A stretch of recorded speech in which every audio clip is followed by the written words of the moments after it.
Yo, what up? Okay. I don't know what's going on here. We're up, we're down, we're up, we're down. I think we're up right now.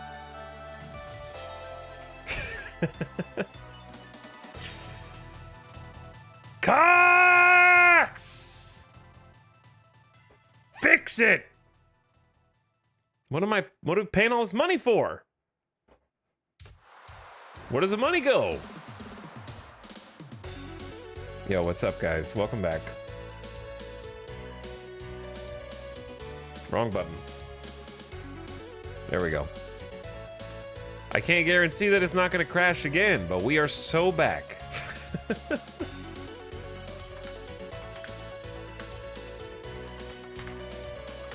For how long? I don't know.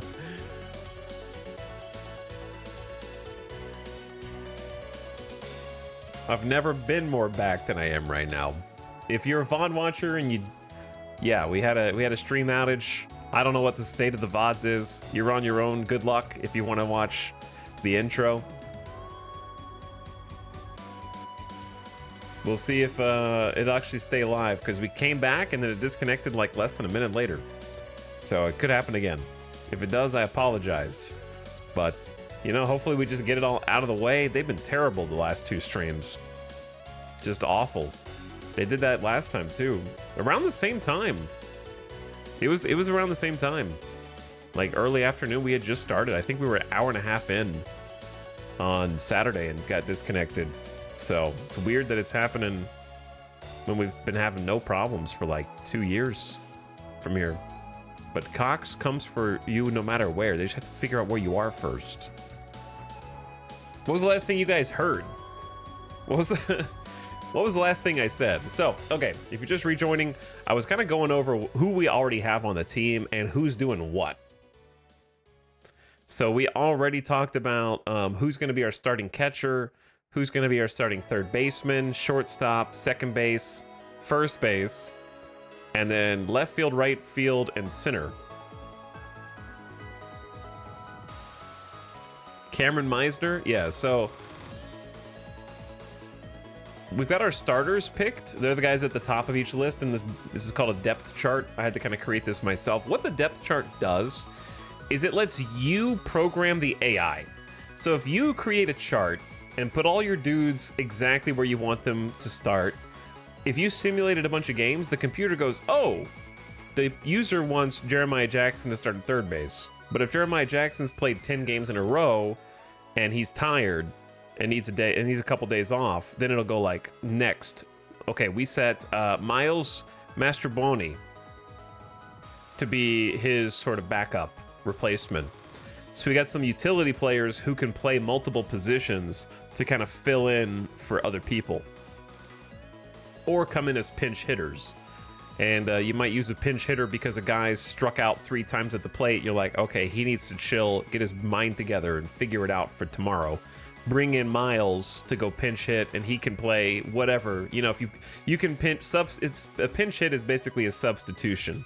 So like if it was Jacob Amaya's turn to come up and hit, and I was like, Jacob's having an awful day today, he needs to get it together. Substitute Dubon in for him, and pinch hit, so Dubon will hit in his place, and then he'll take his defensive field position when he goes back onto the field. In baseball, once you substituted somebody, the guy you subbed out cannot come back into that game. So you have to kind of substitute carefully, because once they've been in the game and they go out, you can't bring them back in. So you have to make tactical decisions about when you want to replace people throughout the game.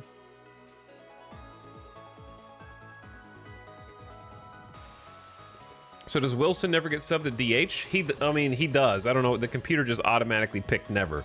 If I'm playing the games myself, I get to make these choices during the game, right? This is only if I simulate a whole season or something like that.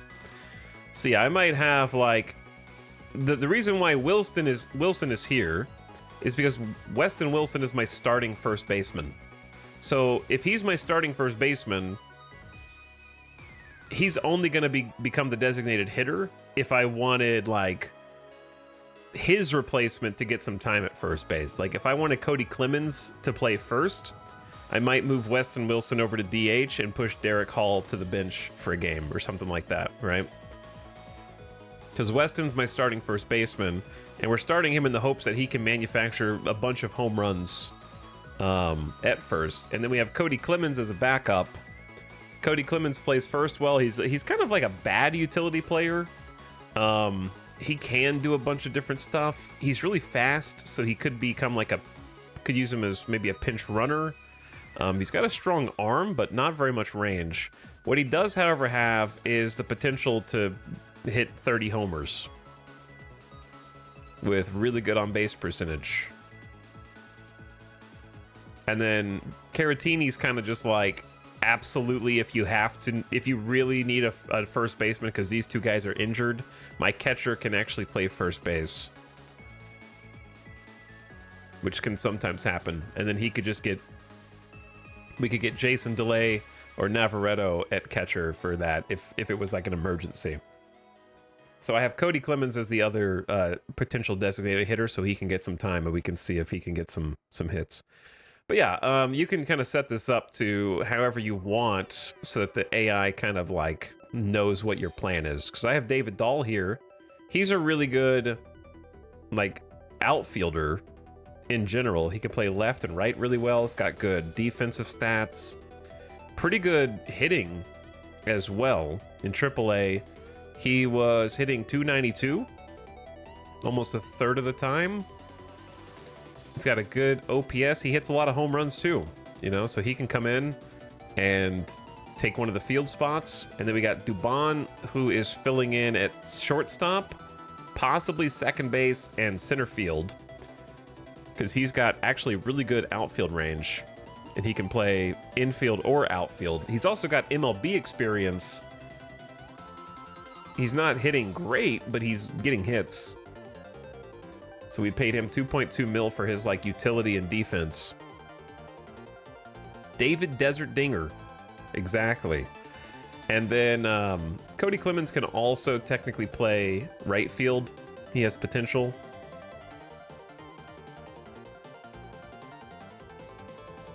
And in the outfield, he's got a pretty decent arm, but not very good range. So he's kind of just like, if we have to. So yeah, these guys, I've kind of like overlapped these guys where they can move around. Like Weston Wilson can also play third base. Sometimes we can manually move these around if we want to. Any player we're particularly excited for? I'm really just excited about a bunch of them because they're not really tested in MLB, and it's kind of like we're gonna give them their first chance to pop off, and I want to see if any of them rise to the occasion. So like Jeremiah Jackson's only 24. He could turn out to be great. Jacob Amaya is 26. He could turn out to be great. He's got pretty decent all-around stats. As far as proven players, we've got like one of the third best catchers in the entire league by on-base percentage as our starting catcher. Do you have any good prospects? We don't even have a farm yet. We're still in the draft. So we're about to finish the draft. I was just showing chat who is currently on the team and who's starting. So I've got David Dahl as kind of our primary pinch hitter because he's not getting a lot of time in the outfield right now, but he can go in and fill in for an outfielder, and he's been hitting well. And then we got Dubon as our second pinch hitter to come in for substitutions, then Cody Clemens, and then Miles. Miles is quick, so he makes for a good pinch runner also. So what we're looking for to finish off this draft is some more depth in the outfield. We don't really have anybody that I feel comfortable putting as our second utility spot for left field, so we want another outfielder, at least a couple. We have room for 14 picks.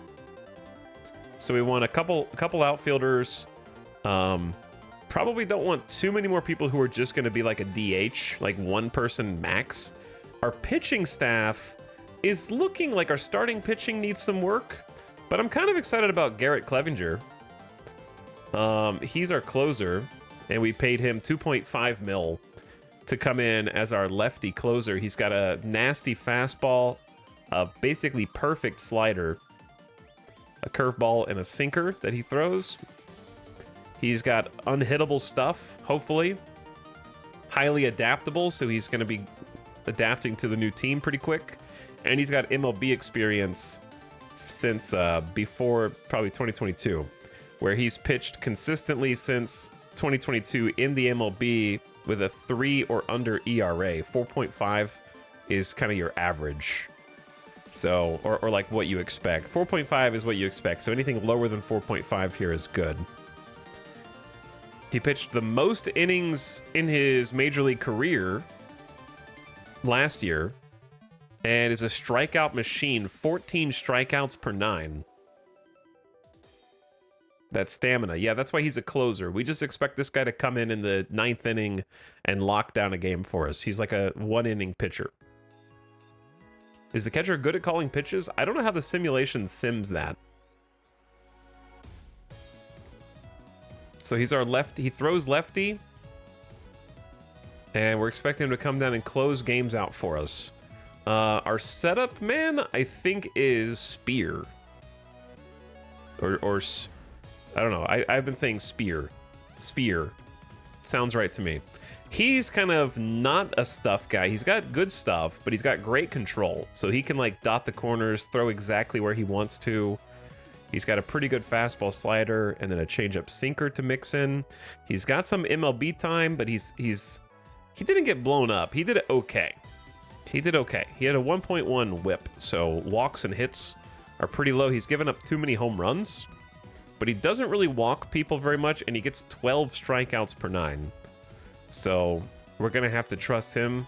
He's also a lefty, but he's been doing good in AAA. He's 29 years old. I think he's also cheap. And then we've also got... Oh, no, wait. Ryan Fernandez is our actual setup guy, because he could be a closer. He's got good stuff, pretty good control, great 3-pitch combo, and MLB experience with St. Louis, where he's pitching 4.16 ERA, 1.1 whip. He's given up too many homers, probably, but he is striking out a ton of people and not issuing too many walks. High adaptability as well. I believe in these guys. Ryan Fernandez, I believe in you, man. We also got Adam Kloffenstein. He's got the potential to be a starter, but he's in the bullpen right now. So he can try starting some games and see how that goes. Because he's got actual MLB experience also, but he didn't start any of those games. But he is pitching well for Pittsburgh. So I don't know. I think we've got some chances. In terms of starting pitching, I don't know who our best is. But we have a couple of starters with actual MLB experience, including Inoa, who we're paying 2.2 mil. Might be our most expensive pitcher. Played for the Braves. So we picked out a Braves pitcher and an Astros pitcher, which in my save are the two teams that went to the World Series in 2024. So we sniped a pitcher from each of them. But Inoa's been he's been pretty good in 2024 at least. He didn't pitch in 2023. He must have had an injury, but it's not listed. His ERA is low. His whip is pretty good. Not too many home runs. Good strikeouts. Rangers went, not Astros? Nope, it was Astros, Jackson. You're very confident, though. I appreciate that. We're talking about in the simulation. 2024 World Series hasn't happened yet, Jackson. I don't know if you knew that. But in my game, that's why I said in my save, we're approaching the 2025 season. In the sim. Yeah, that's why I said in my save. Okay. But yeah, we picked up Ronel Blanco also to eat some innings. In real life, he's kind of an ace this year. But in the sim, he's not quite as good as he is in real life. But he's still going to be able to carry us through at least like kind of a neutral 4.5 ERA. Eat some games for us and kind of keep things stable with actual MLB experience. Then we got Anthony Veneziano, who has a 4.15 ERA with Kansas City in the majors. We're paying him only $760K, so he's going to be able to eat some innings, eat some games. And he's got the experience to back it up, doing pretty good. And then Michael Grove with a mean fastball, slider, curveball. Good stamina and MLB experience. He didn't start any games last year, but he played with the Dodgers in relief, pitched really well. Also cheap. And then we've got Ian Anderson, I think is our 5th and final starter. Good fielder, great fastball, has 8 innings in the MLB last year where he pitched really well, and the rest in AAA. So he kind of got into some trouble here, but that is one game. That's one game. Ian can also be the guy that we sort of like flip through other starters and see. I feel like we have some decent options in relief though, right? Because we got Brock Stewart. He throws nasty stuff, crazy changeup, has MLB experience, 3 ERA. We had Nick Sandlin with MLB experience, 2.77 ERA, slider sinker. Paid him $2 million to come in relief. Your amazing scout saw something in Ian. Yeah, he did. And then we picked up Seth Martinez, another MLB pitcher who did really well in 2024. Kind of just like a guy that can carry you through some middle relief innings. Had a good 2024 season, 30 years old. So yeah, we got some interesting people. And then the Yowanadon. The Yowanadon is here. Picked him up. He also played some with Washington. Pretty good stats, pretty good numbers. Could be a starter. So yeah, I like what we got. So let's go ahead and take a look at the draft now. That hopefully the internet stays on this time, and let's try and finish up this draft. So first, I think we get one more draft, and then I think we picked a catcher, right? We picked the 3rd catcher. We need 14 more players for our expanded roster. And so I think I want an outfielder first.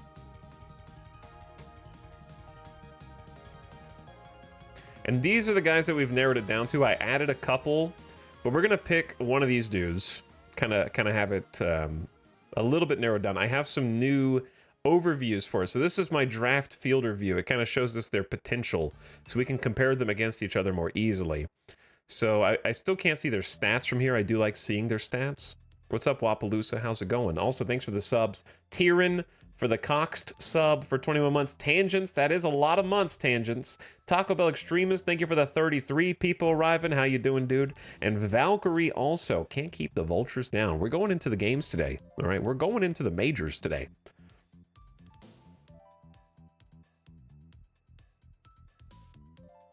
Is there going to be a normal draft the Vultures can take part in? Yes. That'll be like in July, in the middle of the season, Justice. So we don't have to worry about that for a while.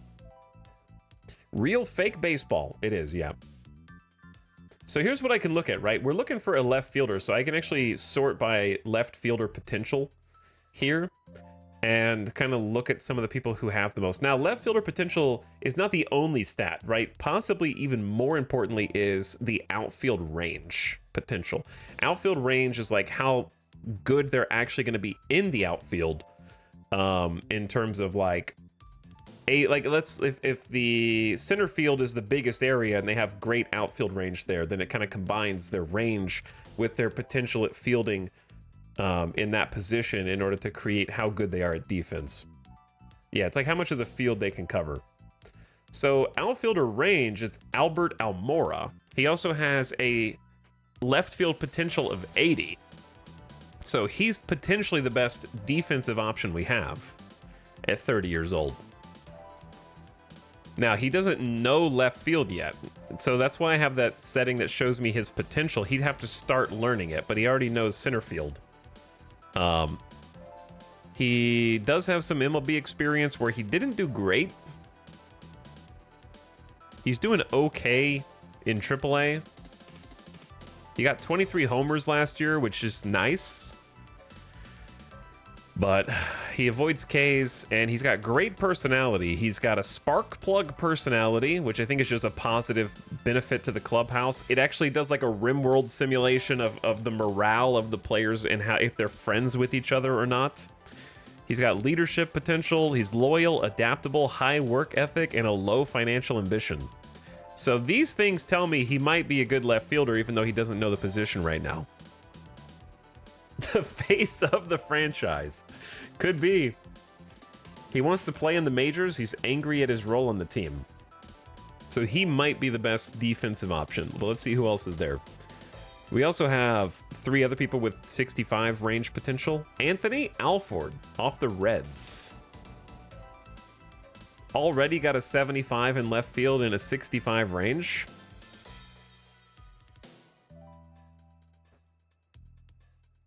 And to take it a step further, he's got a 351 on base percentage in AAA with an 834 OPS in almost 2 games that he single-handedly won. Can you play as a AA, AAA team? You can control the entire AA, AAA stuff. Yeah, you can do as granular as you want. Bad personality, though. Yeah, bad personality. Is this the stream to learn how to backseat my kid's baseball game? Yeah, you're going to be the new coach for your kid's baseball team. What does avoid Ks mean? Papa Joe, it just means that they don't strike out as much. A K is a strikeout. So a swing and a miss too many times. Usually what happens is people who make good contact and avoid Ks, aka strikeouts, means they get a lot of base hits, whereas people with a lot of power get a lot of home runs.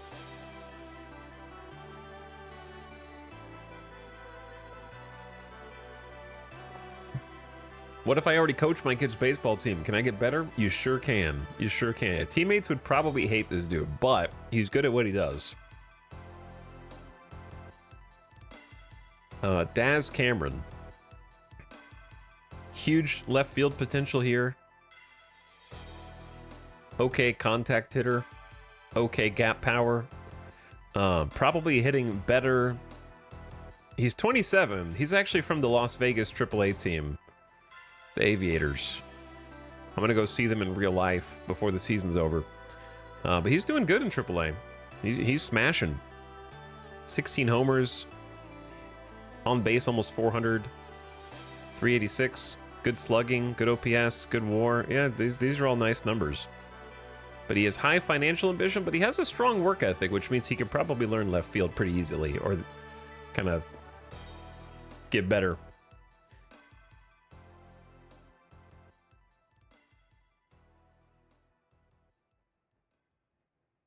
Woo! Baseball! What's up, Alpaca Overlord?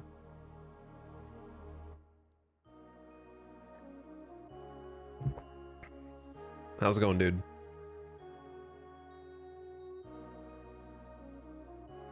That was Daz Cameron. Derek Hill. Good potential for left and right. Derek Hill from the Rangers. What I like about Derek is he's got insane speed. There's a pinch runner right there. He's got good defensive range. Kind of a noodle arm. Not really. It's like average. But I like this personality, spark plug, adaptable work ethic, leadership. He's got MLB experience where there was only 22 at-bats, which is not statistically significant to me. But they do keep trying him in the MLB and keep sending him back down. In AAA, he seems pretty comfortable. He gets a lot of base hits. 15 homers. Yeah, he's a good small ball guy for sure.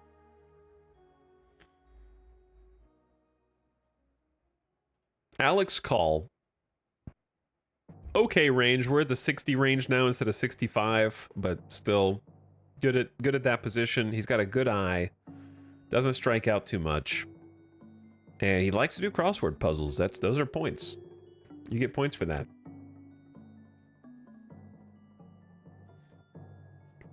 But also he's got actual MLB experience where he's not doing great. 52 at bats. In AAA though, he is tearing it up. 379 on base percentage. I like those numbers. Lots of walks. Not too many strikeouts. And he can steal some bases every so often. It's gonna be hard to narrow this down. Ernie Clement, we've looked at Ernie Clement a bunch. He's got a little bit of utility and can do left field. but it's not really, we're not really looking for utility. We're looking for someone that can just be a straight up outfielder. The nice thing about Ernie is the last time he went up in the MLB, he did pretty good in 50 at bats, like pretty good. But I don't like the on base percentage, the OPS, and we have other utility players already. The personality gives you a hint of their hidden attributes. In baseball, there are more hidden attributes because the personality can kind of tell you like, oh, he's going to work harder to get better at the stuff that he has potential for, or he's going to make more friends in the clubhouse or whatever. But there are more hidden traits because in baseball, some players just get better for reasons and some players just get worse for reasons, and there's not really any way to track that. So the game represents that.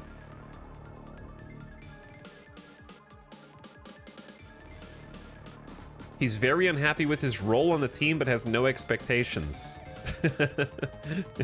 He's just unhappy, man. I don't know. I'm not feeling Ernie. I'm also not really feeling Gorski. I like his arm and his loyalty, but I don't love the 250 average in AAA, 316 on base percentage. He's 26. He could get better. He could improve.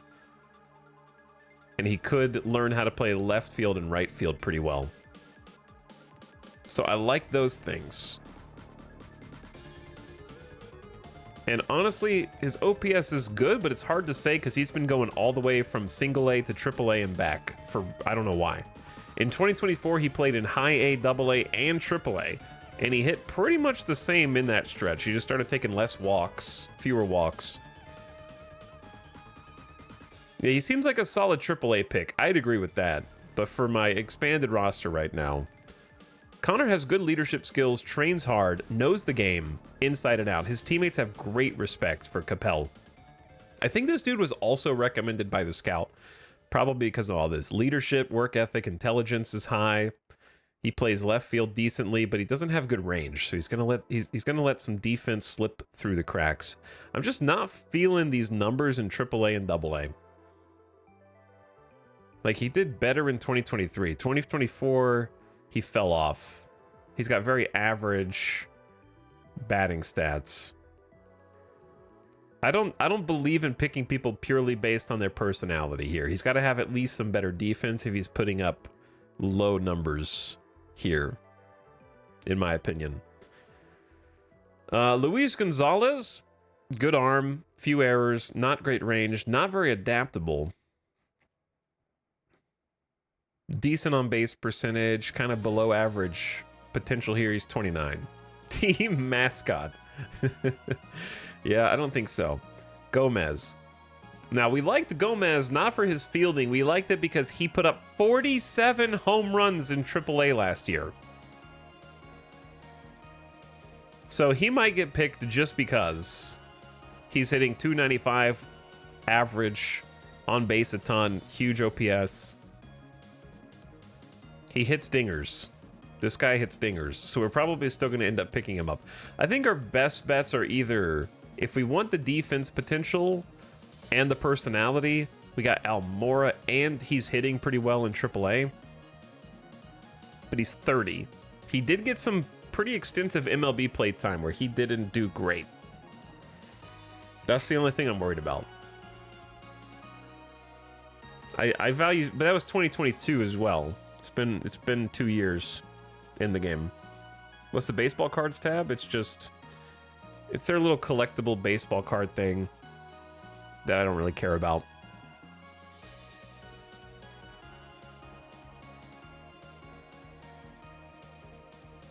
This guy had the really annoying personality. I like Daz Cameron. I think it's Almora, Daz, Derek. Let's look at Daz again. It's very average offense. Good range, good work ethic, good fielding potential at left field, and he's hitting 312 in AAA. Yeah, this is Rivals of Either. I just play different soundtracks while we look at the numbers, study the numbers. And Daz is 27, so he's younger It seems like he's trending upward over the years. 933 OPS. He's a slugger. He hits some homers, doubles. And then Derek Hill also has pretty great left field, outfield range. He hasn't blossomed in the MLB yet, but he's doing okay in AAA also. Let's compare Derek and Daz. I figured out how to do that as well.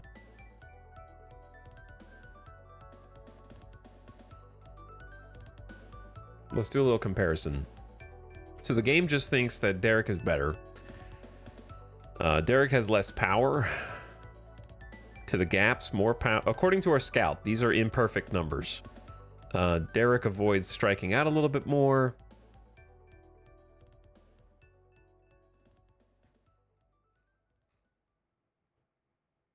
He's going to steal more bases. It's got more speed, a lot more speed. Derek is fast.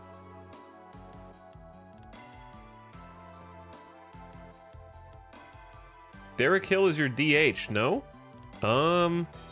He's on Texas. This is a different guy. He's got a Texas hat.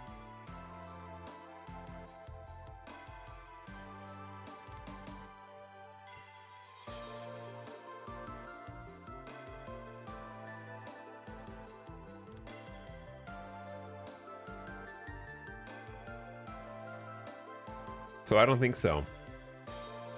Ding, ding, ding, ding, ding, ding, ding. Okay, where was I?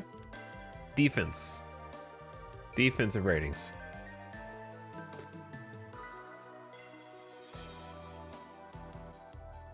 So Derek Hill has a bit better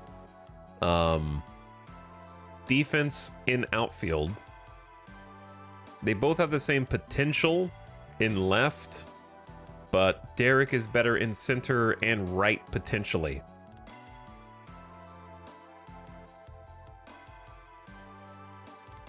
And then from a stat perspective, we don't have really any information on Daz. So I could kind of see that. Where did they go?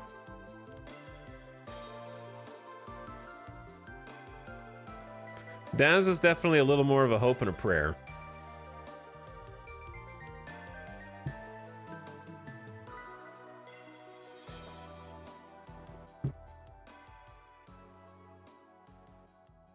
He's also got higher financial ambition, but he has good work ethic. And then Derek Hill has probably just better defense, spark plug, leader, adaptable. He's got the personality going for him. He's got the speed going for him. He's just got to manifest those powers in the MLB because he hasn't yet. All right, let's compare Derek to Albert.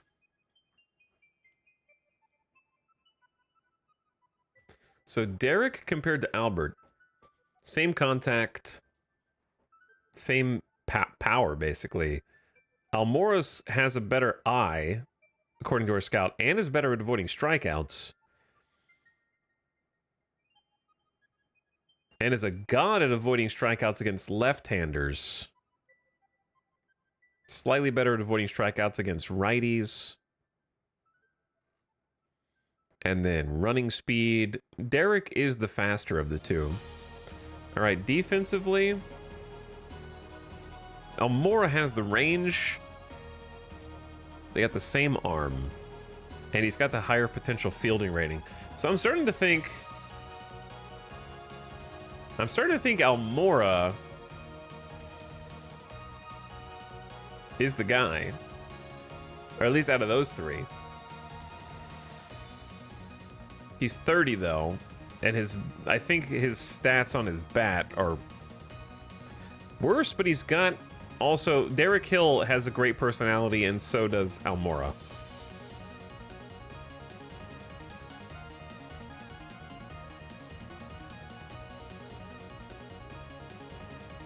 At this stage, thinking about left-right matchups, yeah, their lefty-righty matchups. I think I liked Alex Call for some reason. Okay, maybe not. I just liked his eye avoid strikeouts. He's not doing great in the MLB, but he hasn't been there that long. 17 homers. Doing better in AAA. Let's compare Call and Almora.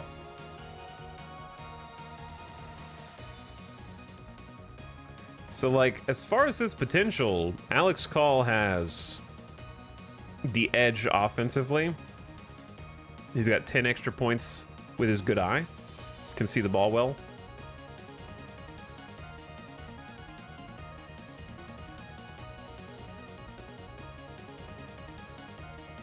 He's also, as a result, better against right-handed pitching. Aren't there like 25 rounds to draft after this? Nope. I just have to get 14 more players. What's up, Leafy Pew? Thank you for the 41 months. I appreciate the sub. Welcome to stream. How's it going? Dude, Alex Call has a gun. He's got a 70 arm, but he makes more errors. He's got less range. I feel like we're just not going to be throwing anybody out at third, tagging up, or nope, we're not going to throw anybody out at home. We just have to get them out and not have to throw, basically.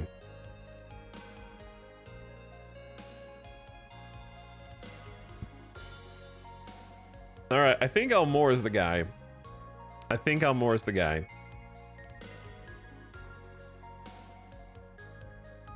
Let's grab him.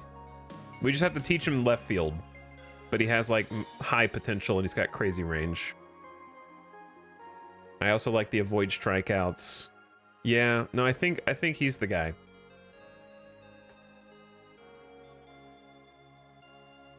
The question is, where is he?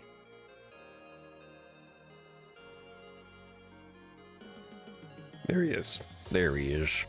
All right, Albert Almora. Let me double check a couple things first. His price, he's got a minor league contract, injury history. He had a bruised knee for 2 days. Should be good. Lock it in. All right, Mexico City gets to do 2 picks. They take first base Sean Roby. 26-year-old. Was hitting 303 in AAA, which is very high. Extreme over 1 OPS is extremely high. 3.1 WAR is a leader. But he's kind of like a DH. He's hitting home. They hope he hits a bunch of home runs, basically. They're going to give him a chance. Okay, and then the next draft for Mexico City, David Villar. They picked another first baseman type.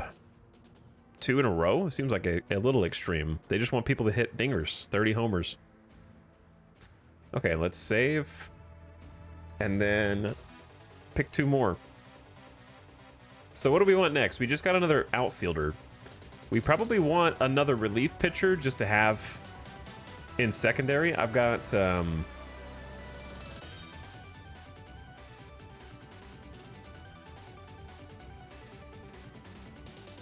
a list of those 2. Draft pitchers. Show me everybody.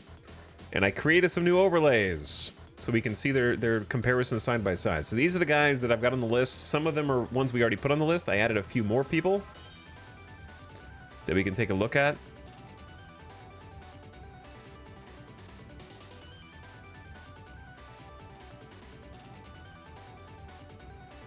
Let's move stamina over here, actually. Hanky D Panky, thank you for the 3 months of sub. Yo, how's it going, dude? Thanks for dropping the tier 1. Welcome to stream. We're about to draft 2 more people. Who should we draft, though? Should we draft... We could do 2 pitchers. Or we could get another infielder. Ooh, I've been thinking about getting Nick Allen now that we've got, like, secondary roster. Just have, like, a defensive god for second base and shortstop, who's also reasonably fast. He hasn't really risen to his potential in the MLB, but he's also only 26, and he's been on the list for a long time. All right, hold on, don't look at him. Look at pitchers first. So of the pitchers,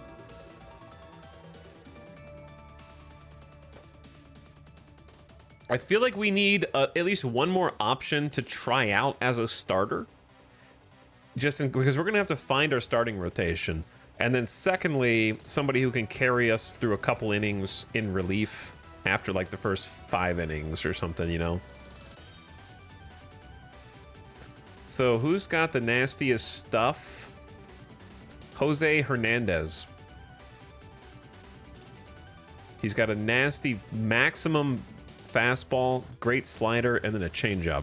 He just wants financial stability, don't we all? He's actually got MLB experience last year where he did really well, but he did terrible last year in AAA. So it's kind of like, where do you think he's going to end up? He expects to be in the bullpen.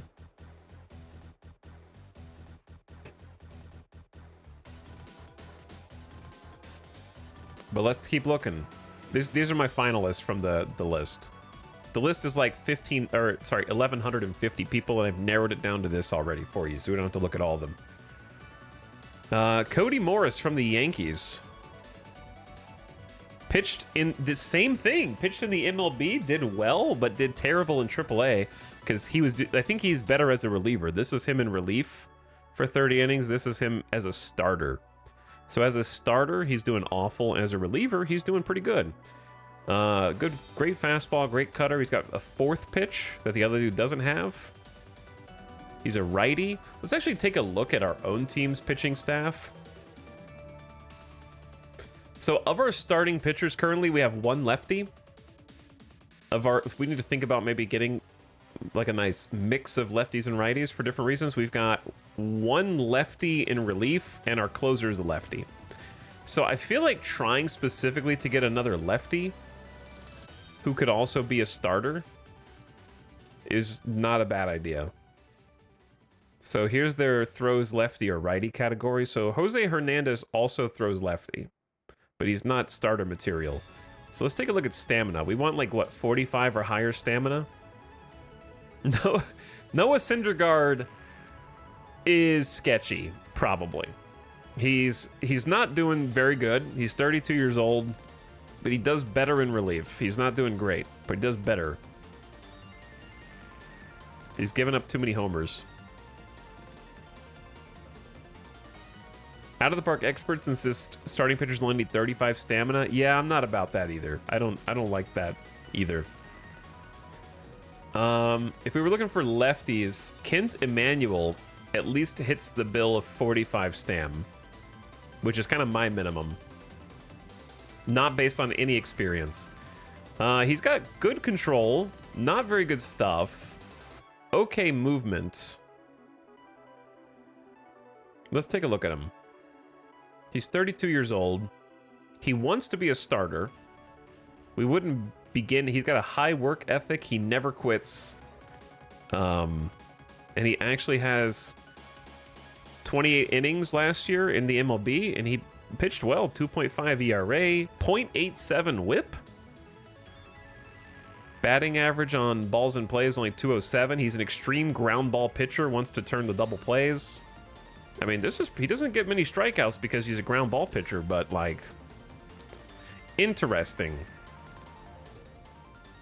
And these were all in relief. When he's a starter, he does poorly. When he's a reliever, he's doing pretty good.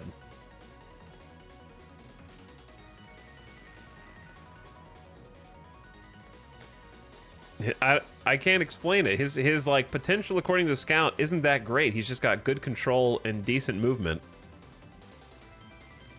And he's only got a 3-pitch mix, but I'm just looking at the numbers here. Long reliever to throw out there when the starter gets wrecked? Kinda, yeah. That's what I was thinking. Because, like, his numbers in Texas were good. He's also a lefty, which I was looking for.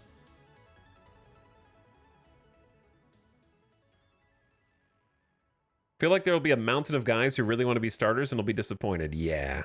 Has the spreadsheet burned into his monitor yet? Not yet. Of the lefties, that's the only one that has like 45 stam.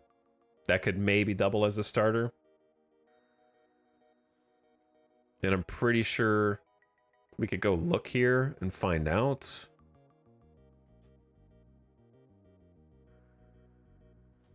Maybe like custom filter. Where's throws lefty?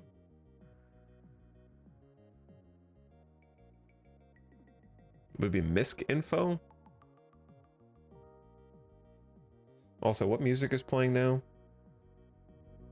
Just very quiet. Pick the dude with the most ease. General.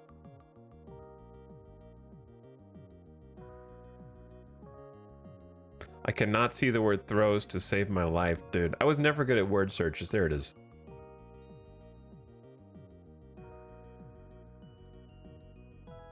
Wait, what? Throws is left. All right, so out of all lefties, let's also set a custom filter to stamina.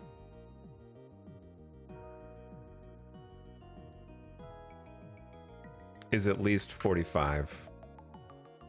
Okay, so out of these dudes, the guys with the nastiest stuff, I'm not going to go 35 control. This is interesting. Robbie Ray, 65 stuff, 55 control. Not a lot of movement. What's wrong with him? He's 33 years old, and he's getting lit up in the majors.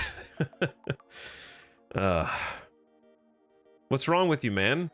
Fastball, slider, curveball, changeup, sinker. And he's 25 milli. All right, he's 25 milli. That's what's wrong with you. I see. All right, let's look for, like, control. I don't like this either. Same issue. It's Kent Emanuel, dude. He's the guy. Kyle Freeland. Interesting, Kyle. Interesting. I wasn't familiar with your game. Pitched 21 starts last year with a 3.88 ERA, 16 million. Come on, man. That's why I was not familiar with your game. Man's too expensive, that's why.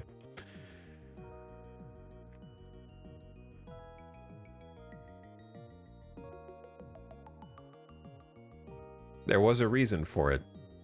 760K, I'm checking that first now. Did pretty bad as a starter. Bruce Zimmerman. 60 control, 45 stuff, 50 movement.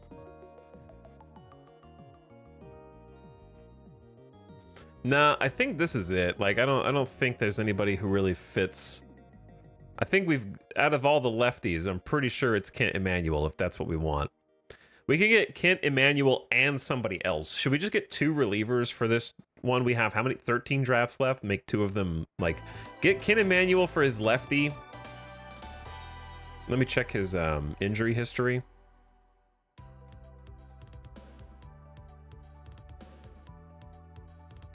He's got signed through 2025 and then arbitration. All right. You know what? We're going to take our Texas Ranger with high work ethic. I know his pitches look bad, but I believe in his control. And I believe in his movement. And I also probably over-prioritize his stats. I think I value stats too much. I'll get punished later, okay? I'll worry about getting punished later. Kent, you're in. Okay, now back to the short list of pitchers.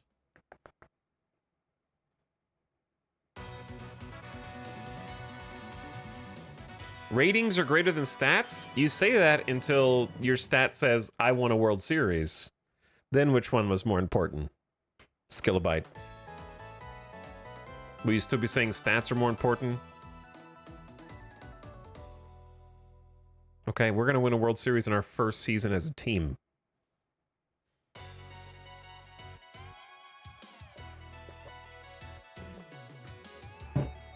Rings, then ratings, then stats. Yeah, but rings are stats, okay?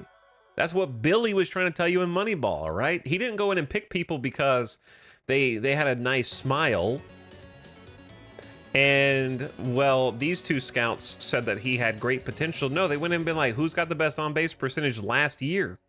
Pick those guys, all right? We're playing Moneyball, man. I'm looking at their stats last year. Each of these dudes is like a stock in the stock market. They can rise, they can fall, they can just break even. These are a bunch of stocks. No offense, players. You're great. I love you. You're people. You're real people. But in this case, you're a video game. So we have to remember that.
Yo, we're back again, dude. Cox sucks today, but at least it came back this time on its own.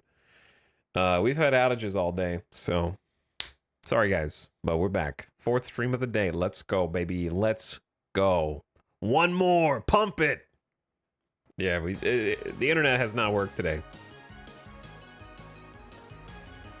I don't know what they're doing. They're dancing on the cables. Something. What was the last thing you heard me say? 4 streams in one day? You're a workaholic. By the way, you might need to refresh in order to see whether you're lagging. Optical. Baseball.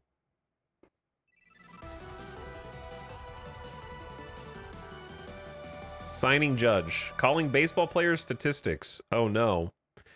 Dude, I can't tell when I get disconnected. It takes me a minute to figure it out. Okay, anyway. What I was saying after that was we're probably going to end up taking Jose Hernandez as our second because he's just got nasty stuff.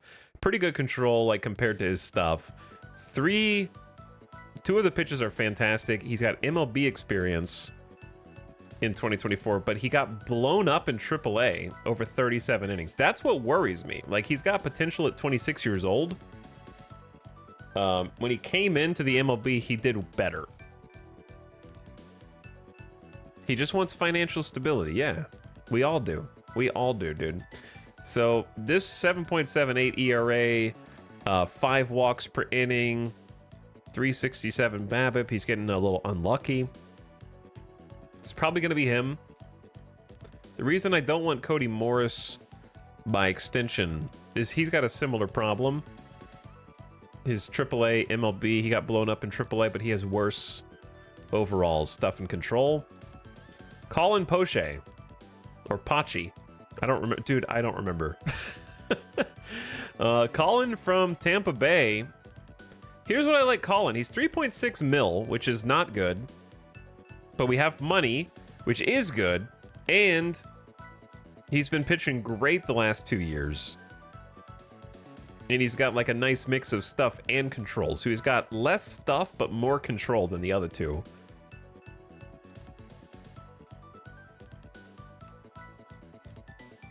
We just picked up a left-hander. We have a left-handed closer, a left-handed starter, and another left-handed reliever. So at this point, it's kind of whoever, I think.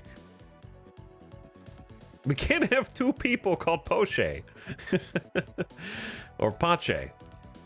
Pache? But yeah, he's got a consistent track record of handling business. No homers. So I like Colin, but he's expensive. But he's got 3 years of... The last 2 years were just great. Don't love the high financial ambition, low adaptability is the only thing, but it's maybe not a deal breaker. 5 mil? I don't think we're gonna get 5 mil. How many years left on his contract? He's gonna be a free agent in 2025, I believe.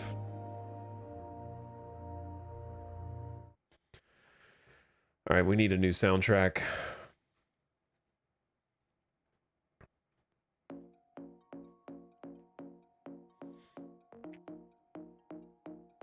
Total years when signed, 1. Good reliever on 3.6 million contract is tradable. Well, he won't be tradable, will he? He'll be... If we keep him through the year, he'll just become a free agent again, and we have to re-sign him. We won't get to trade him. But yeah, we'd have to trade him during the year. Before his contract is up, and we give him to someone else as a rental. Right?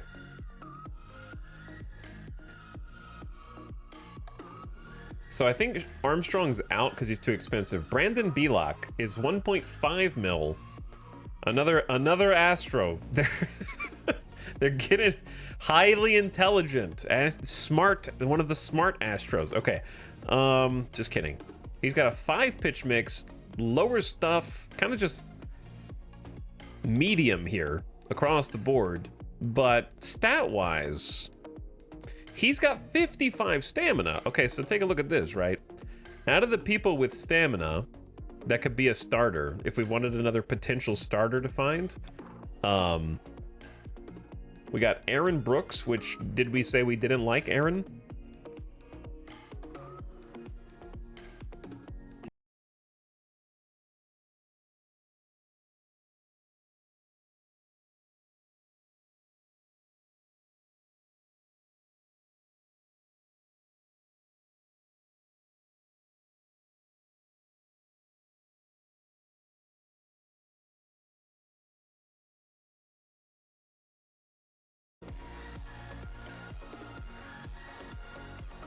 Hey, what's up? people arrive. 5 streams in one day. 5 streams in one day. Let's go.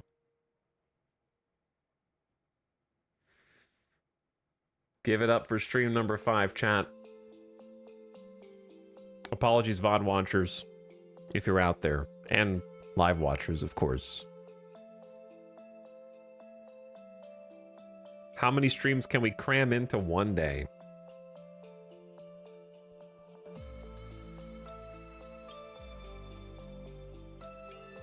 How many, dude? I'm not sure. It's dropped. Is this the 3rd or 4th time?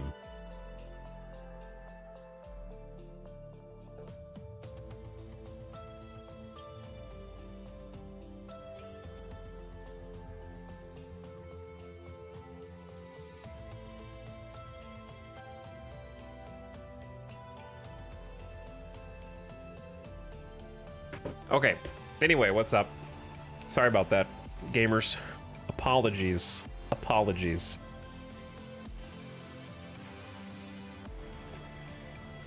Whew. Okay. Can you see me now? Can you hear me now? I should have stayed in bed today. Going for the most streams in one day record, bro.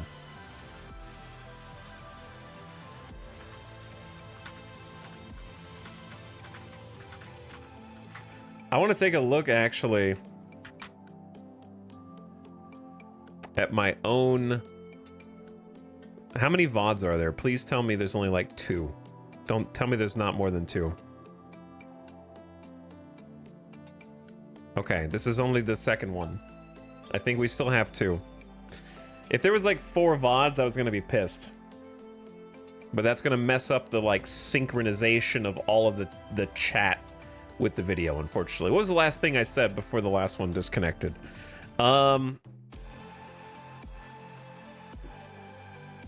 Stream keeps breaking and torturing me with an ad. The only time that pre-roll ads are worse than mid-roll ads is this. Hopefully it'll straighten out. If we liked Aaron, oh yeah, he's questionable. I think I'm gonna pass on Aaron. I was looking at Brandon Belak, who is another Astro, high intelligence. He doesn't seem to have like the craziest pitch mix, but he pitched 45 innings with Houston in 2024 and has a 2.78 ERA with a 1.24 whip. Home runs are down. And he's 1.5 mil. He's got like a reasonable amount of MLB experience, and he can go as a starter. He's got 55 stamina, so he's got a lot of stamp. He can come in middle relief. We can try him out as a starter. He's 28, so he's not old. That's an option. So I think our options, Darren has high stamina, but he's just kind of like a worse Brandon Belak because he's also got borderline starter, but with worse stats. He's got more control over his pitches, but for whatever reason, that's not turning into numbers. Jeff Bezos is just flicking your internet switch on and off. I think so. Cody Morris, 760K. The issue is, again, he's just got the like, is he going to be bad or is he going to be good? This is the same year and he's got way worse stats in the MLB.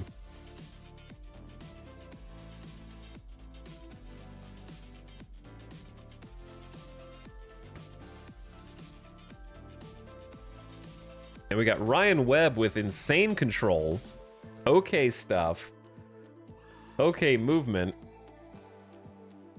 They brought him up to the MLB a couple times pretty successfully, but he's 34, so he's up there. I think our options are this. I think we either take, for our second pick, we either pick Jose Hernandez and just try to get his 26-year-old filthy fastball slider, so he's got time to continue to develop and just risk that he's going to be as good for us as he was. He doesn't have to be a starter. He can just be bullpen lefty. Yeah, I said let's take, I liked Jose Hernandez. It's really either Jose Hernandez or Colin and pay up the 3.6 mil. Let's do a comparison. Have you hit one out of the park yet? I have not, no. Hopefully we will today. So Colin compared to Jose. Our scout thinks Colin's got a little bit better movement on his pitches and he's got better control, right? And that can sort of counteract stuff a little bit.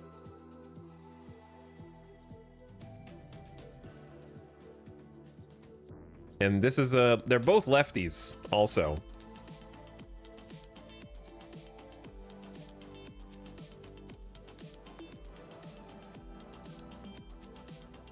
Fastball, slider, and he has a changeup, he has a splitter. So he has like better stuff on his pitches, but we got more consistency over here.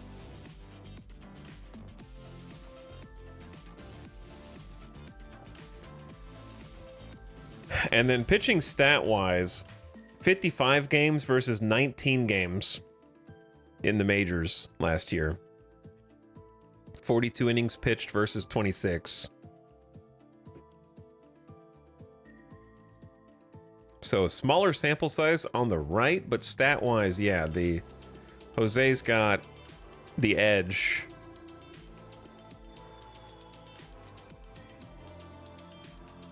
In strikeouts, but he's given up more homers.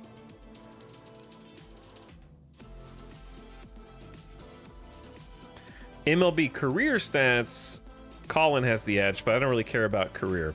Are these setup guys? Yeah, these are basically your like middle relief.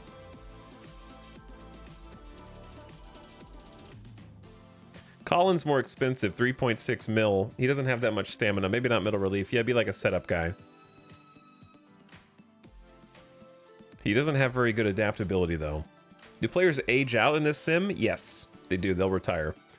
But He's got 3 years of MLB experience, good amount of innings pitched, good ERA, solid whip.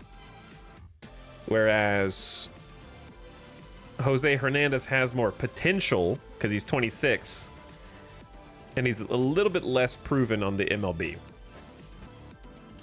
So what do you think, chat? I feel like it's one of those two dudes. Or we could grab Brandon Belock, and he's got the potential to be a starter. I think it's either Jose Hernandez or Colin. I get both. Hernandez first. Jose is more exciting. Okay, chat likes Jose. Let's get Jose. There you go. We'll do it.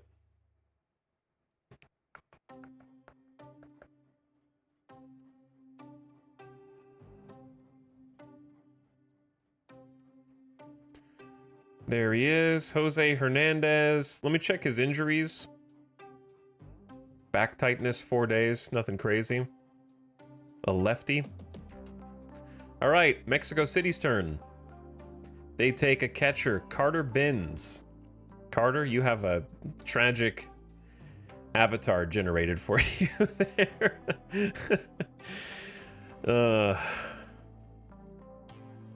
Yeah, this is a bit of a risky pick because he's kind of like double A ball.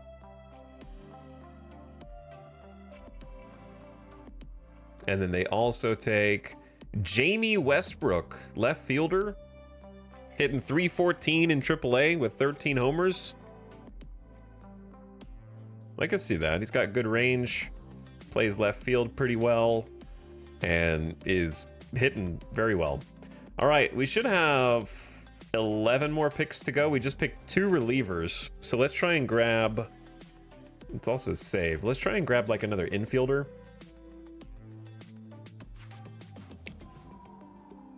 Get some more infield. Do we need a 4th catcher for the extended, or is that way too much? We have 3 already. I feel like we want to have more pitchers just in case people get injured. But yeah, maybe some more infield. We could look at our depth chart as well. I created the depth chart for us. On our depth chart, I think we have first base covered, because we've got people that are supposed to be hitting dingers for us already. We got Weston Wilson, and we got Cody Clemens, who hit 30 home runs last year. And then Derek Hall is not really a first baseman at all, but he's our DH, 33 homers. Maybe one more dude like that would be good, just to have someone else who can actually play it well. And then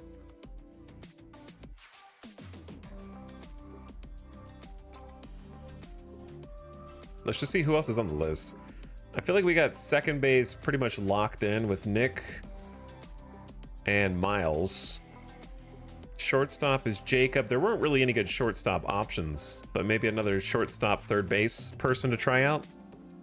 Didn't we say we needed another outfielder? Yeah, I got one.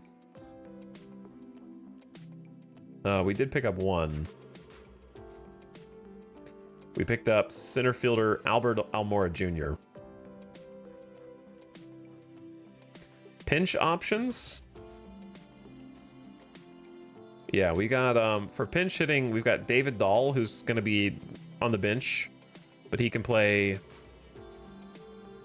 anywhere in the outfield pretty well, and also he's hitting well, 25 homers, hitting .292 in AAA. Yeah, that's why I said we're going to pick a first baseman. That was the first thing I said, and I said, who else?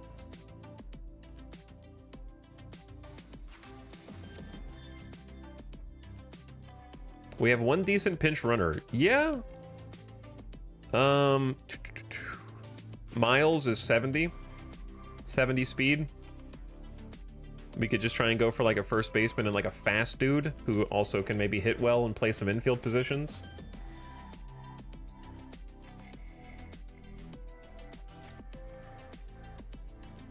So let's do that.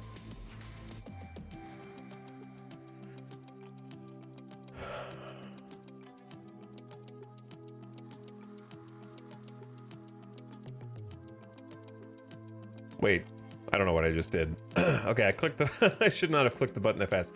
I kind of wanted to get Nick Allen at some point, just to have a defensive guy who can play second or short. He's not hitting well, but he's got spark plug, adaptability, work ethic, and intelligence. I was wanting to get him. He's not a speedy boy, though. Speed-wise, we don't have anybody picked for speed. I have to go find somebody. But if we sorted by, like, power potential, Jose Rondon is the best from power, but he doesn't have a lot of anything else going for him. He also only has 1 year of AAA, and he's 30 years old. He hit 39 homers. He's not playing first, ironically. He's playing everything else. He's got good infield range, though. Reasonable speed. In the 1 year of stats that we have on him, he did pretty well. Let's see, what about first base potential? He has 70 first base potential, so we could just teach him how to play first. Yeah, he probably played in the Venezuelan leagues. Oh yeah, there's John Kinsey Noel. He plays first. Not great adaptability or defense, but 42 homers in AAA last year with 292 average, 371 on base percentage. Maybe it's time to take John Kinsey. He had a knee contusion for a week.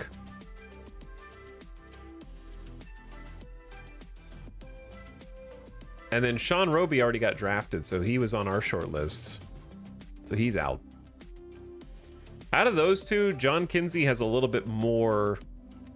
Let's just compare them. Okay, so our scout says that John Kinsey just has better overall ratings. He's also only 23, so could develop even more. Unfortunate player face gen there. Has better contact, same batting average, better eye, same avoid strikeouts, slightly lower home run power. They're both righties. John Kinsey hits righties way better, it seems like. Yeah, he's just better at both righties and lefties. I'm going to say John Kinsey over these two, out of just the pure offense. However, Jose Rondon has better defense, and it's not close.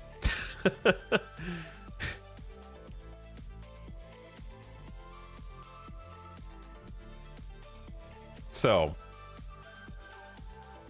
but he's got the youth.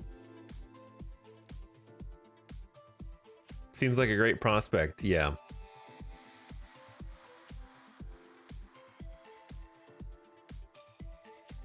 I know chat wants some more exciting younger dude, but taken to like Venezuelan who's got also good defense might be nice, and also some pop. But yeah, the rest of his stats are definitely lacking.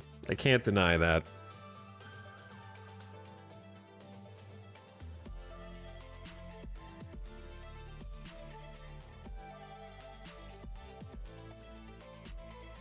Can't really compare their batting stats.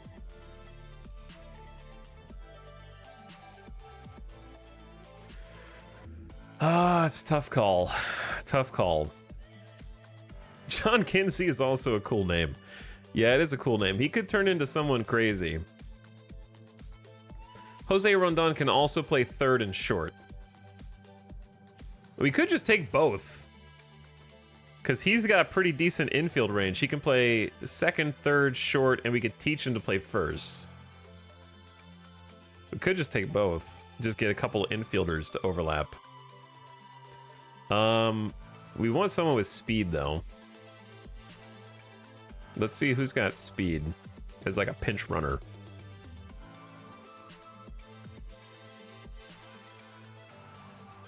Dude, what are you talking about? I'm not even changing anything. All right, these dudes have crazy speed, but we probably need to sort or kind of like look. Maybe like a filter would help. Well, let's just do it like this.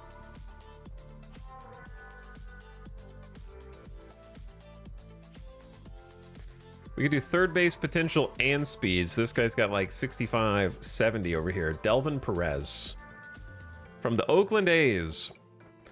Pretty great defense. Great speed as a pinch runner, terrible batting. It's kind of what you expect, unfortunately.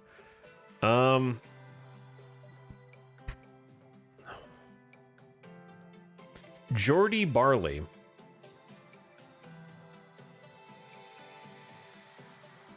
Ditto. Just kind of a terrible time at the plate. Kind of what I expected. This dude's got 60 speed, but he's injured. Yeah, nobody here's really playing third. Nick Allen, you were going to take him. Yeah, but Nick isn't... We're looking for somebody who's fast and can play some of the other things. This is the fastest first baseman you'll ever see. No, not going to pick him. Yeah, I'm just looking for people with like decent potential and who have elite speed. Looking for blue numbers. Like Alberto Mondesi. But he's only in AA. At 29 years old. I'd be filtering for speed and OBP. Filtering for OBP doesn't work very well in this game. We talked about that the last couple streams. You can't really filter for numbers because it gets confused and blocks people who should be showing up because it's trying to compare MLB stats with AAA stats. So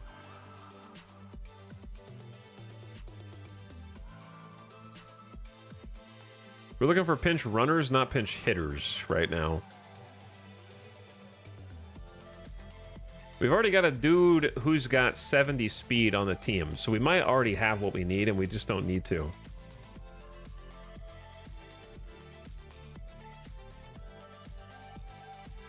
Like, depth chart-wise, doesn't... Cody Clemens is a pinch runner, 70 speed. He also hits good in AAA. So we kind of already have it, I feel like. Like, if we look at our whole roster... We got some fast boys. He's a starter. We already have 2 people at 70 speed who are bench players. So I say let's just forget about that and just grab the people we want. You know, I say let's just grab the dudes we already know we want. We kind of want Jose Rondon and John Kinsey Noel and Nick Allen.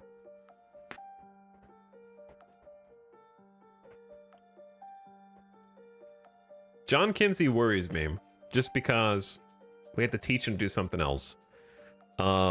Sorting by contact potential, it's Ernie Clement and Santiago Espinal. Espinal's 4.5 mil, 30 years old. He's expensive. His on-base percentage isn't great. I think he's out.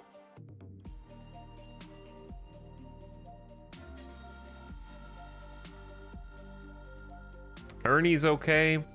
He can play a bunch of different things. I kind of just say, I don't know. Nick passes the vibes test. He doesn't pass the on-base percentage test yet, but he's 26. I say we take Nick for spark plug. I'm gonna pick, we're gonna do a personality pick and a defense pick. Okay.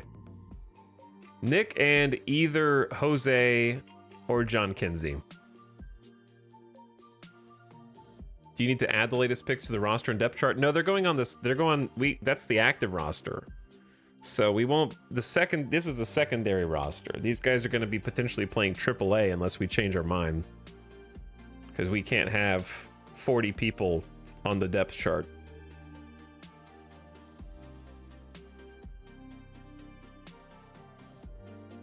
Late draft picks, we just take players we like or projects. Yeah.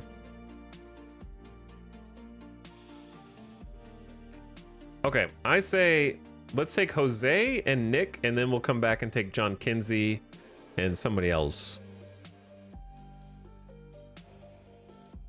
We're just going on. I'm going on vibes.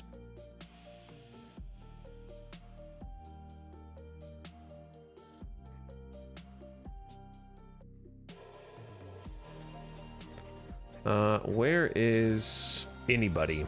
Not speed. Okay, Nick Allen. You don't have any injuries, do you? You do, actually.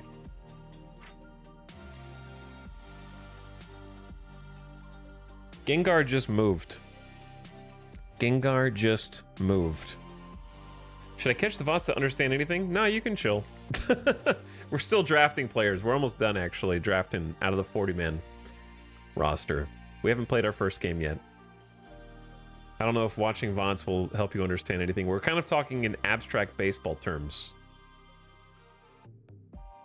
This isn't too bad, though. This is only like mild injuries. You can tell how injury-prone someone is, though. He is normal. And he has high work ethic, high intelligence. All right, Nick, you're up. And then we're going to grab John Kinsey for... Or no, sorry, Jose Rondon. Let me check it. We won't be able to see really much of his injury. Sprained wrist for 3 weeks. He's neutral work ethic, neutral intelligence, normal injury proneness. Civic-minded individual. Do you draft from the minors as well? We're basically drafting from every other team in baseball in order to make our fake Las Vegas team. And it's anybody that's on their roster of their expanded roster of 40 people who they chose not to protect. They protected 25 players per each team. And some of those players that they didn't protect are either going to be playing Major League or Minor League Baseball, but they're on their 40-man roster. Otani's going to be begging to join us. Yes, exactly. We're going to get, chat, we're going to get Otani, Aaron Judge, Altuve. Who else do we need to, who's like another superstar that we can throw on this team that doesn't overlap? Mike Trout, when he comes back, is going to be on there. Ronald Acuna Jr. Yeah, we're just gonna have them all. Vladdy Daddy, yeah. Juan Soto, he's actually pickable now, I think. He's like a free agent in this game, I think. All right, I'm gonna try Jose Rondon. He's got 39 home runs in AAA. And he can fill in second base, third base, shortstop. Good range, good defense, decent speed. I believe in him. Oops. You drafted.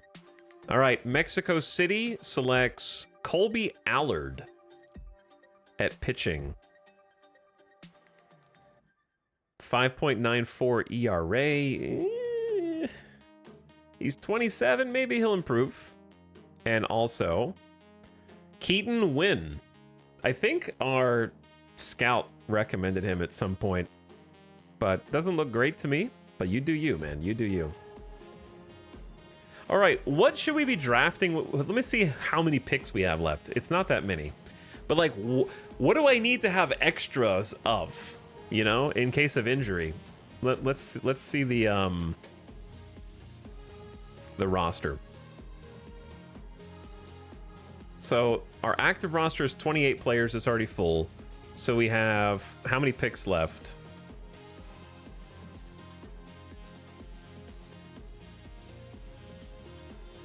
We have 33 out of 40. So we have 7 picks left.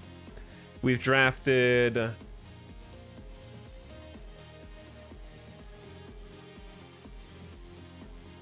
thought we drafted more relief pitchers than this. Did we not?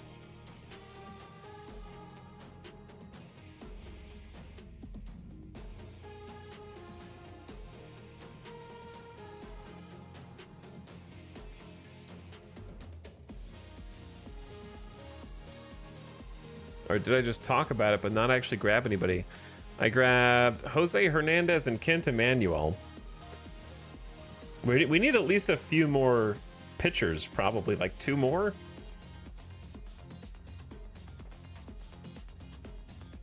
I just go prospects at this point because we got 7 picks left. I love our minor league team names. Yeah. The Memphis Pork Shoulders, the Nashville Ribs, the El Paso Burn-Ins are the name of the minor league teams. Do we still need another starting pitcher? Well, that's why I picked up Kent Emmanuel. He could technically start coming in as a lefty that has some potential.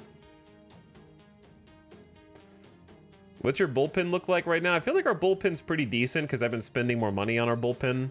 But again, once it hits the fan, we'll find out. And then we picked up Jose Hernandez, who's got great stuff. Awesome fastball slider, 26 years old, cheap. Came into the majors and pitched well last year. A lefty reliever. But yeah, I think some pitchers would be good. Like, let's get like at least 2 more pitchers. Had a pitcher with a 14-month injury. Dear God. We need to do player search and shortlist.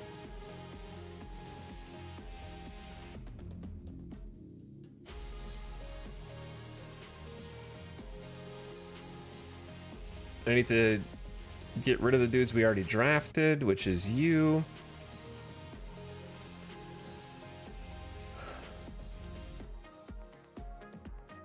Did I already draft anybody else here? No.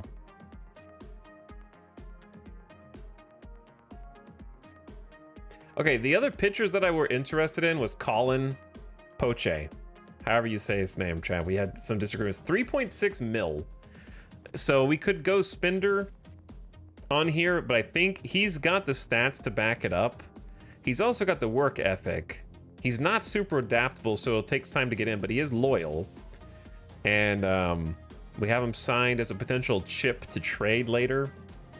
He's got really great stats from 2 or 3 years, actually. Whip is solid all 3 years. His strikeout rate's gone up. Though he's issuing more walks, but fewer home runs. I like that. How many starters are you planning? We're going to have a 5-man rotation, but we're going to be swapping people in and out to see how they do. So it's going to be changing. So I'm thinking Colin for sure. The other one was...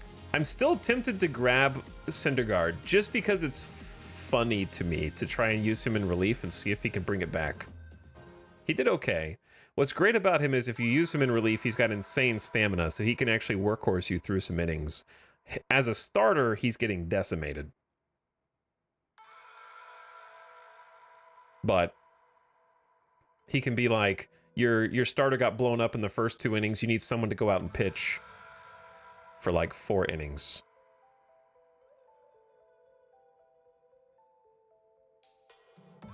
He is extremely popular. I think I was not going to take Sean or Austin Pruitt.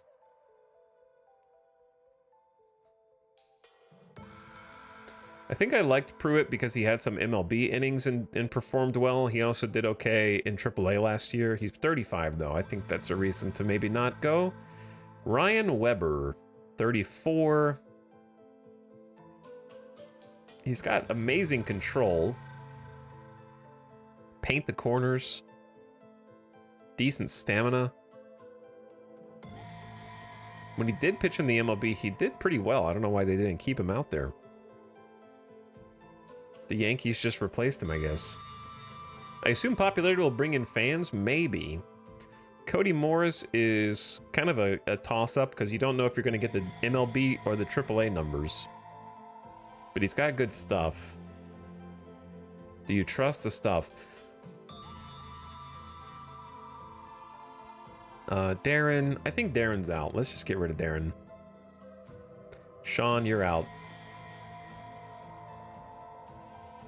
Okay, my top 3, I think, are Colin. Let's just get Colin.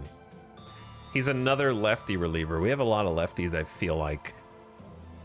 Colin's a lock. And then my second pitcher...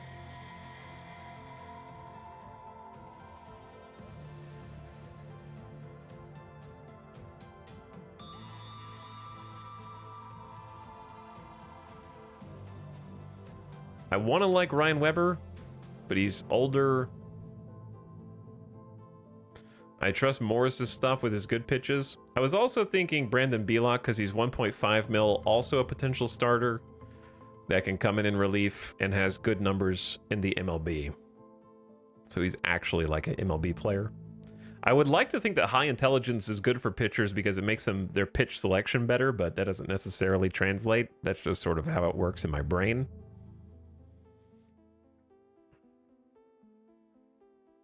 Further cripple the Astros. This is another Astro. The Astros just have all their players up. And like this dude's 2.78 ERA. 2023 3.83 is still good for this amount of stam. He got a little luckier this year than in 2023. Not too many walks, not too many homers. He seems solid. Ground ball pitcher. So Colin's a lock. And then it's either Cody Morris or Brandon Belock, I think. Let's do a compare. So Cody Morris has got stuff. Lost some control.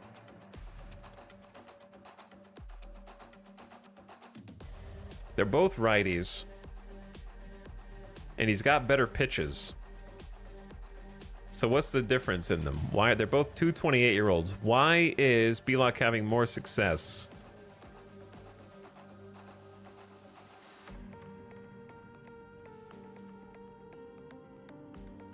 With more innings pitched.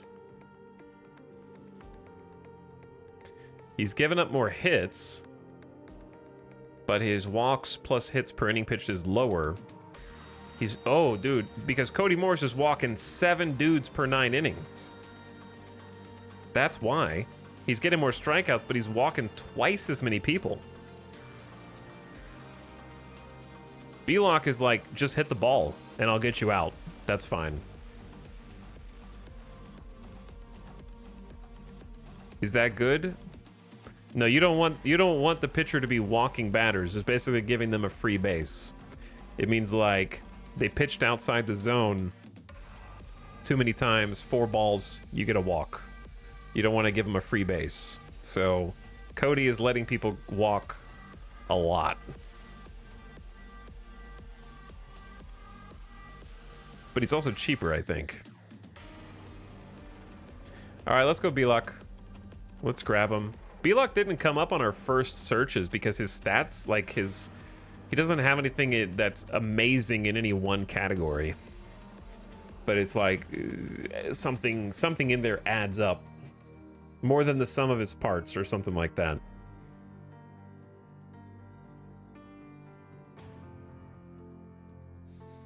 Okay, how do I find these guys?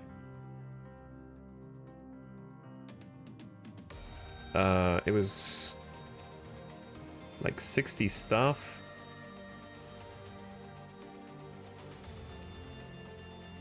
There's Colin. Before we draft you, Colin, do you have any injuries? Nope. Looks good. 30 years old. 3.6 mil for 1 year. So it's a little bit. He's pricey, but we're paying up for the bullpen. So let's go. Taken from Tampa, and then Belock. How am I gonna find you, bro?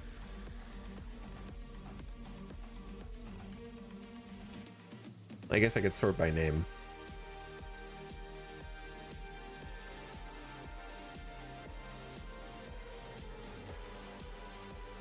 $1.5 mil for you. Yeah, we're paying up for the bullpen. We might have to put these guys in, like the starting rotation, just because we're paying money for them. Are you gonna pay all that money and send them to AAA? All right, auto draft for Mexico City. The draft is over. Oh, I thought we still had picks.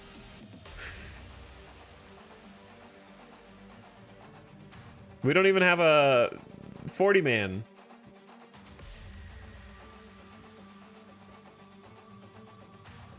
I thought we still had like 5 picks. You have space on the team, but not draft spots. Oh, well, whoops. Would you like the computer manager to initially set up your team? No. He finished the game. Next one, please. Yeah, I know now that I had 35 picks, but nobody in chat told me that until just now. I can see that. I can see that now. This is your fault. I'm happy with the last 2 picks. I would have probably taken a couple more non-pitcher prospects.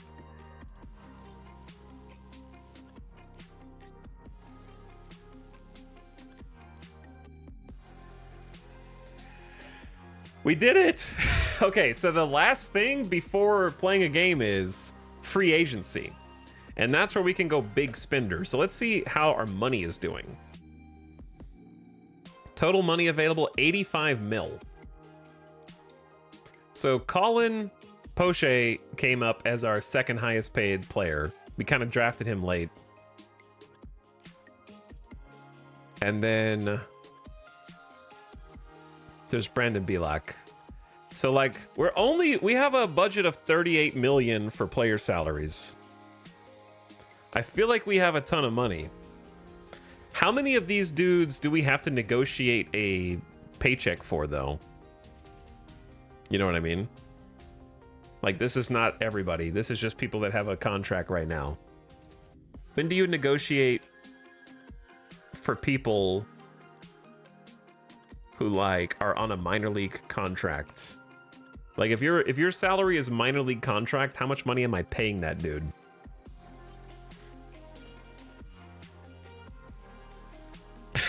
C Poche and C Pache aren't going to be confusing, not at all.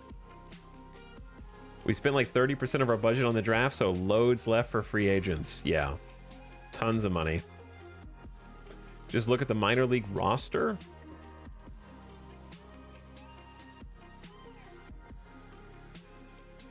What is looking at the...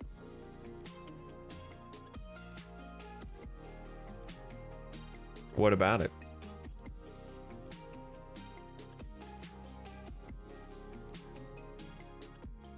It just says minor league contract, no extension signed.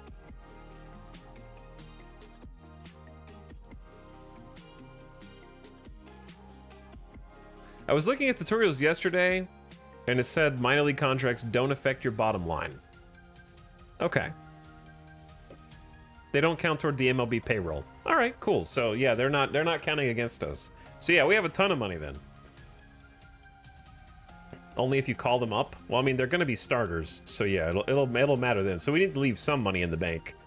We don't want to go to zero. Don't want to go to zero, but this is a nice start. We got player payroll's only 37 mil. We're 31st in the league. We're like extremely cheap. Who's behind us? Who's got a cheaper payroll than we do? Team focus. Win now. Chat, did you write that? Mexico, maybe? Maybe Mexico.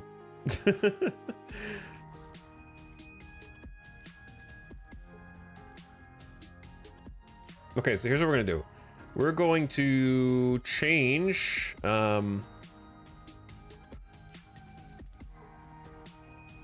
We got to get a few of those dudes. We can't have Brandon Belak. We can't have some of these guys on the secondary roster, all right? So we need to replace a couple dudes because Colin and Brandon need to go on the active roster. I'm okay with some of these guys being on the secondary roster for now, like Nick, Jose, Albert. That's fine. Even maybe Kent Emmanuel. I kind of just picked him up as a backup, so he's fine on the secondary, so we'll just go over there. Oh, he's already on it. I think Brandon Belak and Colin need to be pitching, though. So who... Brandon Belak is a righty. He could even come in as a starter if we wanted.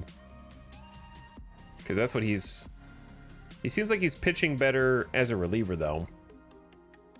I do kind of want to test out, like, one of our first picks was Ian Anderson, 26 years old. I kind of want to see what he's got, so I don't want to replace him.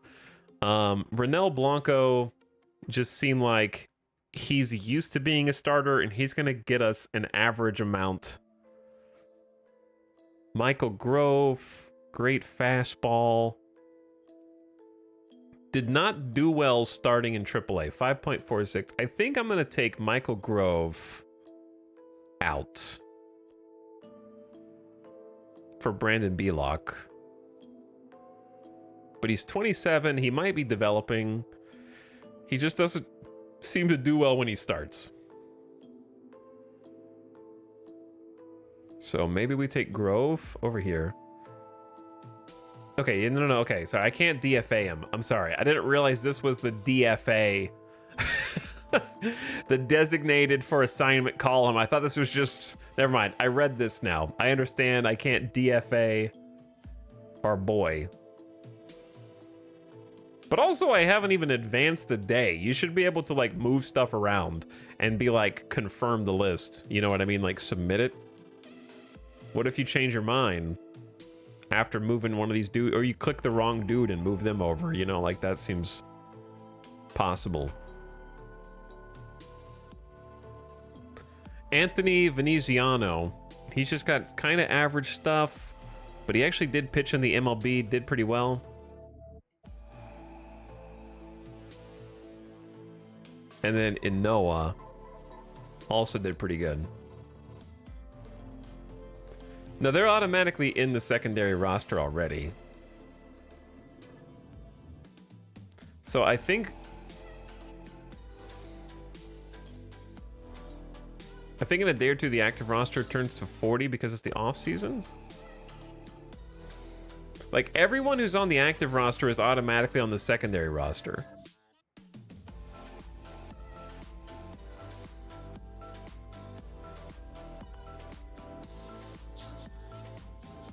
So what you're saying is I shouldn't have moved these people over.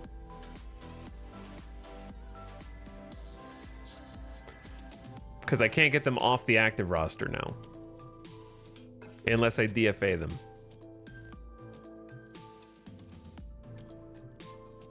Which I'm... Moved them to AAA. Okay, hold on, yeah. So Memphis Pork Shoulders are a AAA team. So if I move Michael Grove over here, there we go. All right, that frees up a spot. Gotcha. I have to figure out how to navigate this. We haven't done this before. So I probably move him over for Brandon Belock. Belock did better when pitching in relief, though.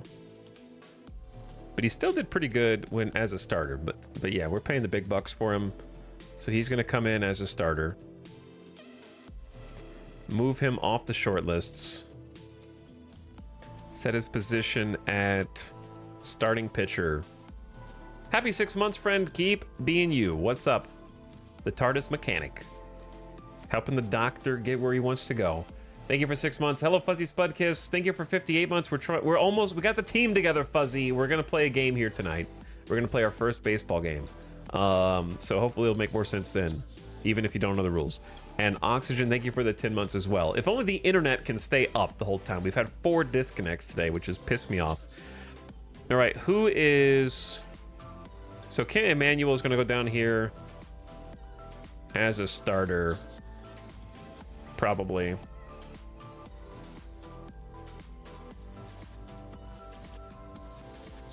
Albert Almora Jr. is going to go down here as a starter.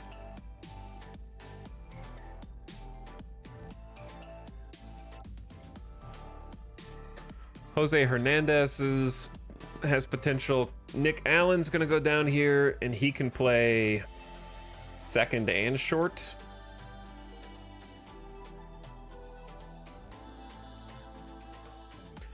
So I feel like Jose Rondon is going to begin at least in AAA, and we can call him up later.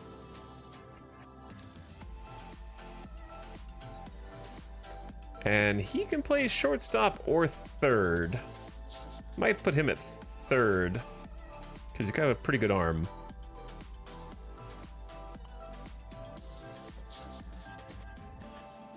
And then Jose Hernandez, he's got great stuff. He's 26.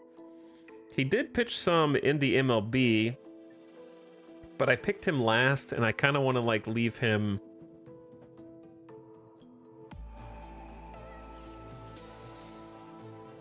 for later. All right, and then Colin, we can replace either... Colin, you pitch lefty. I think Spear also pitches lefty.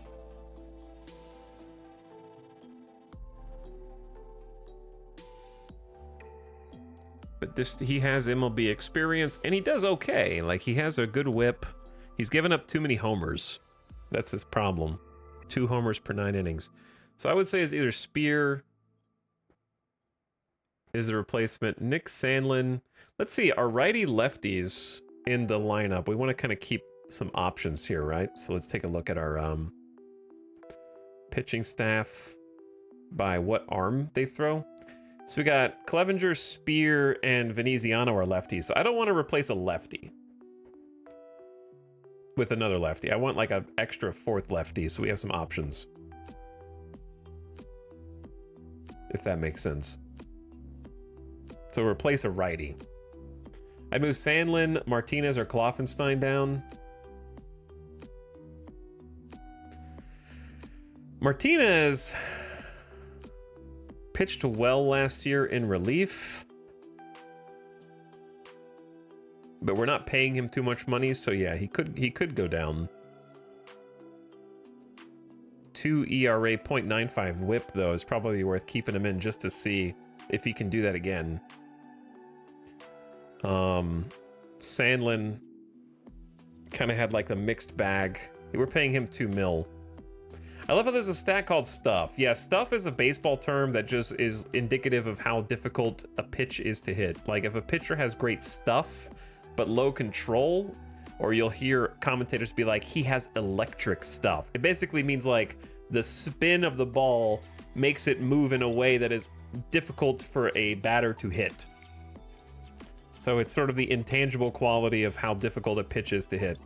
Yeah, how nasty it is. He's got good stuff. In soccer, it's sort of similar to flair.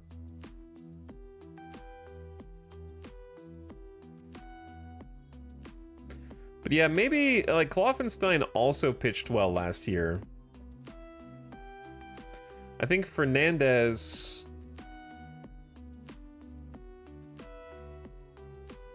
This is tough, man. I don't know who to push down. Let me just like look at our roster of game day pitchers right now. Okay, here are the dudes right now.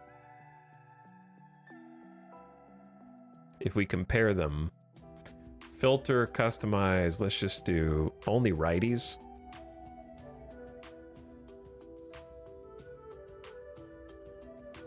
So dudes with stuff and control. Brock Stewart, Ryan Fernandez, and not starting pitchers, just relievers. So we can sort maybe by this.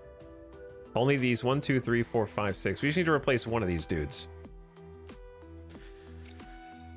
What about Yoanadon?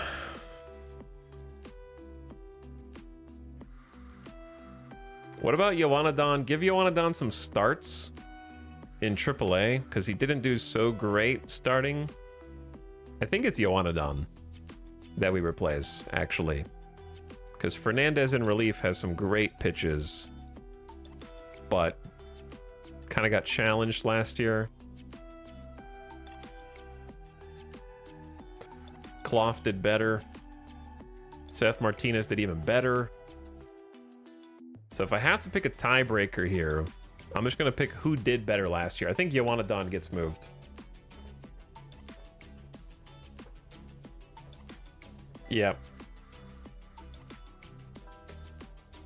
Down to AAA. Colin Poche is in. Bam! We got our team. I put my team together. Now what? Now what? What else do I have to do to set up my team besides, like, obviously fix the depth chart?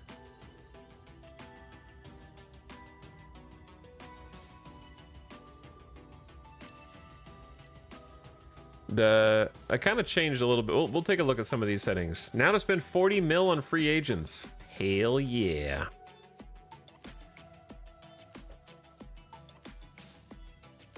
We need someone else to be on the depth chart for left field.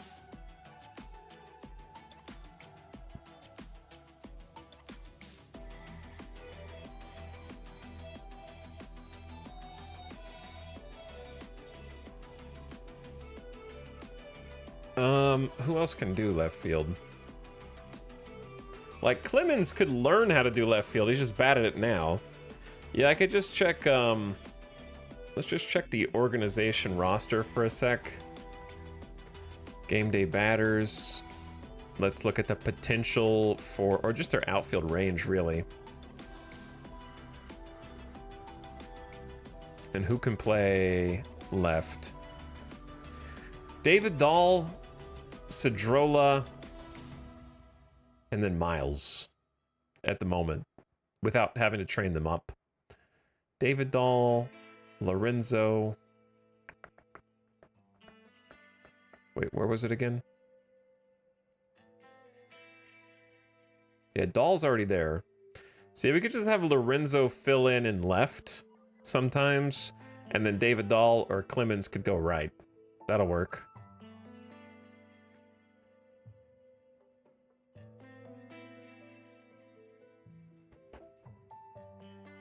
Yeah, Lorenzo has a speed. He has good range. He has good... Well, speed doesn't matter for defense, weirdly. But yeah, he has the left field ability, and he has the defensive stats. Okay, yeah, that'll work. So we got our depth chart filled in. Pretty nice. I don't have really anybody just strictly for defense. That's what DEF is like. You want someone to come in who's better on defense when you're already leading, and you want to maintain that lead. This is crazy seeing a streamer doing Out of the Park. What's up, twins? Yeah, I just started playing a few days ago, so I'm still learning the game. Kind of just I'm a strong casual baseball fan, and I like strategy games. So I've just been too scared to turn this on my stream. So now I am learning how to do it. We finished drafting our expansion team just now. Okay, so what's next? What do we need to set up in order to can we just go maybe just get some free agents and then we set up like our actual lineup card? We got a lot of money to spend. Big money. 85 mil actually. Is it worth hiring better staff at some point? Well, I mean, right now we don't even know what they're capable of. The AI filled these dudes in. For me to fire them, I have to eat their contracts. So it's going to cost me money to fire them.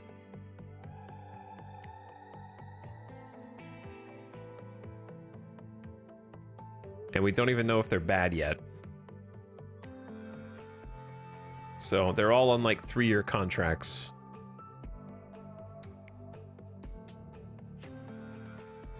Or 2-year contracts. It kind of just automated it. But we did get an amazing scout. We have a legendary scout. So for the legendary international scouting, we went in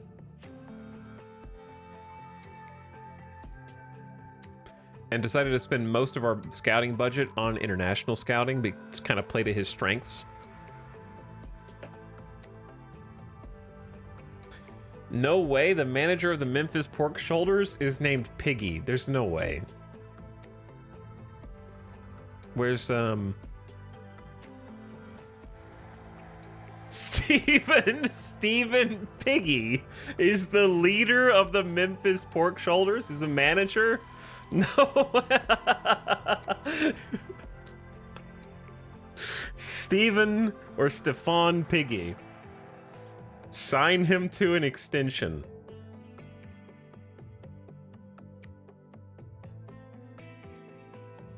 It's a great name. 44 years old. I'm gonna sign him back immediately. We're gonna keep him in the system.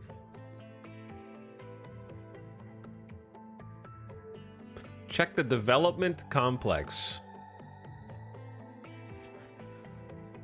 Okay.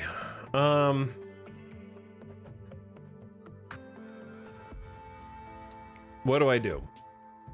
League development budget baseline 13.8 mil. We could do more with our player development budget now that we know we have a bunch of extra money. Like, what if we put like 25 into here and start developing some of these players? Draft budget, I don't even understand how this works. The amateur draft, maybe? And then the international amateur free agent budget. Don't we want a budget for this too? I'm not sure what numbers to plug in here. I heard that definitely always do the minimum of this, but maybe do more. I have no idea about the international amateur free agent signing cap. You want at least 5 mil? We have a lot of money right now. Maybe like 7.5?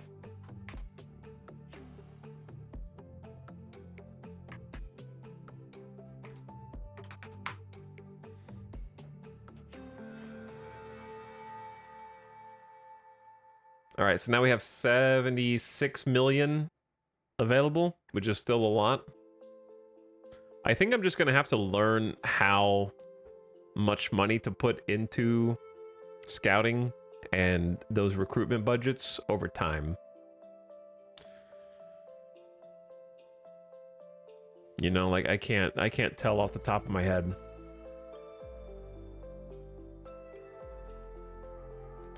Wilfredo is fair. Is fair better than okay, or is okay better than fair? I assume okay is better than fair.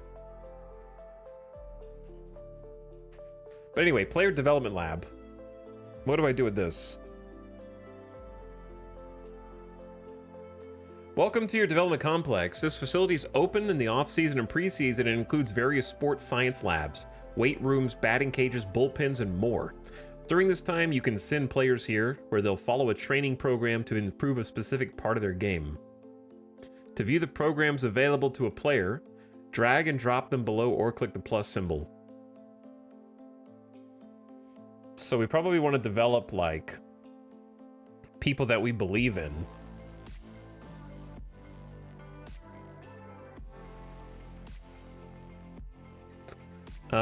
Who's our potential stars?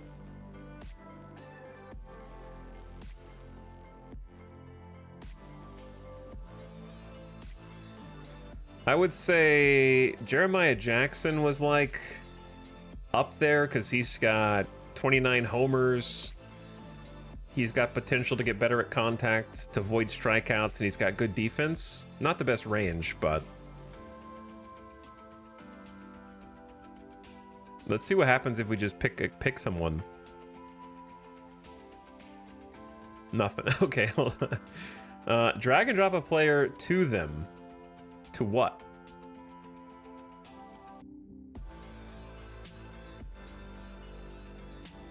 Click the plus symbol. Oh, the left window. Okay, yeah, that wasn't clear. I got you. I thought it was this window. Third base, Jeremiah Jackson, 45 overall. So we can do base running, base stealing, learn a new position, bunting drills, running mechanics, plate discipline, gap power. All right, so you can choose how you want him to go. So in this case, we either want to do contact or avoid Ks, potentially, right?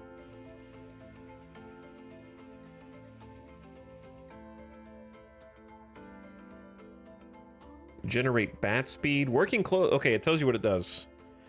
Hitters use various techniques to analyze biomechanics, swing path, and batted ball stats. With this feedback, coaches will help the player to improve mechanics, launch angle, and more to increase their home run power. Moreover, they'll work with trainers to exercise targeting core and lower body explosiveness, strength, and flexibility. By the end of the program, they'll have realized more of their power potential and possibly paving the way for further growth. Two-strike approach. Analyze their eye tracking. Help the batter see the ball better. Defend against close pitches and put more balls in play. Cut down their strikeout rate. Quality of contact. Okay, that's going to be contact, potential, strength and conditioning, weight rooms, nutritionist, physiotherapy for stamina, muscle gain, or a combination. Improve defense at second. Well, Jeremiah Jackson's my third base. Gap power. Okay, that's pretty self-explanatory. Plate discipline. Enables them to see the ball better out of the pitcher's hand. By the end, they'll have much more of their eye potential. Running mechanics, improve their speed, and may help prevent injury, bunting, learn a new position, base stealing, and base running. Okay, so for Jeremiah Jackson, we probably want either contact or avoid Ks, whichever is easier. Quality of contact and avoid Ks is hard. And it's 3 to 4 months.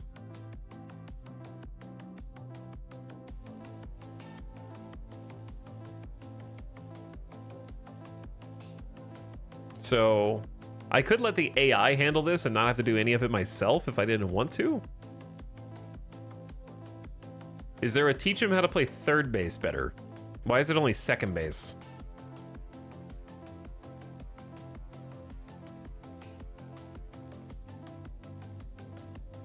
That's what I'm kind of confused about. I'd be fine improving his defense.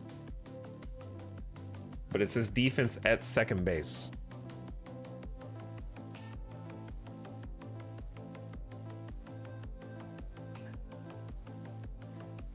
User has not played an edition with the development lab. If we could get Pache some hitting, that would be good. Learn new position. No, I think he already knows how to play third. He just hasn't played as well as I want. Is it possible that improving defense at second base will also improve his defense at third? Because it says it'll improve quick ball transfers, footwork, fielding mechanics. They'll improve their arm strength, range, and defensive skills, which should be everything.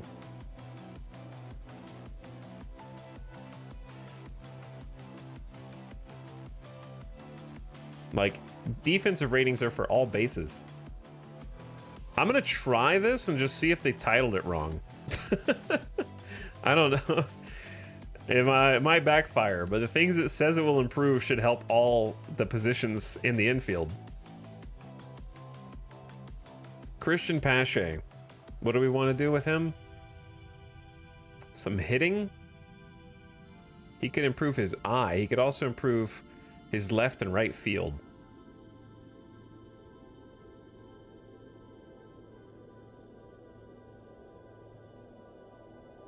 I don't really know how to make him train in those two positions, though. Because it's either learn new position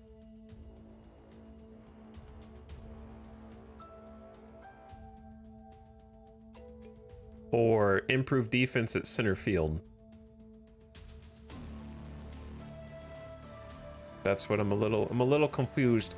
He's got good speed, so maybe we improve his stealing ability also. Let's do Christian Pache. Let's do... We don't need speed. Base stealing technique, very easy, 4 to 5 weeks.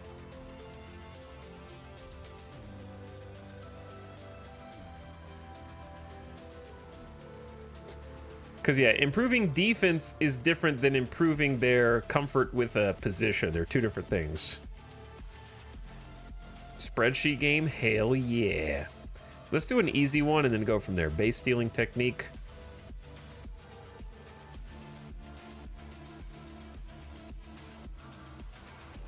How about some pitchers?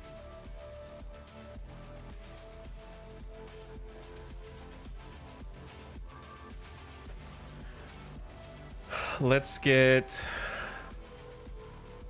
maybe Veneziano in there. Or the Cloth. Cloth could work on his stuff.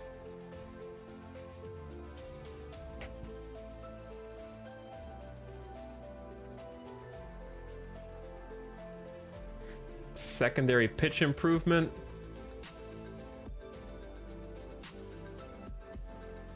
Improve control, improve movement. I'm trying to pick like the easier stuff first. He could work on his changeup. I don't know how to make them work on stuff. I'm not sure what.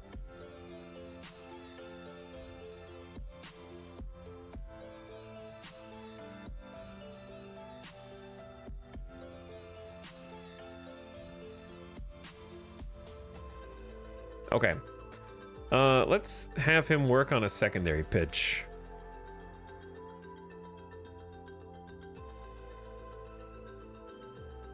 Secondary pitch improvement, 3 to 4 months easy. Try that. Who else?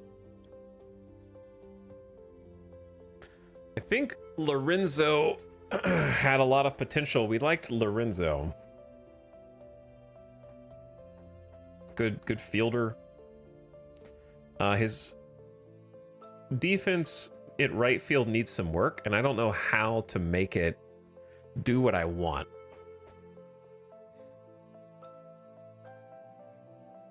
Because we don't want base running, we don't want base stealing, we don't want him to learn a new position, we want him to just be a better right fielder. But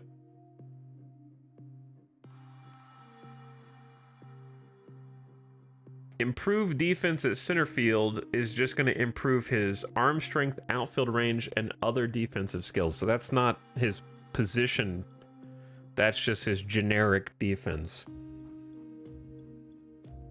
Yeah, this check doesn't do anything for these guys. Let's just try learn new position on him and see what it does. I don't know. Let's experiment. We want a Jacob Amaya to get some development also.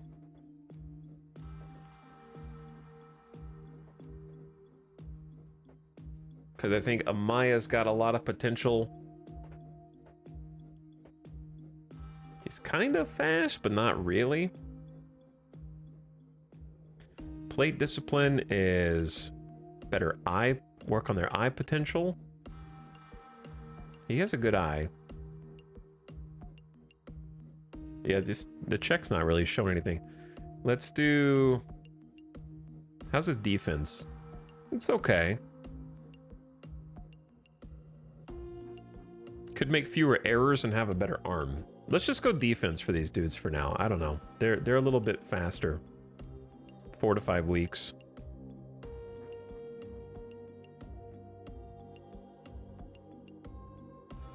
That seems very odd. You want to learn a new position? We don't care which one. Yeah. Yeah.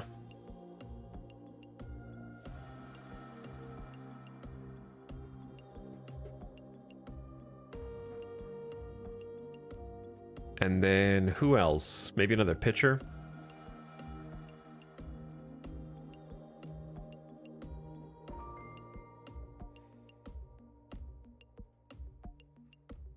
Let's get Anthony Veneziano in here. Working on something.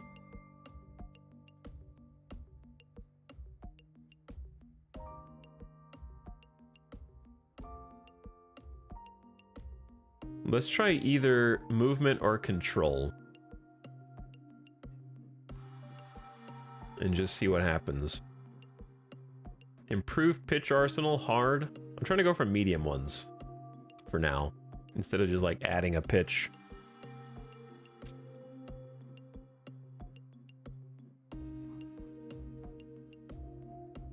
All right, improve control. There you go. Under assessment 5. I'm curious what the AI would have done. So, let's save. And then what next?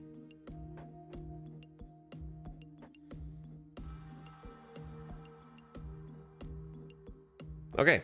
I think that's pretty much all it wants us to do until next week. When do we actually get an updated roster of free agents? When does the calendar have to roll over here?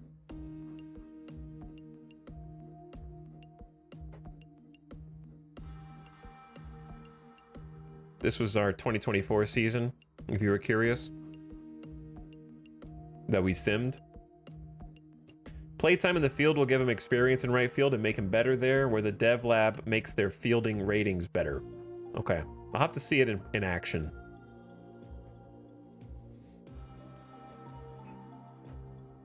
Free agents file was the 23rd, so have they already filed? The stroke of midnight signaled the arrival of the often wild and unpredictable free agent filing period. Most general managers across the MLB already have an iron or two in the fire.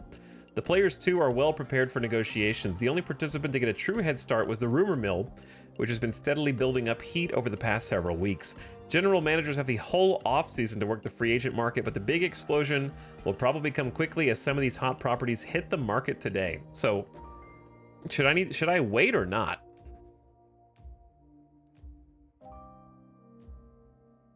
These guys hit the market. I don't know. Where do I see like the full free agent signings page?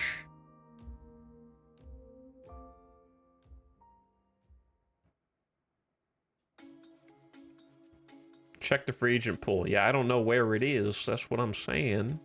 You stinkies.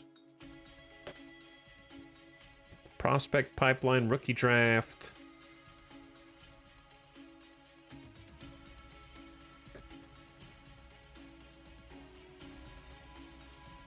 Under MLB, then off season.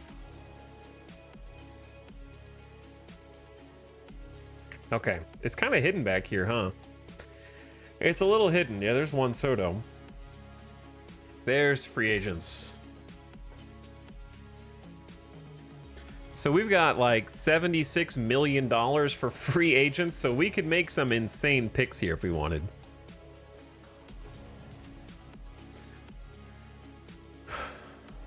Juan Soto is a free agent, no team.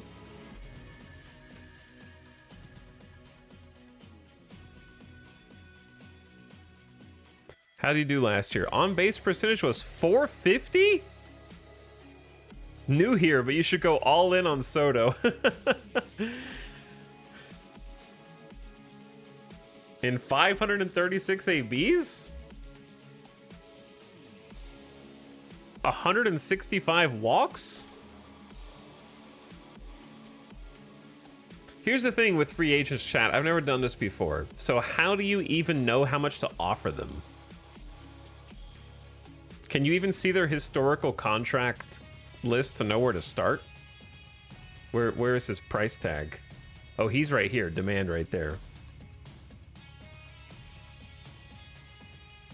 Is it not on this page? He's 48 million. Who cares if he wants 50 mil? He's worth. Oh, God. Willy Adames. Just dump the budget. We could get an amazing shortstop. What happens if you have two captains on the same team? Do they conflict with each other? Is it like a Iron Man Captain America situation? They fight for dominance?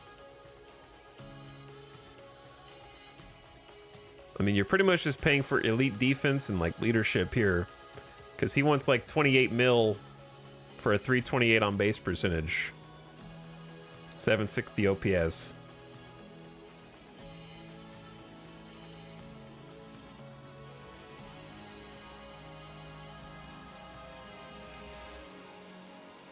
Mark, you need to pay attention to pop culture a little bit over the years, my dude.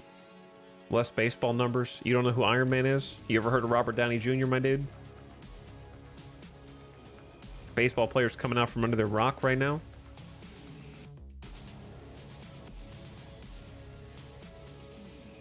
Where'd you come from? Either right-click on the name to offer contract or while in the profile on the right-hand side.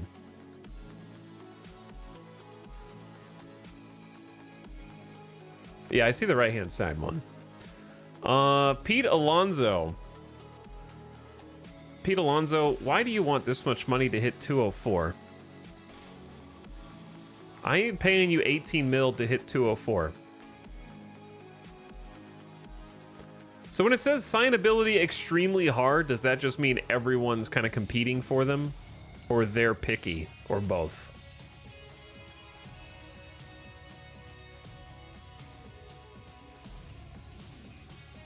Because Alexander Canario wants 7.3 million to play AAA ball, apparently. Because that's where he's at.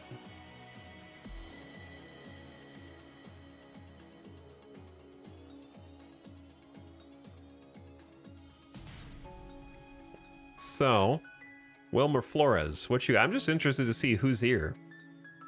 Look, I'm not filtering people yet because I'm trying to see who's here. Chat, you guys gotta wait. Just chill. I know you're excited about the free agency, okay? Just relax. They're like, oh my God, he's finally done drafting from the expansion team draft. I've been waiting for this for so long. Panic.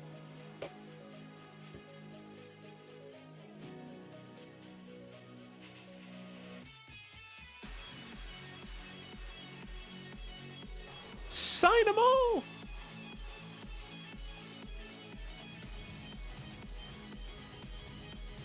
Home runs are better than batting average is the uncomfortable truth.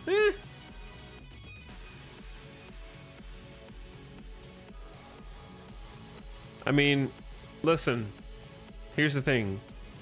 If that were true, then the Mets wouldn't be the Mets.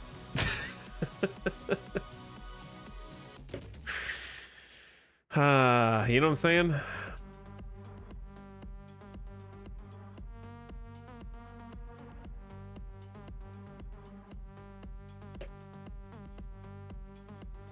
Like, Alexander Canario, at least, is better, in my mind. Because he's popping 47 homers in AAA. Which I know is AAA. But he's still on base a lot. His strikeouts are not that bad. 154 out of 535 at-bats. That's like less than 1 in 3, more than 1 in 4. For really expensive guys, you can also wait and see if anybody meets their demands, and if nobody does, they'll go down, yeah. And Alexander Canario is only 7.3 mil compared to all the other guys. And we needed another outfielder anyways.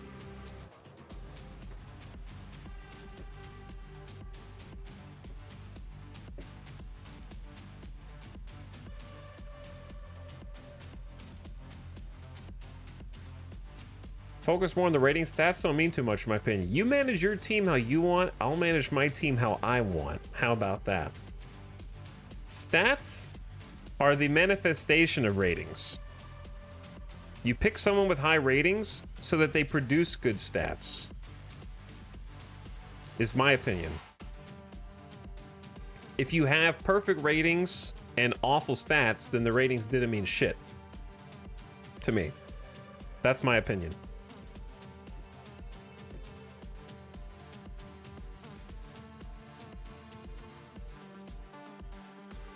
Talent without anything to show for it is worthless. They can also get very lucky or unlucky. Anybody can get lucky or unlucky. Somebody with awful stats and or awful ratings can get lucky. Someone with great ratings can get unlucky. Everyone's subject to the same amount of luck and unluck. But stats are something that actually happened. Ratings are something that hypothetically could happen. But again, you guys manage your team however you want.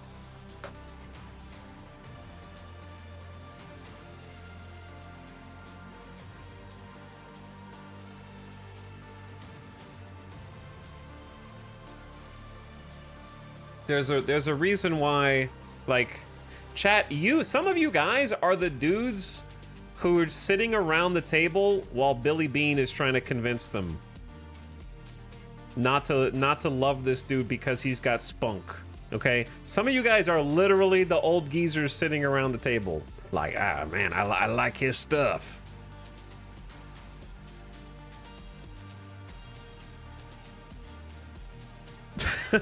Stares in skeptical.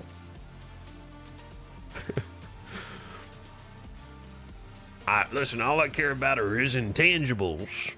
I want those intangibles. But that's what makes this game fun, dude. That's why baseball's cool, because there's so many different ways to approach it. And there's not one solution. I pick people who I like too. I don't go always on stats, you know? But right now I'm looking at prices. I'm also, Nick Ahmed is an elite defender here at short, but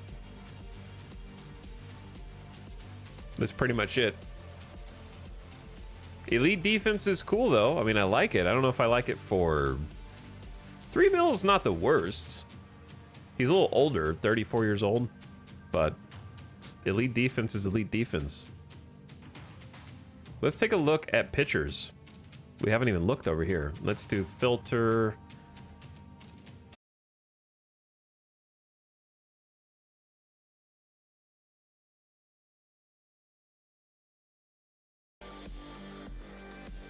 Welcome back, everybody.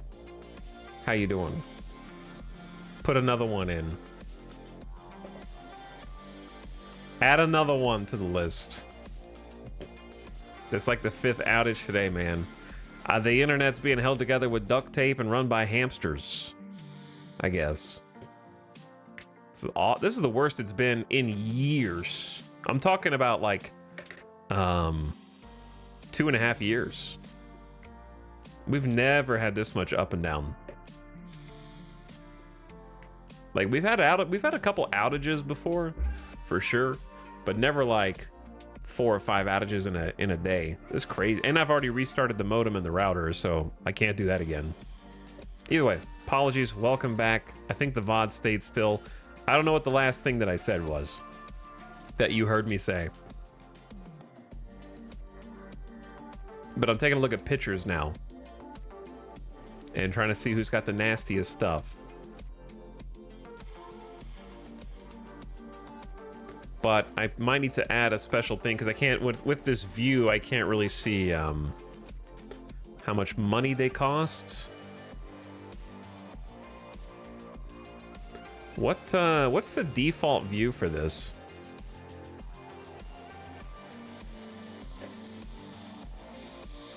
Does the internet have good stats? The internet has terrible stats. We need a pinch hitter stat. But yeah, I'm not signing a Roldis Chapman. Sorry, that's just not gonna happen. Anthony, Gose or Gose? I wish it said how much money they want here, instead of me having to go through like a different view. Anthony just wants 1.7 mil.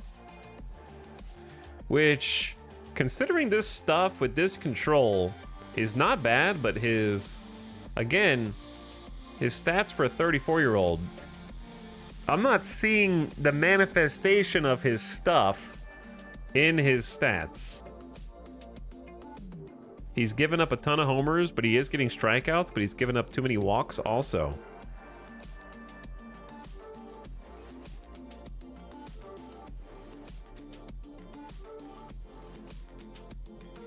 His whip is higher than it should be with this much stuff. His ERA is higher than it should be with this much stuff. Too many homers. Craig Kimbrell, you're still alive? 36 years old, 36, man. High financial ambition, no joke. 10 mil, totaling 32 mil over 3 years. Pass. Pass. Blake Snell is a free agent? How much does Blake want before we even look? Yeah, 195 mil. He wants a 7-year contract for 195 million. Yeah, no. No, absolutely not. I know you're good, man. I know you're good, but I can't be affording that. 7-year contract. I'd be stuck. Dude, Kenley Jansen.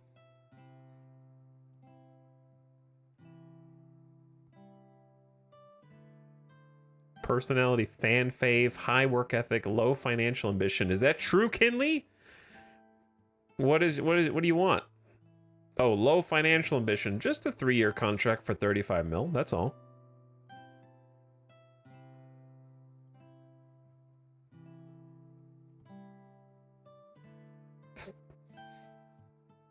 It's just, I don't know, dude. 11. You'd be the most paid player on the team. Danny Jimenez. What did you do? He wants a 1-year, $1.5 million contract. I don't like only 2 pitches with no control.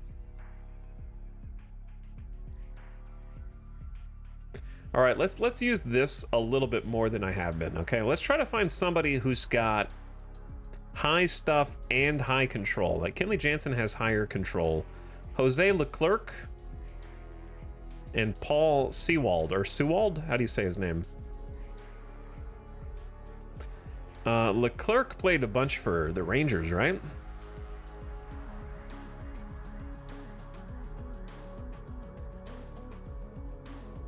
He wants 10 million a year for 4 years, 9 million a year. I don't think we take any of those.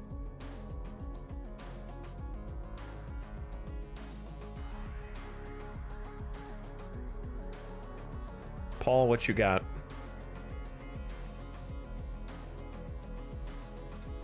$25 mil, 2 years, 12.6 million a pop. Chat, my problem is I'm cheap, man. I see these people that want 12 mil, and I'm like, you know? I also don't know what this music is, but you shouldn't be listening to it.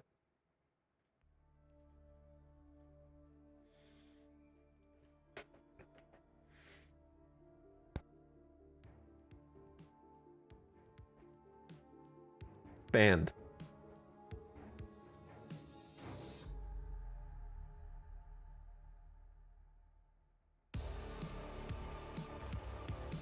$70 stuff, 60 movement, only 40 control. Lucas Sims, playing for Cincinnati.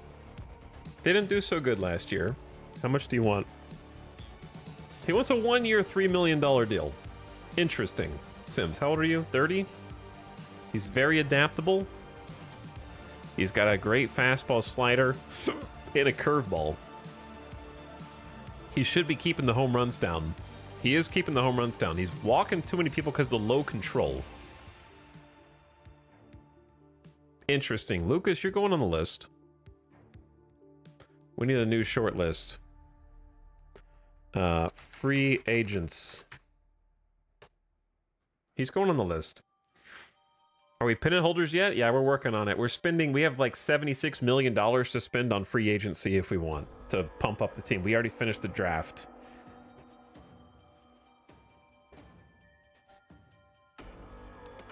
All right, how about high? I like high control pitchers sometimes, but these guys are hurt.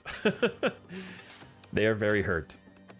Chris Martin, 38 years old, and is injured since September.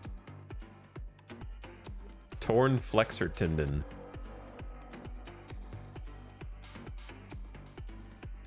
It's unfortunate, Chris.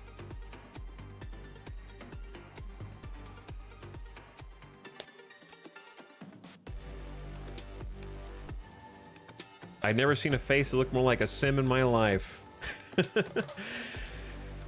But yeah, we're trying to be pennant holders, but the internet, the ISP keeps taking the stream down. I'm kind of glad that the game isn't just playing in the background right now like we're watching a baseball game, because the internet would be cutting out every so often anyway, which would be driving me even more crazy.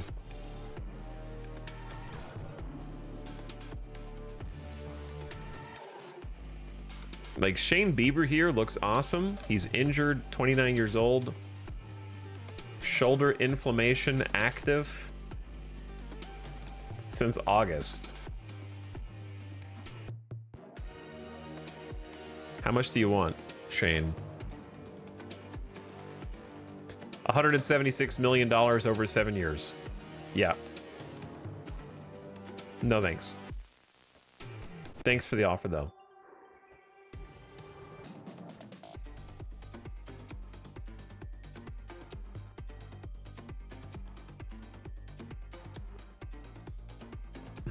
Who throws the fastest out of everybody? Melvin Adon, 100+ mile-an-hour velo, but he has pretty bad control. What about Steven Cruz?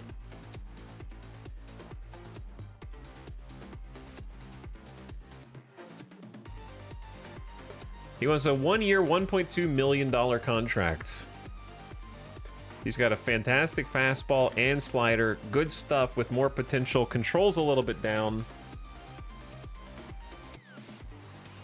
And then got a cutter, changeup, sinker.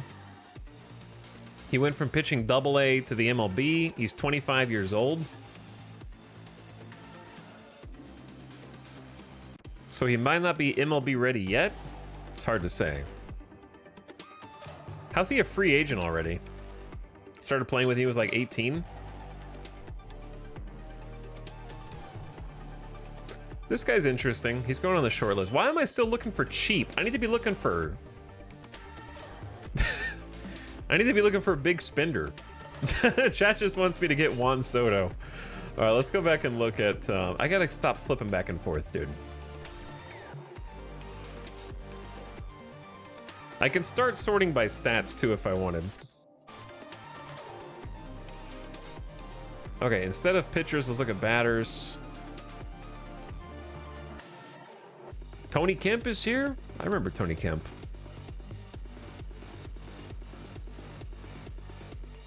The simulation likes Kemp way better than real life. Because real life, he's batting 209 with a 303 on-base percentage.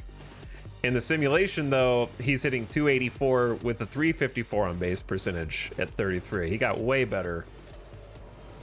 Captain, leader, work ethic, low adaptability. He's got left field coverage. He's got speed. He doesn't strike out.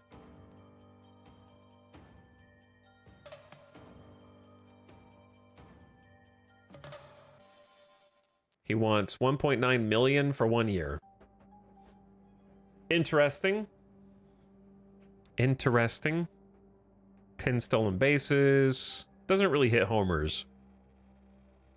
He worked on it over the offseason.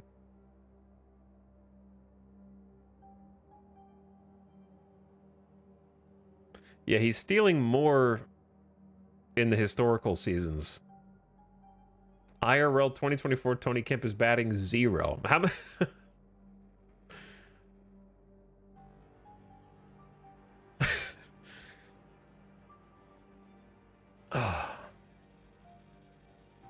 He went 0 for 10. That's sad. That is sad. Probably gets on base because of his speed. Okay, let's start sorting by some different metrics so we can actually pull some of these guys in. Let's do it. Let's try a custom filter. Or we've got contact of at least, let's look for power. Someone that has power and contact of at least 45 to go with it. Who's like the best power hitter where we got like at least 60 power, at least 45 contact? That narrows it down. Okay, well there's Juan Soto, Willy Adames, Pete Alonso, Marcelo Zuna. All right, yeah. No, these guys we were already looking at. The problem is I want someone that can play defense as well. So what if we sort, I know that that's crazy. I know that's crazy. How about Willy Adames is the only one with that shortstop range. And he did okay with St. Louis. He's going to be better than whoever we picked, but yeah, he's going to be expensive. He wants us 8-year contracts, so no. We're gonna pass on that. Infield range here is super limited. 39 homers in AAA. He wants a 1-year, 2.2 million contract if promoted. Oh, don't they want bonuses too? Do they want bonuses or no?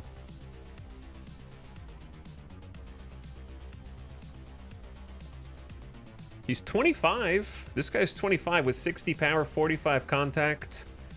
Room for his eye and batting average on balls in play to go up. He just has high financial ambition. Has a 360 on base percentage in AAA, 922 OPS. This is definitely a dude for the free agents. How do you go back to the original view where it showed like how much they cost and everything else? Maybe if we just like leave this page and come back. No, it's the same. Yeah, you can put him in the minor league and then if he gets the call up. Default doesn't do it. Oh yeah, it does. It didn't work a second ago, I thought. Yeah, it does. So I'm curious, if we don't sort anything, who wants the most money, period? See, where did the money go? There it is. Juan Soto wants the most, 48 mil. Yeah, it's the guys we looked at. Anthony Santander. Santander? However you say it. Left, right fielder. 28 homers in the MLB. 258 average. 30 years old.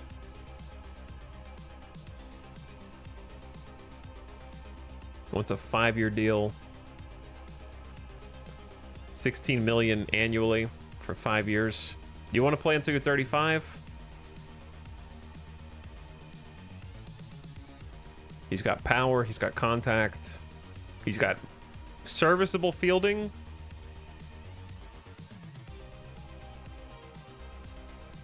Manuel Margot, 16 mil also. I'm just kind of seeing like what everybody wants. Elite fielder, crazy range. He wants a 6-year deal. These guys want, these 30-year-olds want like 6, 7, 8-year deals, man. 34-year-old Marcelo Zuna, 26 homers. He wants 81 mil 5-year deal till he's 40. Jorge Polanco, 23 homers, hitting 262. He wants a 5-year deal till he's 36. JD Martinez is 37. Don't tell me you want a 5-year deal. He wants a 1-year deal for 15 mil. JD Martinez hit 20 homers last year, hitting 271. Can't be a fielder at all, just a DH. Chat, we get Juan Soto. I'm just kidding. I mean, Juan Soto is cooking in the simulation. 165 walks, 450 on base percentage. You got to put him in the outfield somewhere. He's not great at fielding, but what does a contract look like? He wants a 9-year deal, dude. I'm not doing a 9-year deal.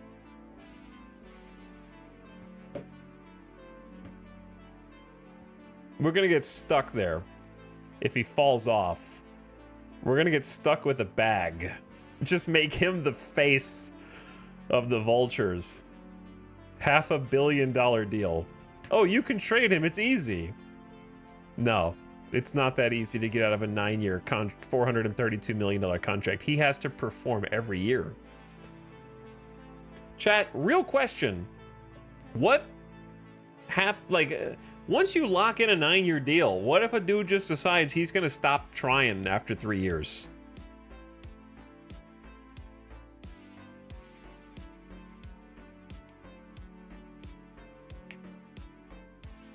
And it's just like, whatever. Bench him, but you still have to pay him. It happens IRL all the time. Because you lose, like, then you just have to want to be like a Hall of Famer at some point. That's your only motivation. You just want to be the best.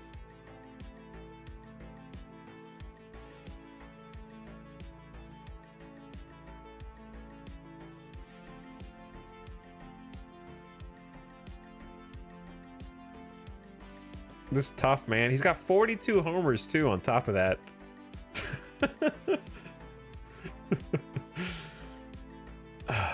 He's only 26, and we need a hero.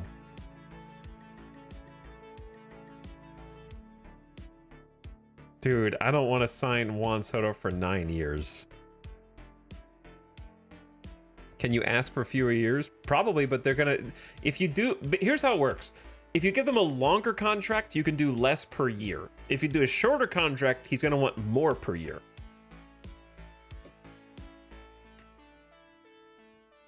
Also, I have reputation thing on, which is if I offer something and it's a bad offer, then my reputation takes a hit or something.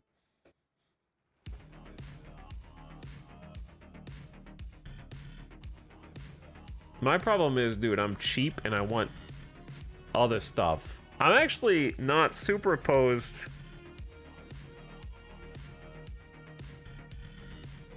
Let me check my own depth chart here.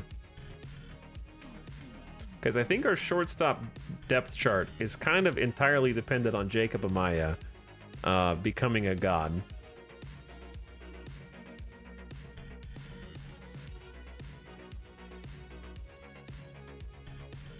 He's not the best shortstop.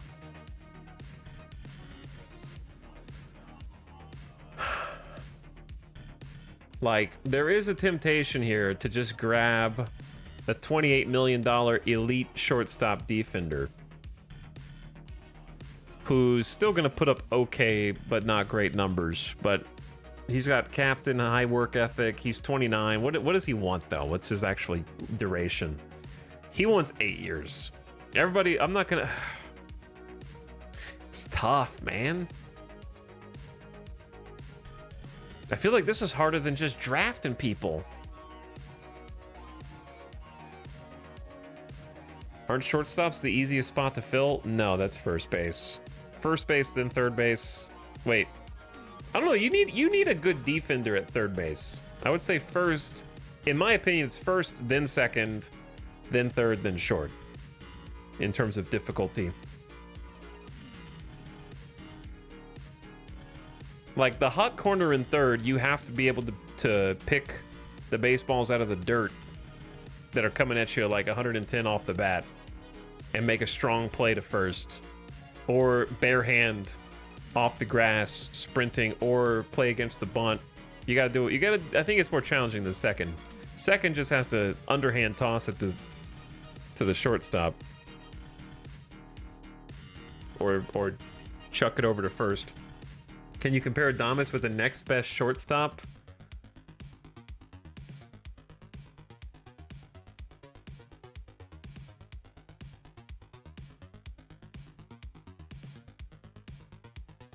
Nick Ahmed is the next one who's got... Nick Ahmed makes... He got the same range, fewer errors, and the same arm. But his hitting is worse.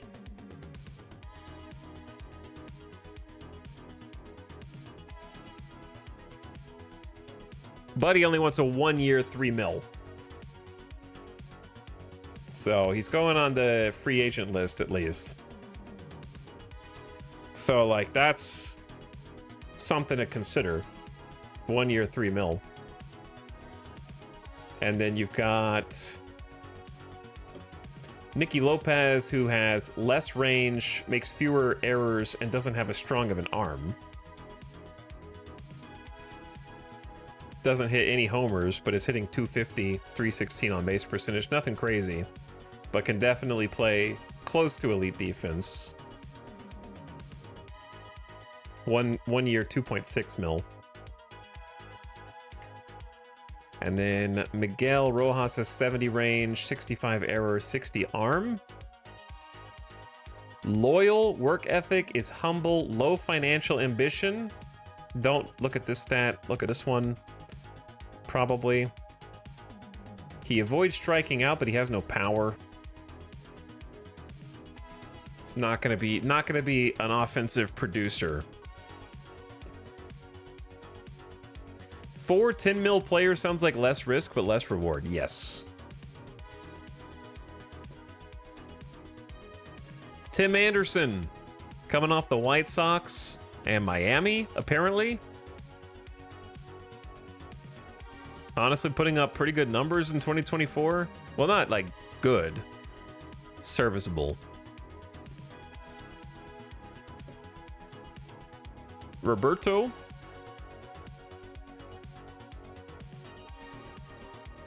AAA player. Yeah.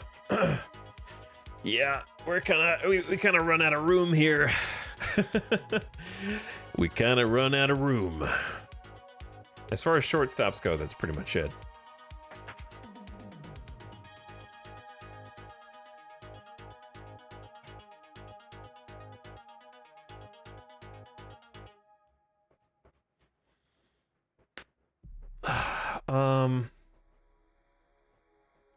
Dude.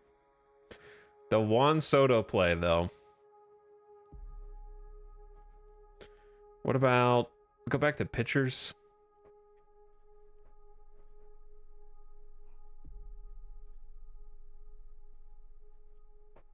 Jordan Montgomery wants $33 million. I wish I told you over how many years before you have to go click on this. Pitch for Arizona with a 3.23 ERA as a starter. Pitched for Texas before that with a 2.79. Whip 1.09 to 115. Not giving up that many homers. Got more strikeouts last year.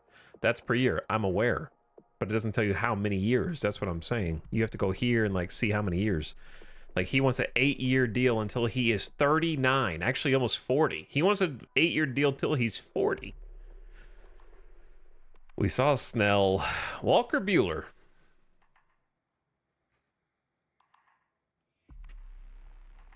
Walker Buehler did good last year. But he's 30. I bet he wants an 8-year deal. 5 years.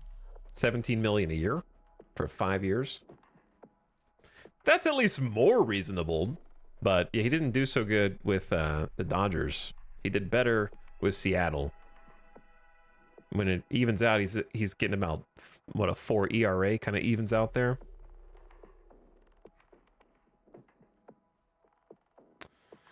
Chat, I feel like this is harder than the other draft. This is free agency is harder than the other stuff.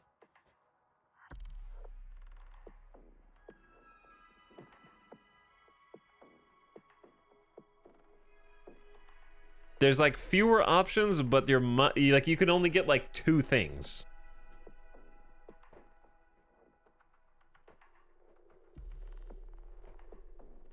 The reason I don't want to get Juan Soto is because Juan Soto is going to be like our LA Angels Ohtani. Okay, a cool player, people go watch, and then we lose every season anyway.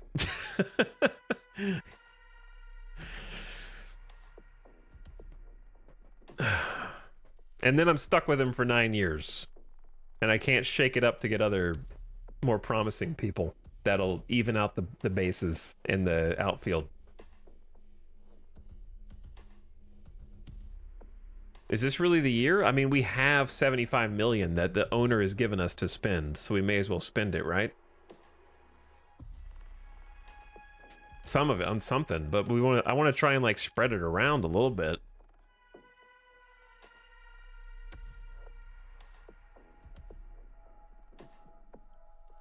Sean Manaea, what do you want?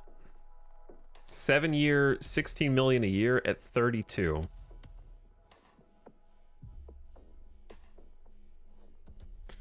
Wade Miley, how much do you want? He wants a 1-year, $13 million contract. See, I'm interested in stuff like this. If he can put it together. Wade Miley played for the Brewers and also the Cardinals.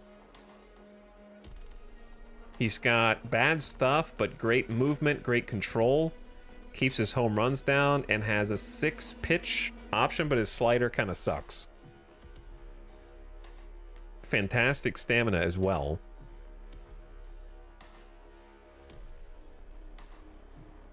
Doesn't get too many strikeouts because he's an extreme ground ball pitcher. Doesn't give up many homers. His whip is good with each team. His ERA is just a little higher with Milwaukee. And he's 38 is kind of the downside. But he's a 1-year deal. So you take a 38-year-old pitcher for 1 year. This could be a guy. This could be a guy. He's going on the list. Ryan Presley, former Astro. Don't take another Astro, dude. Here's the thing about Ryan Presley.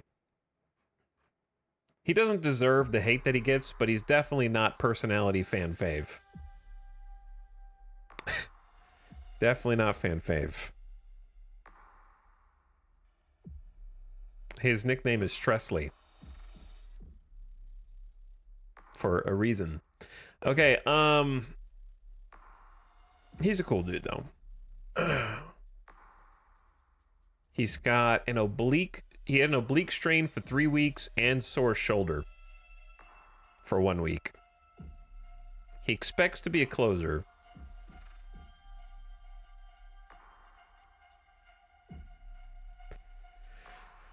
The problem is we've already got a closer.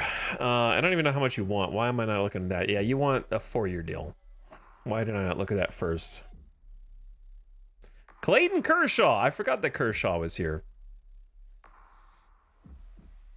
Kershaw got blown up in the simulation last year. 5.5 ERA, 1.46 WHIP. Yeah, I'm just going to pass Kershaw. We looked at Kimbrel. Hector Neris. Great fastball, great splitter, great stuff, decent control. Honestly, stats are up there too. Pretty good. How much do you want? Probably a decent amount. Yeah, he wants a 3-year, $31 million contract, $10 million a year. Which isn't the worst. I mean, he's 35, and he seems like he's been pitching well, and he's got good stuff. Playing for Chicago. Yeah, it's not insane.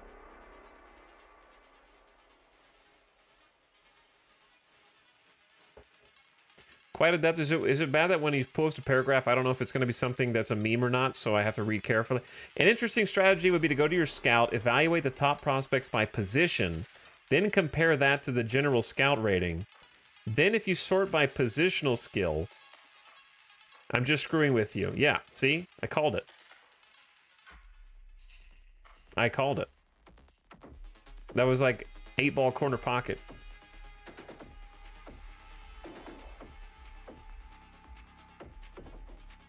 Spend all of your money on Soto. I'm not going to spend 9 years of money on Soto. Baseball nerds are by far nerdier than most actual nerds. It's very true, yeah. It's very true.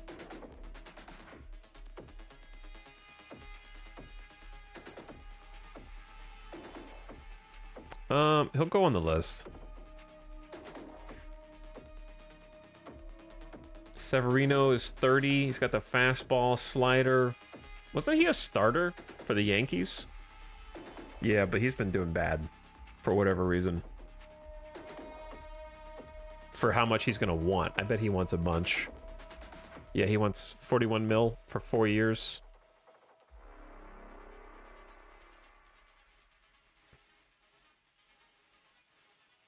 This is not the best way to look at these guys. I kind of have them sorted. I guess I could actually get these guys sorted by a different view. Let's see. Game day pitchers. Filter customize. Choose. We can actually do pitching stats. I think ERA is at most 4.5 is very reasonable.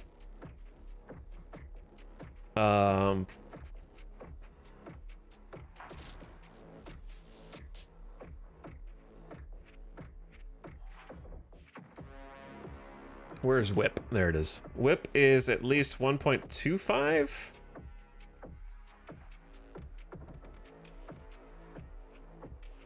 That's pretty generous.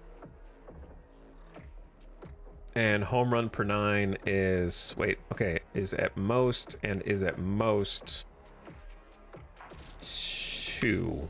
That's not gonna cut down that many people. All right, let's get more picky. Let's get 4.25, 1.15, 1.5. There's still 3,400 players who this fits.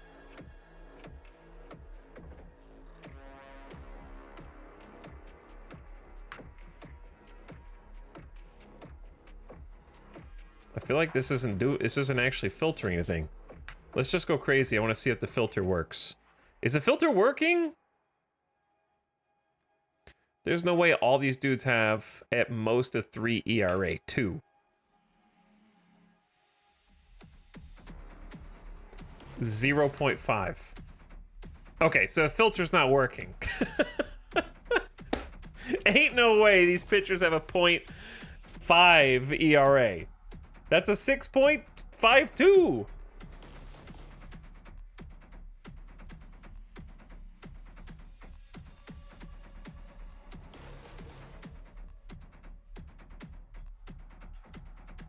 I think it's the opposite. Oh, hold on. You think it's not at most? You think it's less than? Like I was trying to think of how it would. Yeah, it might be the opposite. There's still 3,400 players.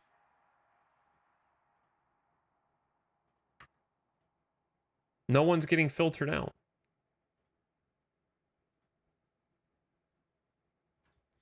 GDB is very confused. Yeah, GDB is very confused. I understand. I think the stat things don't work.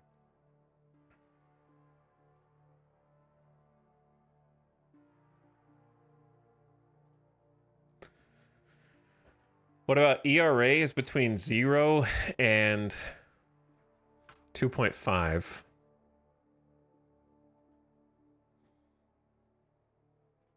What about whip is between 0 and 1.25? And home run per 9 at 0 and 1.5. That didn't work either. Because they have a spot where they have like 0. It's like if you pick on Jacob Josie, he doesn't have a spot like that. He has a 6.41 ERA. I just don't think the filter's working. Busted.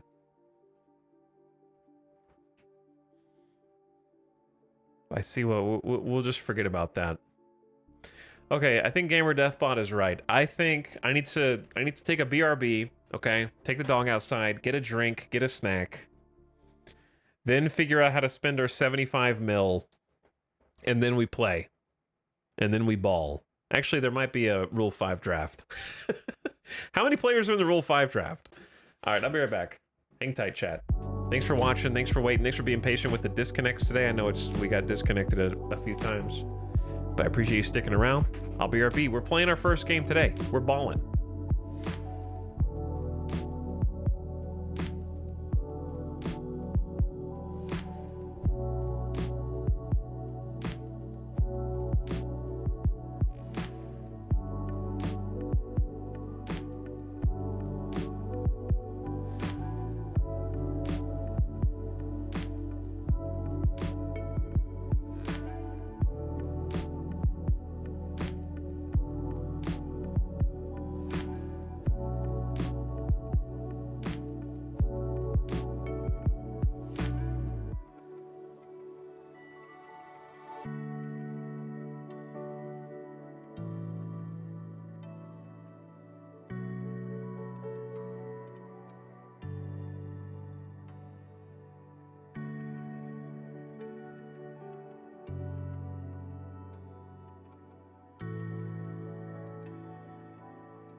Yo.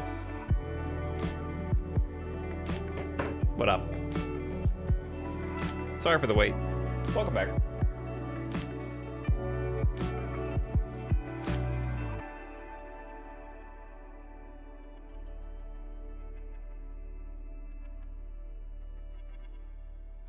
We back.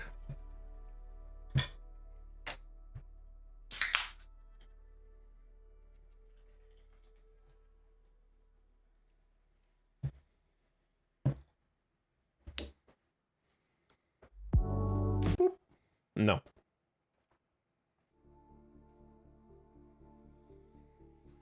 Okay, so I have a question. If I sign someone as a free agent, how do I free up space? I guess I do have space freed up, don't I?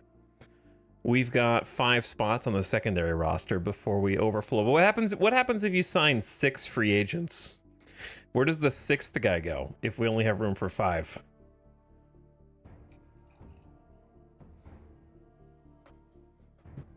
That's the question. The Shadow Realm. Banish him.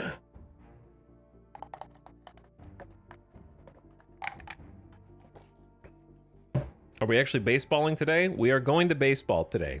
We're currently trying to figure out how to spend $76 million. These are players that are not prospects. These are the legit dudes who have been playing, but their contracts have run out and they're free agents. So we're trying to sign the existing baseballers. And there is one dude named Juan Soto who would cost us $56 million for the next like 8 or 9 years, and he's a god in the game, but also that would be more than half of our budget for like the foreseeable future unless somebody else. That'd be like buying at the top, in my opinion. That'd be like buy high, sell low. Is how that would end up. It would be great for a few years, and then if he starts falling off, you're stuck footing the bill and watching it go all the way to 0.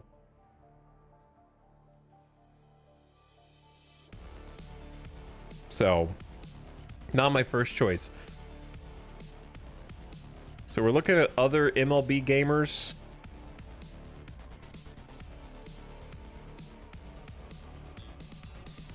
And I feel like we've looked at most of these pitchers already. Maybe it'd be nice to try and find like a closer specifically, another one. We already have one. We hired Garrett Clevenger, I think. And honestly, I'm pretty happy with the one that we got. Because they're better than these dudes.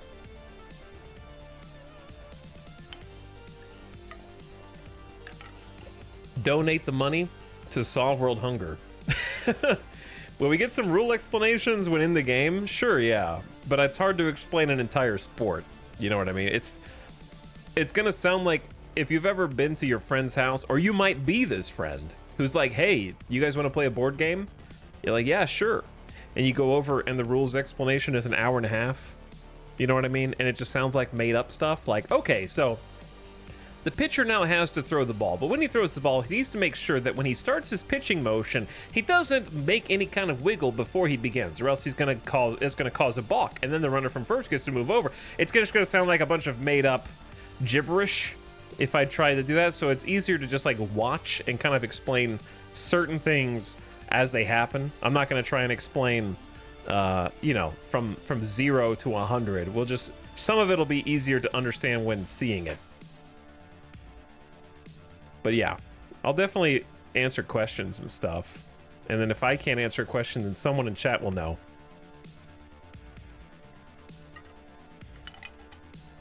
I'm pretty sure.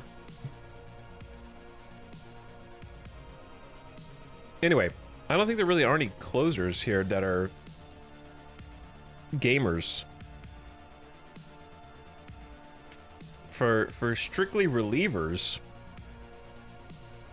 I hate how this keeps going all the way down. I have to scroll all the way up.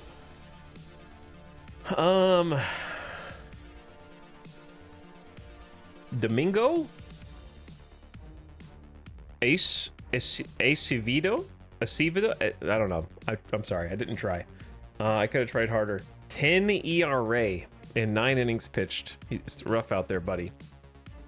It seems like you should be better, but you're 30 years old and you're just not better. I thought this game was just menus. There is a way to see games. It's like PlayStation 1 graphics. But we're gonna watch it for sure. Chris Davinsky. What's he been doing? I don't know. He's been all over the place. He was on 6 different teams in 2023. Twitter handle. All right, let's see who's on our list right now. Who did we already put on the list? We got 3 pitchers, a shortstop, and a third base.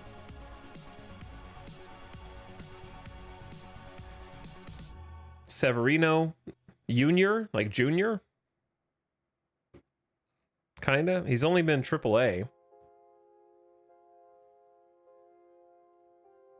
But he's got 39 homers in AAA. So if we believed in him, he's 25 years old. Is our catcher any good? Yes, we have like a top 10 catcher. By on-base percentage, I think we have like a number 2, number 3 catcher in the league by OBP. We picked up, just based on the 2024 stats, anyway. He's also our current highest paid guy. Yeah, he's 6 mil.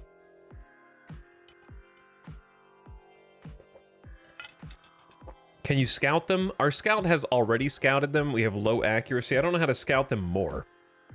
I assume our team needs to exist longer so that scout has more time to do scouting. Because our team sort of just sprang into existence. So maybe that kind of affected the scout. And it'll improve accuracy over time.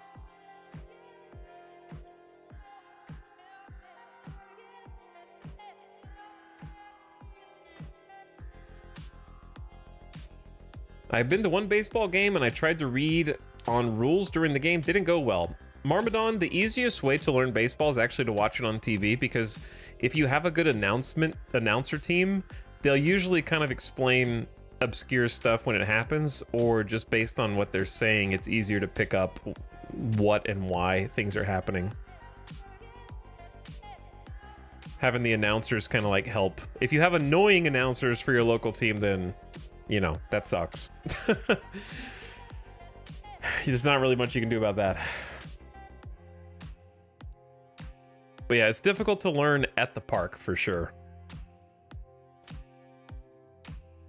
I mean, this dude's interesting. He's interesting for this reason, right? Because he wants $2.2 million if promoted to the major league. So we can use him in the minor leagues, but if we take him up to the majors, then we pay him 2.2 mil, but we don't have to pay him before then. And he's 25. It's a minor league with major league option. If he's promoted to the active roster, he'll get a guaranteed contract and we'll pay him then. If he's not promoted 30 days into the season, he may opt for free agency.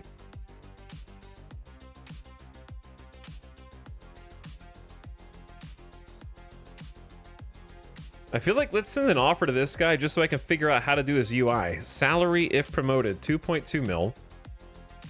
I mean, he's not even been on the MLB yet, so let's undercut him a little bit. I don't know if this is going to backfire on me. Let's say 1.75 million.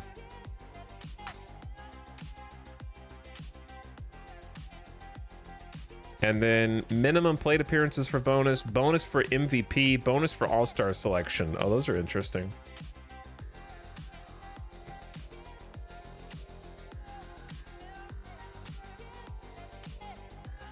You know what would be interesting? If you're this player, what would you do if somebody sent you a major league contract for 1 million and it was guaranteed?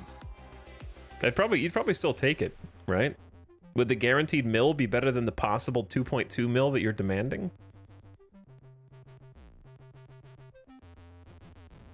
He's stat-wise, he's okay at second base, third base, defensively, and then has the potential to hit 39 homers. He hit 39 homers in AAA, and he's 25.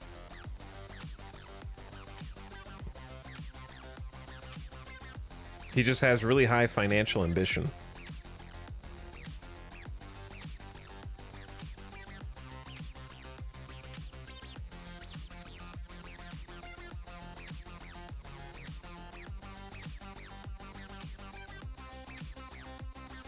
I don't know. I'm interested in doing this just to see how it works. Let's go even lower. 1.5 million. Minor league with major league option.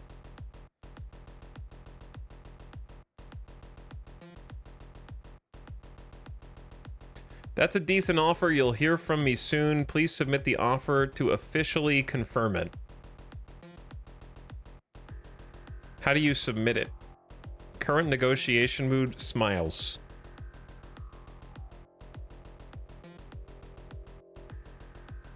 I don't know how to, what do you mean official? Oh, submit right here.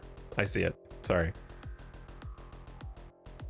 What if I send him that and like, how does that sound? And then go, just kidding, it's 1.25.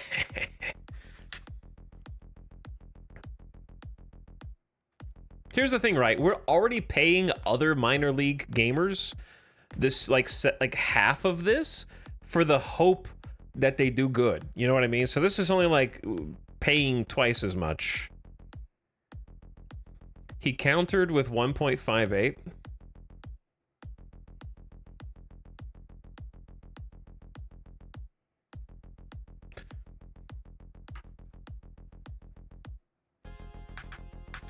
But I can't. How do you even accept it?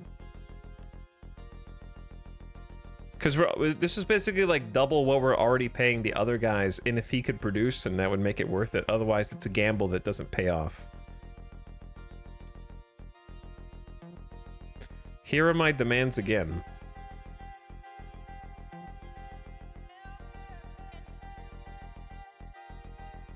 All right, you know what? Submit it. I'll let you know my decision soon. Okay, I just want to try this out. It doesn't seem like too much of a risk. Now, what do we want to do with the rest? We got two relievers, Steven Cruz, that we've put in our short list. He's only 25. He wants a 1 year, 1.2 million if promoted deal. He's got a great fastball, great slider, a good cutter, and two other pitches. Good stuff. Not as much control as I like. Decent movement, highly adaptable, not a bad teammate. No injury history. Pitch is righty. And he has potential. He's still young. He's only in like MLB/AA. He's not doing amazing, but we don't have to pay him a ton of money if we don't promote him to MLB. You know what I mean? We can see how he does in our minor league system without having to pay him it's a minor league contract with a major league option. I don't even know if this is worth it. Okay, so he wants 1.2 if promoted. Let's send him a counter offer of 900,000. Decent offer. You'll hear from me soon. Okay. He's got an offer. Wade Miley and Hector Neris are going to be more complicated because they're legit pitchers. He's 38, right? He's older. Pitchers can be older and still dominate. Last year, Wade Miley was a starter with crazy stamina. He's got 5 pitches, good movement, good control, keeps the home runs down. He pitched for 2 teams, both of them sub-4 ERA. With St. Louis, he was dominant. He just wants a 1 year, $13 million contract for a starter. I kind of just want to see how my starters perform, then take a 1 year, 38-year-old rental.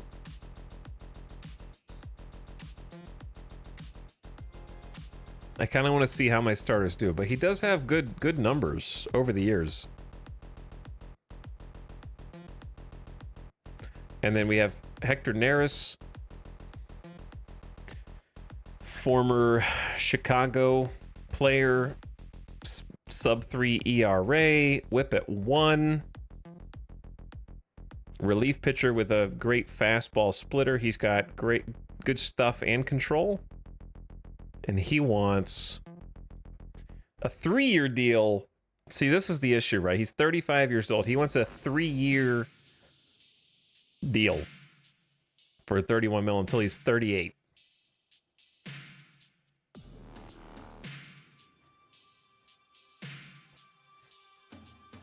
And then we got Nick Ahmed at shortstop, who does not have a great bat, but he has elite shortstop defense. And he wants a 1-year, $3 million contract. So we would be trading... If we picked him, we would kind of be replacing our shortstop who hasn't even been tested yet. Our current shortstop is Jacob Amaya, hasn't really been put to the test. Jacob has worse defense at short, but could have a much better bat. Hitting .291. Bats win championships, not gloves. By that logic, one bat wins a championship and then pitching. Pitching wins championships and you just need one run. Right? It's easy. Can Amaya shift to second? Our second is also pretty good. We have Nick Madrigal, who is 60 at second. He's a captain with good leadership, work ethic, intelligence. He doesn't have the best arm, but at second, you don't need the best arm. And he's actually MLB proven, hitting .273. Not a great OPS, but he also he's still 27. He could develop a little bit more. Save game, I saved recently.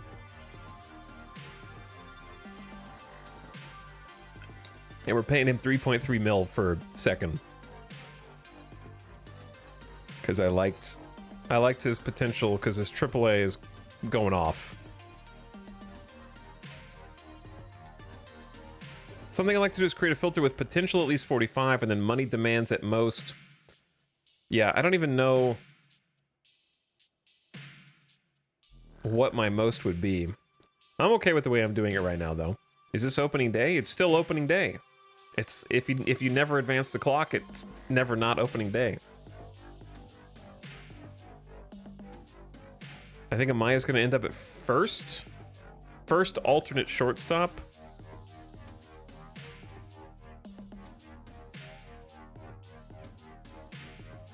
He could. Like, we could replace... It really depends on how good his bat is. We haven't really gotten to test it out. He's only 26. But he's got pretty good range for cheap.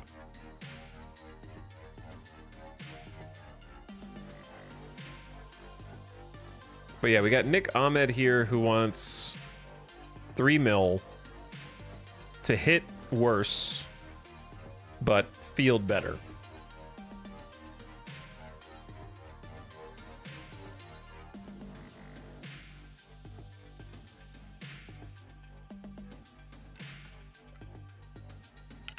He still hasn't unpaused! Not wrong. Not wrong. And we already sent an offer to Severino. I just don't know how if I care that much about... Nick Ahmed's 34. His potential is capped. Like, if he was going to be hitting better, he'd be hitting better by now. So you're just giving up all your offense.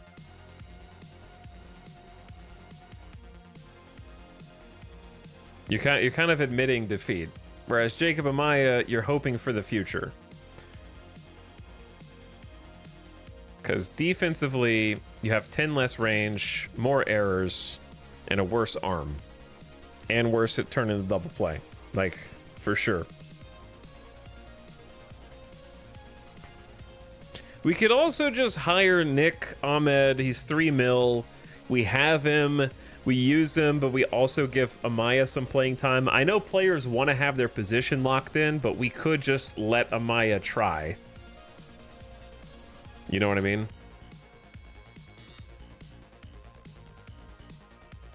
We could give them both like almost a compete for who's better. All right, how do you get back to the free agents? I guess this is one. I could just keep going back. It was like MLB, off-season, free agents.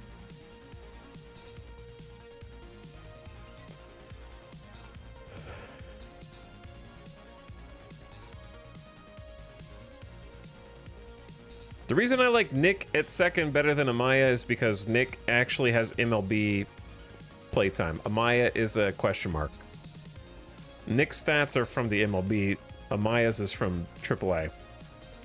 And I also like all the leadership personality stuff Nick brings, because if you look at, you can actually see team chemistry. The team captain right now is Nick. I don't know what disruptive means. Leadership, Nick Sandlin and Brian Navarretto, who's like third. Spark plug is Amaya.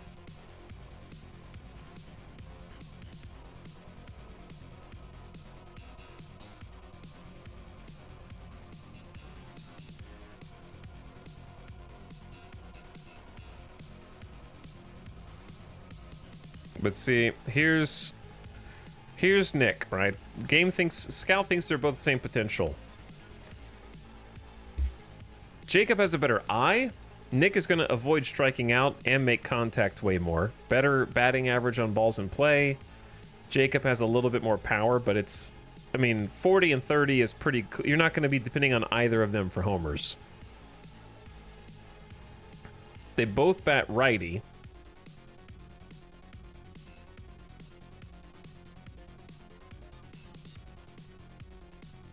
And then defensively, Nick has worse range, which is why he's at second.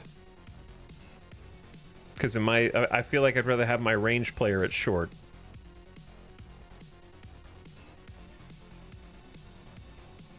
And then he's going to make a fewer errors. But yeah, from just like a battings rating perspective, I like Nick.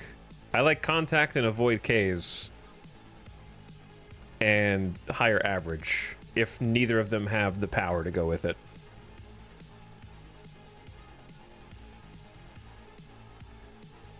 In my opinion.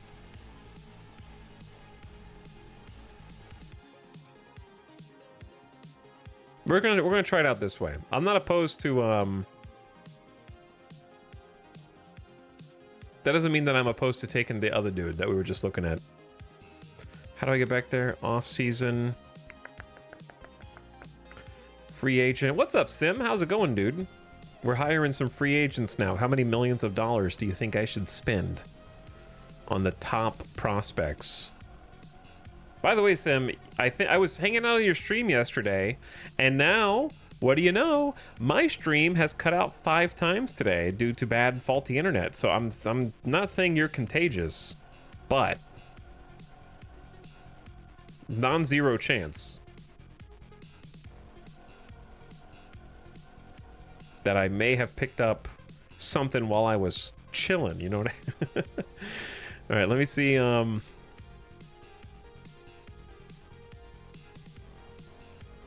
Willie Adames was the other potential shortstop, but he's much more expensive. He wants an 8-year deal.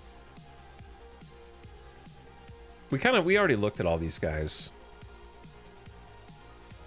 We already looked at them.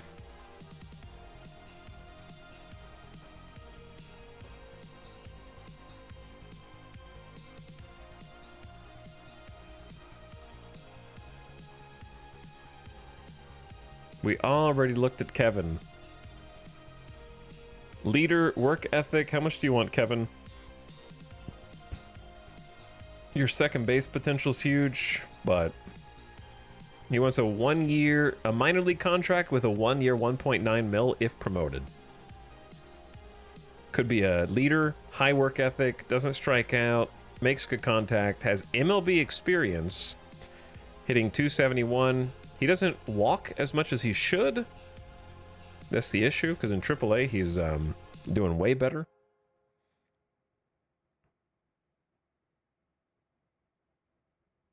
$31 years old already.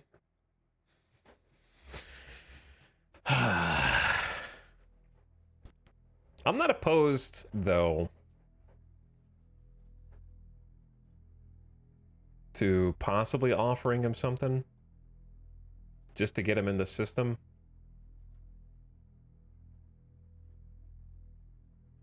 Because this is pretty small ask. He wants 1.9 mil if he gets called up.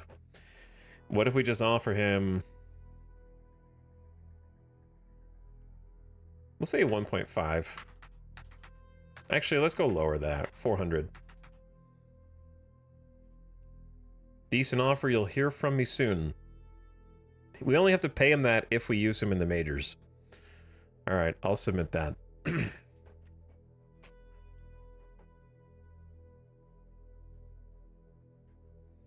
Okay.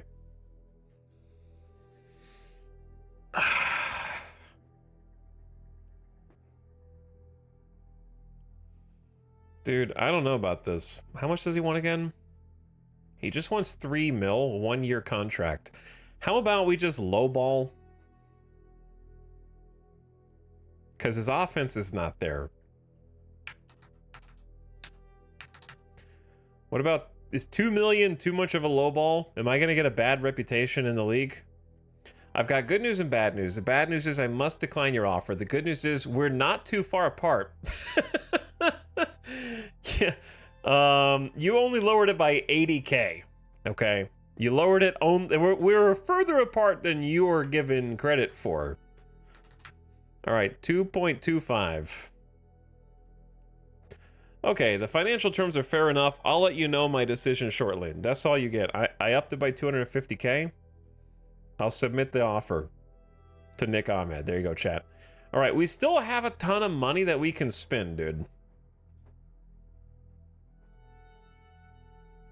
And I know who you want to spend it on.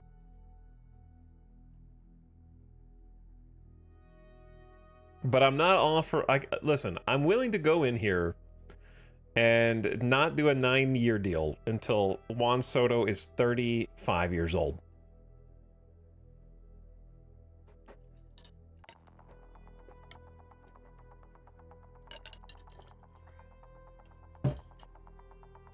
What about a major league contract?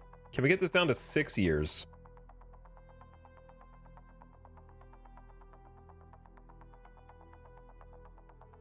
We could also just wait Soto out.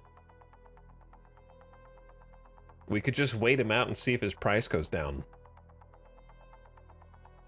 Give him a little more time in the oven.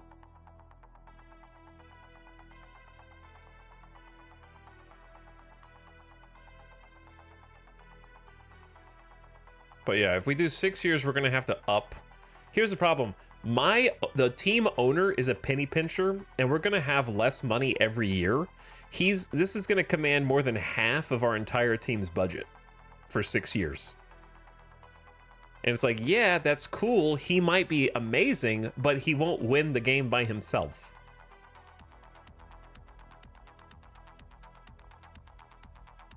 You know what I'm saying?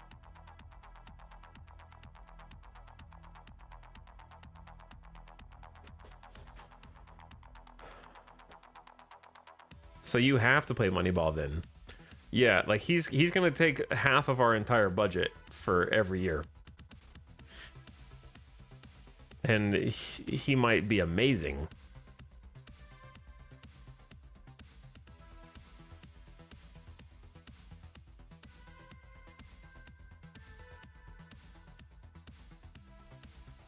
He's Juan Soto, not Juan Solo. Be interesting to see who signs him and for what amount of time. Yeah. I just can't do it in good conscience.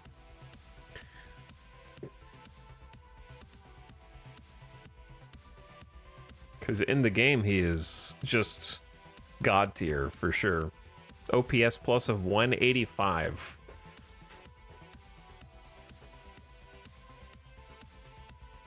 All right, let's just throw some numbers up. What if we did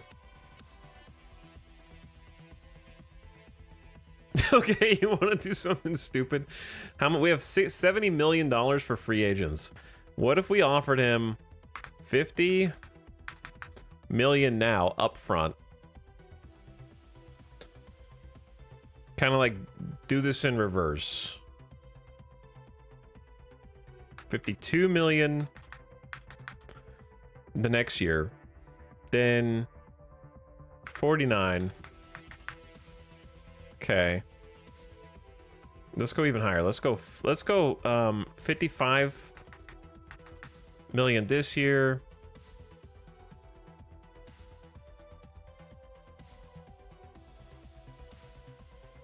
Then 53, then 52, then 49,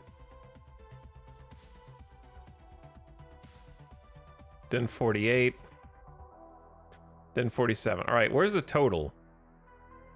Do they make you do the math here? I have to do my own math?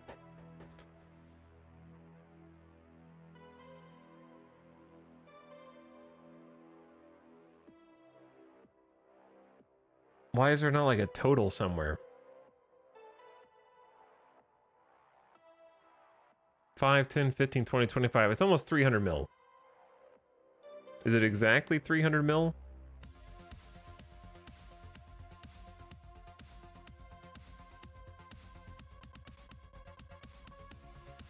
Let's add a little bit to this.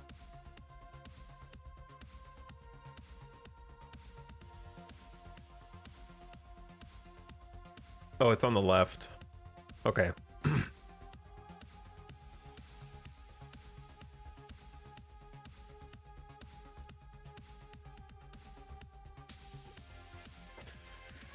So, guaranteed value of 258 million, potential value of 317 million.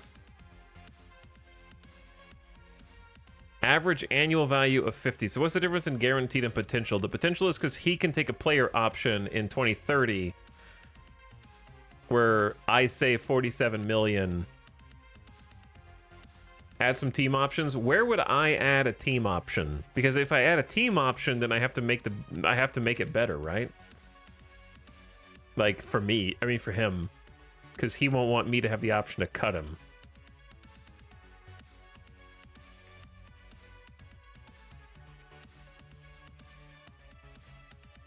So I can do like a team. I don't know, dude. I don't know what a vesting option is. I'm gonna be honest with you. This is where I have to learn stuff.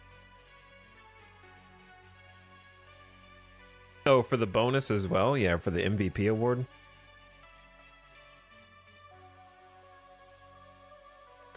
Look, if you get MVP, I'll give you 2 mil.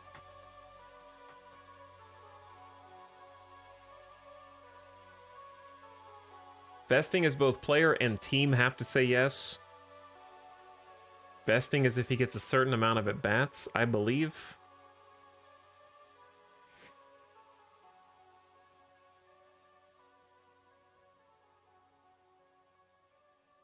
Optional year at the end of the contract that becomes guaranteed if the player reaches a certain performance incentive threshold.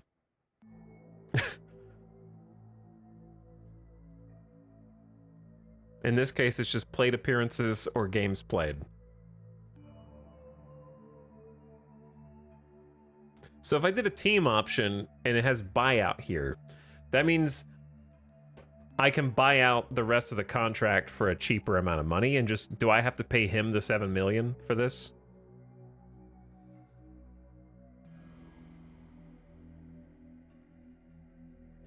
So I have no idea conceptually what is a fair buyout to him versus like what's good to me. Because I'm giving him 7 mil instead of 50 mil. So it seems like he's not going to be happy with that regardless.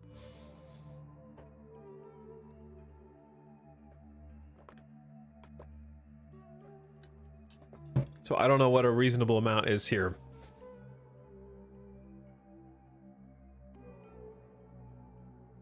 But he could go out on the market and get another bag. Yeah. But I mean, losing 8 million, like 8.5 mil or something is better than losing 47 mil. And then I don't have to pay this 47 mil either. So basically he'd have 4 guaranteed seasons with us like this. especially it being his age 30 season. All right, he's not going to accept this, but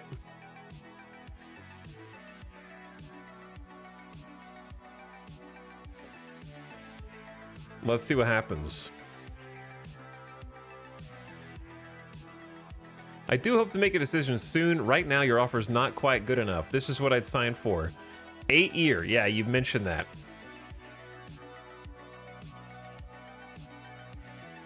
He wants an annual salary of 54 mil. Wait. Oh, I missed the 2025 season. I didn't scroll up high enough. Wait, no, it changed the offer to even it out. He took a year off, but the same total amount. Yeah. Yeah, I say forget it, chat. Just forget it.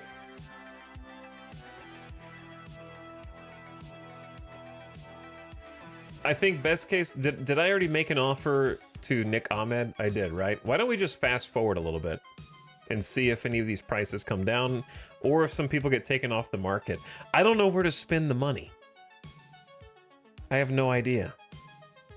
My problem is I've been playing Moneyball for an entire draft, and now I don't want to spend any money.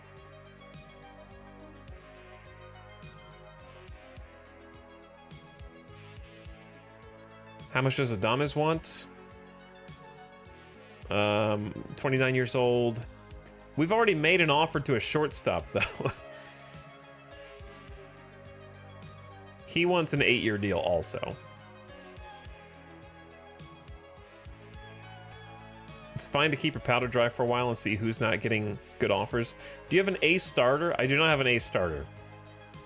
But I don't think that there is an A starter.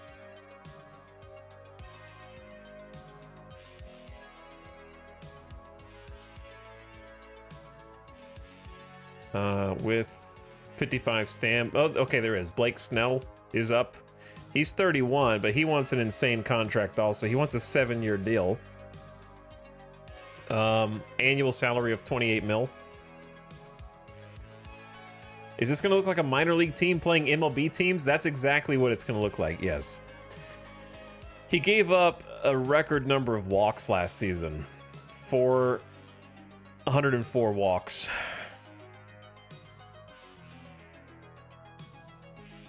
But he also pitched more innings. His whip has gone up.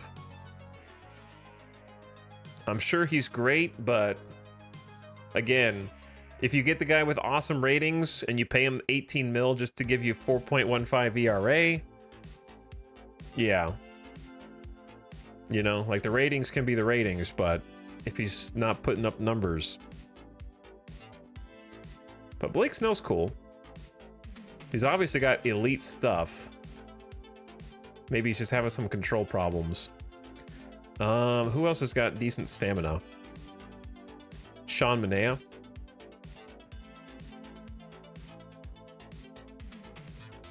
Put up good numbers last year.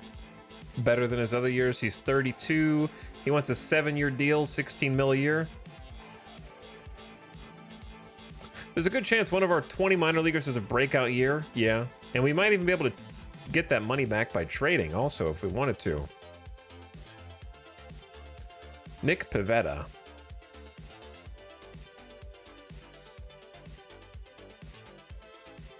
$7 million for 3 years. A Moneyball expansion team spending a ton of money on one free agent does not compute. Yeah, I don't. That's why I don't know who to spend the money on, because I feel like there's nobody here that's like the answer to our question.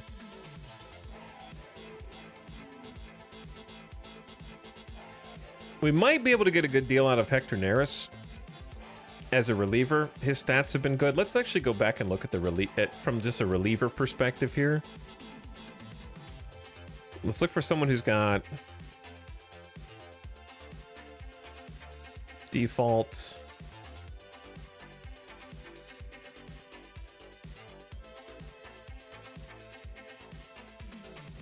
Because I feel like we already looked at like Walker Buehler. He's 30.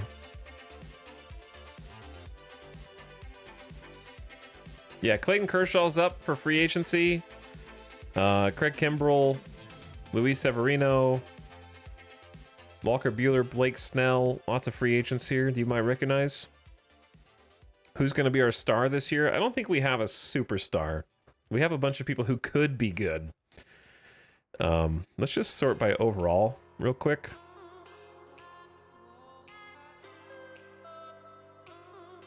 Kind of use that as a guide. Jordan Montgomery. What do you want, Jordan? 8-year, of course. I mean, he's good. He is good. He wants the money. There's nobody that's so dramatically better than the current team. Yeah, not for the money. We're back to trawling for good deals. I think that that's true.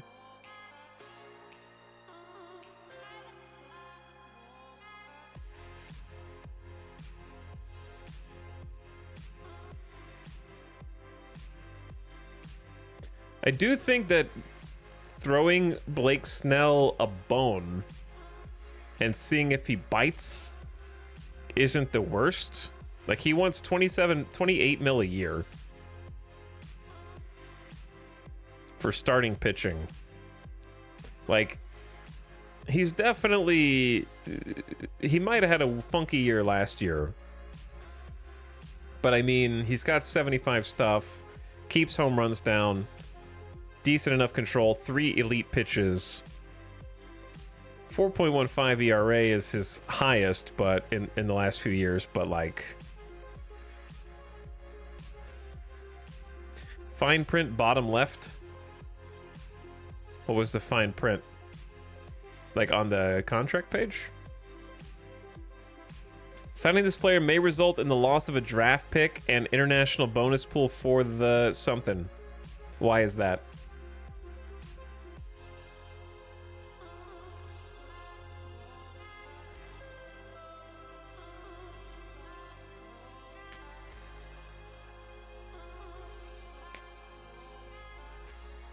Another thought is that if you can get good players on not insane deals, you can trade them for prospects to contending teams later. Yeah.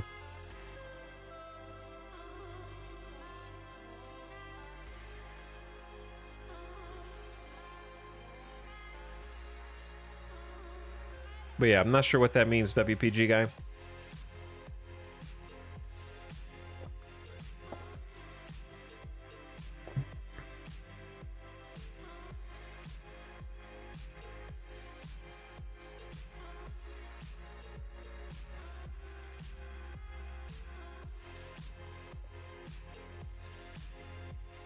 And it says may, so it's not even certain.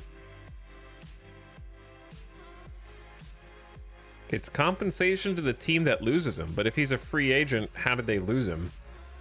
Free agent clause?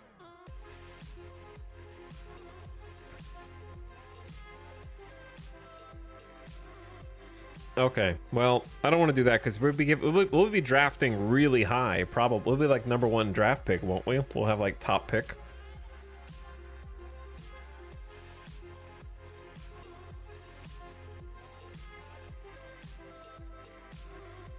Interesting. All right. If we look at batters, yeah, it's Juan Soto, Willy Adames, and then do you want home runs? Yes or no? Okay, let's let him cook, chat. Let's let him cook. We sent a few offers to some weenies. There might be some needles in the haystack here. I say let's just advance a week or two and let it cook.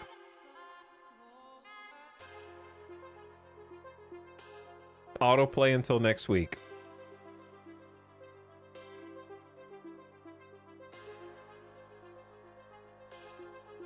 And let's see what happens.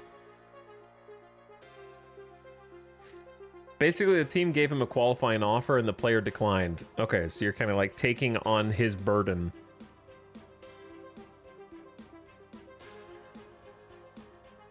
You're just taking on their demands at a certain point. So how do you check what's going on? League news.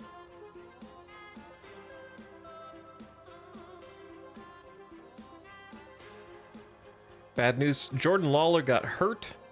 Now he's going to miss games. Adames, Luchadors in secret talks. Willy Adames and the Mexico City Luchadors are in talks. There's excitement amongst Mexico City fans. A sense of excitement for Oakland fans as the Athletics and Shane Bieber have reportedly begun talking contract. Supposedly, he'll earn $151 million over 7 years. Isn't he injured right now? Yeah, he's got shoulder inflammation. He's 29 years old.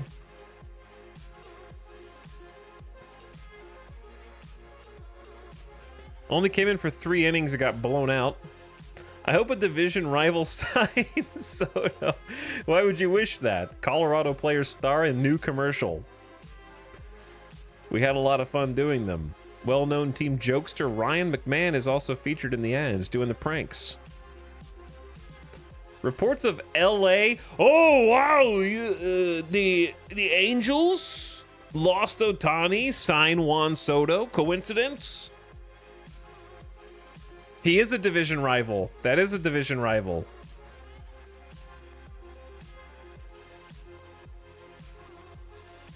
He'd have to be given the right kind of deal. Okay. So they're still there, but he's in talks.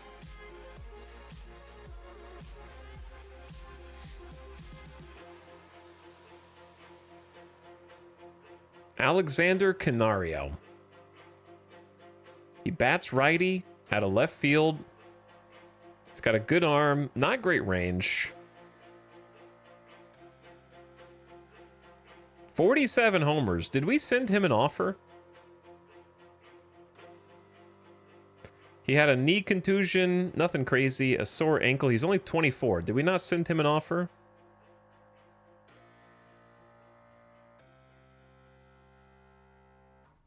"24 years young." Yeah, he's got good numbers in AAA, dude. Batting .359, .964 OPS with 47 homers. And he's got reasonable fielding. He's got Omega power. This dude looks great. He just needs some more experience in the MLB. He got a few at-bats, 17 at-bats, and that's it. And they took him out for some reason. He hit 1 homer and 6 at-bats in the MLB. All right, what does he want, though? He wants a 5-year deal. Oh, that's why.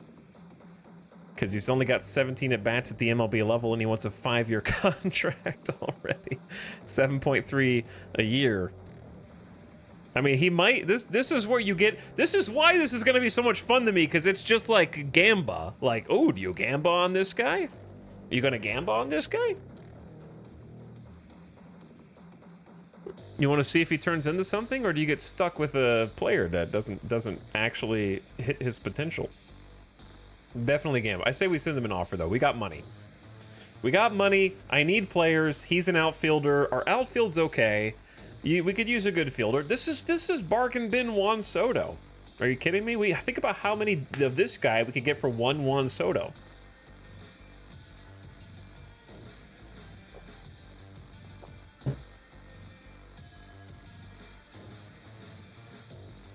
Okay, so yeah, we'll do 5 years. He wants a player option in 2029. What if I want a team option in 2028? Is that bad? I feel like I'm undercutting myself by doing this. We'll do a buyout for 1.75 million. Player opt-out, no trade clause. Promise him a starting lineup. I'm not going to promise him a starting lineup. We could get like 12 of these Canarios or 1 Soto. Yeah. You know what? Why not promise players bonuses for being amazing? If you get MVP of the league, 1.5 million bonus. If you get an all-star pick, I'll give you 250,000. Why not, right? That means you're great. That means you're doing better than you're supposed to.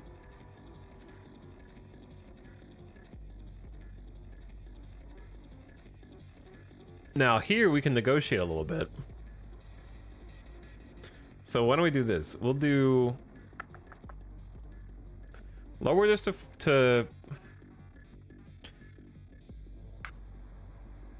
4.5 mil. Wait, 475. Lower this to 6. Actually, 575, because he's not really in the majors yet. He's asking for a lot. And then we'll give you 6.5 mil. But then, if I don't take the team option for a 2028 season, I'll give you more. 3 million more. That's a lot of zeros, huh? Okay. Numbers are hard, chat. There's no commas here, all right? Go on, we're all right, okay? And then, wait, is this option after the 2028 season or before the 2028 season? I guess before, right?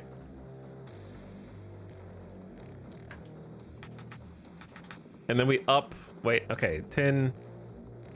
No, yeah, that one's right. Is this better or worse than his deal? He wants 36,500,000, but this is the same potential value, but it's just staggered in such a way that gives us more leverage for his final 2 seasons, so we don't get stuck with dead weight if he sucks.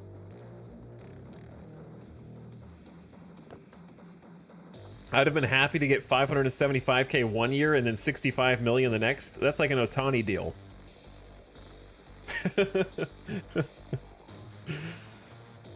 I feel like he's unproven, so maybe 36 mil is too much. Let's lower this.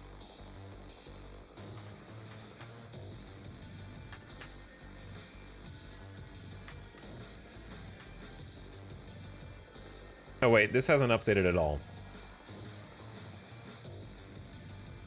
This isn't even updating, is it?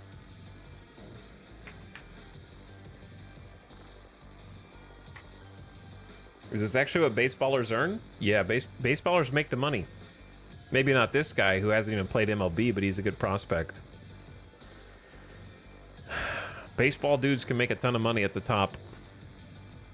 All right, if I had to do this math myself, this is like 9, 10.5, 17, 25.5, 34.2. So it's like 2 million less than he originally wanted.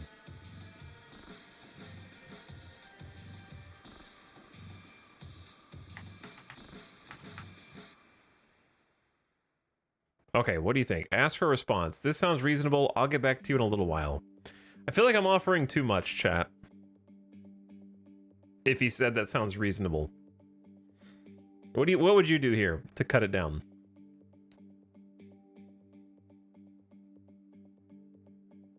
Did I offer him more? Now the potential value is 43 million. But his guaranteed is 18. Wasn't the potential 36 mil before? Did I offer him more money somehow? Oh, I typed... Wait, yeah, no, this is right. The bonuses? Oh, because he could get the MVP.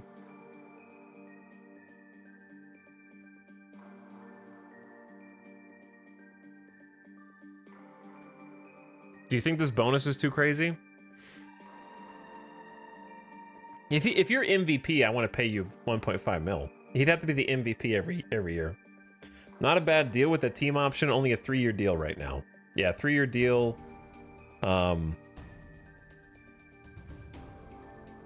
This is good. Chat likes this deal. All right, I'm gonna submit it.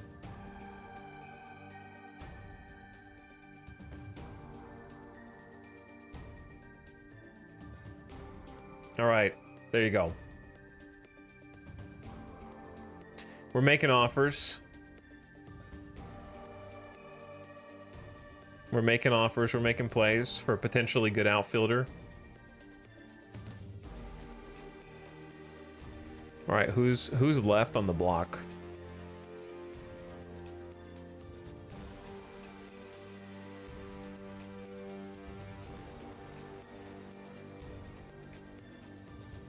We have we have 65 million left to play with if we want. I'm trying to see who has more potential than they have current stats. That's how we found that guy. But none of the pitchers do. Who's our shortstop? We have a interesting shortstop has potential, but we already made an offer to a defensive shortstop. Closer, we do have a good closer who's worth like 2 to 3 mil right now. Elias Diaz, who's that, or where's that? We had Wade Miley as a potential. Throws lefty. He wants a 1-year, $13 million contract. He's 38. We have 3 catchers. We have a great catcher. So we're already good on catchers. We have like the second best catcher in the league by on-base percentage.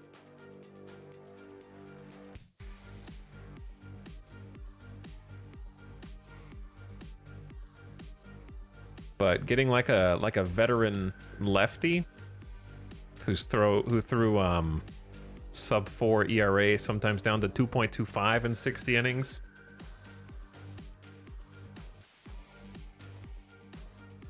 He's got great control, great movement, not great stuff, but he's got 6 pitches, great stamina.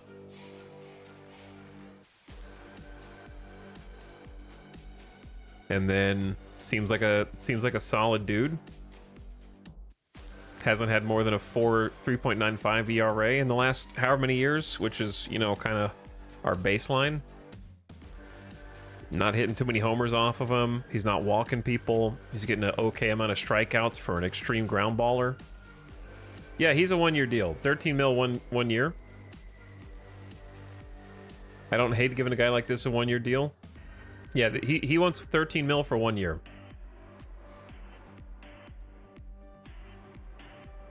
Because it was like him and Hector Neris were the 2 dudes I was looking at.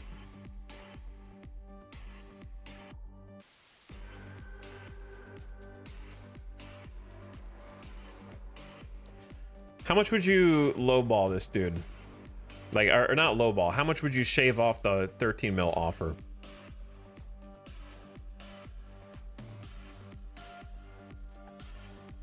Like, at least 1 mil. Offer him 10? How about 10.5? That's a decent offer. You'll hear from me soon.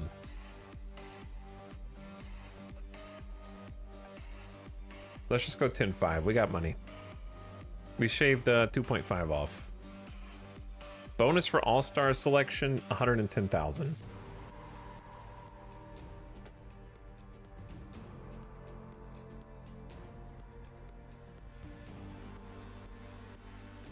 All right, I sent it. I locked it in.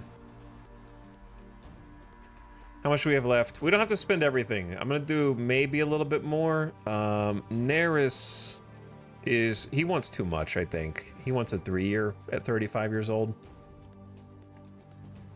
Don't know if I want to be saddled for 3 years as he gets older. He's doing good though. Like he's pitching well in relief. Got good stuff, good control.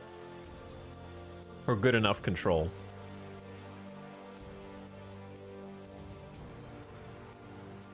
Yeah, I might be able to offer him like a 2-year. Don't you have mail? I don't know. Do I have mail?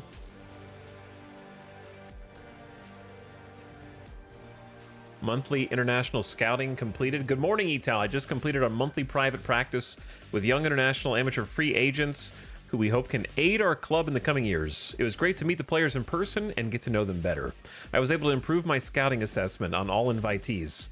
None of the players exceeded my previous expectations. However, a few left me disappointed. They didn't appear to match my previous assessment, but they may end up being future stars. Alejandro Morales, 16-year-old right fielder out of the Dominican Republic, was born in La Descubierta. He has a good swing, won't set any records, but can hit 290. He's a young player with above average power. He has good recognition of balls and strikes. Morales could develop into a productive regular on a contending team. You got 16 going on 30 with that avatar.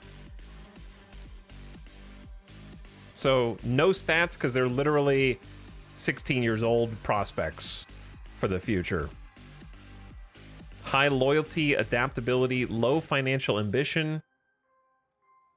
Everyone in baseball has a mustache now. Yeah, could be a good left fielder with good range and contact. All of this is Gamba. This is pull the lever and Gamba on these dudes.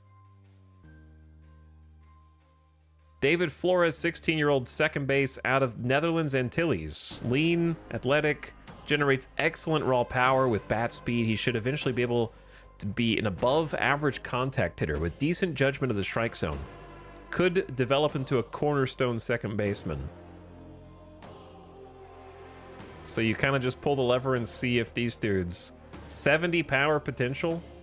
What do you do with this information?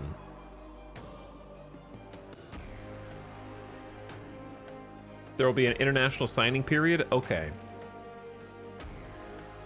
So should I be even checking this out now, or just like, wait? You can view on the international scouting screen.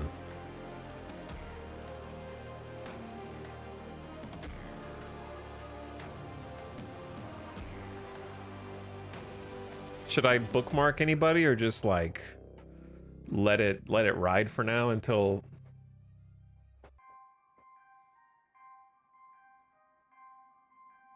I guess it can't hurt to just be like shortlist, new shortlist, international pool.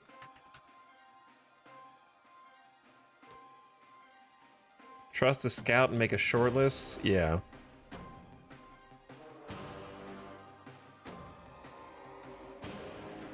You can invite 10 dudes to practice and they get assessed. So I think he just automatically invites people to get assessed.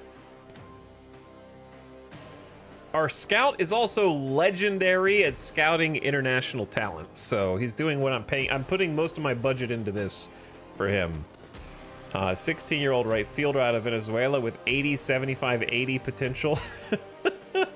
Okay. Sure, yeah. We'll see about this. Low financial ambition.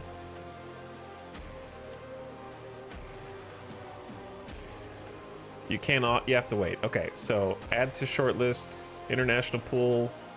He's 75 speed as well. Alexis, pitcher, 70 stuff. This is the blue bar's potential. Hasn't been realized yet. Could be a god.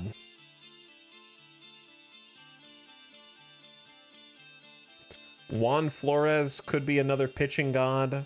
4 pitches, 65 stamina. 16 going on 38.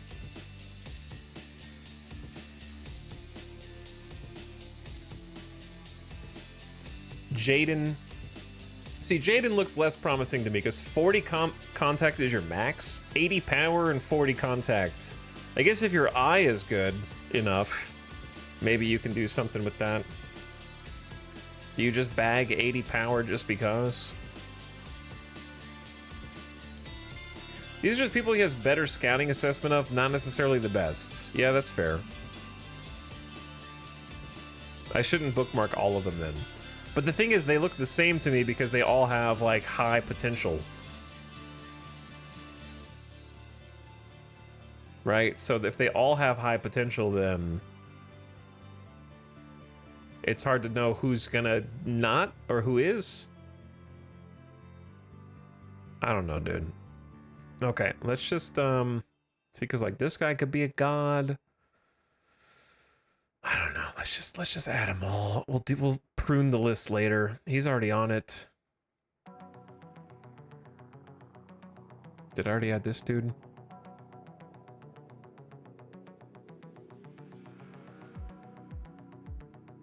He'll email us again. Yeah, he can email us again. It's fine. Yeah, this guy, he's got high adaptability, work ethic. They're all going on the list. Anyway, where was I? Not listening to this music because I don't know who did it. Where are we at on free agency? Are we ready to advance time some more? We got 54 million still available.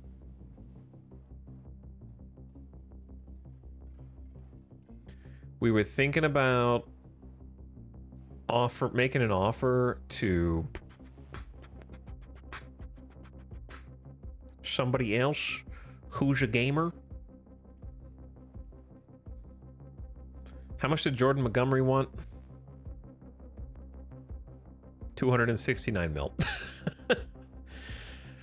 I liked possibly Neris in relief because he only wants a 3-year deal, and we might be able to get him down to a 2-year because he's 35 and he's pitching sub 3 ERA, 1 whip, 10 strikeouts per 9, 2 walks. It's great stats last year. Got a great fastball splitter, has decent control for his stuff. Let's throw him in there. 2-year deal. See, he wants 31 mil. What if we do 2-year deal where you also get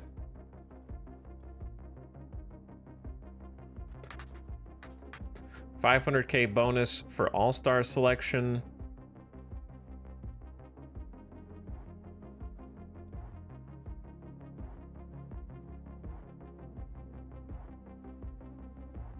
and we'll give you a player option. Chat, if a player takes a player option, do I not have to pay him the 10 mil? I assume. Maybe a team option for a 3rd year? That's true. Could do a team option for year 3. But 10 mil is still 10 mil.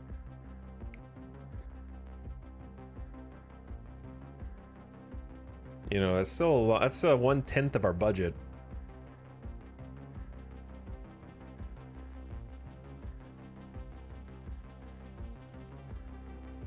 Team option buyout 0.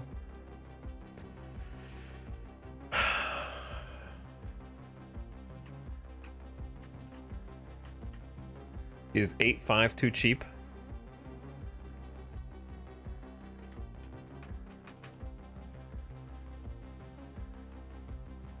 Shaving 2 million off the top. I don't like a team option without some guarantees attached to it. Please increase the buyout. I'm glad I'm on your radar. Maybe we can work out a deal.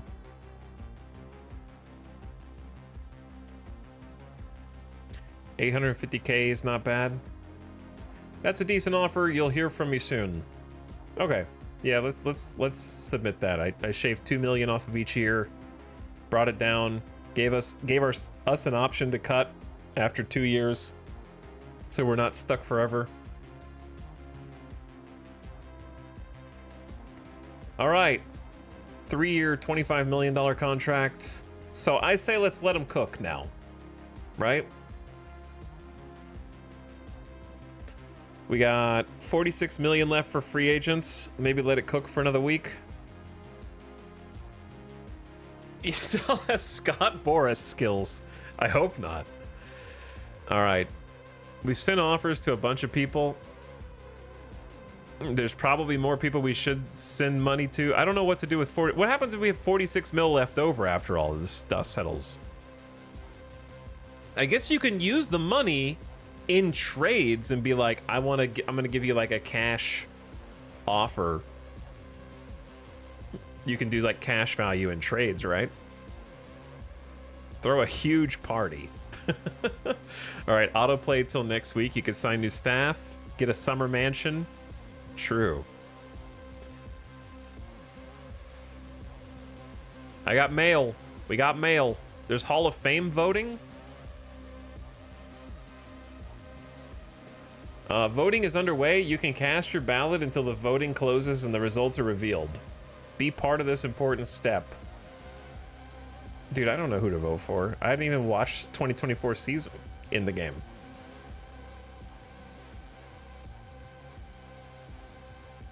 Ballot is unofficial until submitted. Well, I'll tell you who I'm not voting for. Beltron. I'm not going to vote for the dude who's a large part of the reason why I have to defend myself as an Astros fan now.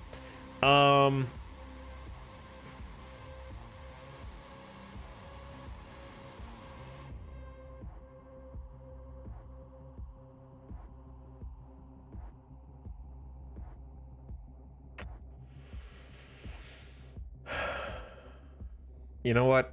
Andy Pettit.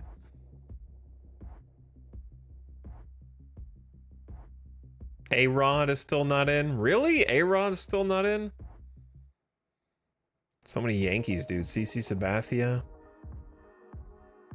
Billy Wagner.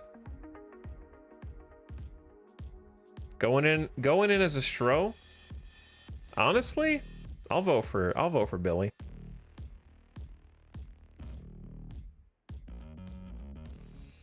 I'm out of here now, Tangents. I'm out of here. I mean, look at this record, dude. One bad year. Sub 3 ERA for the rest of his career.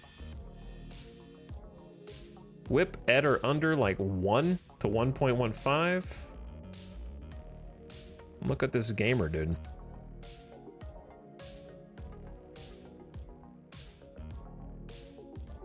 All right, I'll give you a vote.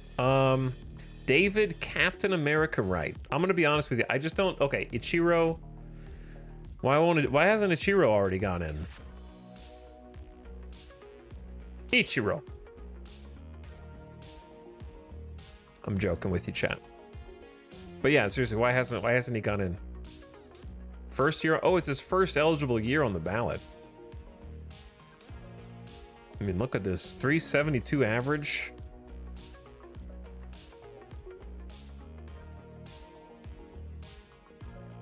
I thought that Carlos Chooch. I thought it was Cooch. Okay, anyway.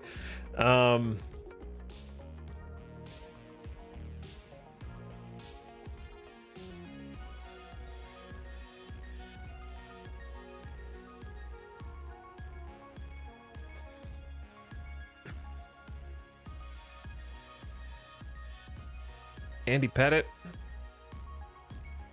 War number's not as good as I thought. Yeah, but he's still a god. How many people do you vote for? 10? Dude, I don't want to spend too much time on this. So I'm not gonna fuss over the order too much.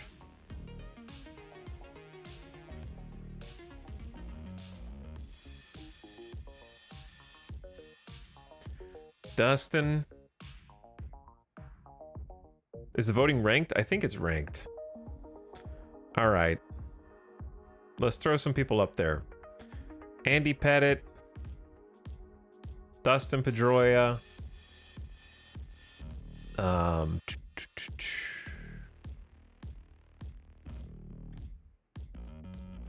Verlander's still active. Yeah. Felix Hernandez. Retired in 2019. Pretty recently. I mean, you can't blame a guy for getting blown up in toward the end of his career. He had some great early years. Andrew Jones.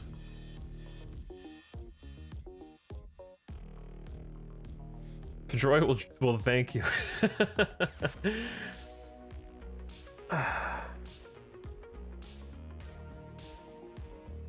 Ian Kinsler's here. I still gotta pick 6 people?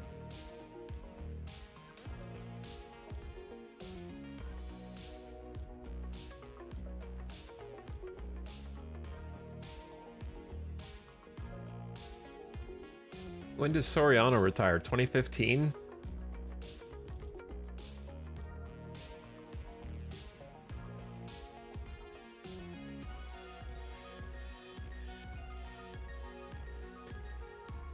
CJ, 200 innings pitched.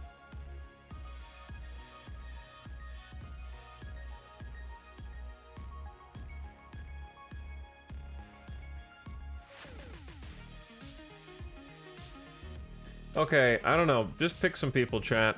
I'll throw them on there for you. Let's get some A's in there. Joe Blanton. Retired in 2017. Was still gaming all the way up into 3 of the best seasons of his career, ERA-wise, in the end. All right, let's get an Oakland Day in there. As long as you don't vote for any Yankees. I'm definitely not voting for Beltron. A vote for Beltron is a vote for cheaters. Like the actual cheaters. Felix and Manny. Listen, I can't blame you for being a Dodger toward the end of your career, okay? Everybody's doing it now, even Otani.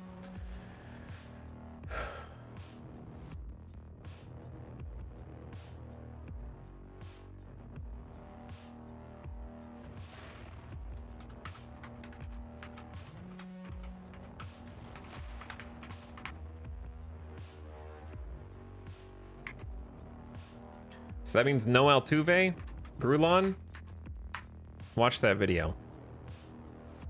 Okay? Got a video for you.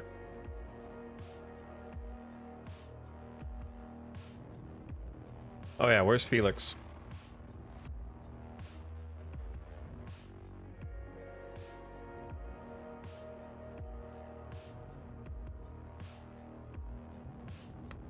There's Felix.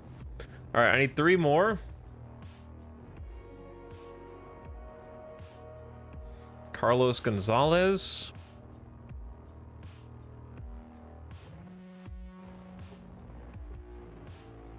When did he retire? 2019. I knew it was pretty recently. You know what? Let's get Cargo in there. Let's get Calvin Escobar, and let's get. I'm not, like I said, I'm not gonna go too crazy. 10th.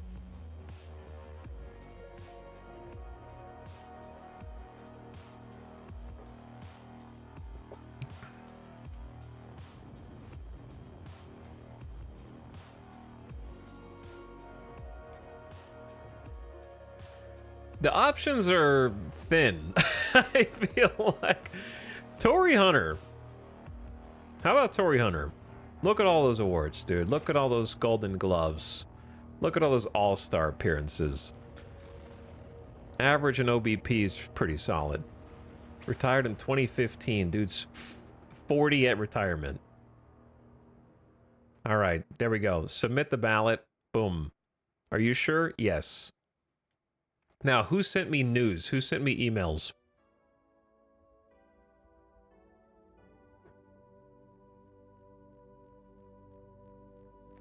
I find your offer of 8.5 million per year very attractive, and I am leaning strongly towards signing with Las Vegas. All right, we might have an expensive reliever. He wanted 10.6 million for 3 years. Every year, we got him down to 8.5 with a team option to cut. Hall of Fame voting begins. All right, let's sim another week. You got personal messages. Ooh, we got a bunch of them, dude. Thanks for the offer. It's fair, and unless someone else offers me a better deal, I'll sign with you. Shortstop Kevin Newman, 31-year-old, played for Arizona in 2024 in the sim. I forgot that we offered you anything. What was my offer? His contract demand was 1.9. We may have offered 2 different shortstops jobs. This guy's like 1.9 mil for 1 year.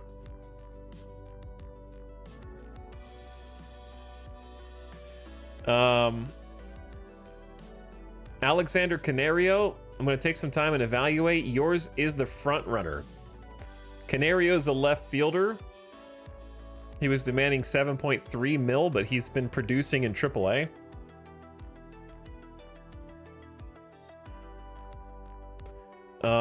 Starting pitcher Wade Miley. I'm reading over your contract. I've got to admit, I'm impressed. You never know, but I might be signing on with Las Vegas. All right, Wade Miley would be our biggest spend as a starter.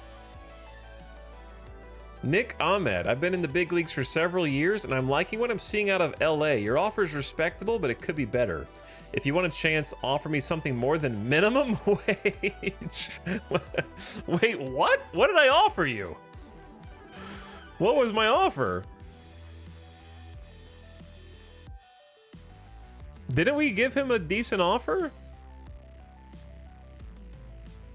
This is the other shortstop that we made an offer to for his elite glove. Hold on, let's compare that to Kevin. Kevin's only got 60 range, right? So he's not gonna make as many plays. He's got 55 shortstop. He could be trained as second base. Nobody wants to work anymore. Relief pitcher, Steven Cruz. Offers fair unless someone offers me better, I'll sign with you. He's got the nasty fastball slider. Did some MLB pitching. He seemed like he had some good combo stuff. We got like a cheap deal for him. From what I saw of Ahmed last week, he's not worth the league minimum. What's up, Mostly Lost? Thanks for 72 months. I appreciate it. We're trying to hire some major league gamers right now. Got to pay me more than minimum wage. Thanks for 6 years. Happy 6 years. How's it been that long already? Also, Habitual Loaf says, put me in, coach. You got it. I'm going to put you in. Thanks for 32 months. Hummus is also petting the Midas for 47. Howdy, Hummus. Load Bob pumping it. Thank you for pumping it through the stream outages today. And Schnoodley, I think I saw you for more than 2 years. That was 4 years. What up, Schnoodley? Sorry I missed you earlier.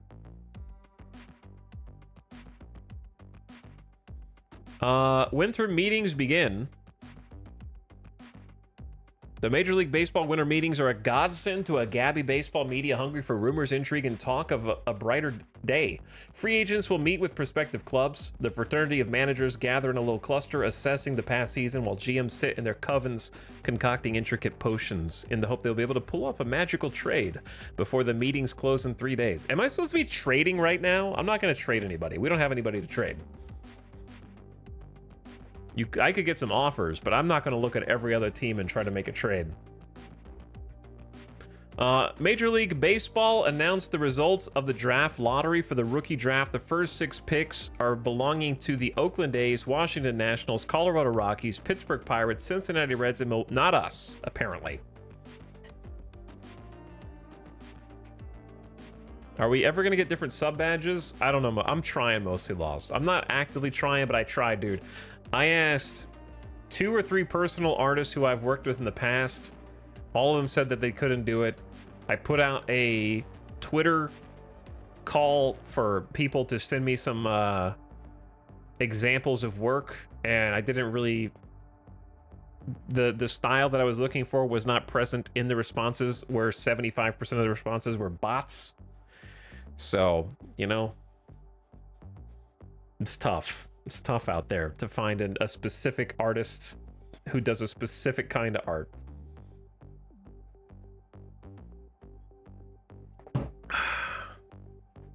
Yeah, and the ones who are amazing already have like a full workload for sure.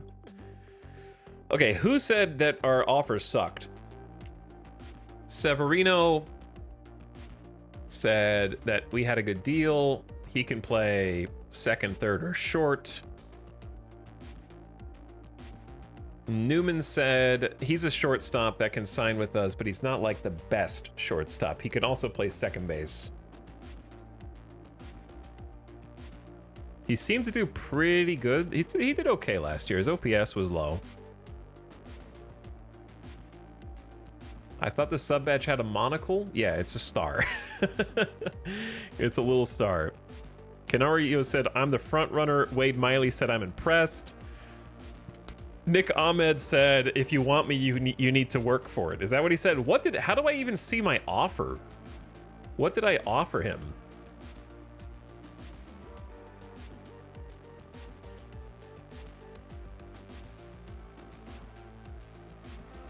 I was kind of on the fence with him anyways, because he has great defense, but no bat. He's hitting 233 in the majors at 34 years old. I say let's just forget about Nick Ahmed. Let's autoplay another week. Because Steven Cruz said that he liked our deal also. Got a personal message. Nick Ahmed signs with LA. Junior or Junior? Is it Junior? Severino inks a deal. Thank you for letting me play in your minor league system. I hope I'll be able to help in the big leagues soon. All right, we got one. One contract is inked. Becomes a major league contract if he gets added to the roster. So we need to be careful not to add him unless we intend to pay the man. So if we add him to the roster, he will get 1.5 mil. He's 25 years old, can play second, third, and a little bit of short. And in AAA, he's got 39 homers, batting .275. If we don't promote him to the majors within 30 days, he can leave, which we don't lose any money on. We just lose a potential prospect if we don't pay him, basically. We pay him or lose him. Okay, Alexander Canario says, this is my first major deal. I'd like to take some time and think. I know your offer is generous, but so is New York. If you want to make my choice easier, shoot for the moon. Or don't pursue me. The ball's in your court. Well, at least he's telling us. Nick Ahmed signs with LA. So we didn't get him. Winter meetings end. Don't know what that means. I say we go for Canario. He wanted more money, which I understand because he's hitting 47 homers in AAA with an average of 279, 359.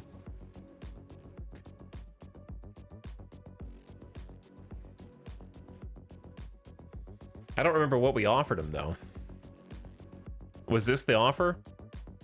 Oh yeah, we offered him kind of like the lower section up front, right? He's like a potentially really good fielder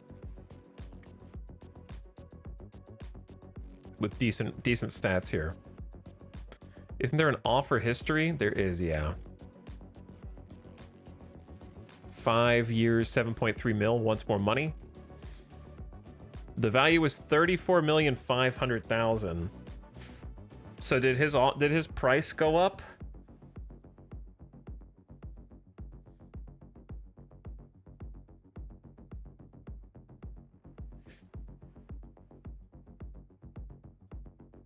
I don't know if this is what we offered him or not.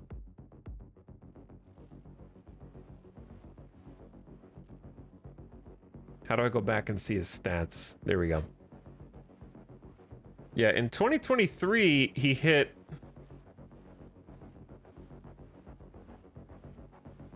He only hit like 10 homers in 2023. Where are you getting 50? This is 2022. This is 2024. What's the discuss button on history? The Yankees have submitted a good offer. Maybe you can do better. This is the contract I seek.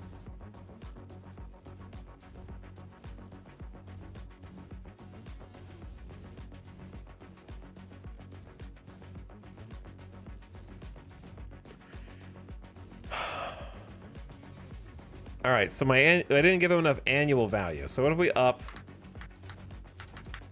the first year to 5 mil, the second year to 6 mil, the third year to 7 mil,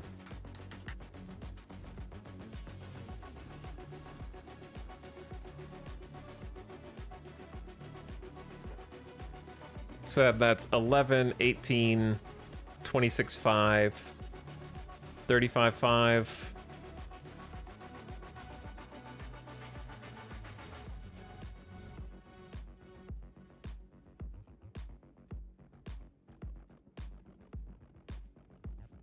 This sounds reasonable. I'll get back to you. Please submit the offer to confirm it. I don't know if that's enough. We don't know what the Yankees offered.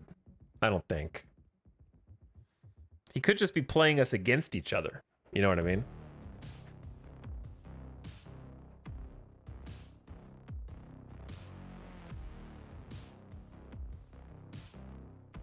I don't know. I might lose an awesome player because I'm penny pinching, or I might overbid. How about we up the stuff we get after?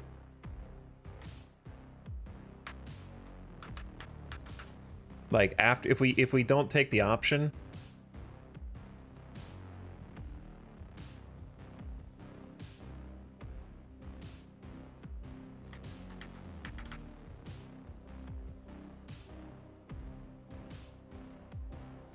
Like, okay. Yeah, I'll up the potential of what he stands to gain long term and submit that one. Your offer of 5 years, 36,250,000 is the best I've received so far.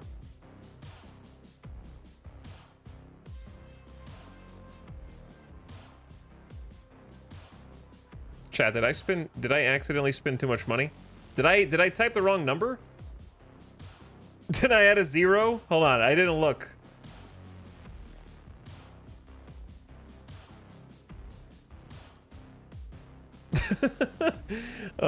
No, I didn't do it. You're fine. All right, 7.25 million for 5 years. Total contract rate of 36 million.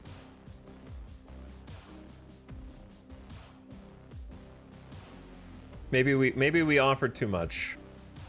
But I can't withdraw it now or I'm gonna get scrutiny. Let's how long? Sunday, December 15th, the Rule 5 draft. How long is free agency, like free agency just continues, right? But how long until I need to make my final decisions? You know what I'm saying?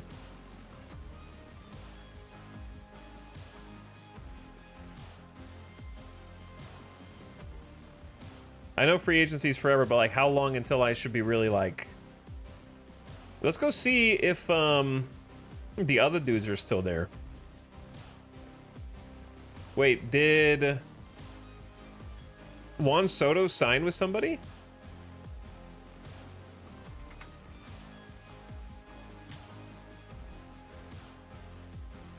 Did he sign with the Mets?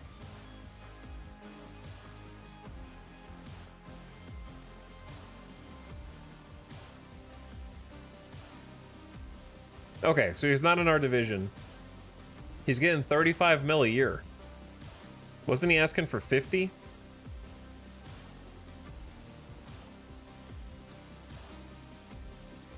Or was this what he was asking? He's getting 35 to 40 million a year. I thought he was asking for 50 because I said he was going to be half of our budget. Yeah, he went way down from 50. Maybe we should have tried to sign him for 35. But also is like 9 years. 50 mil from you because he hates you.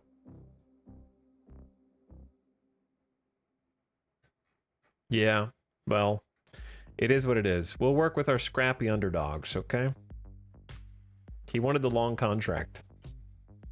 We'll make our own Juan Soto.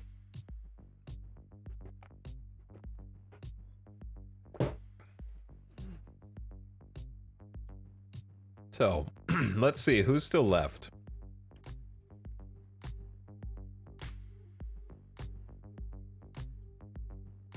So, like, overall potential is Jordan Montgomery. Blake Snell's still on the table. I wish you could see a history. Has his contract demand gone down at all? He wants a 5-year, $31 million. What did Soto get? 35 to 40 mil over 8 years for 300 plus mil. The offers might be tailored to the team they're talking to. Maybe. We'll see if Snell stays out there or not. I wish you could see demand if it was up or like how much down it is over time. You know what I mean? How's Kershaw? Not worth the money. He wants 11 mil for like... His 2024 numbers were less than ideal. And he's 36. And he just wants a 1-year, $10 million. We could give Kershaw a 1-year, 10 mil. But yeah, he's 5.5 ERA. And injuries, not good. Back spasms, hamstring soreness, shoulder surgery last year.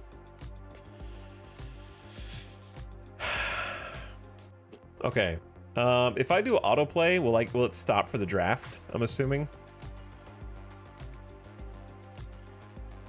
The following event has not finished yet. Rule 5 draft. You are now taken to the draft screen. Chat, what do I do?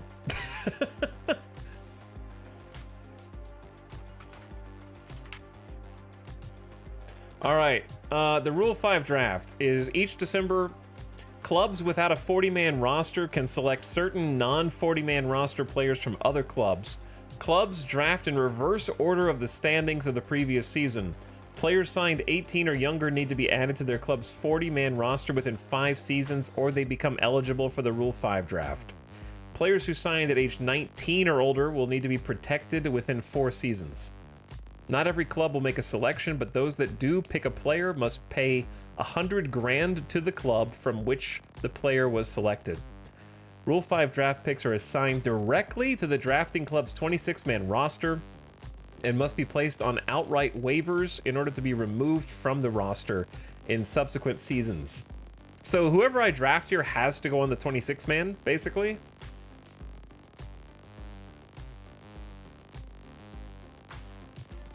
And you have to keep them on the roster for a year. Or else, bad things. Should the player clear waivers, he must be offered back to his previous team for $50K and can be outrighted to the minor leagues only if his original club does not wish to reacquire him. There's a lot of rules. They call it a Rule 5 draft because there's 5 rules to the draft. This is the kind of stuff that's more detailed than my knowledge.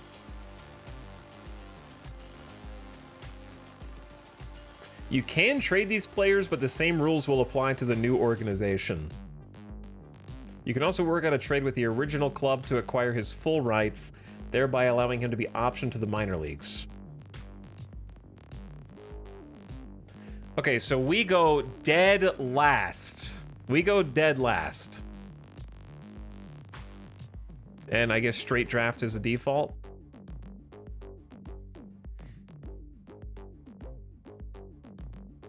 Is this because we didn't play last season, I'm assuming, and therefore we get to go last so we don't snipe the Rockies? This is to make sure teams with like too many... This is to make sure that players who haven't gotten playtime with their club do get playtime, Rabbit, if... It's basically to try to get more players more playtime, is my understanding. Start the draft. Let's just see who the first pick is. Colorado takes Blake Dunn off of the Louisville Bats. So Blake Dunn, 75 speed, good range in the outfield, hitting .292 in AAA with 18 home runs, almost 400 OBP. It's a competitive balance thing to help players who are just blocked in their organization. Yeah, there might be an awesome player who can't play because there's an even better player in their role in the organization. So it's kind of to get them out from under it. He seems like a solid pickup if he can perform this way in the majors. Auto draft. I'm not going to look at every single one. I'm just curious who's even available. Michael Lorenzen off the Nationals. I feel like I remember looking at him. Pitcher with 5 ERA in the majors. All right. Oakland takes my dude. I just got him. That doesn't make any sense. That's the only dude whose contract that I was able to sign, man. You didn't add him to the 40-man because you have to pay him 1.5 mil. We specifically signed him because he had a deal where he was going to be a minor leaguer, and if you brought him up to the majors, then he activates a contract. So we were going to keep him in the minor leagues because he wasn't a major league gamer.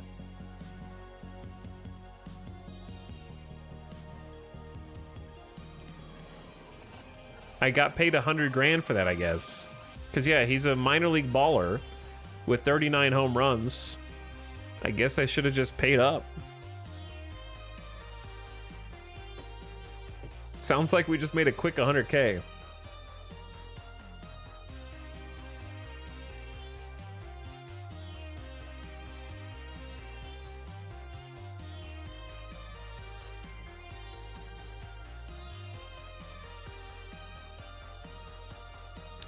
Sorry, my brain's malfunctioning.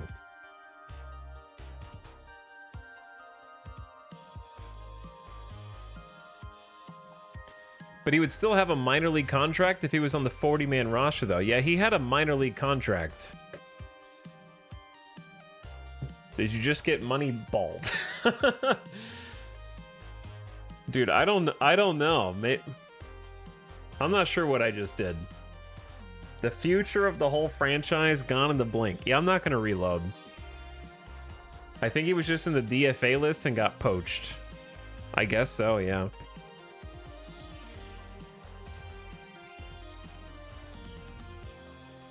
How weird. Well, now I've been Rule 5'd, I guess. So if I had put him on the but if I had put him on the 40-man, I'm pretty sure that would have activated his contract, right?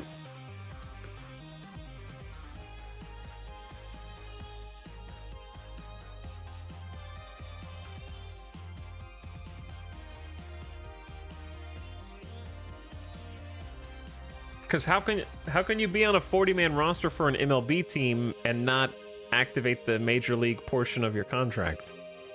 They have to literally call you up to MLB?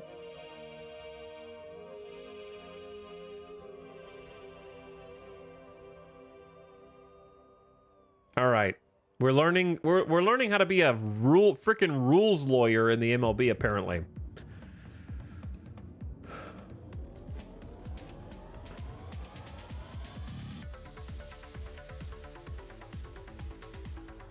So Milwaukee takes Thomas Szapucki. Sounds like you just made a quick 100K. Armando Alvarez. The Vegas GM is learning on the job. If they drafted him, he has to be on their 26-man Major League roster or Etal gets him back if he wants. Yeah, like if they substitute him for any reason, then he has to stay active forever. Or I can get him back. So he just has to stay. Yo, batting 355 and 124 ABs? What a gamer.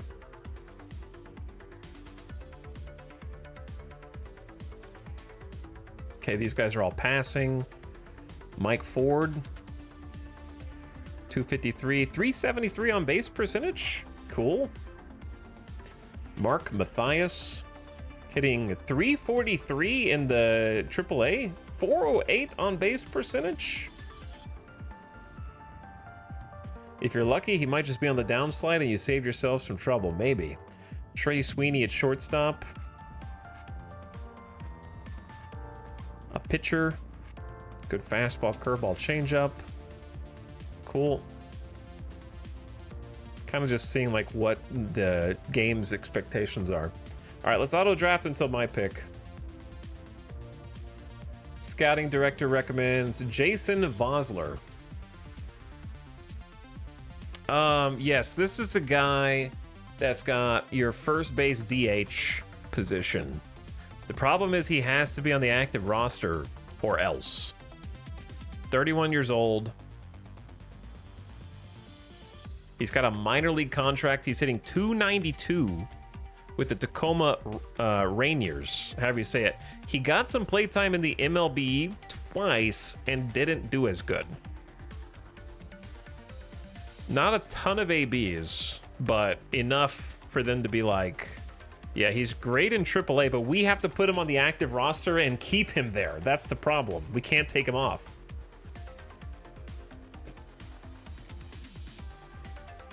Fractured his hand in September for 8 weeks.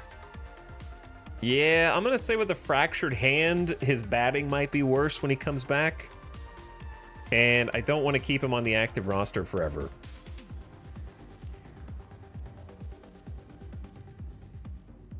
In my opinion. Okay, let's take a quick check at draft game day batters.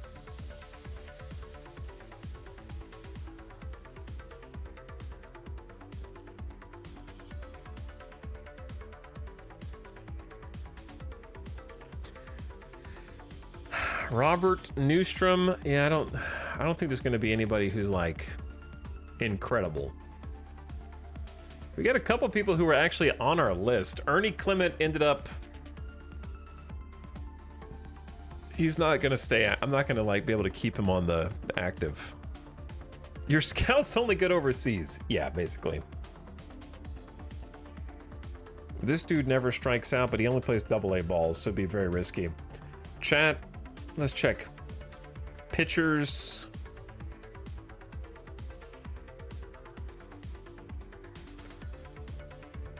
Who have at least a little bit of control. Jake Cousins. Yeah, that ERA is 7.5, 4.8, 7.3. Gonna have to have more control than that. Maybe we just pass.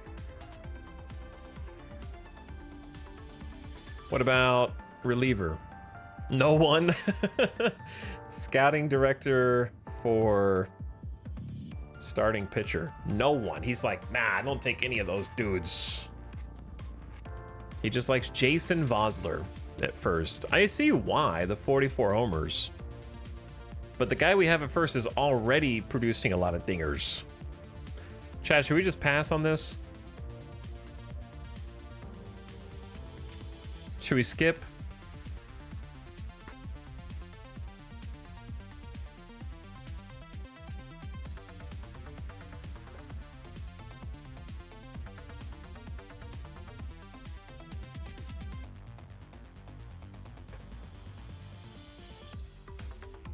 Auto draft until a pick by Vegas.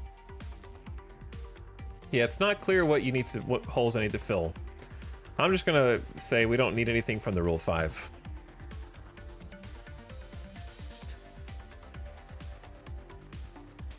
Like, nobody's picking in round 2 or 3.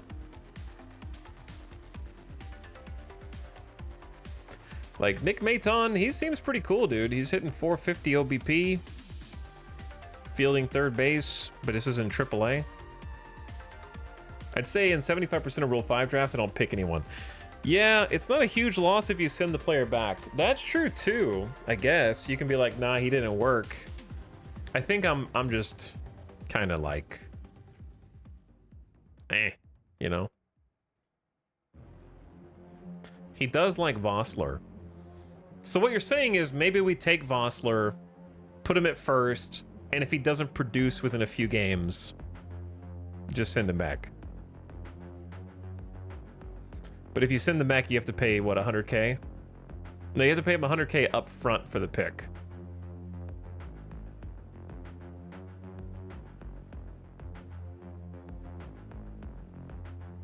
It means nobody else is taking him, though, yeah. Is he better than who you currently have at first? It's a toss-up. It's a toss-up. I'll show you who we have at first.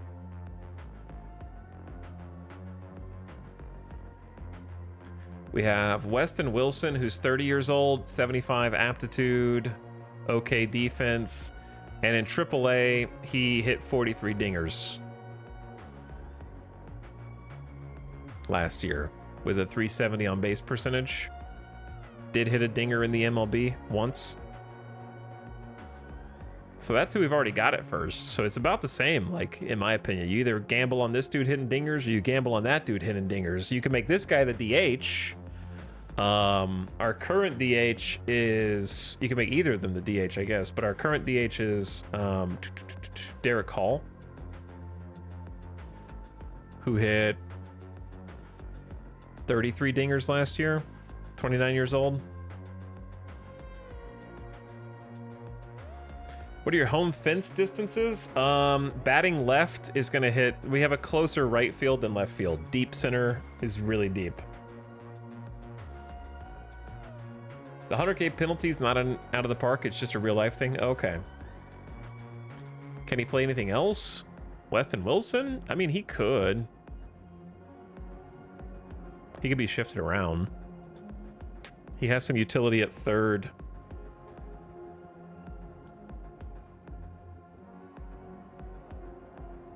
E-Dog, I've been playing RuneScape and not paying attention. We're about to play our first game. We're in the last portion before we have to set our lineups.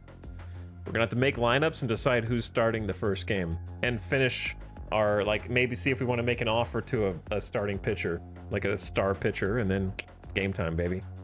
It's game time, almost. Seems like your first base is a bit up in the air. Yes. It is a bit up in the air.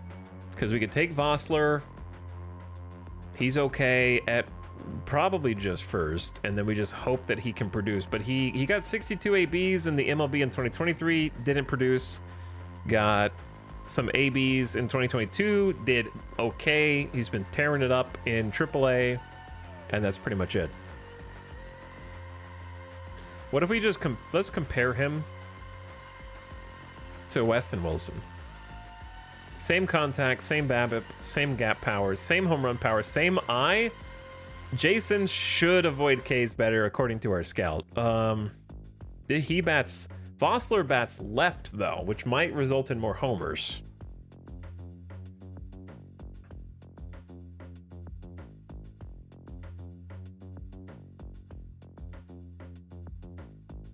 But obviously, yeah, that might be the difference maker right there, to be honest. The fact that he's batting lefty. Defensive wise, Vossler has more errors but a better arm. He's extreme pull too.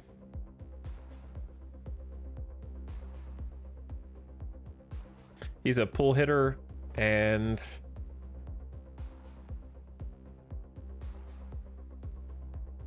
how do I find my boy?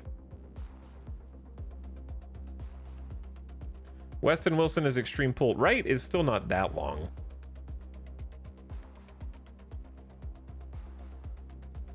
But yeah, the thing is, like, okay, here's the thing. He can sit on the bench. He just can't be DFA'd, right? He just has to stay on the active roster. He can sit on the bench, though. He doesn't have to play every game. But I have to remove someone else. That's the hard part. I probably remove my DH. The guy I currently have a DH, let him play AAA. I think that makes sense. All right, let's do it.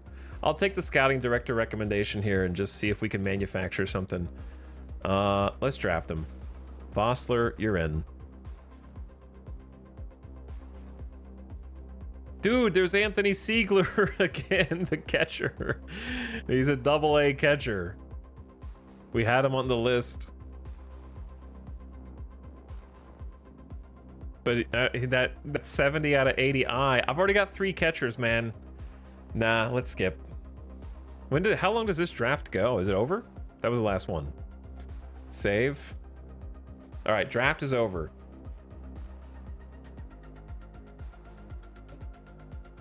Let's make sure we lock all this in. I can't believe I got Rule 5'd because of my own ignorance. So where's the dude? We have 29 out of 28 players. Okay, I say we send down the current DH, Derek Hall. I know his initials are also DH, and he could be a gamer god. Because in 2024, he had 24 ABs and was on base 423, man. But who else do you send down if not him? Yeah, I guess I only need 2 catchers actually on the roster, like on the active. So maybe we take, wait, take Brian Navarretto, put him in AAA. Boom, there we go. Then we can keep all 3 of those dudes. That'll work. Dude, I want to see people thrown out at second. Come on. Dude, that's so funny that Severino took me. The office of the commissioner has informed you you forgot to push a button. All right, autoplay till next week. Any news? It is December 16th. You've received a personal message. Hector Neris. Wade Miley inks a deal. Let's make this a deal. I'm tired of the back and forth. Yo, we got a new starting pitcher to put in. with a $10 million contract. A 1-year, $10 million contract. Our new highest paid dude. Hopefully he's good. He was holding it down last year with St. Louis. We got a deal. The latest on Hector Neris. I'm an old man in Major League terms. Don't get me wrong, I got a lot left in the tank. But I'm not going to kid myself into thinking I'm going to be able to play forever. That said, I'm considering an offer from Toronto, which would be nice to retire on. They're going to be good to me and my family. If you want to match it, I'll consider your offer. What did I offer you? I offered him 3 years, 10,600,000. That's not. That was his previous demand. That's not. I offered him something else, I thought. I offered him 8.5.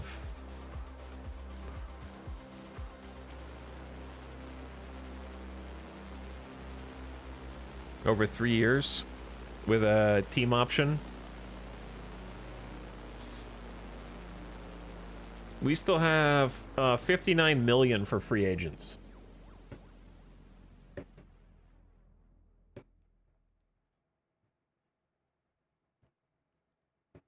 He wants to retire in Vegas. He's got good stuff, good control, good movement on his pitches. He's 35. He's last few years been pitching 1.71, ERA 2.89 with around a 1 whip in relief. 10 Ks per 9. His walks are down last year. ERA plus is 250 and 151 is crazy. Could be good, man. Could be good. Have a high paid reliever.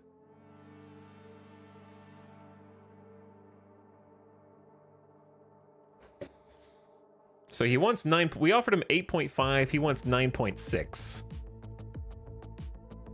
Let's just up it to 500, an extra 500K.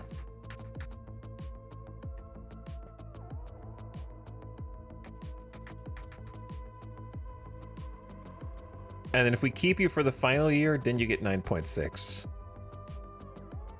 I don't like a team option without some guarantee. Yeah, he upped it from 850 to 1 mil. That's fine.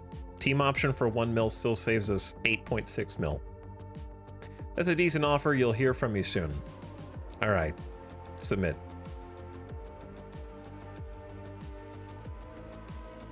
Dude, this negotiation.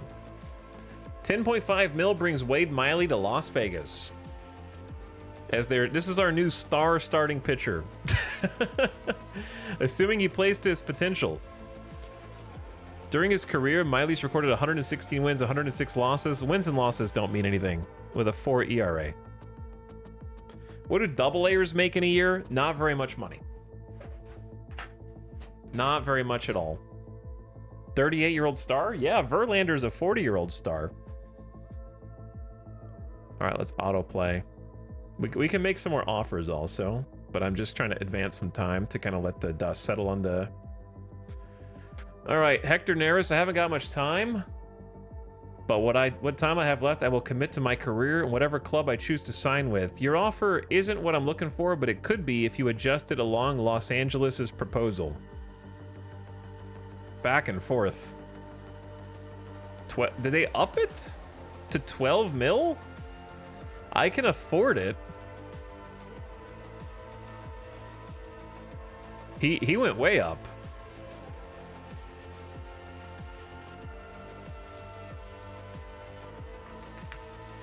Were we offering like 9 mil just a minute ago?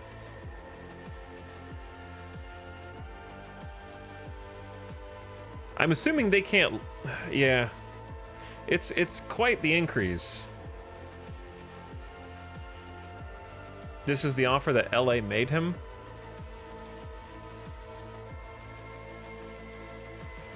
I don't think it's the same offer though.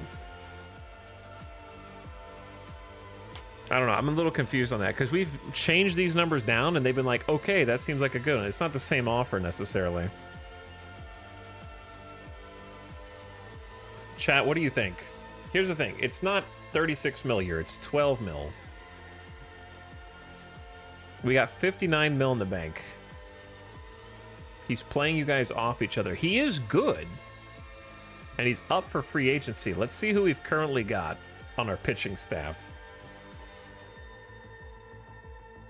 Ryan Fernandez, AAA, untested. Kloffenstein, AAA, untested. Seth Martinez is MLB and did okay last year. He's kind of just like average. He did better than average last year, though. We also have Colin Poche. And I think we paid him 3.6 mil to bring us a 2.2, 2.5 ERA, around 1 whip. And then Nick Sandlin, we paid about 2 mil. He did good in the MLB, but not AAA last year.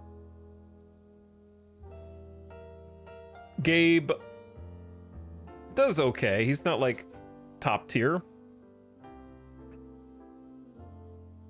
We have a Poche and a Pache, I believe. And then Brock Stewart is new to the MLB, but did pretty good last year.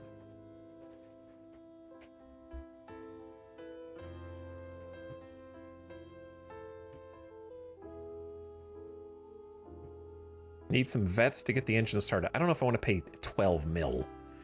We offered 9 mil before.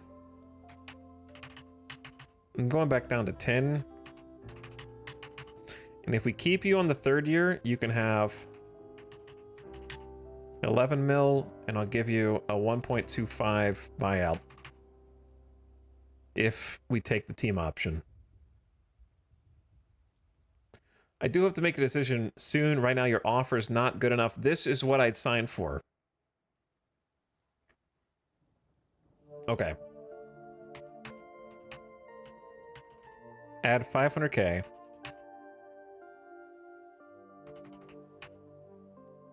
Wait, that's not 500K. That's 50K. Math is hard.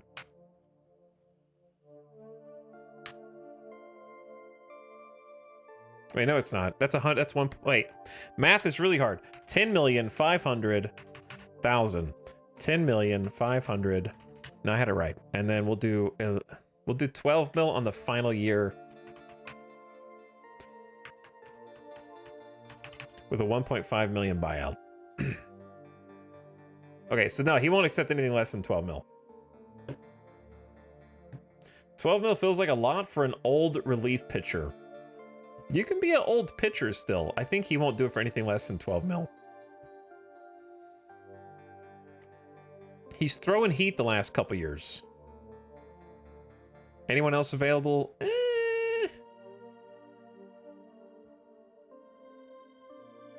Why is he not just signing with LA then? I don't know. This is my first time doing this, so it's hard to say. Yeah, pitcher-wise, there's just more expensive pitchers. And he's a relief pitcher. So as far as relievers go, it would be like him or like Ryan Presley is the same price, and he has...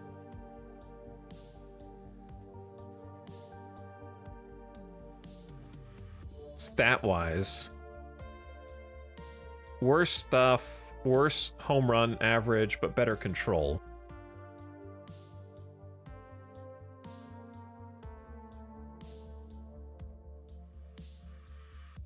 And then stat-wise, Presley has a better ERA, better average against, better BABIP, better WHIP, and better ERA plus, but he is more expensive. Presley's also older. Yeah, he's 36, and I don't even know what kind of contract he wants.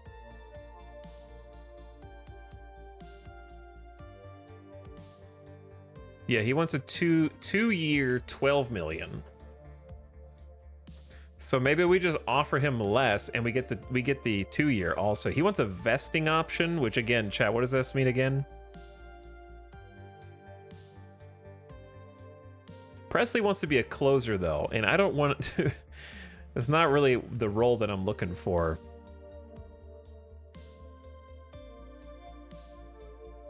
I'm gonna... Dude, I don't want... Okay. My own bias as an Astros fan is actually preventing me from wanting Presley. On the like another Astro. My own biases are getting in the way.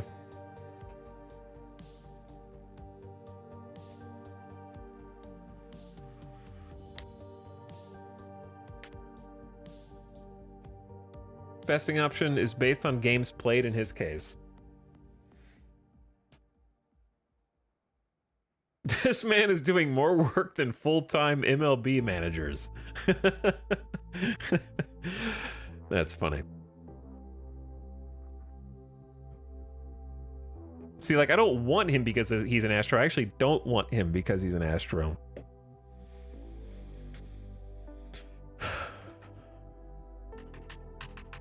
Let's just go 10 mil. 10 mil, 2 years. So in this case...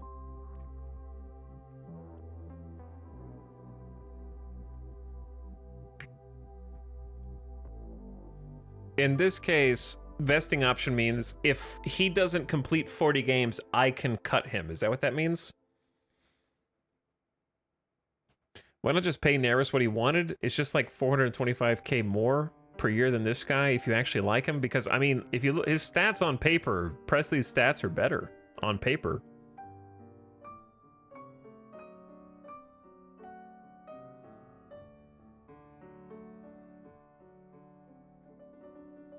He just becomes a free agent if he doesn't complete 40 games.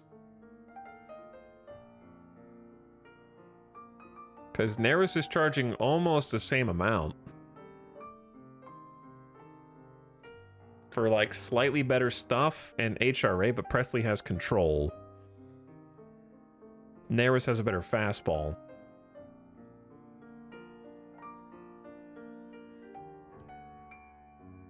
But like their last year, Presley outperformed Neris, and wants 2 years instead of 3.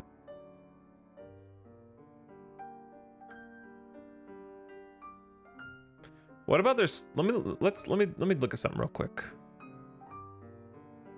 30 stamina for Presley versus 30. Okay, same stamina.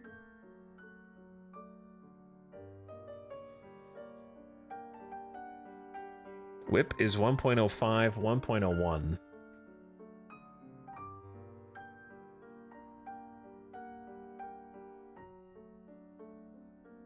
So they're pretty similar.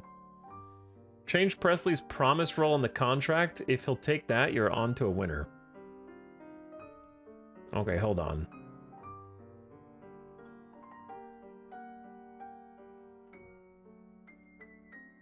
Where do I... Oh, I'm promising him... So if I do none specified, then he might not... Dude, he really wants to be a closer, even in the video game. That's so funny. And there's a no trade clause. That's probably why it's here. But yeah, I'm going to lower the price to like... Let's actually, you know what? Let's lower it even more. Let's just, since he's still here, he might just take whatever he gets. Let's go to what we were like offering Hector. And we still get the option if he doesn't complete the games or if he gets injured. We won't trade him, but we won't necessarily give him the role. This is a disappointing offer. I would need significantly more money. Something along the following terms. No. 10 mil. He's not going to be happy if I keep making bad offers, though.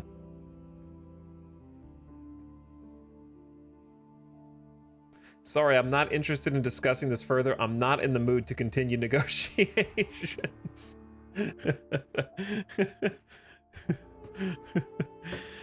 Well, all right. That handles that.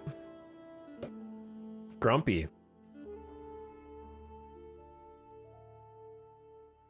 Grumpy, grumpy, grumpy. He walked away. Yeah, so let's go, your previous offer was a 3-year deal with an annual salary of 11 million. Let's do this. You get 11 mil. Then you get 11, 250. Then the final year, because I'm lowballing you, you get 13 if we want to keep you on the third year. And I'll give you a 1.5 buyout. If you're an all-star, I'll give you a 750K bonus. That's a decent offer. You'll hear from me soon. Please submit.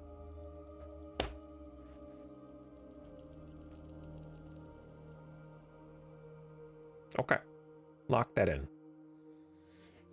So, continue, review the DFA list. We got Wade Miley. Okay. So if Wade Miley is going to go on the 40-man starting rotation, who's Wade Miley replacing? They are a starting lefty. Ian is a righty. Anthony Veneziano is a lefty. And Inoa is a righty. So out of our starting pitchers, Ian Anderson is the most untested. He only pitched 2 games in the majors, did well, and did okay. I think that Ian Anderson's the dude to move down because Brandon Belock is doing crazy. Ronel Blanco is MLB tested at average. Ian Anderson is not MLB tested. Anthony Veneziano is started 29 games, did better. And Inoa started only 2 games. Inoa might be the guy that ends up getting moved down. What was I think Ian was my first overall pick, actually. But you know what? You adapt as you go.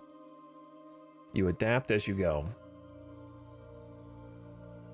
Because it's got to be either Ian or move Inoa to relief. Because on relief, he does better than when he's starting. When Inoa, like, maybe Inoa goes to relief and we move someone on relief out. That could actually be the play. Because look at the numbers, dude.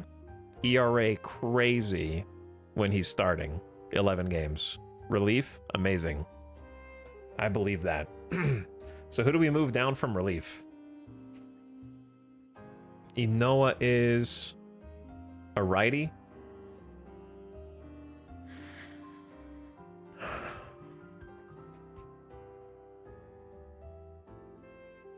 Nick did pretty good last year.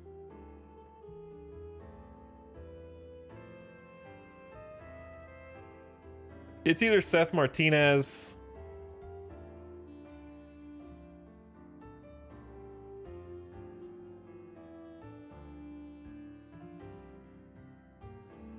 It could be Gabe.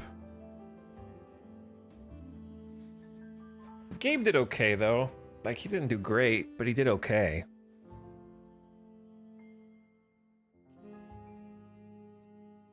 You're replacing control with control. He's got 60 control.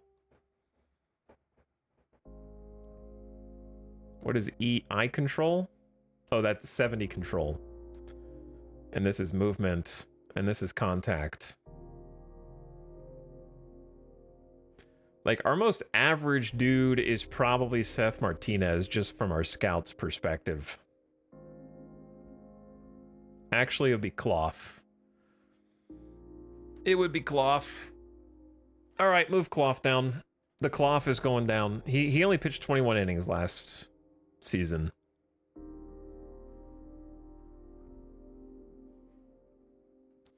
Clough, you're going down here, bro. You could have a 6-man rotation. Like, that's not... I mean... Inoa, though, we're going to change his position to reliever. There we go. Make a save. Time yourself out for 20 minutes.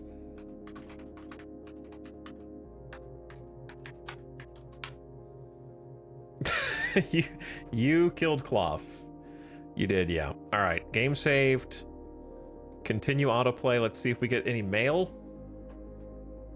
You've got a new message. Jeremiah Jackson improves defense at second base. No improvement.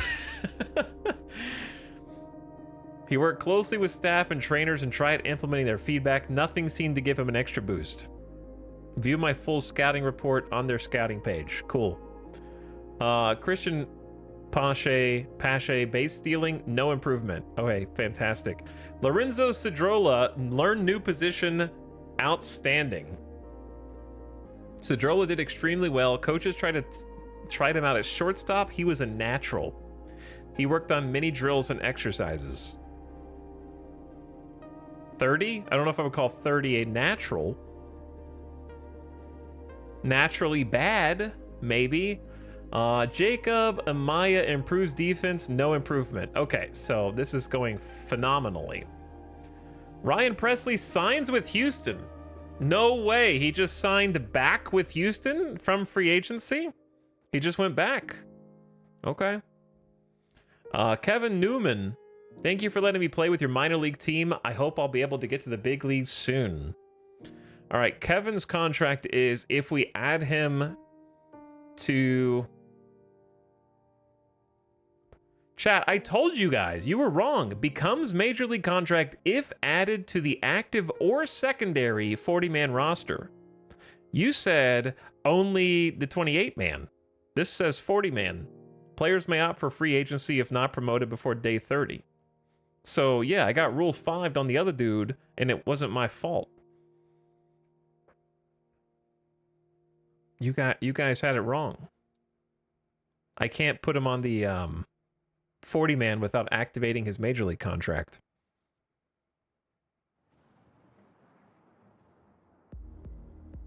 But yeah, he's a potential like second base shortstop. He's going to play on the minor league team. He did pretty good in the MLB, but we can always move him up. Let's keep him in the minors for now. See how our current team does. Relief pitcher Steven Cruz signs a contract. So we got Steven Cruz as well. Yo, look at this dude. 25 years old, 60 stuff, not that much control, 2 great pitches, and then a cutter. Could have potential.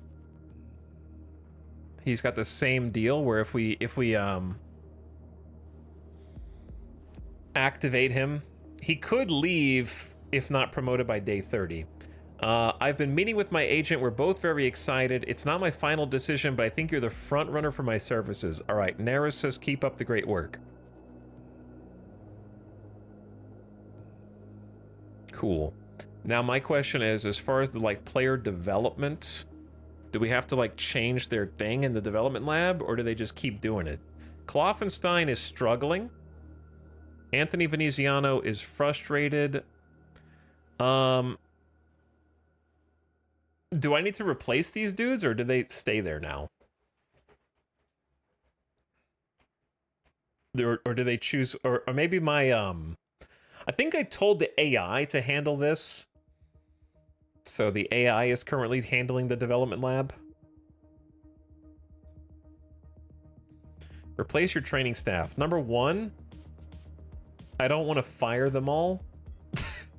I'll do 1.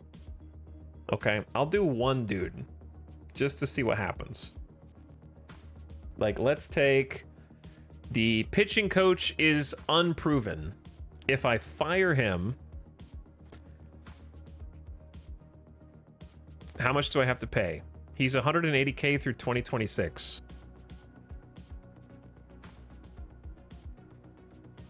How much money do I have right now? How do we see if this gets spent? Let's look at the front office. Okay, I have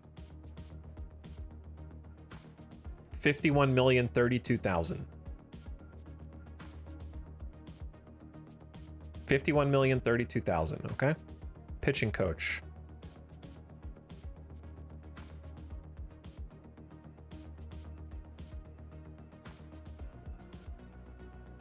Now how much money do I have?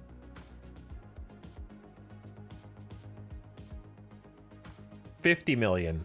So we did have to pay the guy. You do it backwards, hire a better guy first, and it replaces him. Well, I don't know how to do that, chat. You just told me to fire somebody. Also, I gotta be right back, okay? You gotta say that up front, man. You got a backseat before it's relevant, not after. I don't even know. I didn't even know how to get to this screen. until now. Joe Girardi? Joe Madden? What's Joe Girardi doing here? How much money do you want? 640K annually? All right, we might hire some crazy people here. I'll be right back. I gotta pee.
Yo.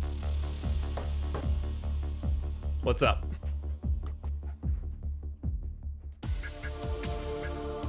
Chat, how you doing? Let's change some lights.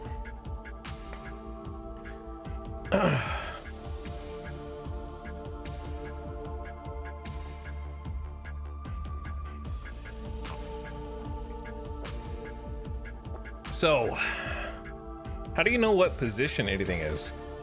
This is like your manager. Who is our manager? I'm gonna kind of be the manager, right?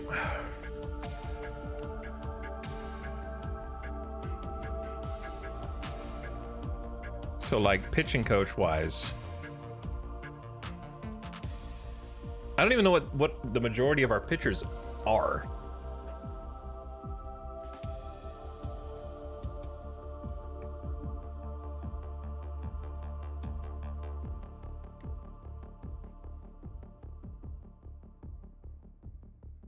Like our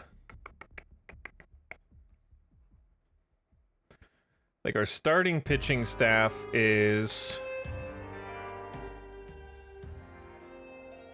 neutral. Wade Miley, you don't need to be on the short list anymore. We gotcha. Ground ball, neutral, ground ball. Okay, we have a lot of ground ball pitchers actually in starting.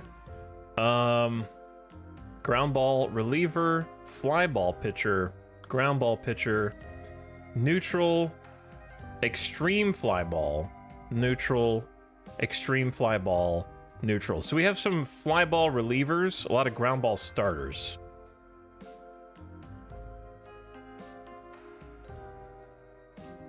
So these guys all just have okay reputation. Easygoing, personable.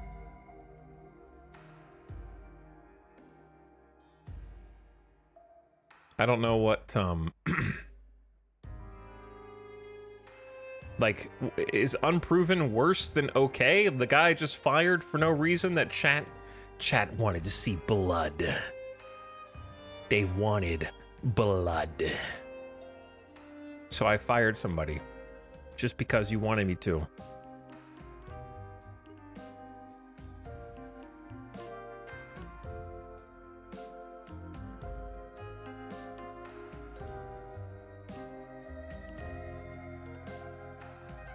Here's what, can we just do a filter?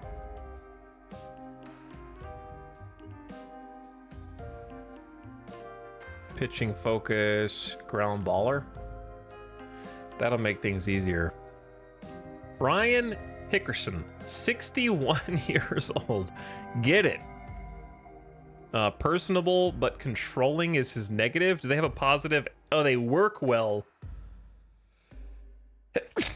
They work well with easygoing. They struggle with controlling. His management style is tactician. What is management style for?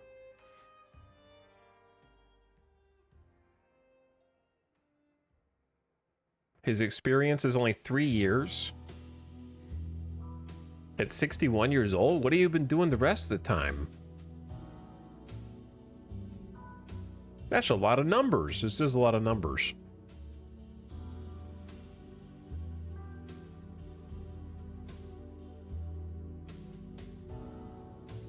Relationship with... I want to have someone who has a good relationship with team players. So it's either Luis Torres, 71 years old. Roger McDowell gets along with controlling. If you go to the team strategy for the Vultures, you can see what tactician versus sabermetric versus whatever is. So, do I care about his management style if he's not a manager? I guess. He's just going to be a pitching coach.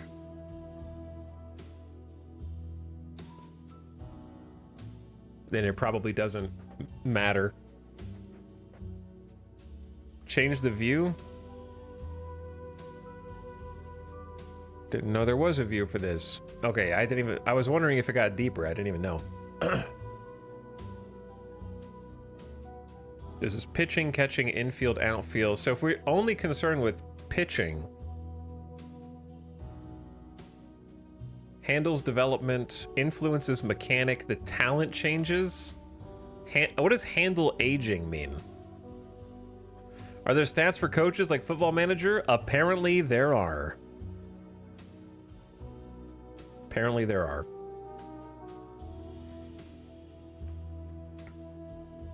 I mean, this dude seems crazy, right? Legendary development is also good.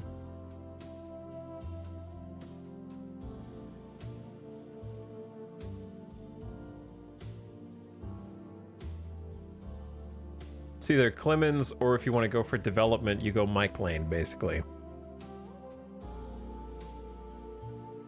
But he seems sick anyway, because he has excellent pitching, good development, talent changes, outstanding.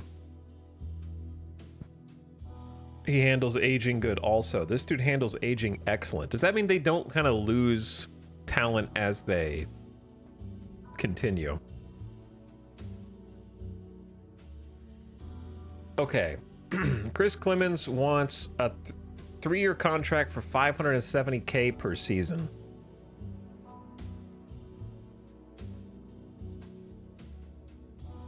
What's up, Zay? How's it going?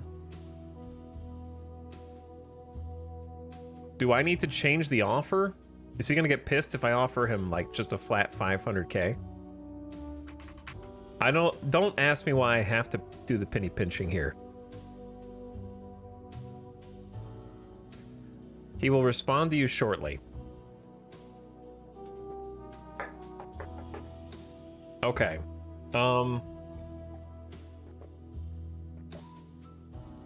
Hitting coach.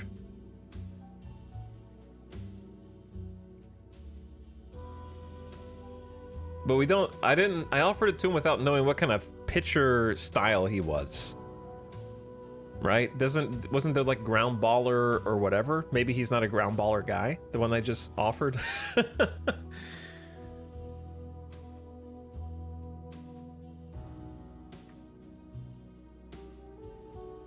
What's up, Arch? How's it going, dude? Wasn't it I guess it was filtered to just ground baller. That's true. But my question is, with hitting coaches, are there styles? Yeah, they have hitting focus, neutral, patience. But what's weird is coach ratings, those are suddenly not considered.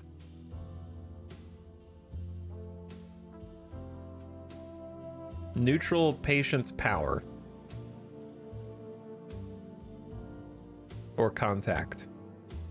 We have both. Like, I feel like neutral would be fine for us. Because we have some power hitters and we have some contact hitters.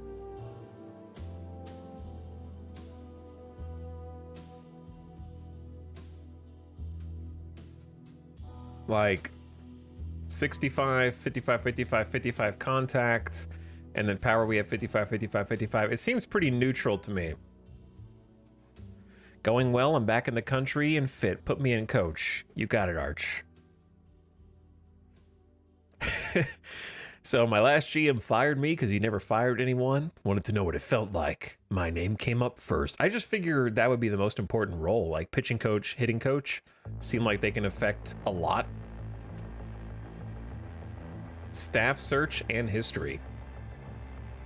Interesting. Okay, what was I looking at for? It was a front office.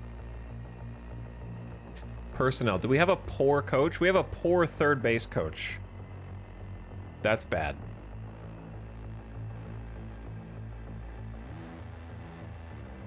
How do you hire coaches again?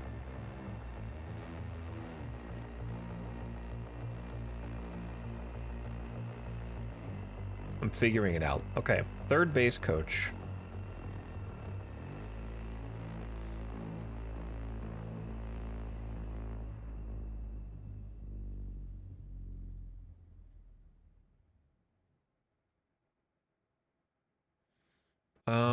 Job?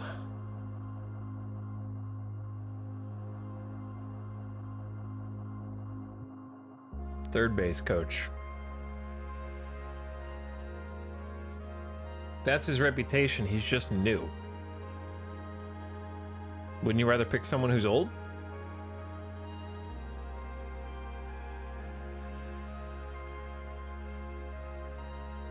Oh. Every single third base coach sucks? Question mark? What? I think you want position, not job. That's third base coach. Every single third base coach sucks. You're on, oh, I'm on trainer ratings. Okay, all right. No, we're here.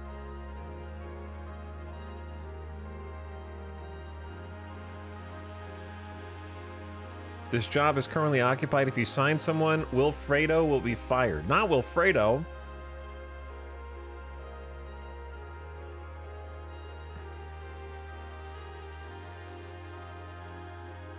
Okay, third base coach kind of handles a bunch of stuff.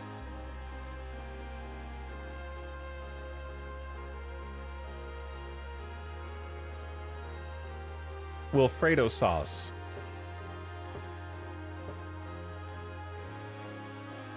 In-game running is a stat? You mean like when he waves them to home or tells them to hold up at third? Is that the actual stat for a third base coach telling them whether to run or not?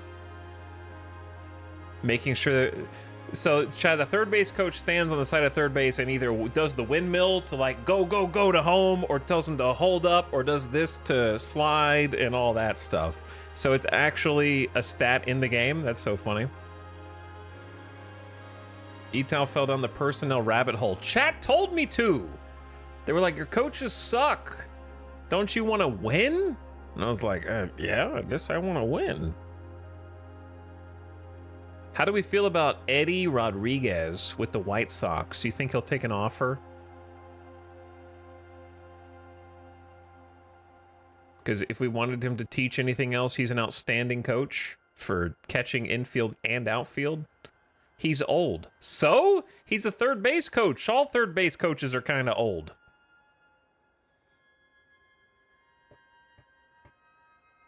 There's better free agent staff. This includes free agent staff.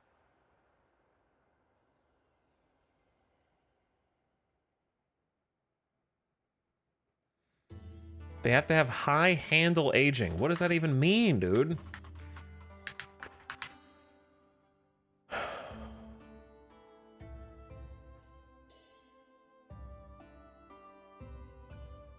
Handles aging. is how much a coach can impact a player's aging or decline. So a high rating means your player should decrease in rating slower than someone who struggles.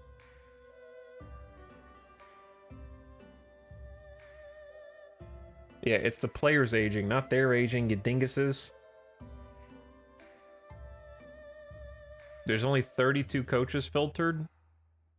That's because I picked third base coach job.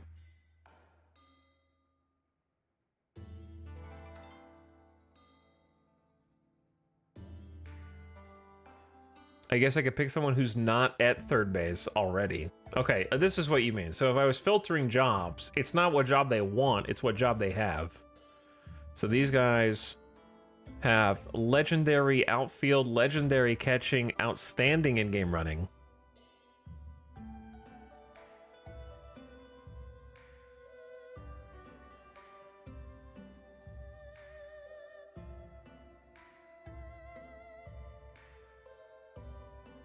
John Clifford? Why would you pick John Clifford over Jeff Fry? I guess his reputation?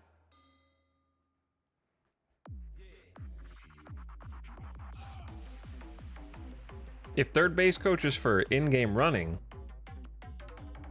Dude, Bo Jackson's here? Yeah, Bo Jackson's here. Clifford would be good for a different role. Okay, well that's... Yeah, I'm picking for my third base coach. I feel like Jeff Fry also has legendary catching and legendary outfield.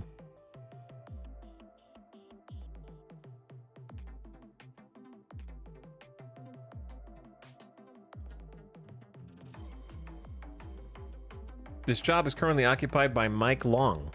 Not for long. I would sign a 3-year, $185,000 contract. Well, I'll do 175 for 3 years.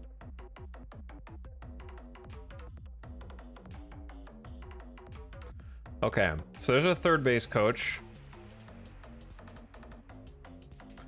I'm assuming our first base coach is equally unknown.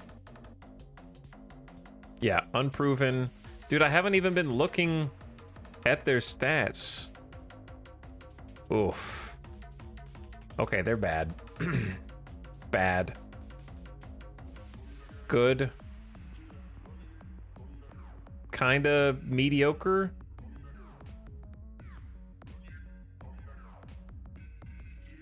So, let's at least fill these, dude. Assistant GM. Reputation fair, personality normal, works well with easygoing.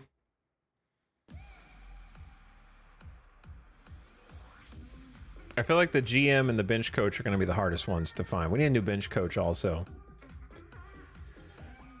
All right, let's go ahead and just grab a first base coach. Team trainer is poor at coaching and avoiding injuries.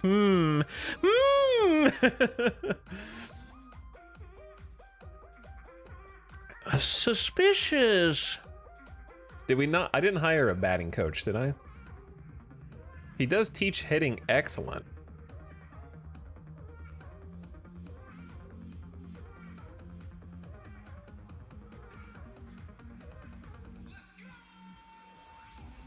So, which of these jobs are handled by a first base coach? Is it also running, or what are we looking for here?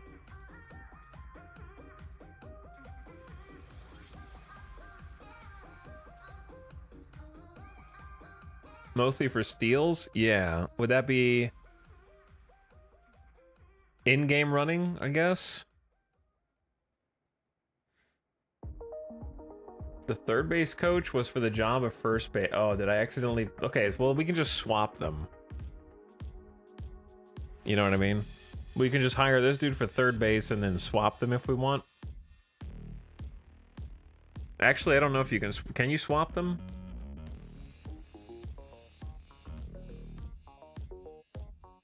Can I move my first base coach over to third base coach, or do you have to cancel the contract for that?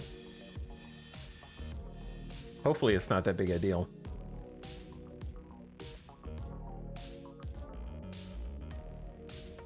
Yeah, I think chat wants John Clifford for the Catching infield, outfield. See, how does this even work, right? If you have the Vultures team, strategy,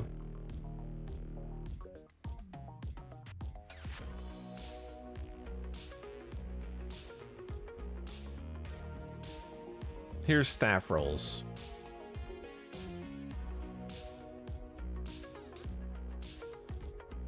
Can you withdraw a pending contract offer and redo it?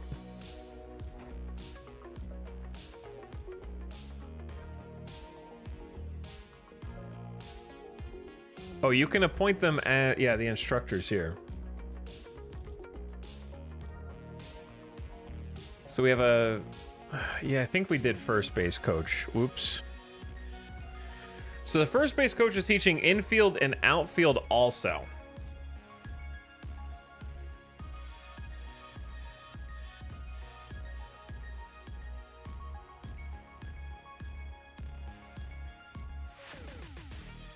And you can swap them around. So he can teach outfield as a legendary, and then John Clifford can be the other in-game coach who teaches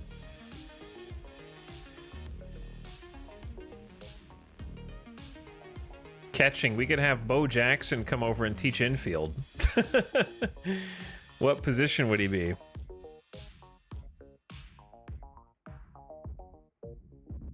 "62 years old." In the free agent staff screen.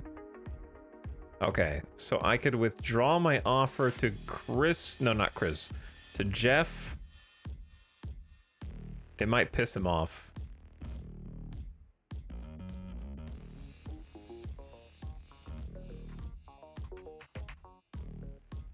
To third base coach. Oops, it changed the number back to 185. Whatever. I'm not gonna... 10K, I could save 10K per year. Is that a rounding error? You gonna make me do this again?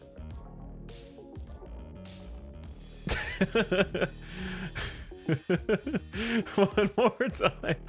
All right, look, third base coach, 175,000 for 3 years. Sorry, Jeff. Okay, we gotta have Jeff as the third base coach. Now, John Clifford as first base coach, right? And he can teach catching. Or we could just have Bo Jackson come in. Chad, is Bo Jackson... I guess the handling aging is good compared to Bo Jackson. And the teach running is good compared to Bo Jackson. We just don't have the infield teacher. Gary Forrester is also a pretty good pick.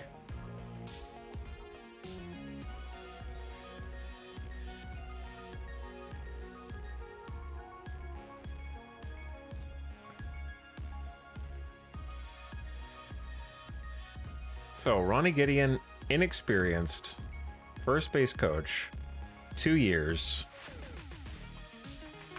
175K, can't submit the offer. I have no interest in being the first base coach.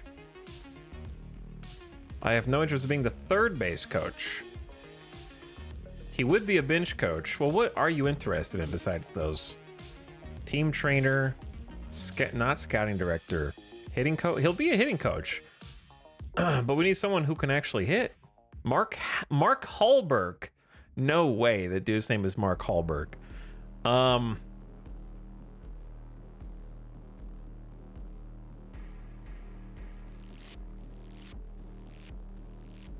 Wahlberg. What's my filter? I don't have a filter on. Well, let's get the hitting coach first. So we have excellent teaches hitting, poor reputation. What does that mean? Handles development good, influences mechanic average, handles aging fair. See, I'd rather have... What music is this? Chat, don't listen to that. You're not allowed to listen to that music, okay? Banished.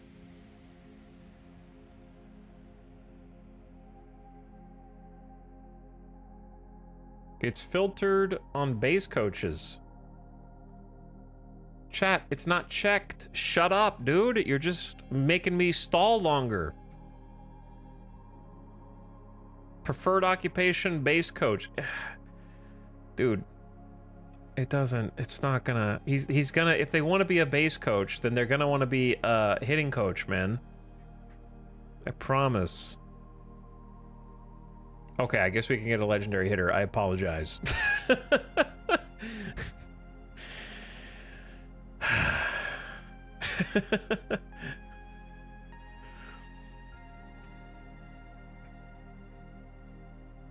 The walk back? It's a walk back because you guys said filter. This is a filter. This is a different thing.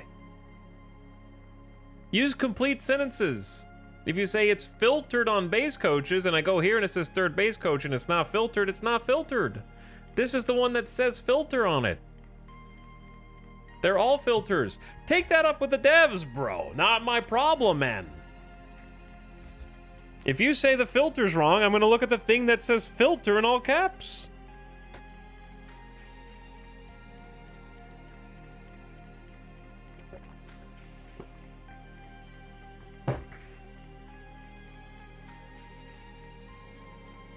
Sean Tobin? Buster Small? That's gotta be an actual ball player. I mean, it has to be Ryan Ridenour, right?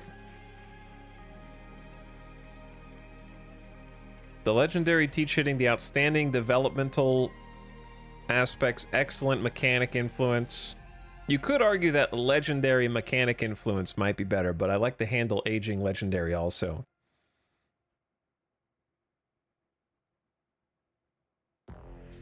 He seems amazing. All right, offer contract, hitting coach, occupied. He wants 600K. He's not even hired right now. I'll go 500,000. We'll see what he says. All right, we got pitching coach, hitting coach, bench coach. Does a bench coach kind of handle everything? Like, I know what a bench coach does in real life, but in like a video game.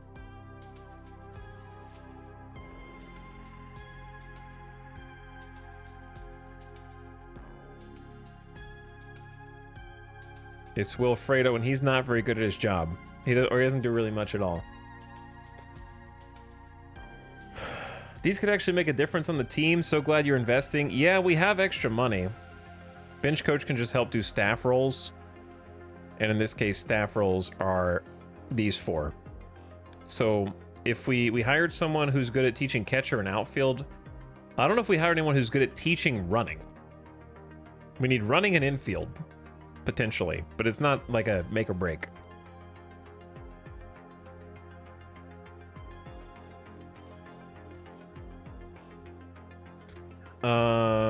Chicago Cubs.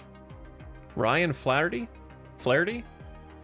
has outstanding running and also has good, excellent aging, teaches outfield, teaches infield, teaches catching. We don't need him to teach hitting or pitching. Does the bench coach take over when you get ejected? Yeah, I think so. He seems legit. Let's do teach infield.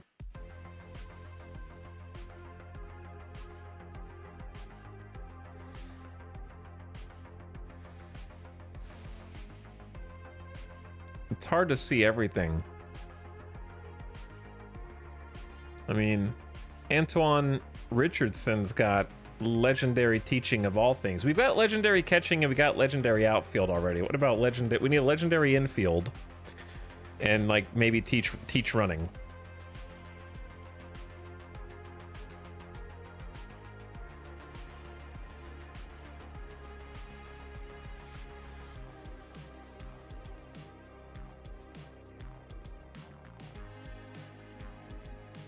Gary Wilson.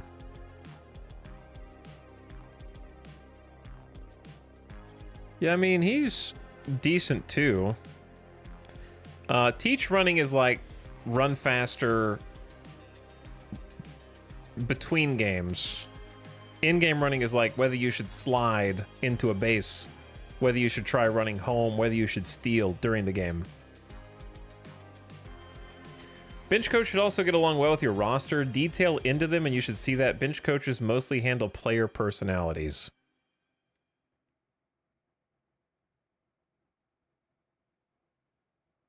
Okay, who was I looking at a second ago?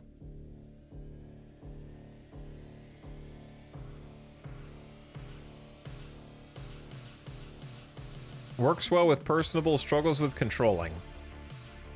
I may have accidentally hired a controlling guy and not realized it on one of the other coaches. Relationships tab. He's not interested in working for you. Well, there you go.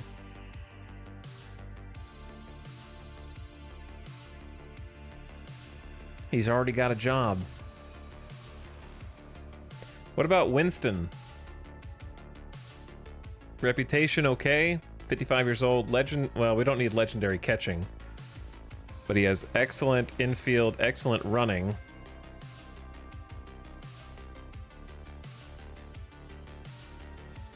Outstanding in-game running, which doesn't matter for us. Excellent development, excellent mechanics, average aging.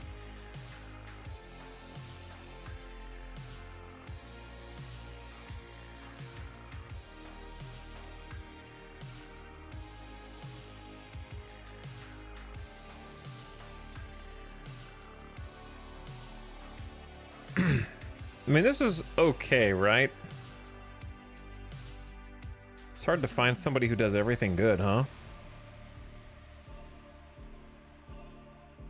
Because I really would like development, mechanics, and aging to all be up. Chat, we gotta choose, man. You guys got me sucked into this. Stowell? Where's Stowell?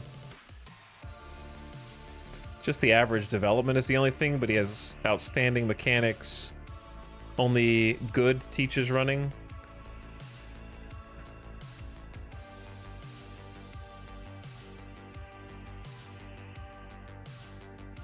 Okay, hold on.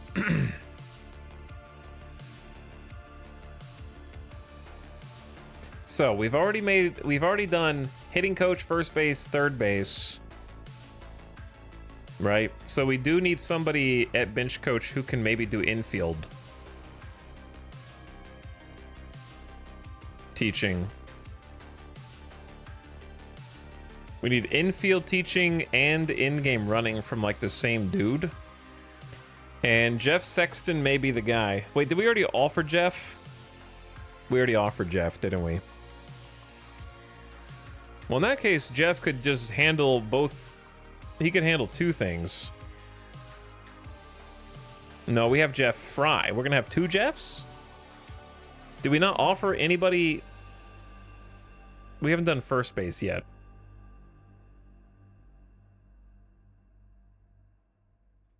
Hold on. Base coach.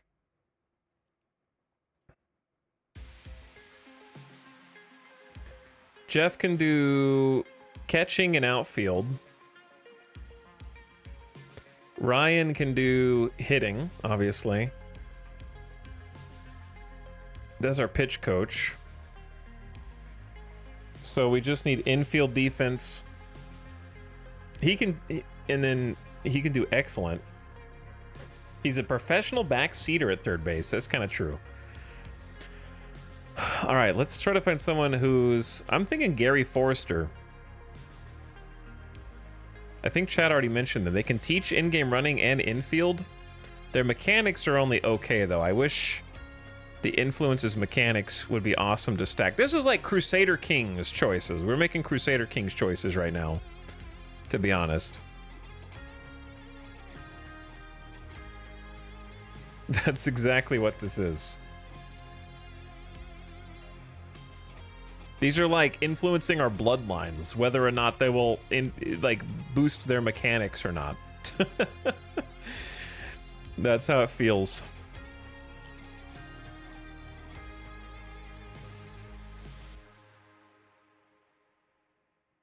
Offer Forrester a contract. He has high stewardship and a 15 Marshall. Yeah, this is for first base coach. Make sure they're not comely. Works well with normal, struggles with personable. Dude, I don't know who's personable on my team.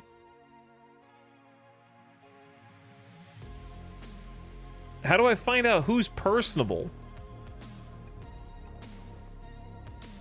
Okay, relationships. He'll have a good relationship, average, fair. He won't have a poor relationship with anybody. I didn't do this on any of the other guys I hired.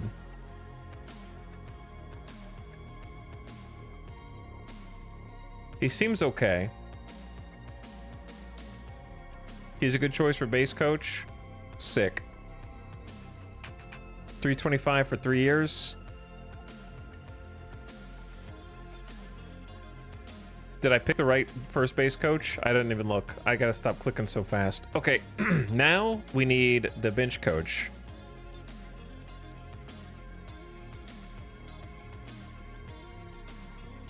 The best we can get from mechanics is outstanding.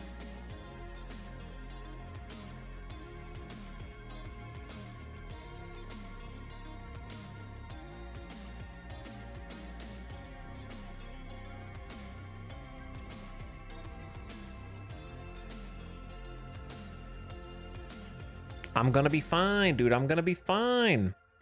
Matthew Johnson. He's got a bunch of great qualities. Yeah, he could also teach pitching. 69 years old.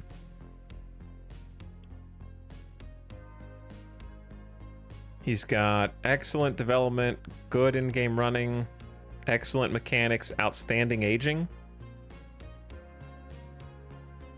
It's got a lot going for him. Let's see. No poor relationships. He'll have excellent, good, average, and fair. So fair is like, there's a lot of people on fair.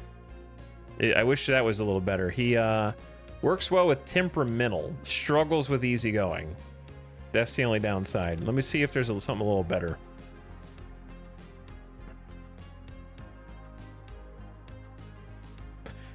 Yeah, it is a lot like Crusader Kings in many respects here. What about...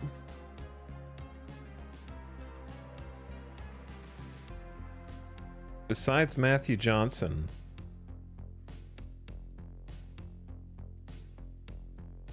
I mean, Quentin Berry still has excellent aging, good development, outstanding mechanics. He works well with controlling. He doesn't want to work with us. Okay. How freaking dare you, is what I say.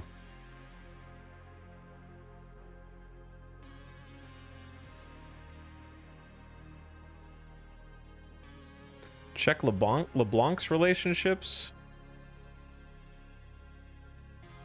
Yeah, handling aging average is fine, I guess.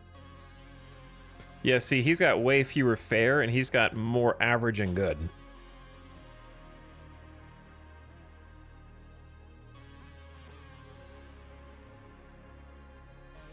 And he's got excellent development, excellent mechanics, teaches in-game, or he's got in-game running, excellent, teaches running, some other perks.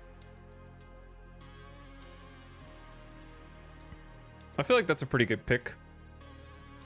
Let's offer a 2-year contract for bench coach. We'll go 2 years, 500K.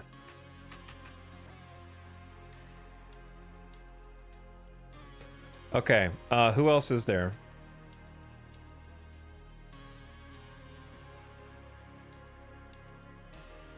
Besides, like, the assistant manager and whatnot. We got a good scouting director already. Legendary international scouting. Outstanding, excellent minor leagues. Team trainer. Team trainer seems okay, but needs to prevent those injuries.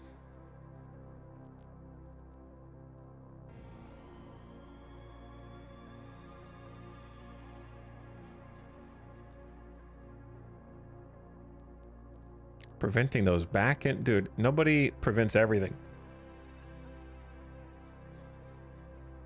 They're a little all over the place.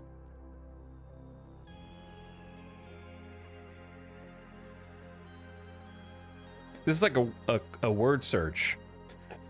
Scott Behringer seems like the most balanced maybe. Paul, also.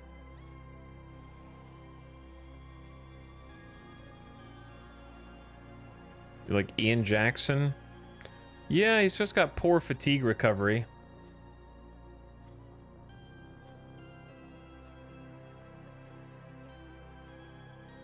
Because Paul's got, like, nothing below average. He's got average rehab, legs, outstanding arms, good back, good other, excellent at preventing leg injuries, legendary at preventing arm injuries. That's your pitcher preventer. He might not want to work with us, though.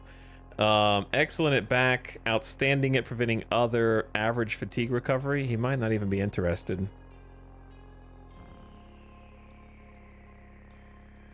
But let's see. Team trainer occupied. I have no interest. Oh yeah? I'll make you an offer you can't refuse. Really? You wouldn't join me for 2.5 mil? Come on, bro. For 3 years? If I quadruple your money, pentuple it? Unbelievable.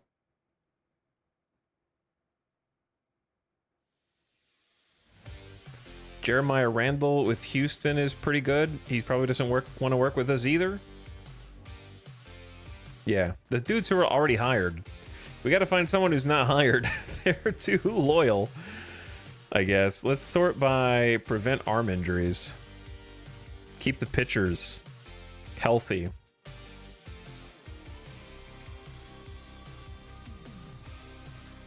Trying to avoid people with poor. Dude, the good people are already hired, man. What about Sue? Average leg rehab, outstanding rehab arm, good back, good other, good preventing leg, outstanding preventing arm, good back, good other, average fatigue recovery. Dave or Savion at the top wants to probably doesn't want to work with us, I would think.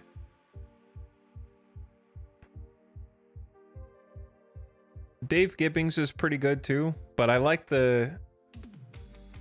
Yeah, he's got legendary leg rehab, legendary back rehab. We want to try and prevent the injury. Fair is not as good as Sue is. Sue is like 2 tiers higher at arm and leg injuries. And higher at prevent... So Sue's better at preventing injuries. Dave's better at rehabbing. So I'm going to say preventing.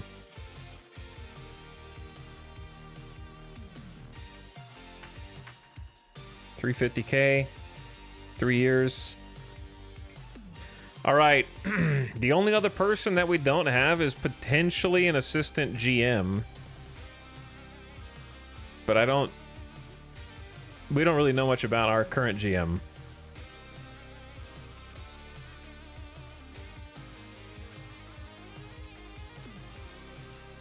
I am the GM, but how do you hire an assistant GM? I didn't even look to see how Sue would react to the team. I keep forgetting about that.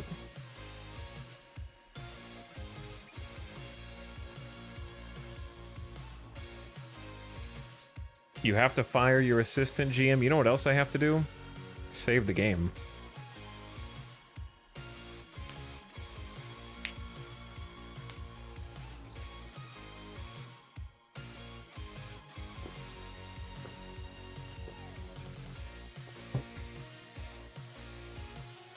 But yeah, I don't even know if he's good or bad.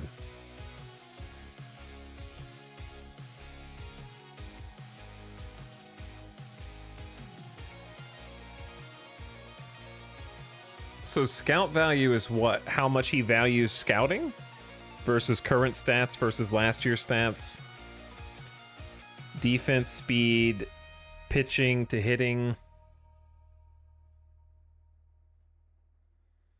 Randy Smith wants the most money.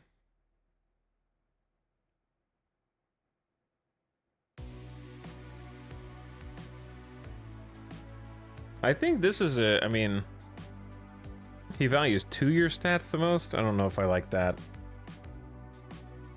But I like favor prospects, neutral pitching, hitting, neutral speed, power, favor offense, favor on base percentage. I'm just curious if I were to try and offer a contract. Yeah, I would automatically go to assistant GM. You don't have to fire them first. Let's see who our current one is.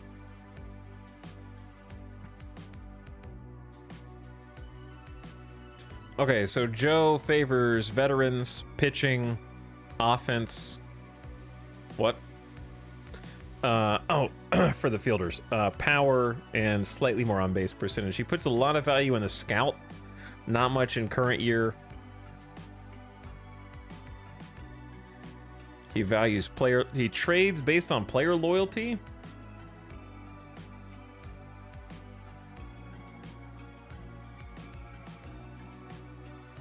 Works well with easygoing. I mean, this guy is not like bad, I don't think.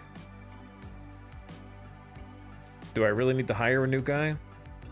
The trading strategy will just show what they suggest for trades.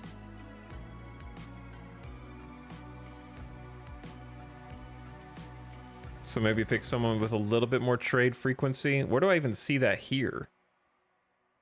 You do most of the work anyway. Yeah, he has an effect when you like kind of simulate. When you do more simulation, the assistant GM is like the AI that does it. You know what I mean?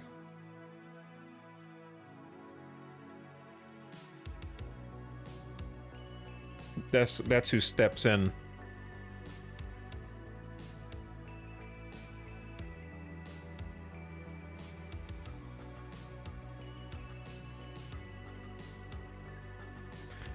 John Daniels here sort of aligns with my brain.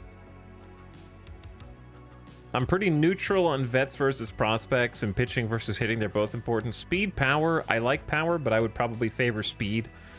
Beating out a double play is my favorite thing. Like a player who is fast enough to not get hit by the double play with the ground out. I like on-base percentage. I put a lot of value in my scout, but I put a lot of value in stats also. So he kind of reflects me. I might put more value in my scout than this. What about he trades a lot and aggressive? I don't know about aggressive trading. That's the only thing. He values international free agents, which does line up with our scout also. But he doesn't value development. So those things kind of eh.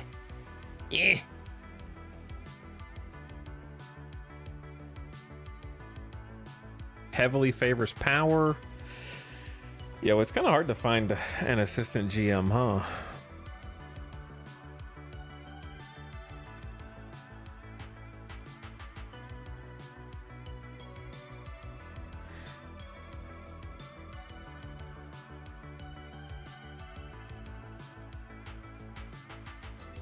Favors prospects, favors pitching. I kind of have favored pitching also.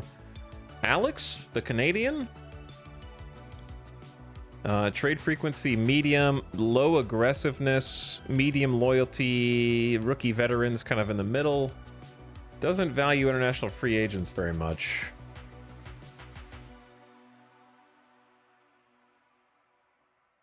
Chad, I don't know, dude.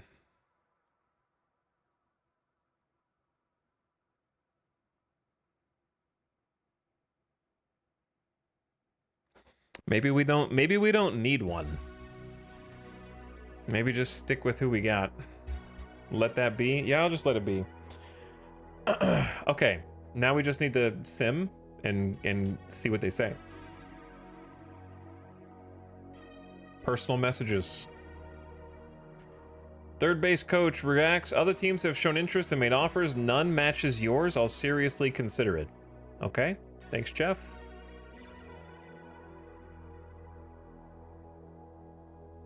Hitting coach reacts. I've had other offers. Yours is top. Chris Clemens, good offer. Best one I've received. This is the kind of offer that gets my attention. I like your offer. It checks most, if not all, boxes. All right, there you go. New emails. Your offer's good. I look forward to a long relationship. All right, so Jeff is in. Jeff is in. Third base coach is in. We're going to eat some contracts from the people that were automatically hired, but that's okay. Third base coach, in-game running, outstanding. A good third base coach can be the difference in runs or outs at home, to be honest. Pitching coach agrees. It's a pleasure. Bench coach LeBlanc agrees. Monthly international scouting. We just completed our private practice with many young international amateur free agents. Hopefully will aid our club in the coming years. Most impressive was Nelson Mata. He's shown flashes of light tower power. He projects to slightly above average contact. Mata has the highest ceiling imaginable as an elite center fielder. What? Bro, are you reading your own report before you write it? That is not an elite center fielder here, bro. But he is highly adaptable and has good work ethic. Potential of 80 power. Decent speed. Put him on the scout list. He's already on the international pool. We already put him on there. Jesus, these are the same dudes, isn't it? Yeah, we already put these guys on. They're just keeping tabs on him. A few invitees left me disappointed as they did not match my previous assessment, but they could end up being stars. Low leader loyalty work ethic. All right, you're out. No, you're not even on the list. All right, neither of you. But yeah, that dude could be amazing, but...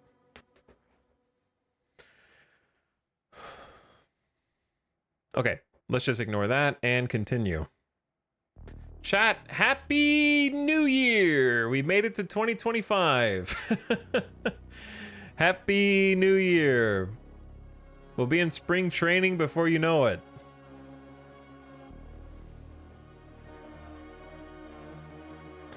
Left fielder Alexander Canario. I hate to close the door on other clubs, but your offer's clearly the best.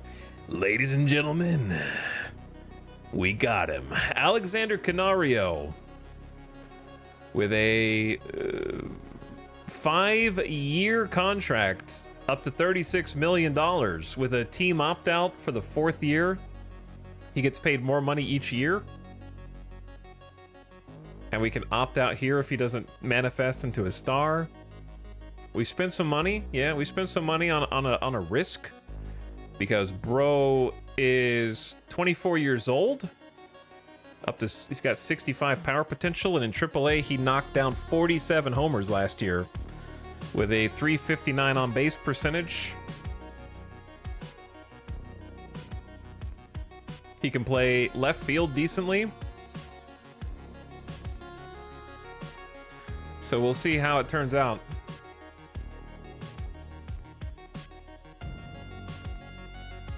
Canario Las Vegas reached $36 million pact. Or we might get punished. That's my favorite part about this. Like, locking in 3-year deals and just being like, this guy sucks, this guy sucks. Oh my god, what did I do? Or that, like, dude, you get super cheap and turns into your team's cornerstone. Like, that's awesome also. All right, let's simulate. How many offers do we still have? First base coach agrees. Deal! Welcome aboard, Gary Forrester, the legendary infield teacher. Let's go check our staff roles, because we've got actually good people now.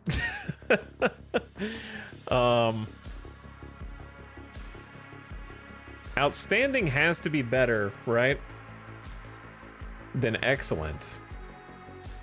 But Gary Forrester is overworked. So we have Winston LeBlanc teach outfield, our bench coach. We have Gary teach infield and running. And then we have Jeff Fry, the third base coach, teach catcher, and bam. We locked in the talent teaching.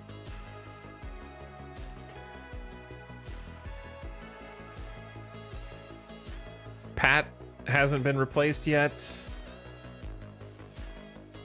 Chris has got excellent hitting. Was that the guy we hired? Winston's definitely the bench coach we hired. World Series incoming. Hell yeah. When did we check? Let's do one more week and check the free agent pool. We still have money. Hector Neris agrees. I'm a Major League Baseball player. Wait, he didn't agree. Okay, I think I should be getting a better offer from you guys. Instead, LA is catching my eye. The Dodgers? Dude. How bad do we want Neris?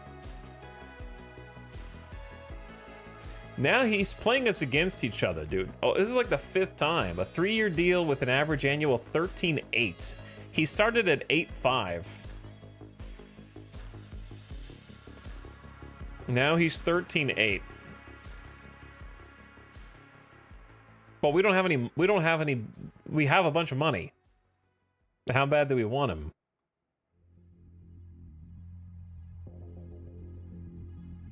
This guy's a master negotiator. He's 35 years old. We currently have a 2-year deal. Look at his pitching the last 2 years. 1.71 ERA, 68 innings, 2.89 ERA, 1.05 and 1.01 WHIP. 1.2 home runs per 9, 2 walks, 10 strikeouts per 9.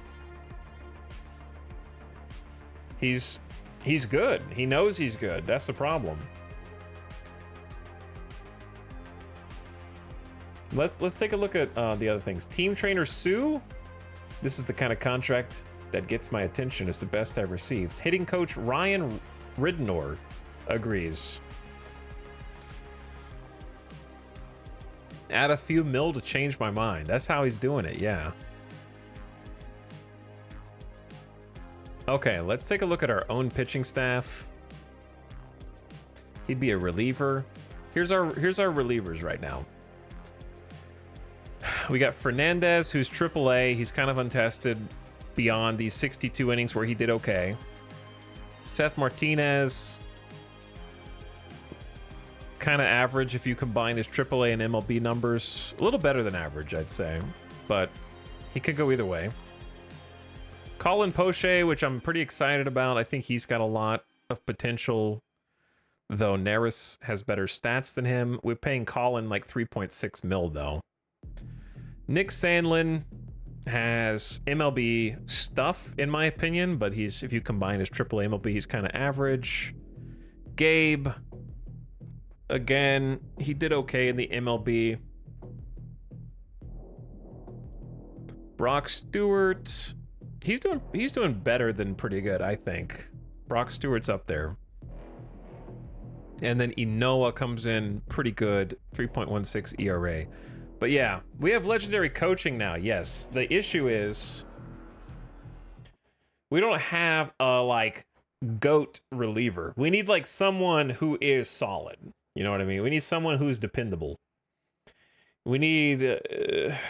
I feel like we have the closer locked down, but I don't know if we have somebody who's, like, a real setup man or reliever yet.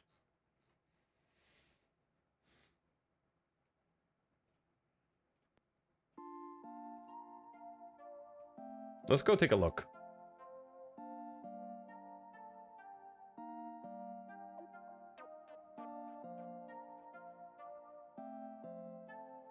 Let's see who's left. All right, reliever-wise, let's look at overall. We got some injured dudes. Neris.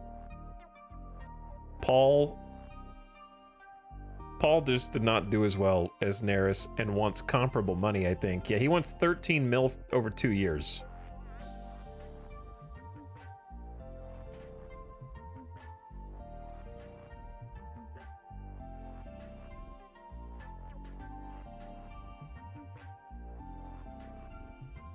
.5 ERA. Jalen Beeks. I didn't even click on anything. He wants a 1-year, $4 million contract.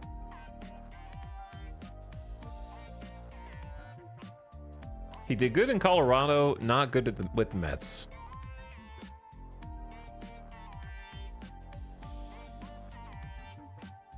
So he's a little back and forth.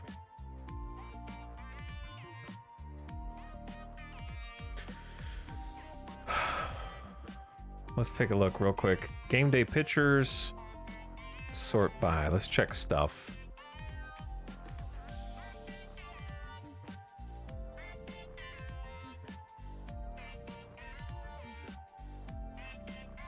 AAA baller. 34 years old, not doing so good.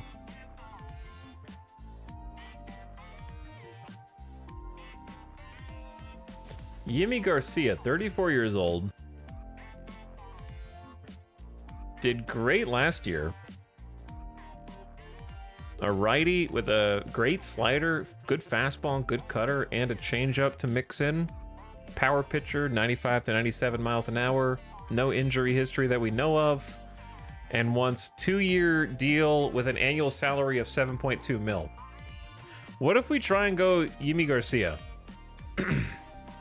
But like lower the offer to like 5 mil.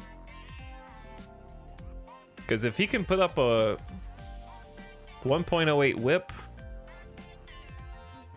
2.03 ERA, I know those are just stats. He got hit less, but he has the same home run per 9. Yeah, I'd say let's just throw him a bone at like 5 mil and see if he bites.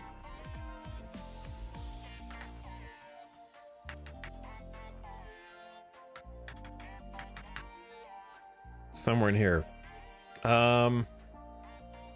Do we even need a... I'll give him a buyout of like 850K because he comes with a team option for us. Specified role, none. Bonus. If you're an all-star, I'll give you 250 G's. How about that? For boosting our popularity. This doesn't add up to a reasonable contract. We're still too far apart. Okay, look. 5-5.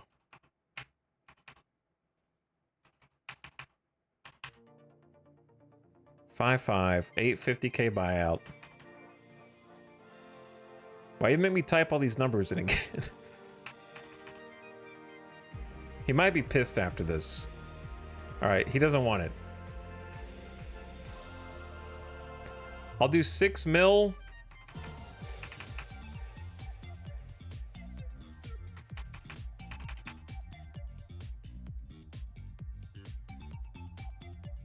You can click that use for all button. What is the use for all button?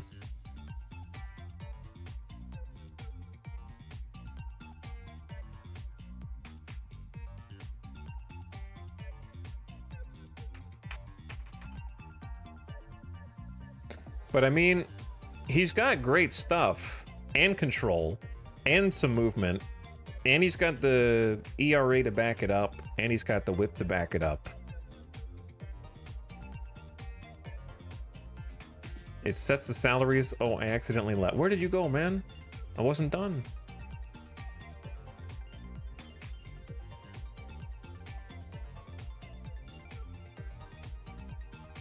Oh, that? Yeah.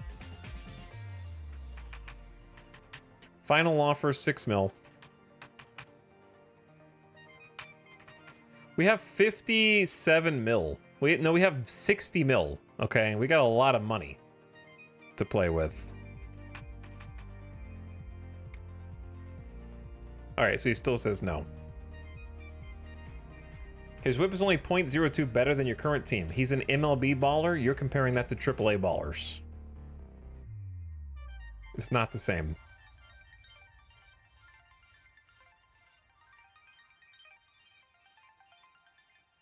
Our dudes over here, Ryan Fernandez is a little bit of MLB experience. He did good. Seth Martinez did good, but he did awful in AAA. We didn't do awful. He just got hit up a little bit. Yeah, I mean, we can just keep it here and see what happens. I think the biggest threats are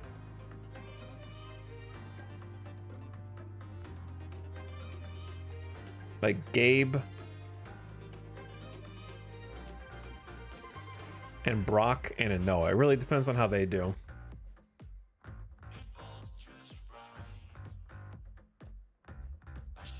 Since the second year is a team option, it might be fine even at 7.2. That's true, because I can just like drop him the following year if he doesn't hold up, and he might be better.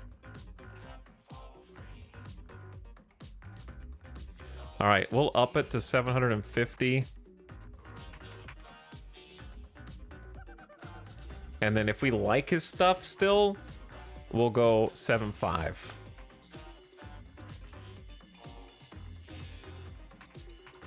There. That seems reasonable to me. Thank you for the offer. It certainly fits my needs. If no other team tops the offer, I'll gladly sign. Yeah, it's only 6.7 mil for 1 year, just to see how it goes. All right.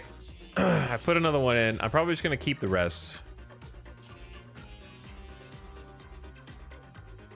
Let's see if there's anybody here.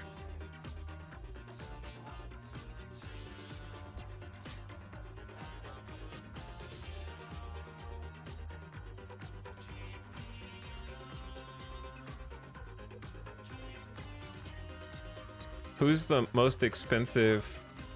Marcelo Zuna is the most expensive dude still left. Lourdes Gurriel Jr. Bro, what happened last year, man? Hitting 151 with Seattle? 3 home runs? You want 11 million? 4 home runs the whole season? Like, you're dominating in AAA, but I don't think you're $11 million dominating, man.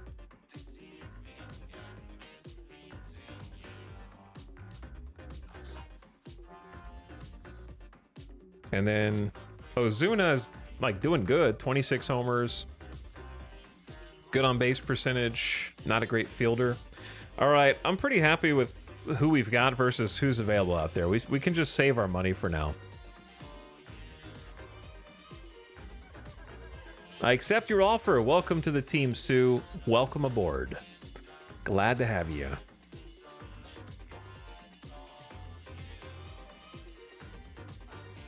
And we got Ryan Ridenour also. He's our hitting coach. His focus is patience. He struggles with personable. Uh-oh. It's okay. Seth Martinez and none of these pitchers hit. These are not hitters, so they shouldn't matter with the hitting coach. But he has a good and excellent relationship with our actual hitters. Okay, that's fine. The pitchers, who cares? These guys don't matter for the hitting coach. None of the... Only Victor Caratini. All right, I'm fine with that.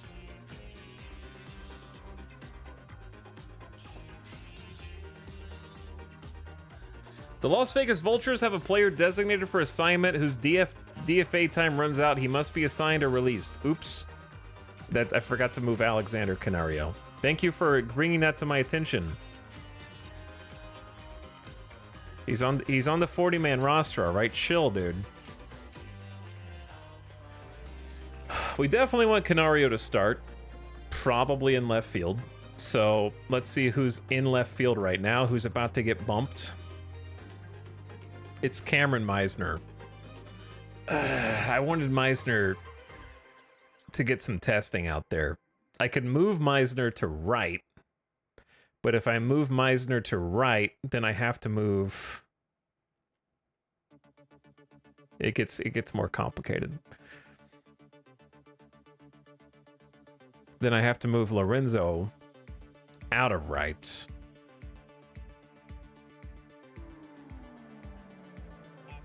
Which isn't the worst thing because he's not perfect at right anyways. Lorenzo could be a bench who comes in pinch hits. Because he's got AAA experience, he's untested.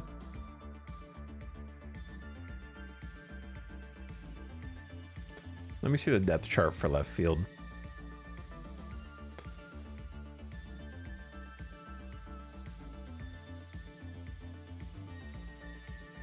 Yeah, right now I've got Lorenzo, Christian Pache, Cameron Meisner, and then their backup utility is David Dahl, who's got good left field, right field. He also bonked 25 homers with a 361 on base percentage. But I have to move someone off the active roster. That's the hard part.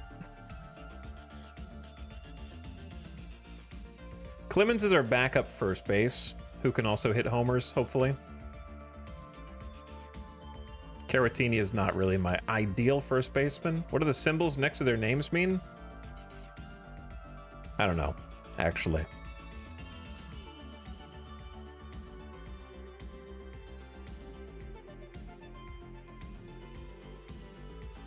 But yeah, the hard part is to get Canario on, I have to move someone off. Like, they won't even be sitting on the bench. They'll be playing in AAA.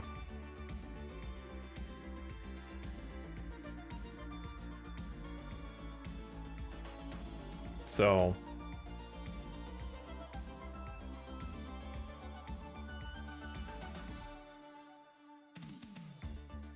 maybe we just take Lorenzo down into the minors until he trains in right field anyways? I think that's probably best. Because we're not paying him anything anyways.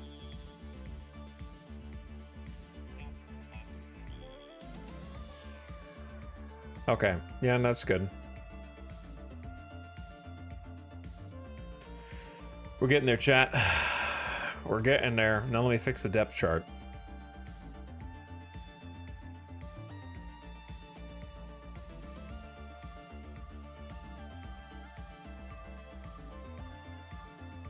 Wait, are you going to be playing left field or right field? He can play right. Because Meisner can play. We could just move Meisner to right. He'll get 65, and then Canario can have 65 and left. That's pretty balanced.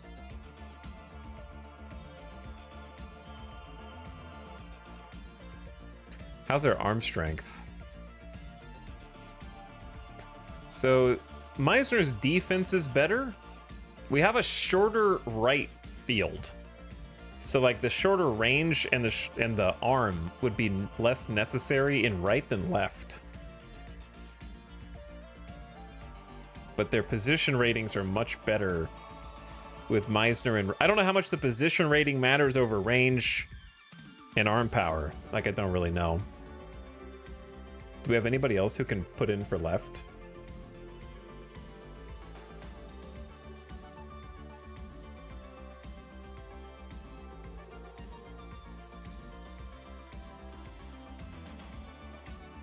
See, Frost Rider, yeah, you want a stronger arm for right field throwing to third, but you also want a strong arm for left field throwing home. Because there's a lot of pull hitters who will, you might have a chance at throwing out the sacrifice fly runner. Lots of right-handed pull hitters. So, it goes both ways.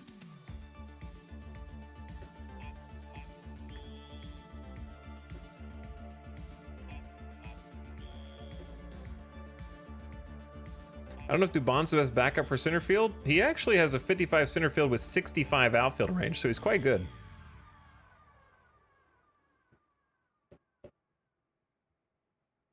As a backup. His best defense is the outfield. And then Dahl has worse range, but plays left field, right field better. Yeah, Dubon is low-key actually a pretty good outfielder.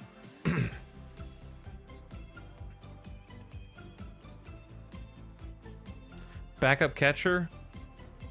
Yeah, we have Jason DeLay as backup catcher. And then we have a third catcher that we can bring up on the 40-man.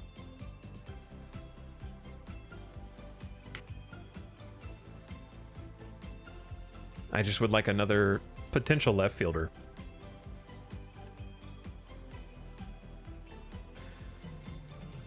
Where's Jason? Oh yeah, I forgot about Jason. Good call. Jason was going to be the primary DH. Jason Vossler. So let's take Wilson off DH. Move Derek down. Jason Vossler up.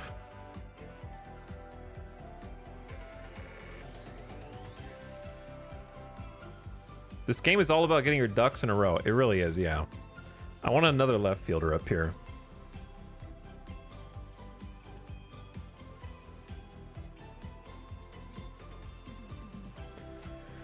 Canario, Dahl, or Master Buoni. We could look by potential, though. The buttons, they're starting to not work. Because left field potential Christian Pache can do it, and Dubon can do it. They just haven't been taught how. Clear memory leak time? It really is. We could just have David Dahl over there also. But he is over there. So it's either Dahl, Dubon could learn it.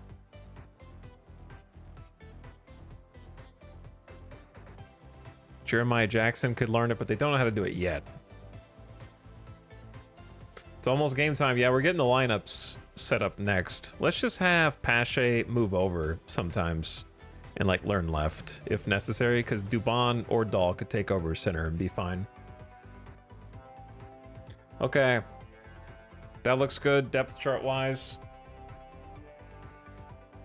It's almost time for lineups. And then spring training begins. I guess it wouldn't be opening day. Yeah, it'd be spring training. I can't believe I put bait in the title. Unbelievable. I forgot spring training exists.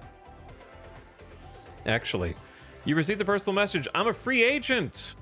I know you've given me a solid offer, but I have to say the best proposal is from Los Angeles. Dude, the Dodgers are sniping everybody. They're going to make it hard for me to turn down, but I'd be open if you could do more than 725 over 2 years. Okay, I mean, it's not that much more.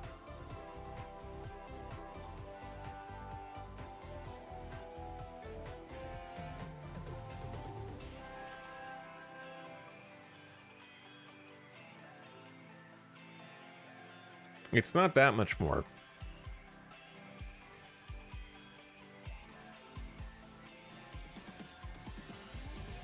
I don't know. Part of me wants to do it, and part of me says, let's just chill. What do you think, chat?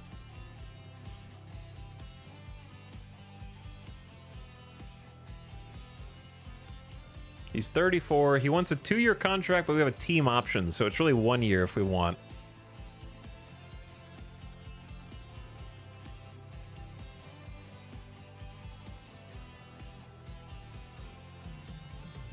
He had good stats last year. He's got good stuff. Right-hander from the bullpen. Just to spite the Dodgers. Look, I'll give you 7.25. And then on this next year, 9 mil. With a 1 mil buyout.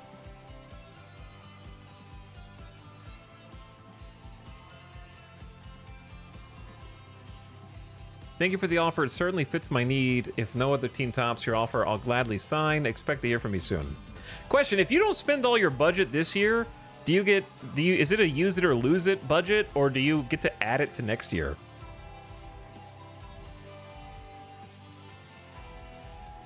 Descending contracts are better? Ikovian, here's what I'm doing, bro.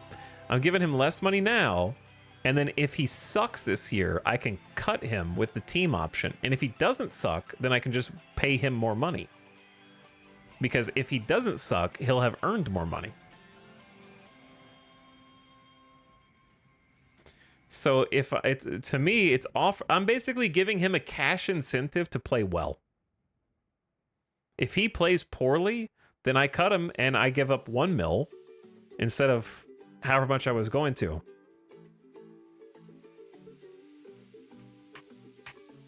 But I'm going to turn this down a little bit.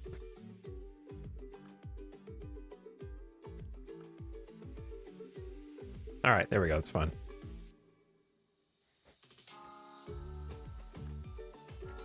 I'm going to send it.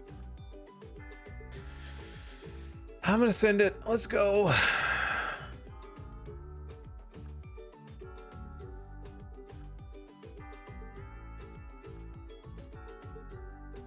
New personal messages. PM from owner Steve Peterson. Etal, as we get close to the start of the season, I've reviewed the team's financial state. After seeing how the offseason has gone, I've decided to drop your team's budget. What? From 230 to 220 mil. Based on our current financial position, I've decided to make the following adjustment. Drop the international amateur free agent budget. Dude. Come on, man. Owner, penny pincher.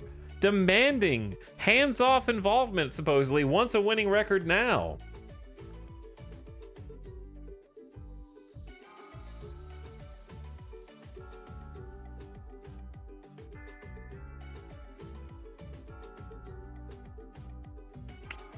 Dude, you draw.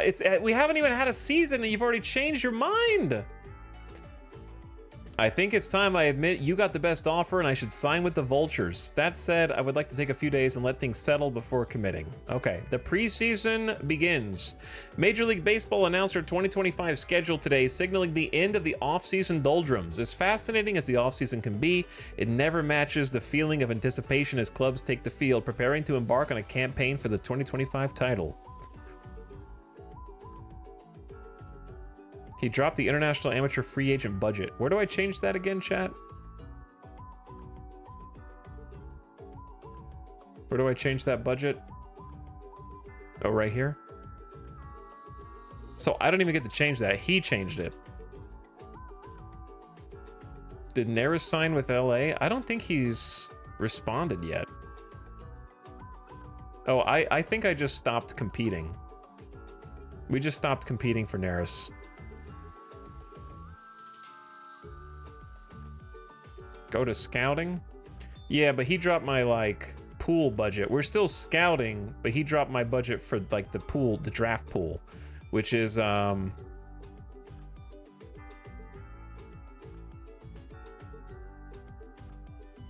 wherever the international prospect... I don't remember where it is. My bad, I meant player development. Are you just saying... Okay. There you go, there you go. We got there in the end.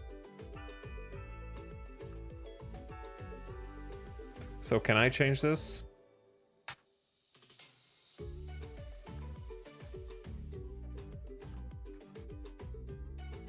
It was at 75 before. Let me see our financials first.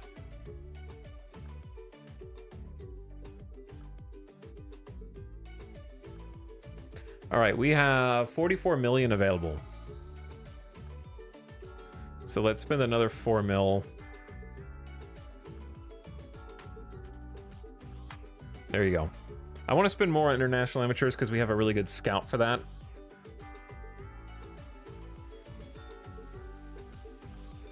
We figured it out. Come on, owner. All right, let's see the schedule. Who are we playing first? How do I even go to the schedule?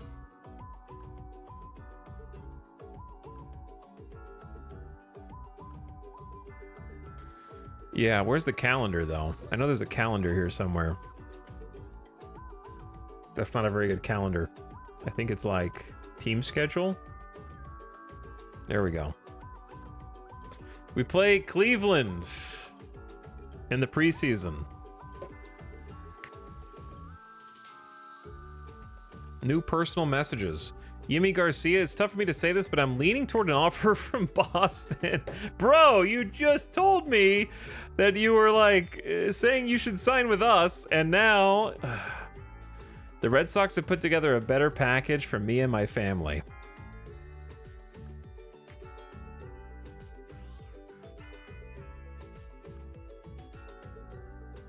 You're being used as a bargaining chip. You know what? He can keep it. He had a good season last season, but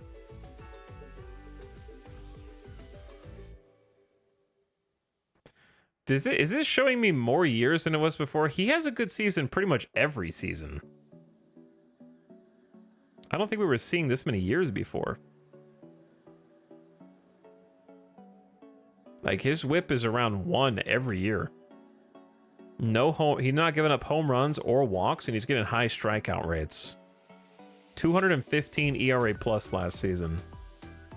Your scout, we actually do have average scouting accuracy now. Yo, we are getting more accurate. He did do Googling. We have average scouting accuracy now. You can click pitching stats to see everything.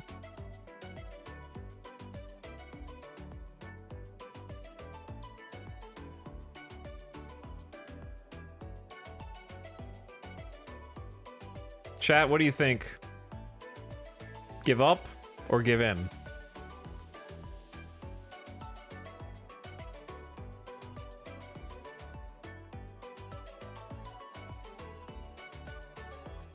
We have 47 mil for free agents.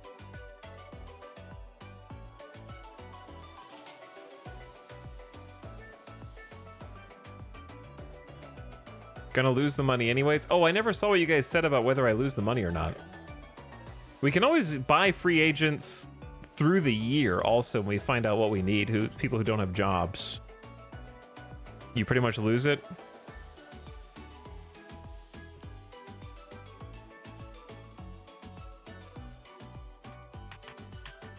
$7.5. And then 9.7, and let's see what he says. He wants to up the buyout. I think that's fine. I think you can keep 5 mil from the previous year. Sign him and trade at the deadline for a prospect.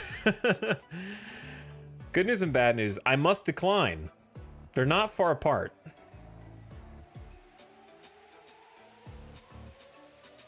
Okay, you know what? You just raised the buyout twice, man. You're taking me for a ride right now. Why don't you just put it where you wanted it the first time? Thank you for the offer. All right, 8 mil this year. We have an option to cancel for the next year. Submit, lock it in.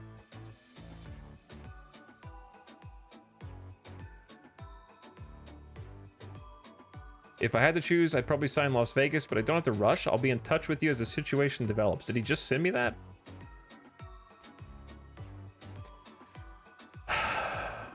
I'm considering an offer from Boston, which would be nice to retire on. Boston! You pieces of poop!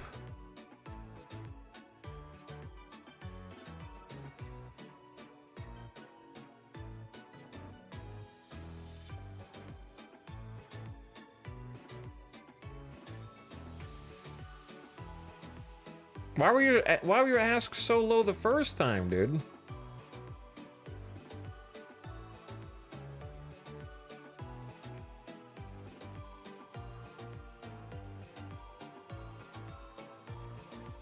It's about chat. I don't. Okay, this is the last one.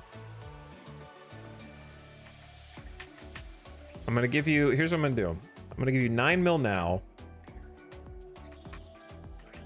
10-5 neck. Oop, that's too many zeros. Wait. No, it's not.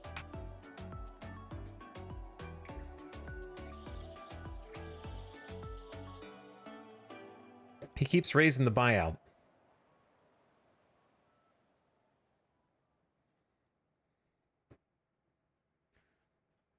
I busted my hump for every ball club I played for, and I think I should be getting a better deal than what you've proposed. The Mariners aren't letting grass grow under their feet. Their deal's around 18-9.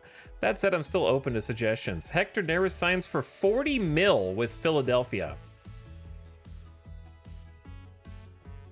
13.6 for 3 years. Hector Neris signs with Philly.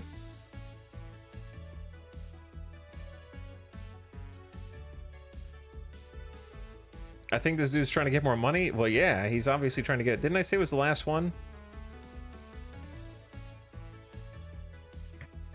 You know what, chat? The stats, though, dude, the stats. Offer 15 for year 2, just like delay it? Maybe. Just go 9 up front and then like 12.5. He wants a 1.3 buyout if we say no. He upped it to 10 and 12. He wants 11 mil a year now. I think we drop it. We're at the slot machine and we're getting worked over by the slot. You know what I'm saying? I think we drop it. Let's let it go now.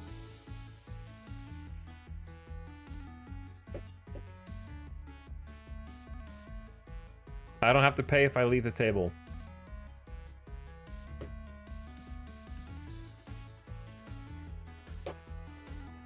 All right, he signed with the Cubs. Hall of Fame voting results. This year, we witnessed 2 players added to the Hall of Fame. Billy Wagner and Ichiro Suzuki. Inducted. Those are 2 people I voted for. Yimi Garcia signs with the Chicago Cubs. It's not going to tell me how much that he signed for.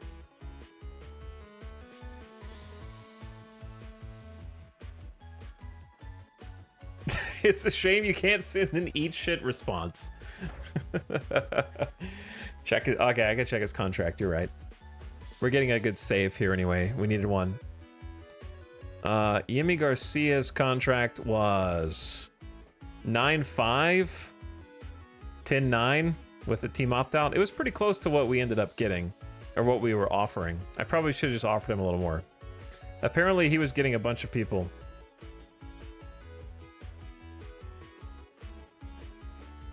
He just didn't want to be on my team. Yeah, I guess not. Jason DeLay learns a new position successful. He did a good job learning left field. Why are you teaching our catcher left field? Albert Almora learns a new position, concluded poor. He struggled to make the shift to catcher. Don't teach my fielders how to catch, man. I'm going to have to take control of this. Lorenzo Cedrola, base running fundamentals. No improvement. They're swapping. Yeah, Miles Mastrobuoni, base running successful. He's been working hard to improve after many reps, getting plenty of reads on fly balls. He's got a good feel for base running instincts. He looks better on the base paths. Well, I mean, that's good because he's got good stealing ability and whatnot. Player development update. Now, compiled a scouting reports. Jason DeLay current defensive rating at catcher improves from 55 to 60. Oh, so wait, is he learning left field or is he learning catcher? Or is this just a random increase? Dude, our backup catcher just got better. And he got better at hitting, his gap power. Or at least according to the scout, right? According to the scout.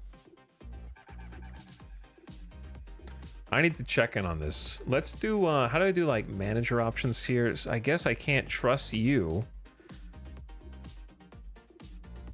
to set player development focuses.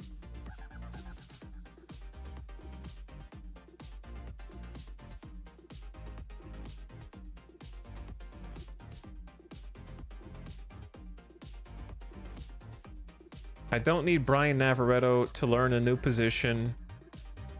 Improve control's fine. Secondary pitch improvement's fine. He's struggling though. Base running, base running, base running. There's nothing wrong with those. Those are short. Let's get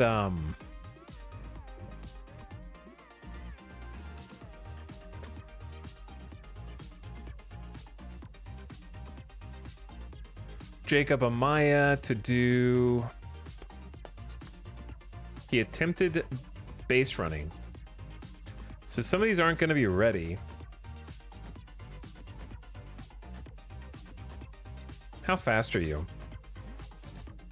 50 speed?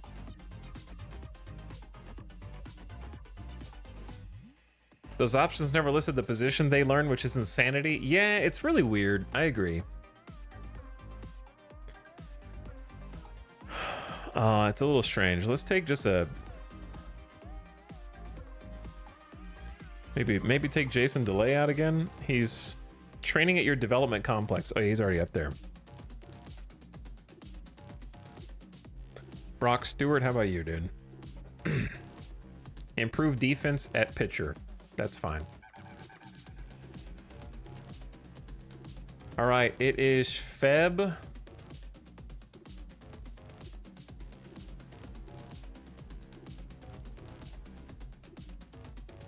We're pretty much done with all the like hiring and whatnot.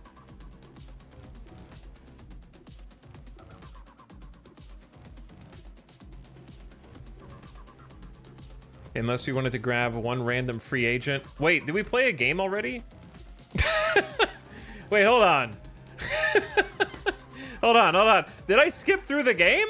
I thought it was March.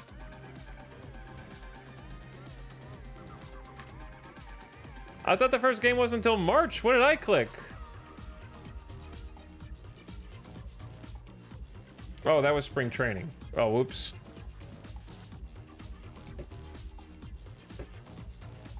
I thought spring training was games. Is it just training? It's okay, we just saved a second ago.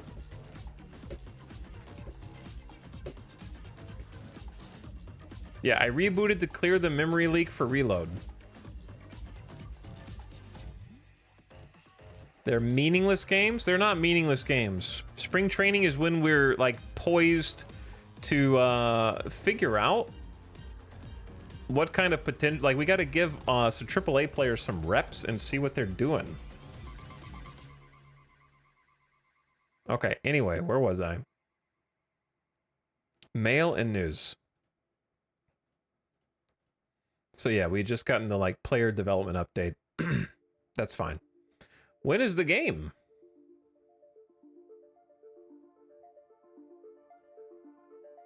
The green button is scary, man. The green button like does things that you don't want it to. All right, stop learning a new position. We'll have Nick improve defense. There you go.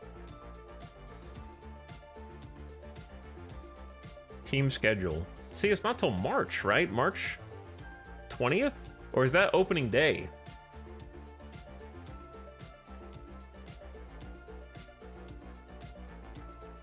That's opening day. Can you play spring training games? Or do they just sim it in the game? Maybe I can't play and I didn't skip anything.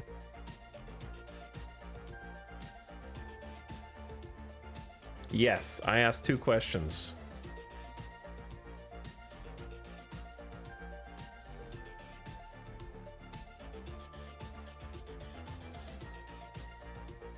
I don't know why would spring training not be on the team schedule? The team's not doing it apparently.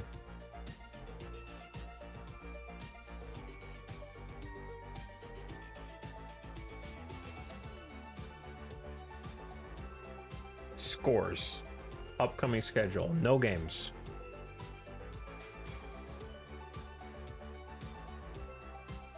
Chat, stop writing stuff in the chat if you don't know what you're talking about. Or was it the next week? You can't even see the next week.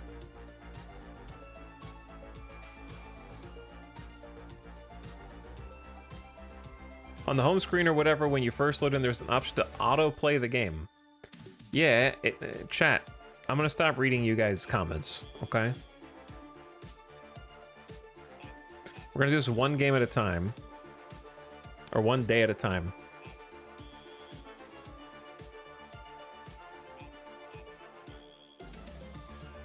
How to play spring training games out of the park. 25. Question, spring training games? I created a new league and went to play the games. They went straight to regular season, but no spring training. Out of the park has always been this way. There is no spring training until your next spring. No, okay, that doesn't apply to us.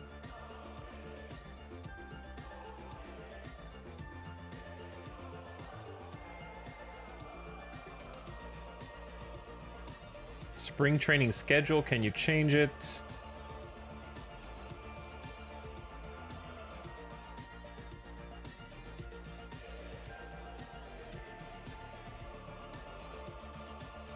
You can click the play tab and click the autoplay to start of spring training. Okay, 213.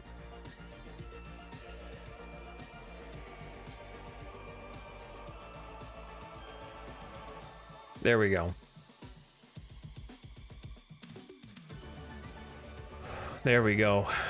Sandlin working hard to give back. When Nick Sandlin isn't on the diamond, he enjoys working with the less fortunate. Explaining his reasoning, he said, growing up poor in Evans, Georgia, my family and I often relied on the community to help get through tough times. Now that I'm doing well financially, I want to give back, and I'm working hard to try and get my team and teammates to do the same. Honestly, I do this for selfish reasons, he continued with a smile. Nothing makes me feel better than working with these kids and helping them succeed. Few things are settled in spring training despite the laid-back, carefree atmosphere. Clubs will be confronted with the possibility that some of the younger talent might be ready for the professional ranks, while some of the older mainstays might be slowing. Roster spots will be fought over, trade possibilities will bubble, clubs will get a chance to evaluate their minor league rosters and have an early glimpse of their upcoming squad. Speaking of our upcoming squad, let's set our lineup. Who's going to be our starting pitcher? And who is going to carry the bat for us? Okay, first of all here, yes, I know this is fine. If tired, we're not going to be simming this anyway right now. But we got the depth chart. Depth chart. Daily lineups. So this is our spring training roster. What is normal lineup versus daily line? Oh. Oh, you can, like, okay. Yeah. So basically, you can set up a lineup for against right-handers or left-handers. Do we have to face Verlander for our third game? Jacob deGrom? And then Verlander in the same week? Man?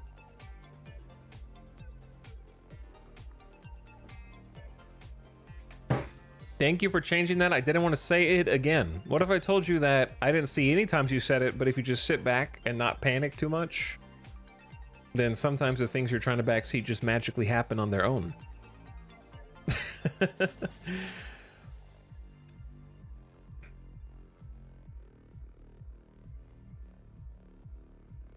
Use default lineup if handedness does not match. Allow use of depth chart.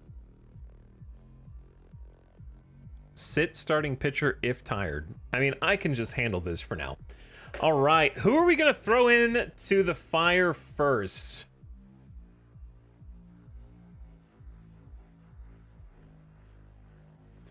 My question is, why are a bunch of these dudes who I want to have as relievers still marked as starting pitchers? Probably because I never changed their position to reliever.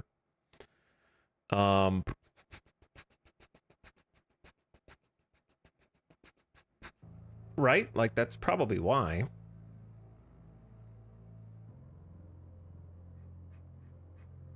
Yeah, we have like 1, 2...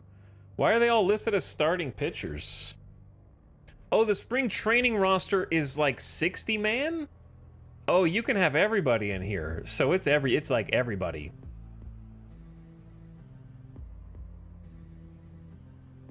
Okay. Yeah. We don't even have that many people. Cuz you want to give your like newbies a chance. But yeah, I wanted to know it to be a reliever anyways. Already got Vulture haters. This is a proper team now. Wait, we have haters? Oh, the guy that said Vulture's gonna be garbage? How freaking dare you? Look, we're gonna have Wade Miley. Wade Miley's our ace. We're paying him 10 mil.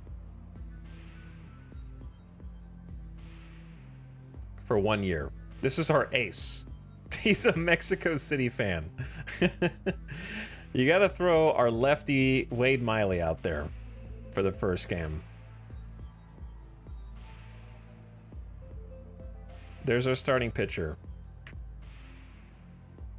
I'm actually curious for the Vultures. Yeah, Wade Miley's our top paid. He's our top paid pitcher now. Got to see how he does with us. Get him comfy. All right, now who's gonna hit 1st through 9th?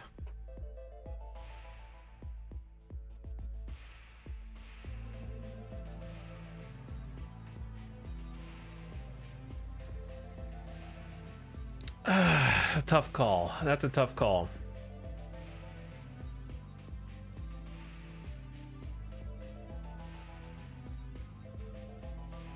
Put me in, coach. Put me in. Let's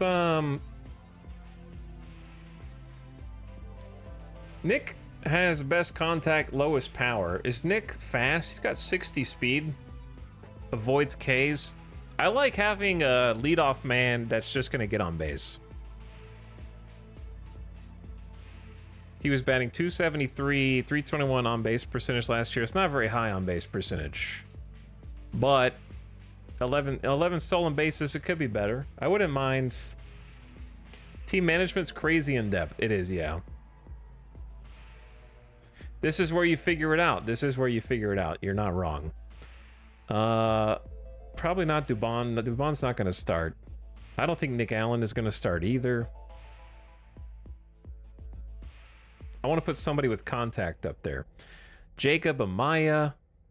He's been hitting AAA.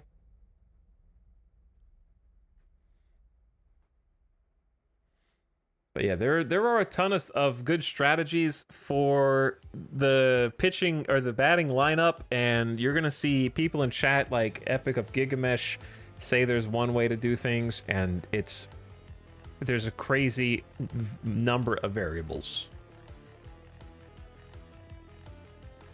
So there's a lot of variables.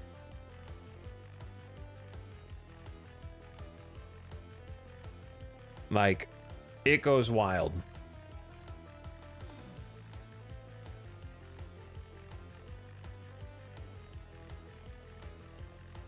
Having a leadoff hitter who can throw down a leadoff homer is fine if you can throw down a 8-9 hole hitter who can get on base before they come up. I hate the LA Vultures. Me too. Me too. I can't believe they stole my team, Snow Yeti. They moved my team from Vegas to LA. It's crazy.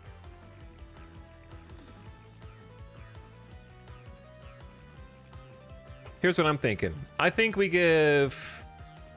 Well, Lorenzo's not even our starter anymore.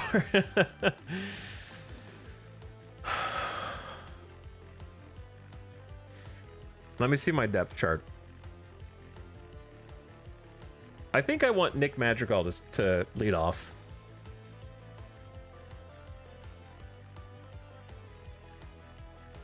It's either him or Jacob Amaya.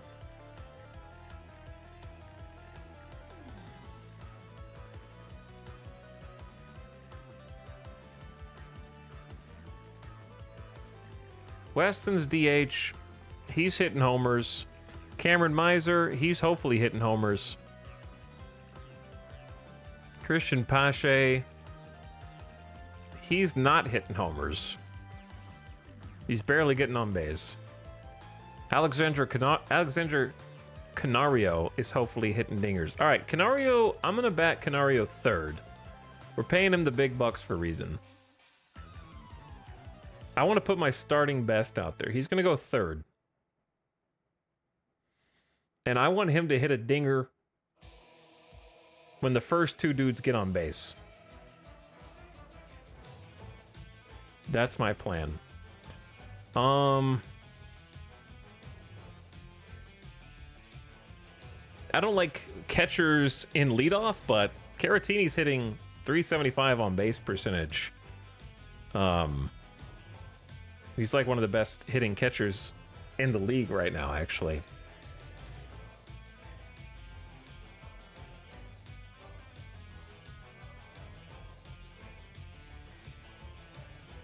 I might put him around 5 because he's definitely starting. We'll come back and edit it in a sec. I think let's have Nick lead off. He's supposed to be team captain anyways. He did pretty good last year in the MLB. He has enough speed, enough contact, and avoid strikeouts.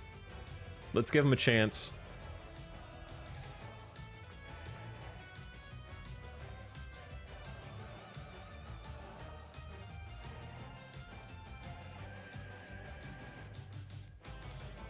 We got 2 people named Nick. I want Jacob Amaya to take shape, but it's different. We don't know how good he's going to do until we let him try. He's got a good eye. decent contact, normal spray hitter, kind of goes all over the place. He had 400 OBP in AAA.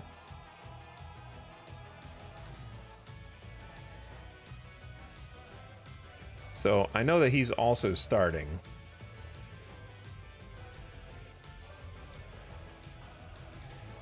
He's going to go second or fourth. Second or fourth. Yeah, this is what spring training is for. Give him a shot. Give him a try. See how it goes.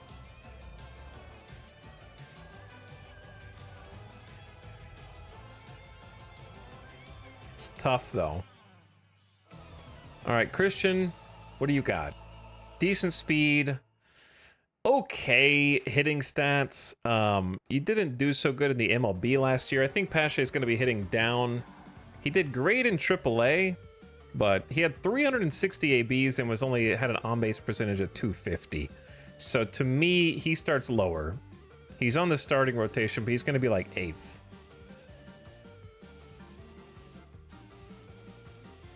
Okay, we need to find a spot for Cameron, Weston Wilson, Jason Vosler. We'll probably have Jason Vosler.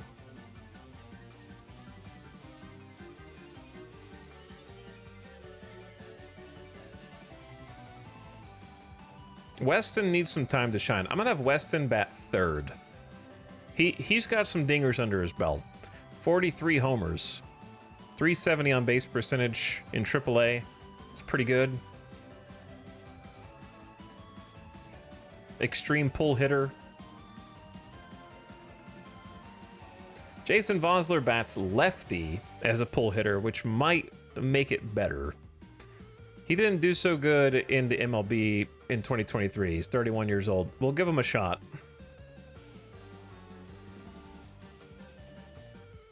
Yeah, he had 104 RBIs and 101 RBIs, so they're pretty crazy. So let's have Weston go next.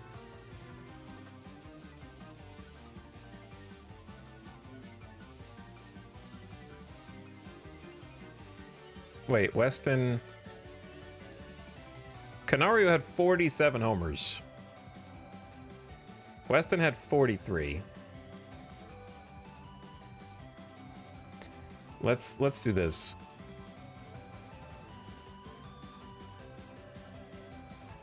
Because Amaya needs some MLB practice.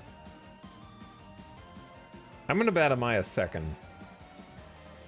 Because it seems like he's getting on base in AAA. We'll see if he can transfer that over or not. So hopefully Nick gets on base, Jacob gets on base or moves him over. Canario comes up with a huge hit, 47 home runs. If not, Victor Caratini's slashing 375 on base percentage, 761 OPS is good. He doesn't hit too many homers, but he gets a lot of hits and he gets on base. And then Weston Wilson after that, hopefully with another dinger. And then we need 6, 7, and 9. So Jeremiah Jackson comes in somewhere.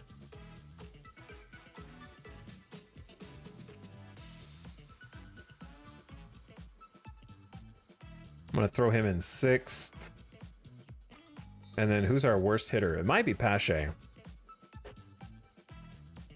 Okay, then we need Cameron Meisner. Yeah, Meisner's decent in AAA. This MLB stat was only 3 at-bats, so that doesn't mean much. But I'm going to experiment with some different things and kind of see what works here. Meisner's a lefty also. So do we want to play matchups? If we play matchups, we're only facing right-handed anyway. All right, there's only one person left. Jason Vosler.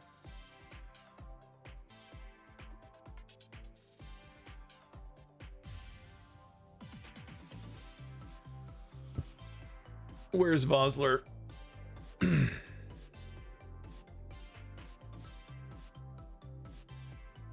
I don't know if I like the DH in the 8th spot back there. Meisner and Vosler kind of have to compete. Game 2? Yeah, that's true. Game 2 is lefties. You can't see if they're righty or lefty until you switch this, but I want to kind of move these guys around because there's two lefties back to back.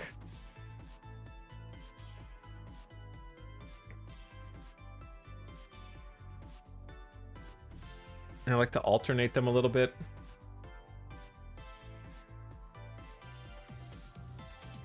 So let's swap Weston Wilson.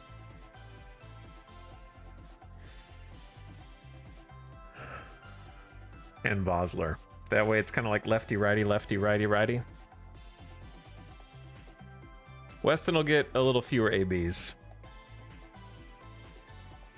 Yeah, I'm aware you can see there's splits between lefty and righty, but it's almost always going to just be better against lefties if they're righties. There's not really very many reverse splits at all. Also, this page is funky. Funky. What positions are they playing? Weston Wilson's first base, and Vosler is the DH.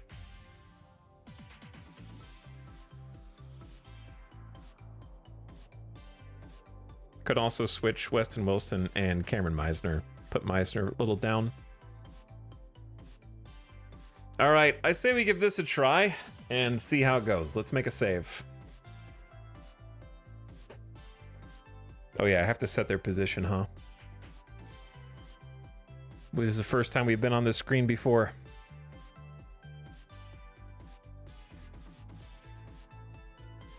Is Meisner not right field? Yeah, Meisner's right. He might not be set to right. Canario might not be set to left. Vosler might not be set to designated hitter. Okay, are we good? Do we have anything else that we need to fill in for Thursday 2/13? That's today.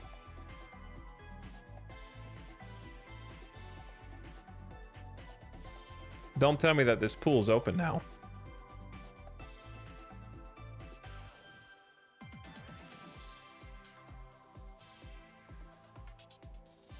Chat, did I miss the international amateur signing? It's been open since January, lol. Well, why didn't they send me mail?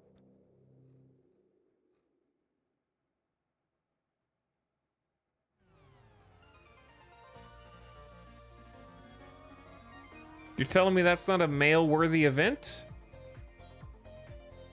It's not in the mail, dude.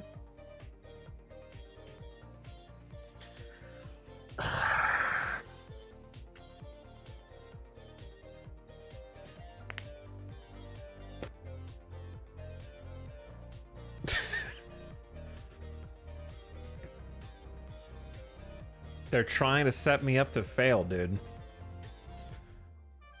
I guess that's what the exclamation point on this is.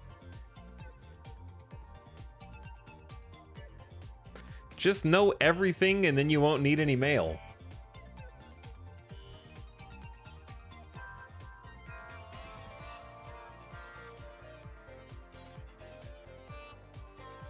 So they've already been spending money. There's been oh, dude, look at all the signings.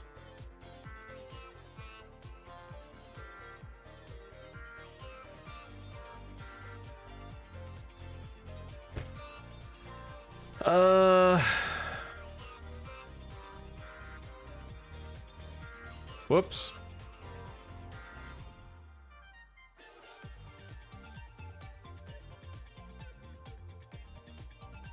With our international scout too. Yeah. Yeah. It would have been nice to have a heads up. Let's see how many of these dudes already signed. Phillies, Yankees, San Diego, free agent, Cubs, Mets. Okay, so everyone except for one person that we bookmarked. Good thing I didn't spend too much time looking at them. All the best dudes.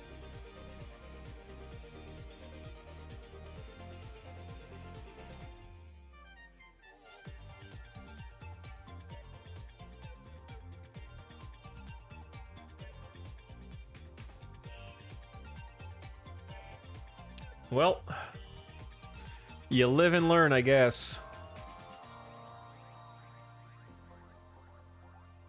Sergio Soto. So these dudes have no experience. You're basically just playing at the slot machine. This is the slot machine. Our scouting accuracy is also low. We don't have anybody at good.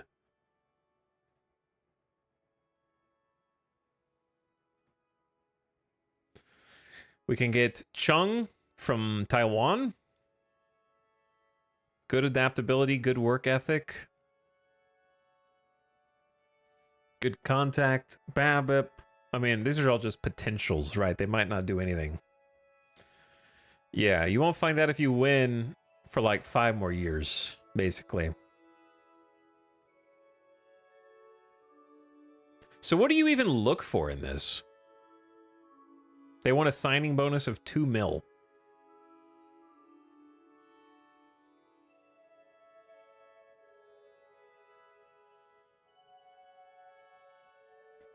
He's 16. They're almost all 16 and 17. Yep, that is the International Amateur Free Agency. Mm-hmm. You sign them from 16 and 17 and 18 and pay them millions of dollars just in case they end up becoming good. Dude, we missed all of these. Look at these bonuses. 4.7 mil bonus for M. Pot. Mateo Pot. Could be a god tier pitcher in the future. But we won't know. They're just gambling, hoping for the best. Ormino.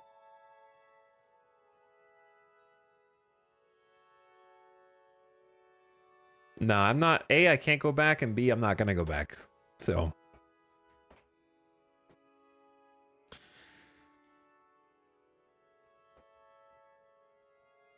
Dissociate, we already did that, and we had, did you not see the page where we had 6 or 7 people that we had bookmarked, and I said they're all already snapped up except for 1? Yeah, we already did that. But you're living in the past, bro.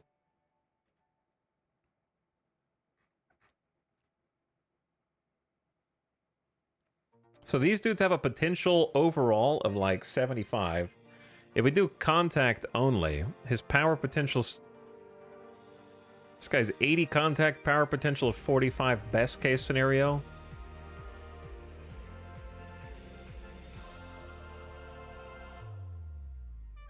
Wants 4.3 mil. Our budget for the International Amateur Free Agency is only 600K. I could up the budget a bunch and we could just spend all of our money on this. This is pretty much what we could do. I could just go do. I guess it's already locked in this year. I could change it next year. So that's what that's for.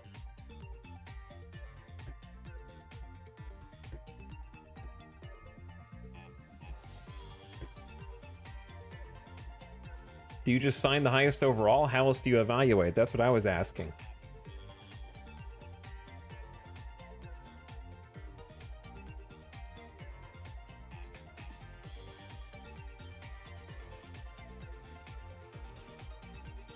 We got a 75 power potential. This dude, Jesus Contreras, is 70 power potential, 55 contact potential, 70 potential overall. Already like a decent infielder, but not really sure. They have bad leader loyalty work ethic. That's not good.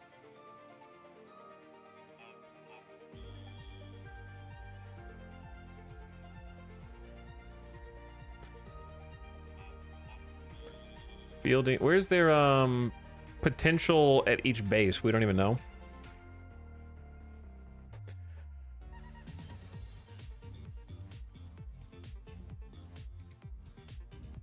But yeah, this is actually just super expensive gambling. I can only spend up to 4.8 mil because the owner cut my budget, right?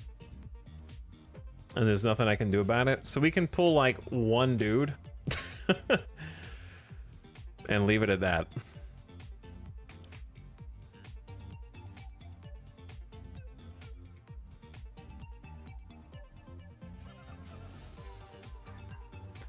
I mean, we have to take a bad personality on Sergio. Bad leader, loyalty, and work ethic is not my first choice. Yeah, this seems like a next year issue. Any higher scouting accuracy, guys? No, because our scout just was born into existence. Okay, this dude's okay, because he's got 75 potential, 60 potential contact, 65 potential power. His problem is he sucks on defense. This is like a DH only. So, that's what I'm worried about. Sergio has better numbers, but bad work ethic. Contreras has all bad stats. Alejandro Morales, sorry, has better potential in defense. Low financial ambition, high loyalty, high adaptability. How much you looking for? Signing bonus of 1.3 mil. Maybe we take it for 1.3 mil and just see what happens, and then how much does that leave us with? 3.5 mil. Let's see if we can like account for that first.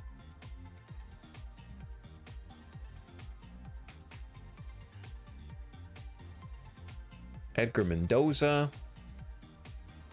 Slow. I don't know. Domingo. I liked maybe Juan or Luis Saldana. It's tough, man. We can also sort by a completely different view.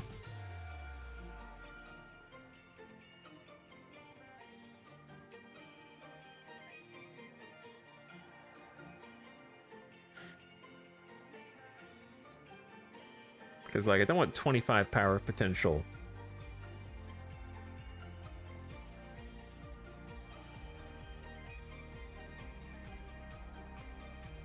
Any pitchers?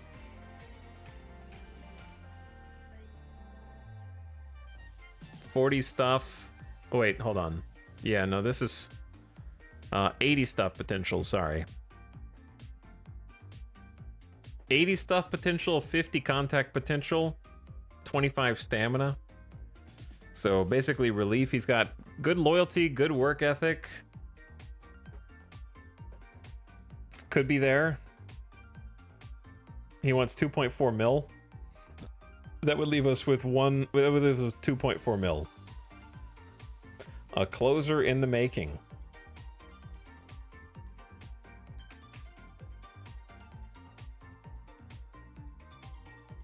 Or you got Nelson, high loyalty, work ethic, low intelligence. Whose name is Crayon?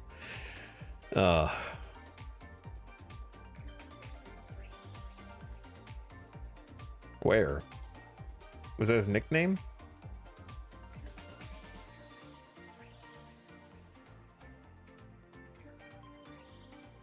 Where's his nickname again? Oh, yeah, Crayon. Chat, you want to risk it all on just a closer instead of a batter?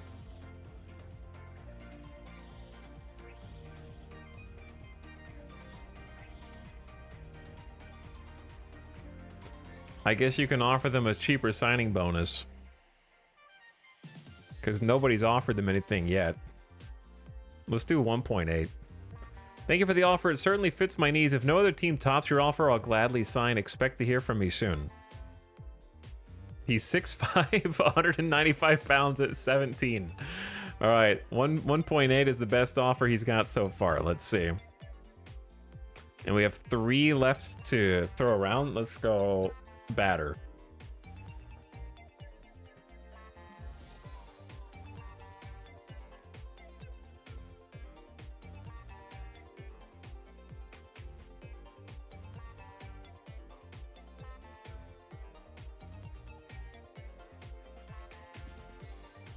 Okay.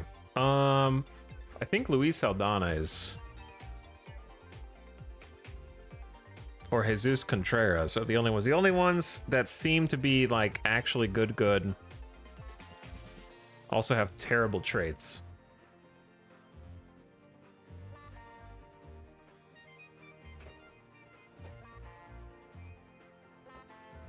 So excited for the arc of upping ticket prices if we do well.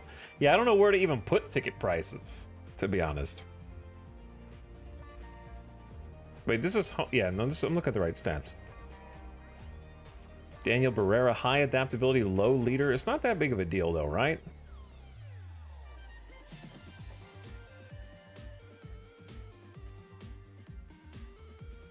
I guess you could look for someone with, like, elite outfield arm or something. Just go for...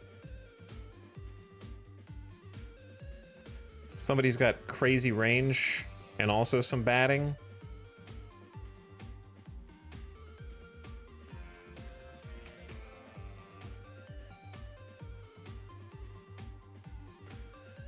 I mean, it's still Alejandro Morales, maybe. Maybe we should go Alejandro. We had him bookmarked anyways. He's got loyalty, adaptability, low financial ambition, potential for outfielder with decent range and contact and power. Could be an all-arounder.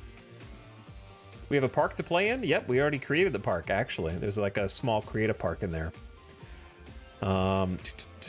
Let's just throw him a bone. 1.2 mil. Let's go 1,050,000. I like the offer. It's close. 1.150. He doesn't want to accept anything less. Apparently. 1.2. Bro, he won't budge. All right, fine. Just go. How much do I have left?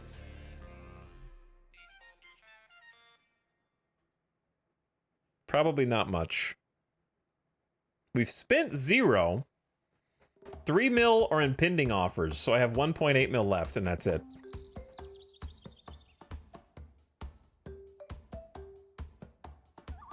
Saldana looked reasonable. I don't remember who Saldana was.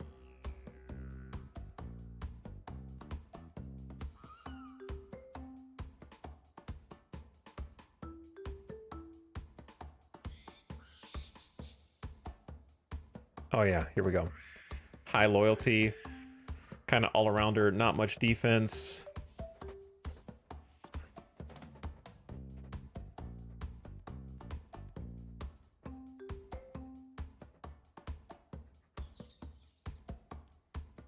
I don't know. Let's go Juan. He's got contact, batting average, avoid Ks, not much power, not much defense, but he's 16. 6 foot, 185 pounds. I'm just gonna throw it out there. No, I'm not. He wants 4.3 mil. Okay. Never mind. I'm sorry. I was mistaken. Fine. Let's try Saldana. Is he cheap? 350K. There you go. You have 1.4 mil left. I don't know what music this is, chat. Stop listening to it. It's Forager. Okay, never mind. It's fine. Let's do... Don't ask me why. We're gonna do Deus Ex.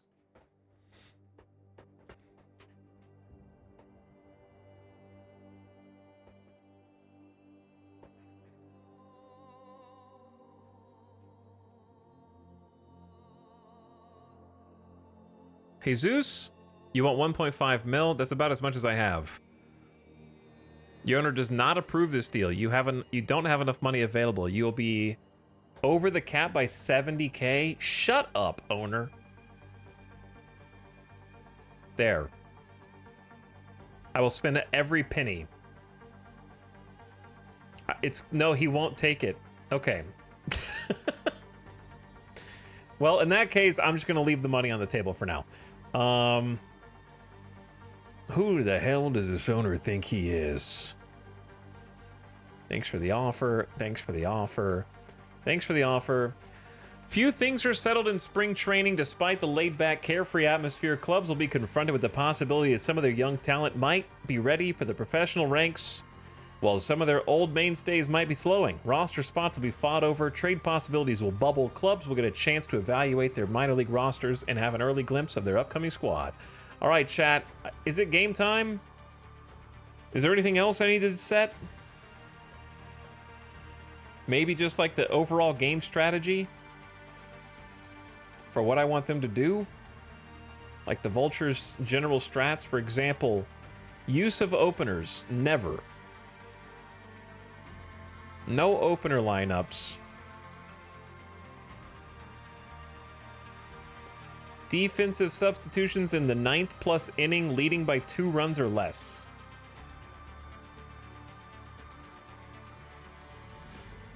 You could probably even do it before that. Position player pinch hitting starting in default will just I don't want to mess with that. I kind of changed these already. Stealing bases, kind of like infrequently. Base running, I want to be aggressive on the base paths. Use hit and run. I'm going to be honest, I don't like hit and run. The strike him out, throw him out pisses me off. And I feel like if the dude out there is running, it's distracting the hitter, to me. But I don't mind sacrifice bunts, squeeze bunts, bunt for hits. That's all fine. Do that somewhat frequently. Pitch around guys occasionally. Never really intentional walk anybody. Hold runners. Holding runners is scary, though, because the number of errors the pitcher makes when doing throwovers can cause more problems, so I'll be medium. Play infield in. I feel like I prefer them playing back. Corners in, guard the lines, same thing. If they hit down the corner, it is what it is. I'd rather guard the juice of the field. Use the shift. I like the shift. Use the outfield shift sometimes. Outfield depth, less. Hook starting pitchers like pull starting pitchers. Sometimes. Hook relievers. Slower. Left-right matchups, kind of prefer, but maybe not that much. Pinch hit for pitchers doesn't apply. Pinch hit for position players somewhat more frequently. Yeah, these are fine. Let's start it there. All right, how do I actually play the game? I know it's a crazy question. What button do I have to click to not simulate? Do I have to review the depth charts? Or do I have to simulate spring training?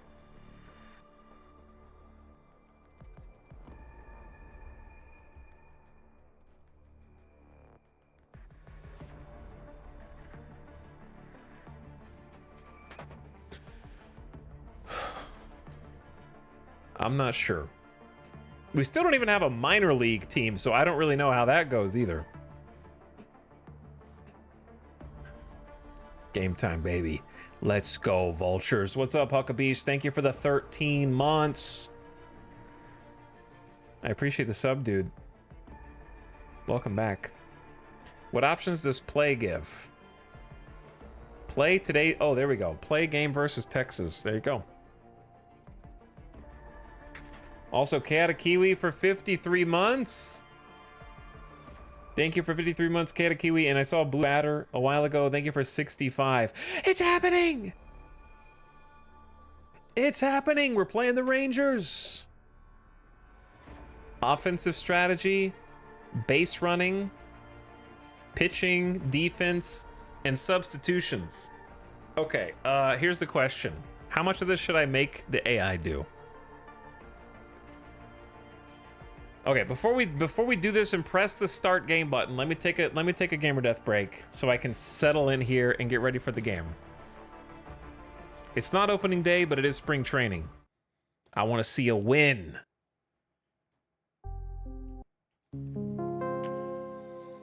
I want to see a win. Time to end stream? It is not time to end stream. But yeah, I don't know how much of this I should handle myself. This is the strategy up here. But I'll be RV. Pre-game break, chat, bathroom break, come back. Let's do it. Let's game, dude.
Yo.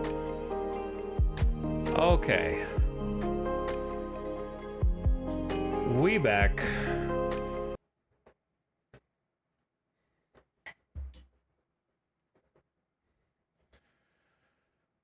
Let's put on some music.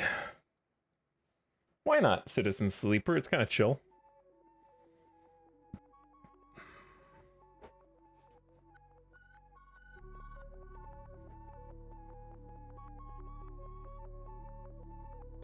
Yeah, so here's the thing. Because this is a spring training game, the risk is that the more you play your dudes in spring training, the more likely it is they get injured.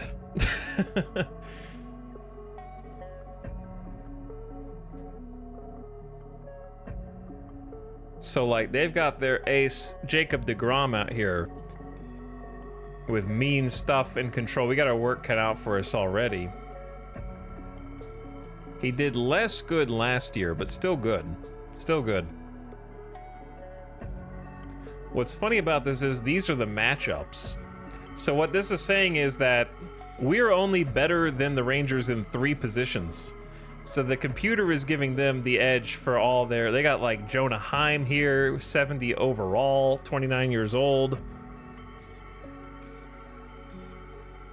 It's an uphill battle, but it's only a preseason game.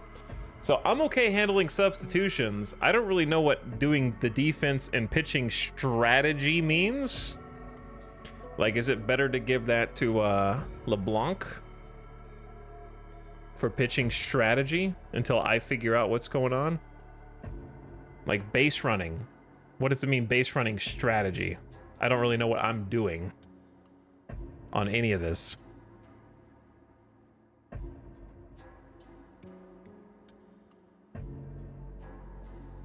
Okay, pitcher warm-up is underneath my head. Use the warm-up rule. Yeah, you have to warm your pitchers up. Auto sit relievers. Like if you don't use a reliever, but you have them warming up, you need to remember to sit them down. AI sets the initial defensive positions, but the human manager can change it if defense is set to human controls. I honestly don't really know good defensive and offensive like position or like defensive strategies. Because it'll be like, do you want your corners in? Do you want the outfielders playing back? that kind of thing. And I honestly don't know. That's even more detailed than I think I could get in. Field view 3D. 3D animation speed will do normal for now. Screen filter, no. Player labels, large. Label locations, automatic. Display their photos on the field. Ball size, normal. Player size, 110. Use shadows. Camera angle, follow the ball, I guess.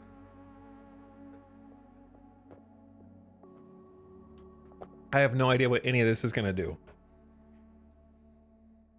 Draw the flight arc on replay. Ball size, beach ball. Spray charts on field. If you don't have the spray charts on the field, then how do you plan your defense? I say let's trust the coaches with the defensive strategies. Let's go AI defense, AI offense. Is LeBlanc our bench coach? And then Jay Fry is one of our base coaches. Like, I can handle substitutions and pitching strategy for now. Yeah, LeBlanc is one of the hired coaches. And then I kind of just want to see what they do. Play-by-play options, full detail.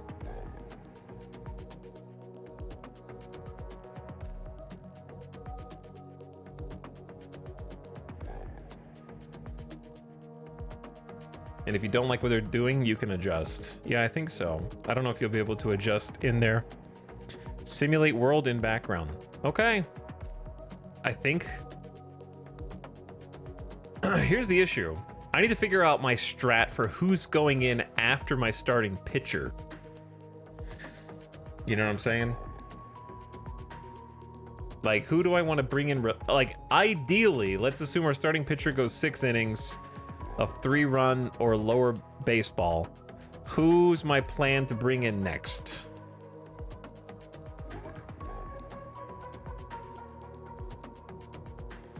Why am I looking at Texas? Here's mine.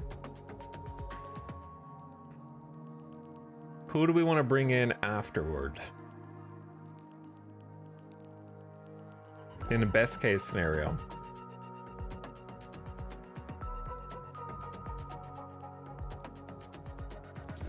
Best case scenario, we probably bring in Brock. I want to see how the guys I paid money for do.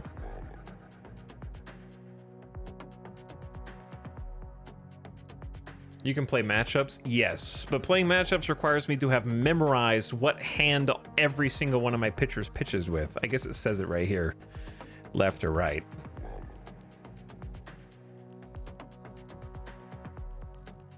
But yeah, I want to see what Colin brings to the table. Probably Colin or Brock for lefties, and then for righties, we could throw out Inoa, see what he does. Because we're paying him money.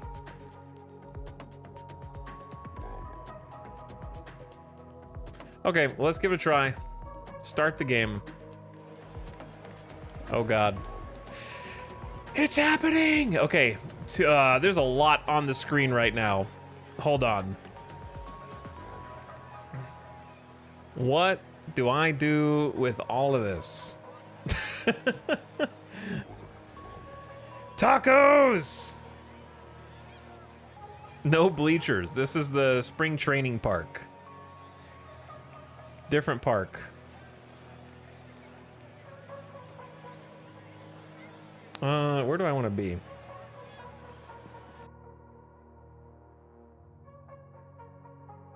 I guess you want to be able to see if a ball goes over the fence or not, but there's not really too many places for me to go.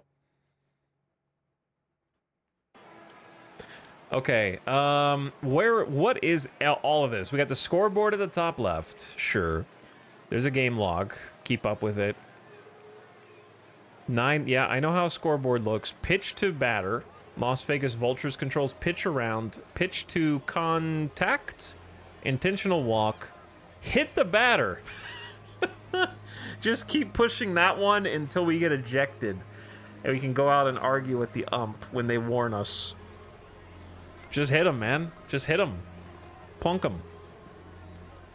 Quick play. At bat until runners in scoring position. Okay, so you don't want that. Options. Play-by-play speed. Simulate the game. View. What is it? Modern 2D view. Whoa. Classic 3D view. Uh-oh. I don't know if that's better or where it now. Okay. Classic webcast view? Oh, weird. So modern 3D view is the most graphics. The most graphics. Hide widgets during game action.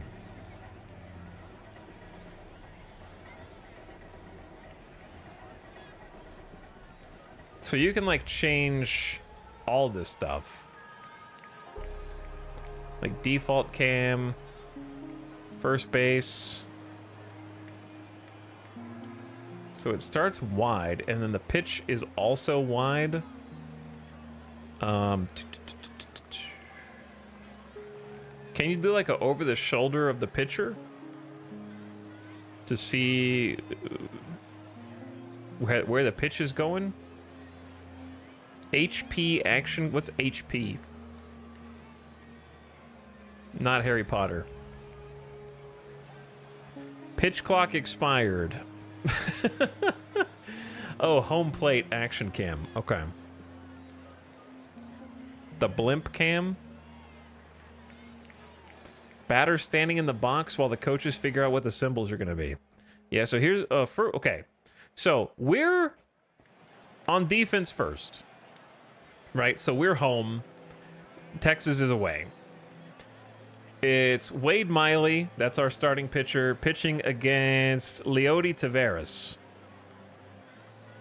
their leadoff man. So you can actually go in here and like look at everybody's stuff and decide what you want to do before you even do it. Interesting.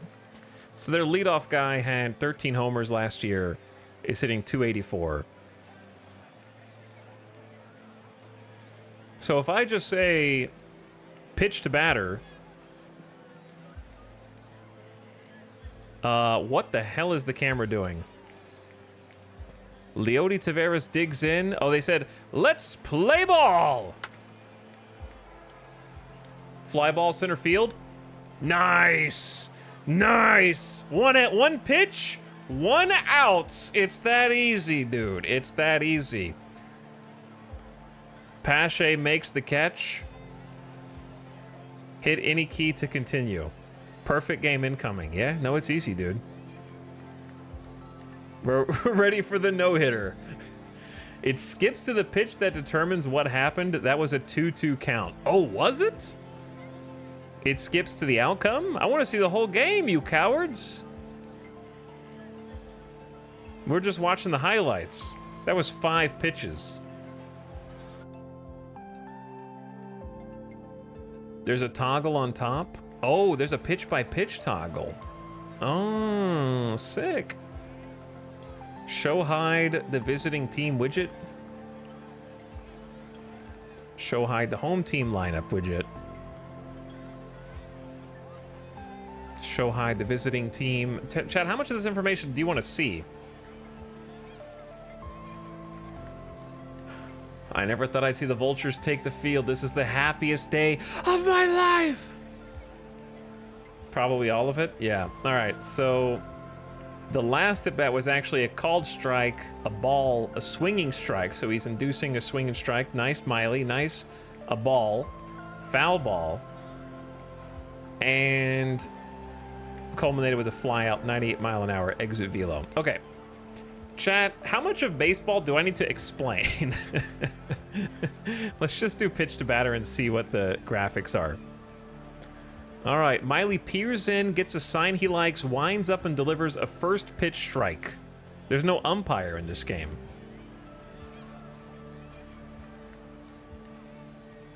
Oh, I've got to do like pitch. I thought it was just going to do the whole AB. I guess I can just keep hitting the number 1. Ooh, got a swing and a miss. What if I just hit one? There we go. Strike three? A three-pitch strikeout?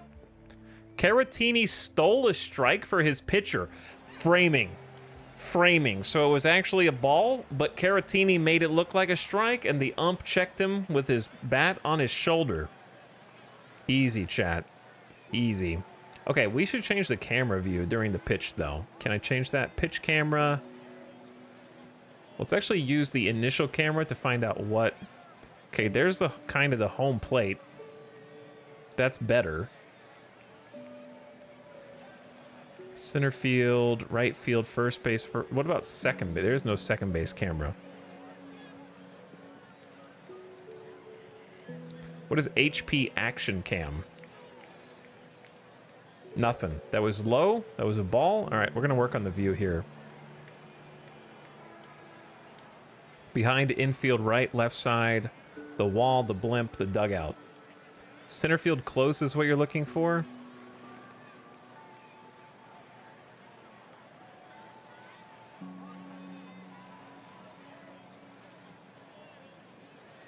Oh, yes it is. Yes it is. Okay, so initial camera we'll do wide so we can see what everyone's doing. And then pitch camera is center field close. There we go. So now when we do a pitch, he misses with a cutter for ball 2. All right. Framing, aka bad call ump.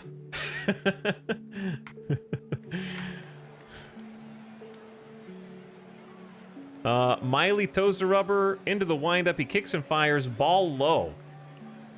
Miley pussyfoots around the strike zone, says the game. And falls behind 3-0. Is that what he did?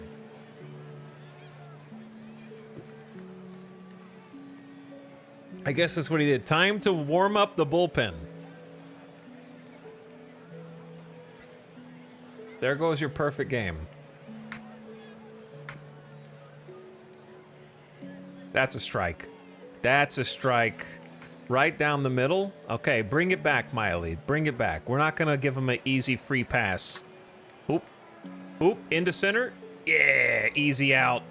Line drive puts it away, and the side is retired. Now to the bottom of the first. Half an inning over. Now we get to go bat. That's how we drew it up. Can you click the mic for text-to-speech? What did you do?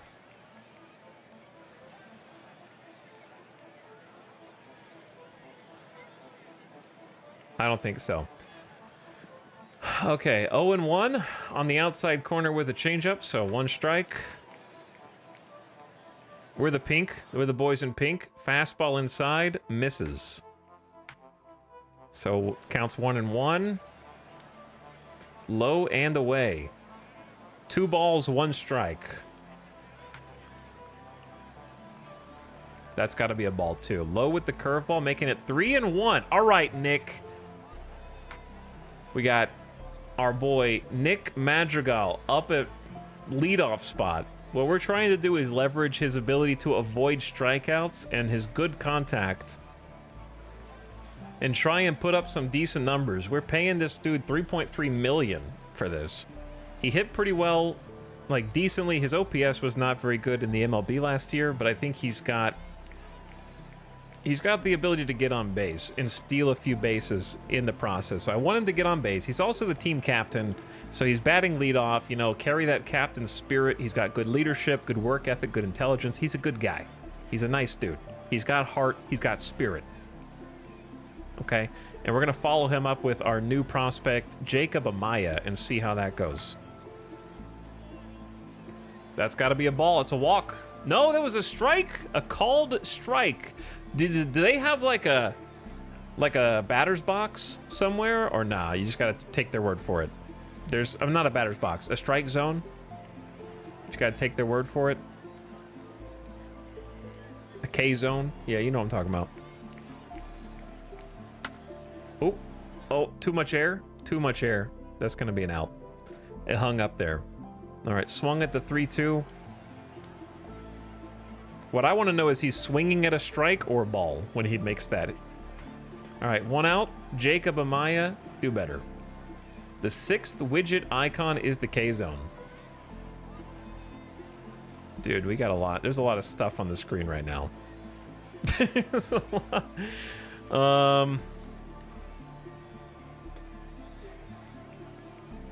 There's a lot of stuff on the screen. We need more. This is sick. I knew it. I knew it was gonna be sick. Hey, Atox, how's it going? What's up, Cheeky? This is our first game. We're in our first game.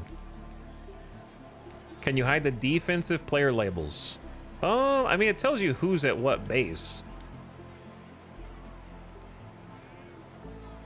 So I kind of turned that on. I could make it smaller. I think it's fine because when the action happens, it goes away.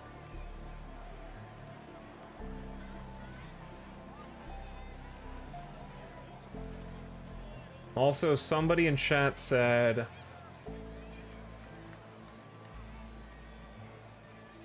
what'd you say? I was not expecting a full 3D sim, not gonna lie. I'm used to the old Football Manager games. Yeah, it has a full, like, 3D sim in here. It's just, it took us a while to get here. It took us a while, you know? But hey, we're here. There's a fastball. High, knee high on the inside corner for strike 1. So there's the inside corner. So this is a strike zone, right? This pitch caught the corner. If it catches the corner, as long as the umpire sees it that way, then it's a strike. This is called painting the corners right here. The strike zone is ostensibly the area in which a batter could hit the ball. It changes based on the batter, generally from the knees to the letters being the logo on your jersey. So the strike zone changes based on your height is the easier way to say that. But yeah, DeGrom's not going to make it easy on us. Oh, foul ball. Strike 2.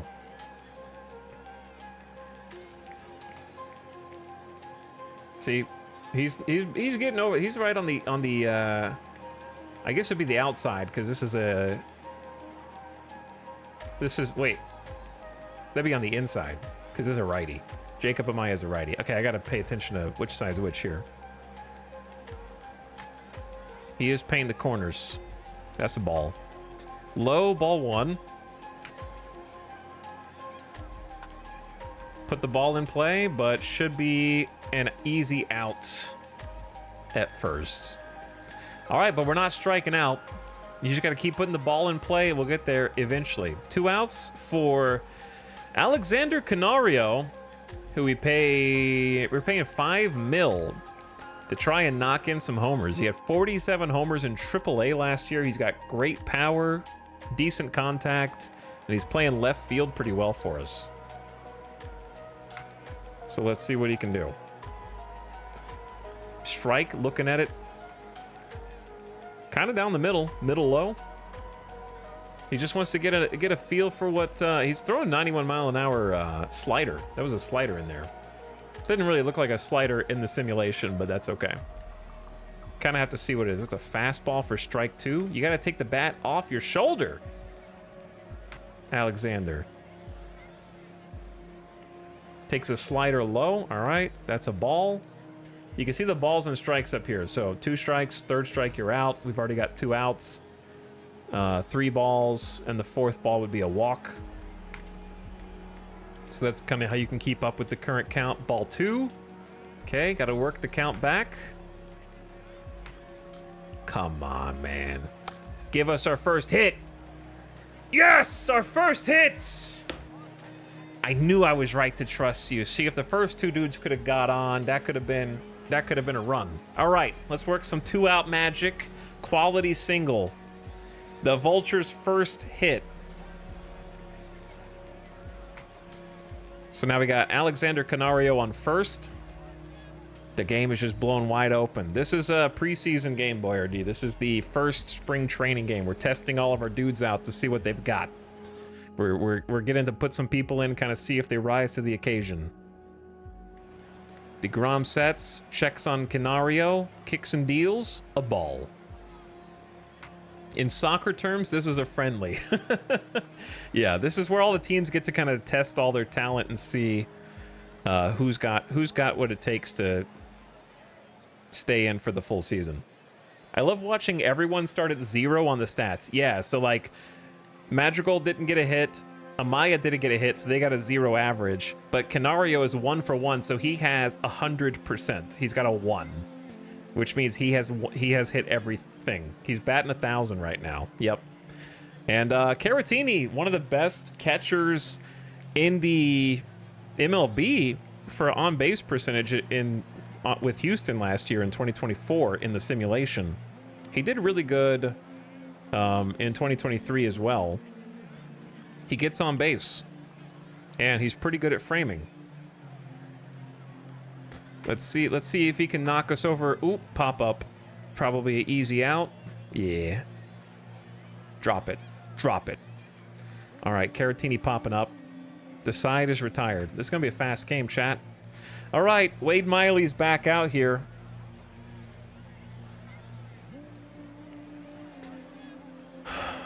Do I even need to be thinking about...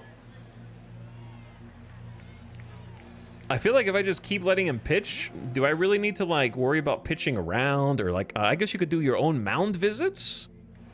Like, that was a good pitch to swing at. DeGrom's just got a nasty slider.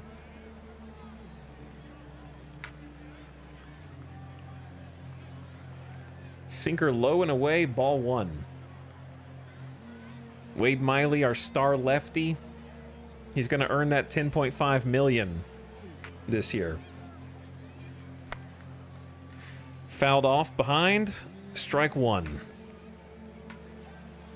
I love that there's actually like an action cam. Ooh, go into the gap, go into the gap. All the way back to the wall, pick it up, boys! Ah, leadoff double. 10.5 mil for a leadoff double, Miley. They got a man on second. Can you instigate a benches clearing brawl? You might be able to because there's a hit batter option. Marcus Semien. You just can't get him out, man. He avoids Ks. Got 24 to 30 homers each year and like a 330, 350 on base percentage, 800 OPS. Don't worry, Miley. I believe in you, dude. But that's not a good opener for the second inning. Sinker misses inside.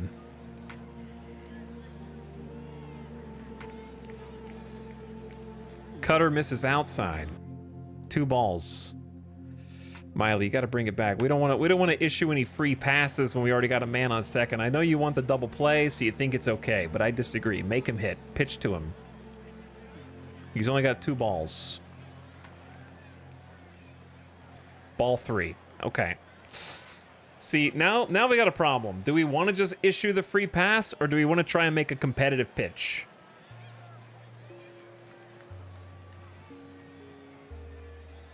That looked good. Yeah, I mean, it was close. Ball 3 was right on the edge. Right on the edge.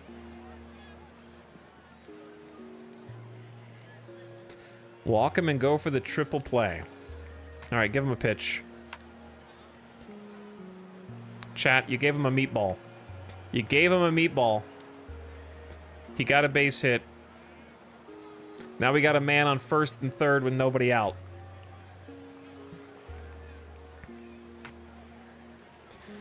To be fair to Miley, Jonah Heim is making $10 million a year too. That cancels Miley's contract.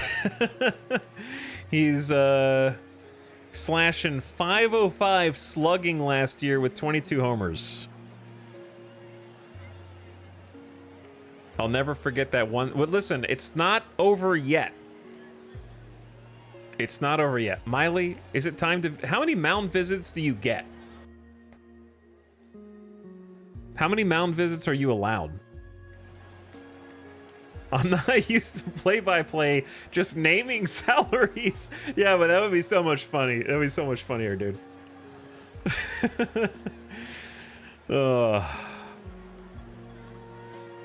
6, I think? That seems high. Like in the whole game?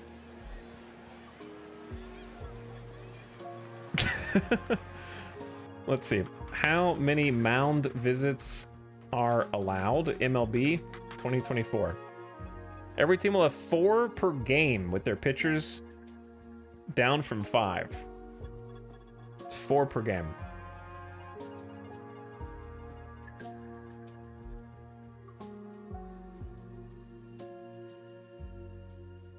Okay. Let's do a... Let's do a mound visit. I'm not laboring at all. Pitcher comment. That's okay. Maybe this doesn't do what I thought it did. No, it did. Just tell him to calm down. Chill, man. Chill. Settle. Miley glances at the runners. Ball 1. We're gonna have to get you to throw some strikes, Miley. It's outside, bro. From the stretch, Miley deals inside. Ball 2. Okay. That was a miss. That's the ump right there. Caratini, did you not frame that one well enough? That is clearly a strike, ump.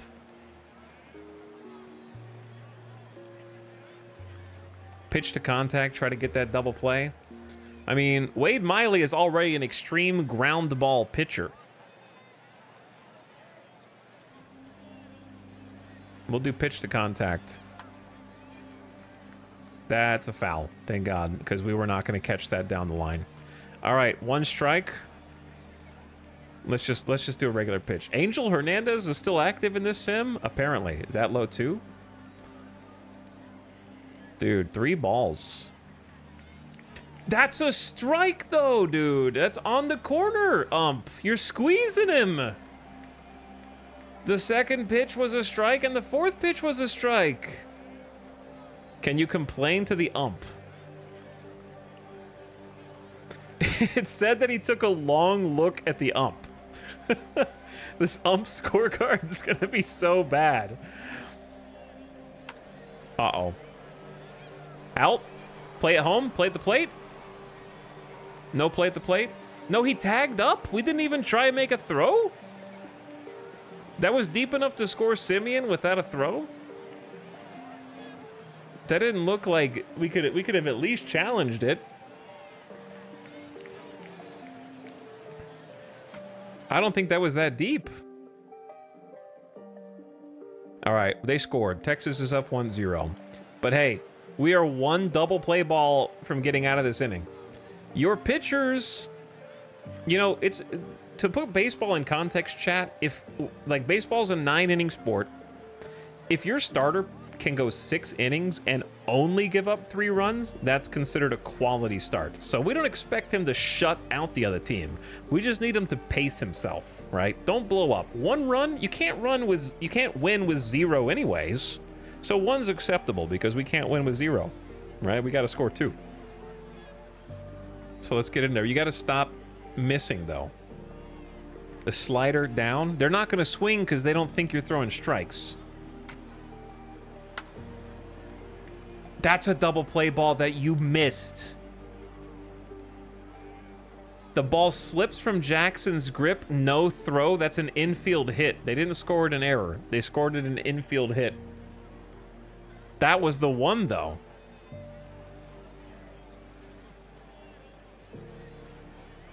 What was the exit velo on that one? 107.5 off the bat, infield hit. So it was 107.5 miles an hour off the bat. That's pretty fast. Look, 2 people on, that doesn't count. Maximo, that's a double. This is a double A player, okay? This guy has never played in the MLB. He's getting tested right now. This is our double play ball. It was not the double play ball. Miley. Miley.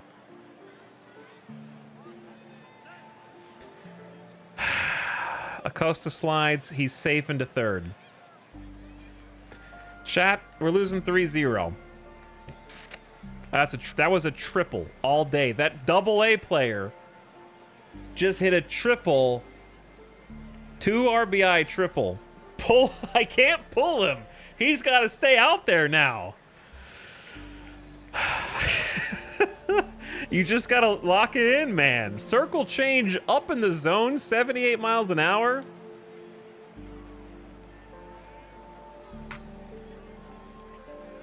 And checks his swing on a sinker low. That's a ball. Make him wallow in his shame. Dude, I can't believe he just threw a triple down at all of that. You said 3 for the starter. Yeah, now he just can't give up another run. The problem is, we got a runner on third over here, so and we've only got 1 out. So any fly ball into the outfield. Look, can I change the defense? Is it possible for me to change the defense? Like, I want them to play in with a runner on third. They're playing back. Oh, here we go. Infield normal. I can't change it because I told the AI to handle it, I think. So they just want to play normal, I guess. I don't know why. Foul ball. Dude, you got 2 balls. You just got to strike. You're gonna have to figure this out, man. You're throwing like hanging curveballs in the zone.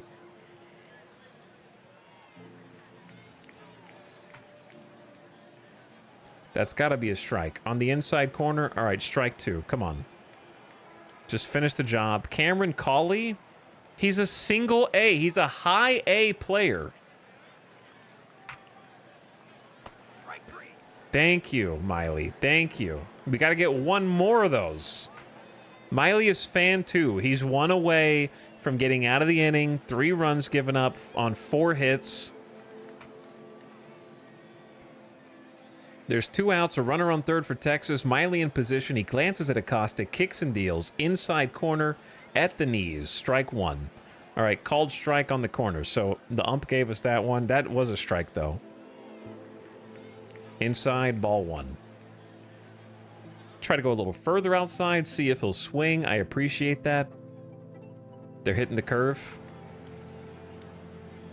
Not that one. That looked like a curve to me. No, it was a cutter. That was an 88 mile an hour cutter. This dude throws 88 mile an hour like slider, sinker, and cutter. Low in the zone, that would have been a strike anyways. All right, you're 1 swing away, bro. Yeah, on the inside. I like the pitch choice. Whew, all right, we're out of that painful second inning, down 3.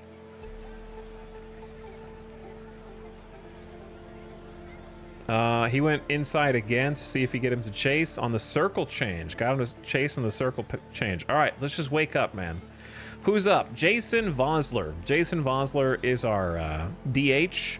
He hit 44 homers in AAA last year, hitting .292 average with almost 400 on base percentage, over 1.03 OPS, I believe. DeGrom in the windup, it misses outside. That was a slider on the outside. He's been economical with his pitches today. He delivers curveball down and in. That was also a ball. All right, 2 balls. Let's put ourselves in a hitter's count, Jason. Let's try and strike back. Ooh, in the air, down the line, foul. Damn. It hit on the other side of the foul line. So in baseball, if the ball hits on the inside of the foul line, it's fair, even if it bounces out. As long as it touches the line, even if it just touches the edge of the line. Similarly, if a ball hits the foul pole up here, that's a home run.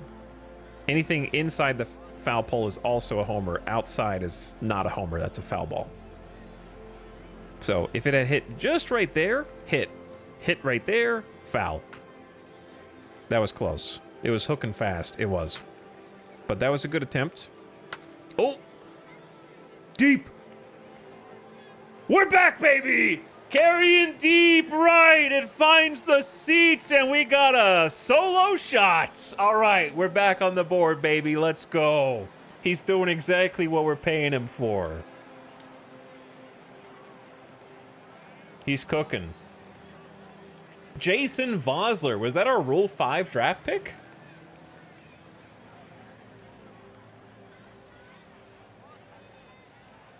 Who can play first base? Because he was with the Reds. He hit 44 homers last year. I know whose jersey I'm buying. It shows how you acquired them under their profile image. Oops, not Jackson.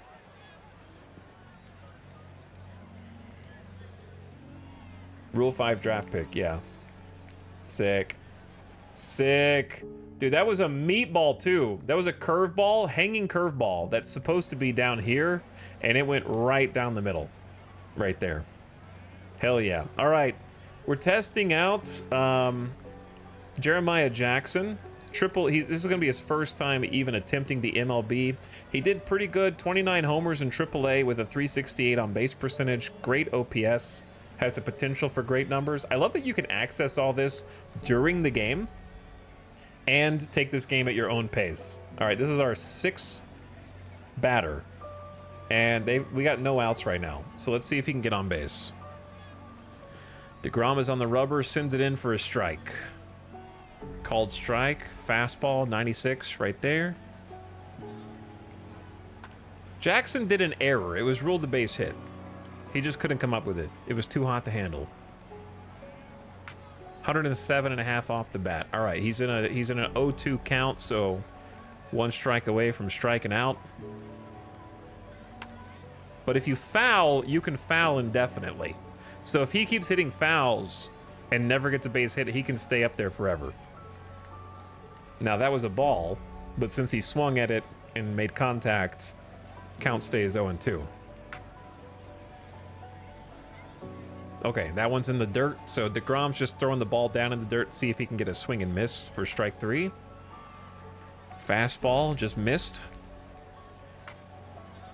What do you got, DeGrom? That's too low. Yeah, changeup low. Way to hold out on the changeup. Yo, that was a strike, actually. The ump just missed one. So we got one back. This is the first game of spring training. We're not going to do every game of spring training, but we got to see our boys in the first game, and I want to see what they're doing and what they're not doing, you know? Put the ball in play. Oh, through the gap. Nice single, my dude. Nice single. That's what I want you to do. Get the runner on, right between the first and second baseman. He takes a wide turn, but he'll settle for a single. He's got good power, but he had a good on-base percentage in AAA. Have him steal second. He's not that fast. He's got good stealing ability, though. He did have 12 stolen bases. I'm not managing base running.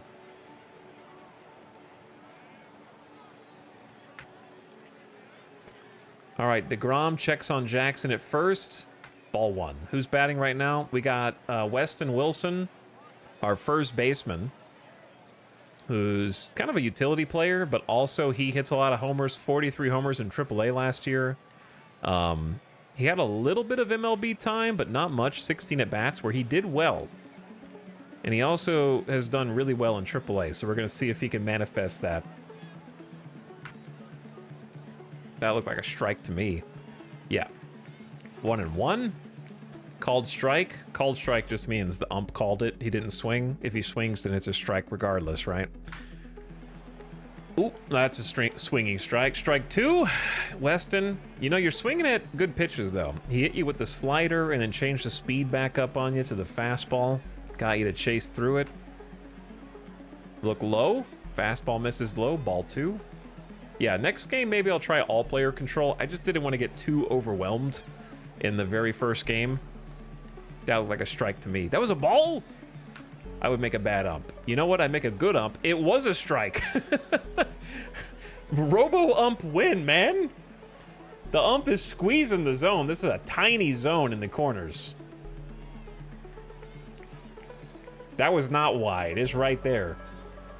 It's right there. All right, full count. Runner on first. Ooh, he checked his swing. The appeal. He went around, says the first base ump. Strike 3. Ugh. He tried to check his swing. He tried to check it.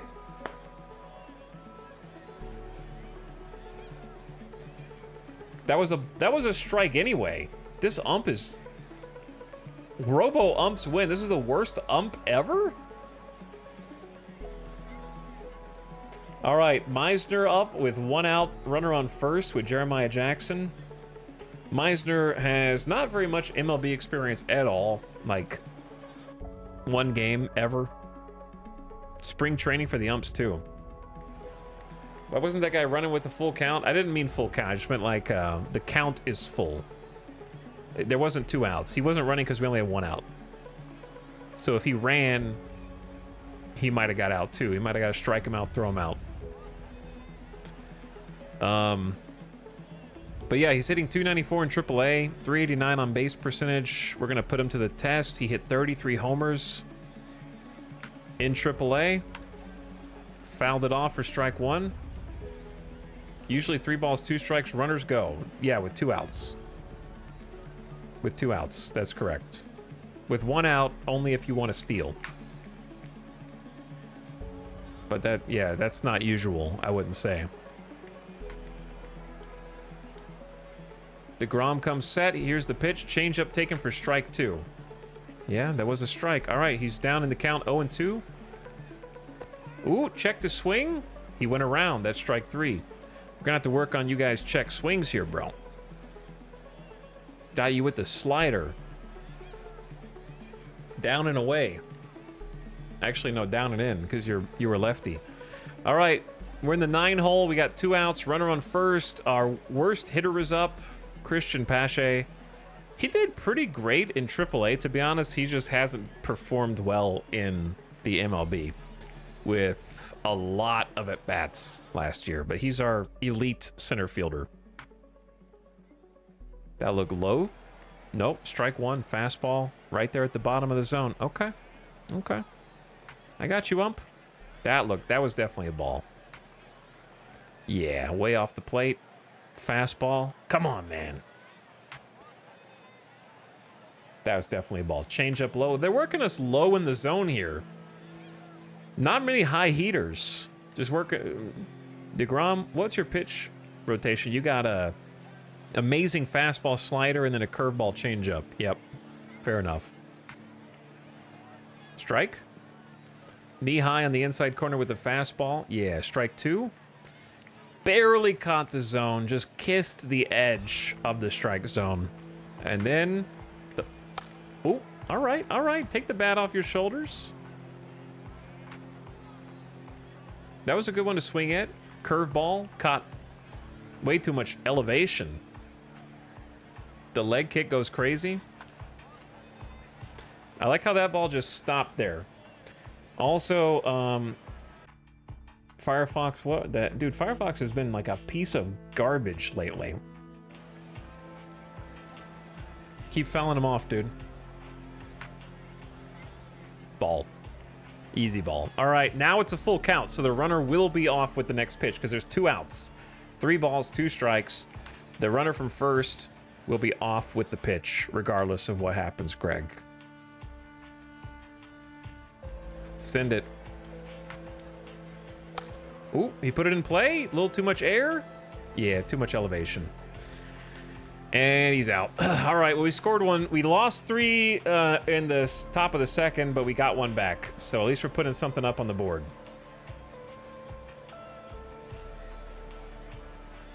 All right, Wade's still out here. What's your pitch count at, Wade?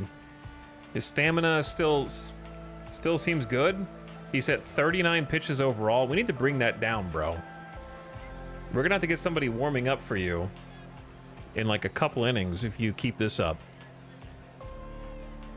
I think we need to leave Miley out there for a bit. Give him a real test. We got the rest of spring training to test every... Miley. It's hooking? The ball drops foul. That looked fair to me, ump. What do you mean? I'll take it. I'm not gonna reject it, but I would challenge that if I was the other team. Can you challenge calls in this? That would be so funny. Is there a challenge? I don't know how that was a foul. Ump's prescription out of date, I guess. Garcia's down 2 strikes. Honestly, good sinker on the corner. I don't even know how he got to the first one. Low inside sinker at 89. Ooh, in the dirt. All right, just throw one away, see if he'll chase. I probably would have gone off speed there. On the corner, he didn't go ball 2. Up. I'm starting to think these icons are larger than they're supposed to be for this strike zone, because that caught the corner ump. But you know what? It could have gone either way. Fouled it off. Caratini gives it a look. That slider caught way too much of the plate. We need to bury that over here or over here, just anywhere below the strike zone, bro. High and inside with the fastball to load it up with 3 balls. Who are you pitching to? Adolis Garcia? Oh. Yeah, Adolis Garcia will make you work for it. For sure. But he's got good power. I don't hate the pitch selection here. I'd rather not lead off walk. Payoff pitch. Ball 4? Come on, Wade. We're having a rough game out here. Wyatt Langford hitting second. Wyatt Langford getting 710 plate appearances in 2024. I'm sorry. How does that work? Is this like a...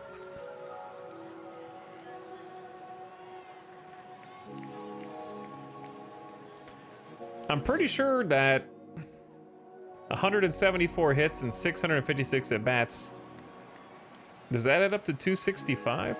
4.5 per game? Yeah, I don't know why it's red. Something about it's funky. All right, Wyatt. They put his picture on the plate, so it's always appearing out there. Wait, what picture on the plate? He's a league leader. Oh, there you go. The most at-bats there is. Double play. Don't, dude, Miley, you threw the double play ball away. He sailed it into the outfield. Miley, bro, you got the opportunity to save yourself. That's what you wanted. He's a 65 fielder at his position. He's supposed to be a good fielder, and he's got high ratings. Okay, I know you can't see. Yeah, you can. You can see that. Dude, he just lost himself 2 outs. He lied on his resume. Burn another mound visit just to yell at him.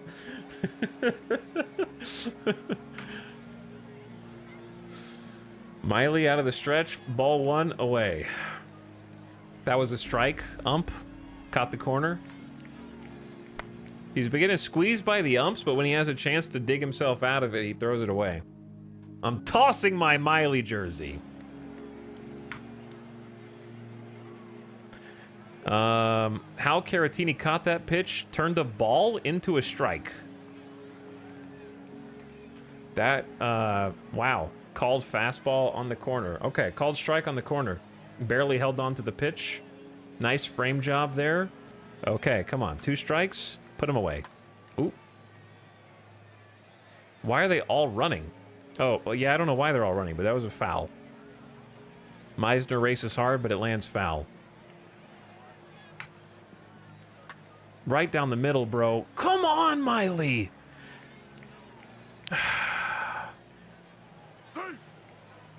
Safe at home. Caratini's trying to, but Miley, that lack of double play, throwing a meatball down the middle. 89-mile-an-hour fastball. Miley, I'm starting to doubt having paid you the 10 milli, because now you're down. You lost your quality start. You're giving up 4. You got no outs. I don't want to start working the bullpen in the 3rd, but I'm going to start working the bullpen in the 3rd now. We're going to get somebody up. Let's get somebody up in the pin. He's his pitch counts at only 53. He's already getting winded. Yeah, he's starting to get tired. At 53 pitches, I thought he had 65 stam. He's just getting worked every inning. Okay, how do I do that? How do I like get somebody warming up?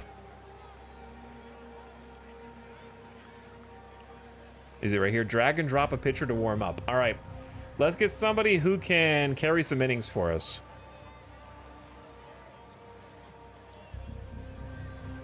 Who do I want to throw to the Wolves?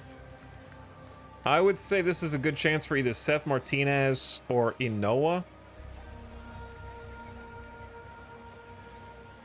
Because Inoa's got starter stam. He did start some games where he did terrible in AAA, but when he came in relief and pitched, he did much better. I say let's give Inoa a chance. Get a righty going in the pin.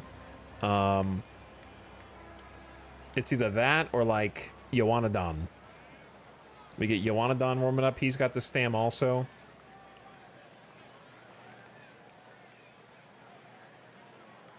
What does the coach say? I am the coach, basically. I don't know what the coach says. Oh, ask bench coach for suggestions? He wants Kent Emmanuel, who is one of my starters, and Ronel Blanco, who's one of my starters. Why did it auto put those? It put 2 starters in as relievers. Bro. Yeah, sit down. That's not right. Yeah, Miley's already gassed.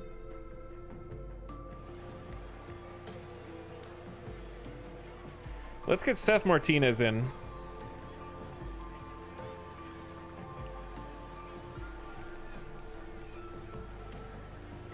Do we need double action in the bullpen? I feel like I pretty much already know who I want. They've got 1 lefty and then a bunch of righties. So let's just get Seth Martinez and test him out, okay? I think that's fine. You're gonna have to, Chad, how long does it take a pitcher to warm up?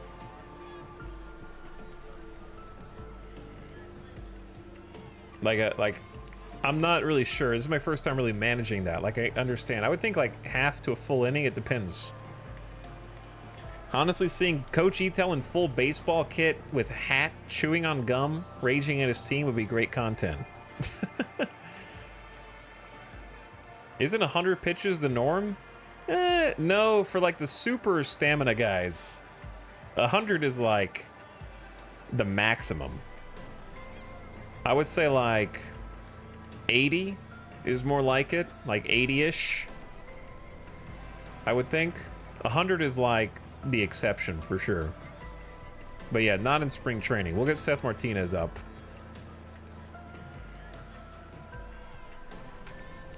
Way inside. Ball 1. In the gap, or do we got it? There we go. Making out. Making out. Okay, so the runner advances to third.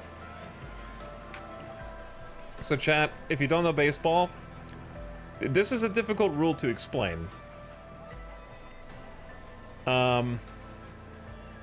It's a difficult rule to explain. Let me hide some things so it's a little easier to see what's going on. If he's gonna explain baseball offsides. This is kind of baseball offsides, actually. If you play like Football Manager or soccer instead. So if there's a runner on any base, they're allowed to what's called tag up and run to the next base. But if they start running before the catch is made in the outfield, they have to run back and tag up at the base that they were just at and like touch it, and then they're allowed to run to the next base. So what runners will do is, to avoid having to run back, if they think the ball's gonna get caught, they'll wait until the catch is made, then leave their base. You can't leave it before unless you want to have to go back. So once the catch is made, the second guy on second can run to third, and if he gets there before the other guy throws the ball over and they tag him out, then he gets to stay there. The reason for this rule is basically so that if somebody hits a huge fly ball, a towering shot that's just hung up in the air, that's up there for 15 seconds, the guy on first can't just score for free just because the other dude hit a ball really high. So it's basically to equalize every caught ball that is made. Yeah, otherwise the meta would be to hit for maximum hang time, yeah. So you have to wait until the ball is caught. Now, if they don't catch the ball, you could have been running the entire time. So you kind of have to make a judgment call like, oh yeah, that's for sure going to get caught. And then you stay. And if you think no chance that's going to get caught, take off running and you can get further. That actually is kind of in the same spirit of offsides. Yeah, it is in the same spirit of offsides, but baseball. So the guy on second waited until the catch was made, and now he's at third. So he's in scoring position. So if they do the same thing, right, they've only got one out. If another huge fly ball goes out to center, this dude on third can just wait for him to catch it, and then he can just tag up and go from third to home and score after the catch is made. And the guy can try and throw him out at home and try and tag him, but it's hard to do. I'd actually forgotten about that rule, to be honest. Such a long time since I played. Yeah, there's a lot of baseball rules, Danny, especially if you're a cricket major. Yeah, there are first and third base coaches. They're just simulated by the game and not actually in there, just like the dugouts. This is just a visual representation of the simulation. All right, so now we got first and third. So the way that you get out of this inning is a double play ball. Marcus Simeon's on first. A ground ball equals throw the guy out at second, then throw the guy out at first, and in that case, it doesn't matter if Wyatt Langford runs across the plate or not, we prevent the run. So we're hoping Wade Miley, he's supposed to be a ground ball pitcher, but the one time we had a double play opportunity, he screwed it up. But we got a slider in there for strike one. Let's go ahead and get all our little things open again. Yeah, caught the corner. Looked like a ball, sinker, low. All right, ball one. Good call. Ooh, he's going to tag up from third. So center field catches it, throws it back in, but the guy on third runs and scores because he waited until after the catch was made. So, yep, now we're down 5-1 in just the third inning.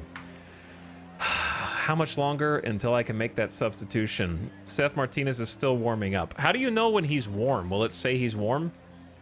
Yeah, that's called a sacrifice fly. Miley's going to have to get it together, man. Passed ball to the backstop. The runner on first advances to second. It's all blowing up. It's bad, Chad. It's bad. Ball in the dirt. It was a wild pitch, not a passed ball. Sorry, that was the pitcher's fault, not the catcher's fault. Miley's throwing the game. He is. Under your lineup on the right, it shows your bullpen and says he's still warming. Okay. I got you. I got to look over here. What is the plus? Insert him or sit him down? Oh, that's cool. You can access it from here. Look, Wade Miley just needs to get comfortable with his new team, but as he throws ball 2 away. That looked like a strike to me. Curveball over for strike 1. All right, pop up to get out of the inning. Nice. It was a foul ball, but since we caught it before it hit the ground, that's an out. Okay, so by the time, at least he got out of the inning, even though he gave up 5 runs, because now Seth Martinez will be able to come in instead. Seth is ready. So is there a way to make that substitution before the next inning?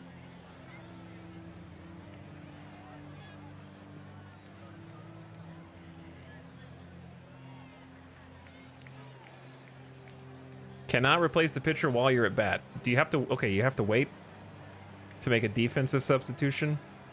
All right, we're back to the top of the lineup. Back to Nick Madrigal, our leadoff team captain and second baseman.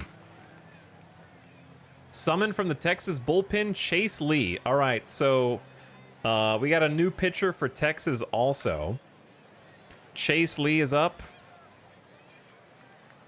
Let's get a little info on him. He is a AAA pitcher, so this is going to be his test at the professional level. You can end up overworking your pitcher while warming up, so you should sit him down at some point. But we want him to be warm. He's coming in for the next inning. He'll be fine.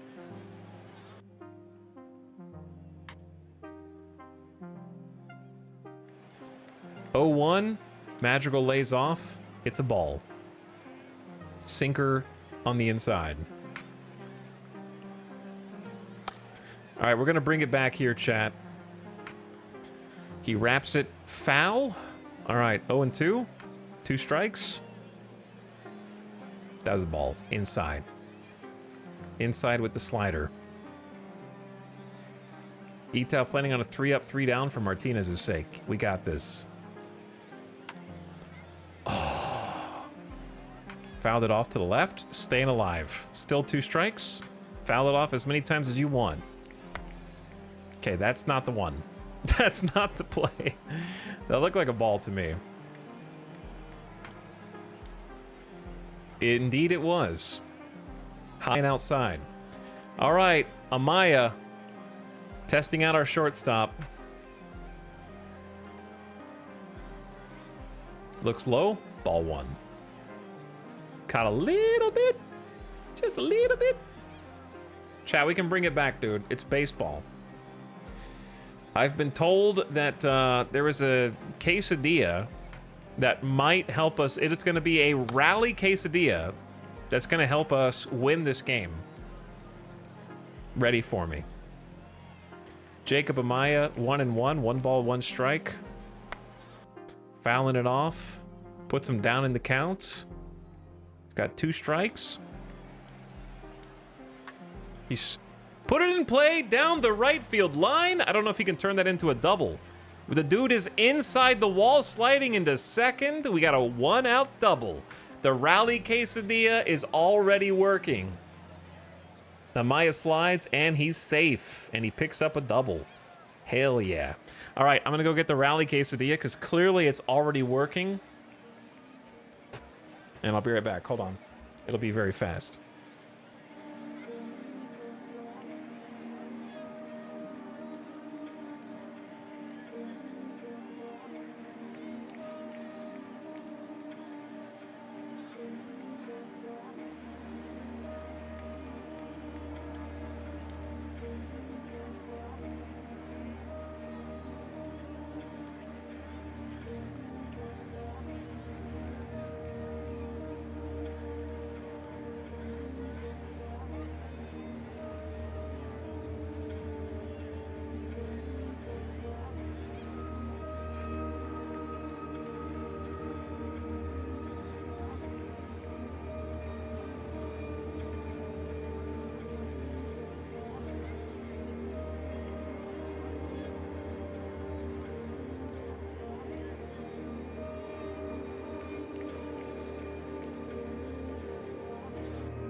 Yo.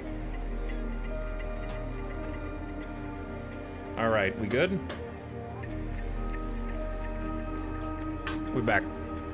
I got the quesadilla. You want to inspect it?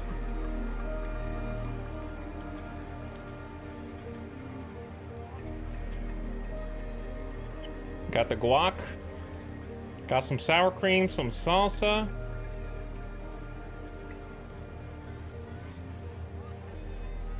Here you go, chat. This is for you. It looks good. All right, where were we? Up here?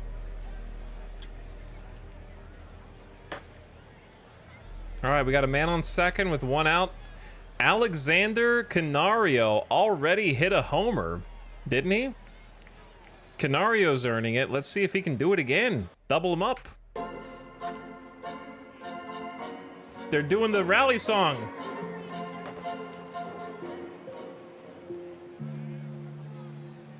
Doom, doom, doom, doom, doom, doom. Strike 1. Ooh, that looks like a strike. At the knees.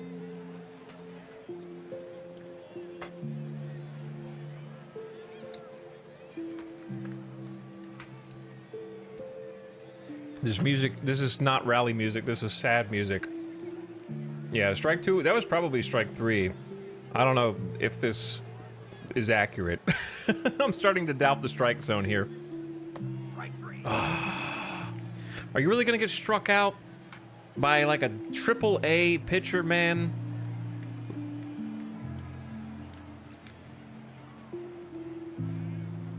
Just don't mention the fact that all of our players are AAA players, including Canario. Shh.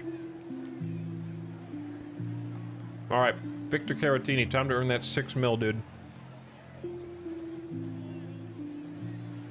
He popped out to Simeon in the first. The pitcher checks Amaya, kicks and deals very low. Ball 1, ball in the dirt. Uh-oh, come on, out of play. Thank you. Don't make it that easy on him. We gotta bring that runner home.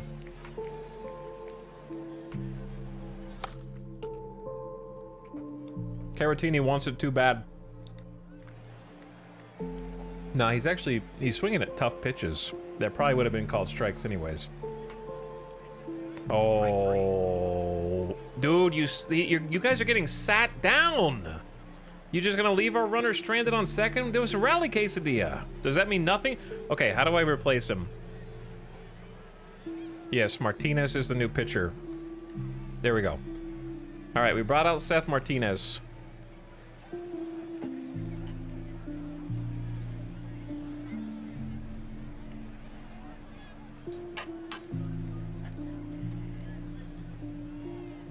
He's got a full tank of gas. And he's a righty facing a bunch of righties. Maybe they were just blowing up my lefty pitcher. Seth's got a fastball, slider, changeup, cutter, and he fields his position well. Why does he have double asterisks around his name?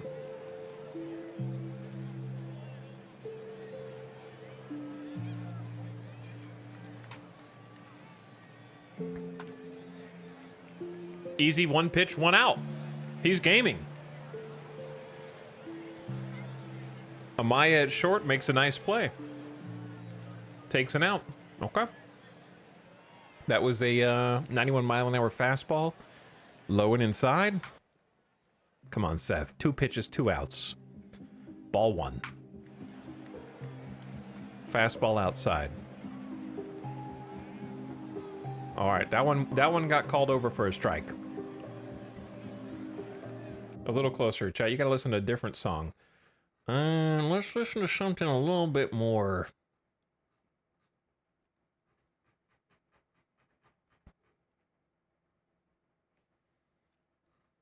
Where is? Give me a suggestion for a soundtrack. It has to be a game soundtrack that doesn't have DMCA nonsense.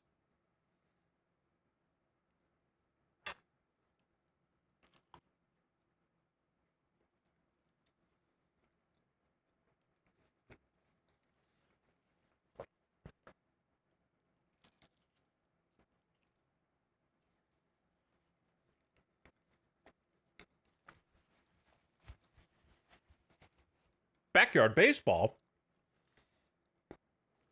That'll be a good one.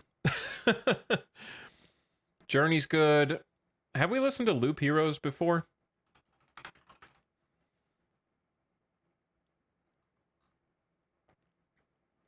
I don't think the regular Loop Hero. There's Loop Hero Metal, which is not the same thing.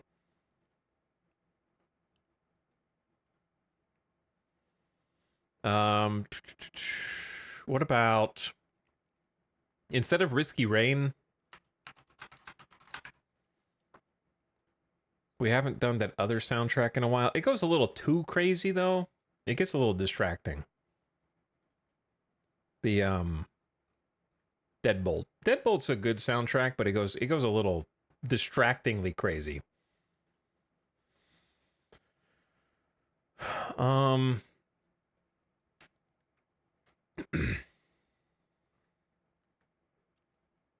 We can listen to it for a bit.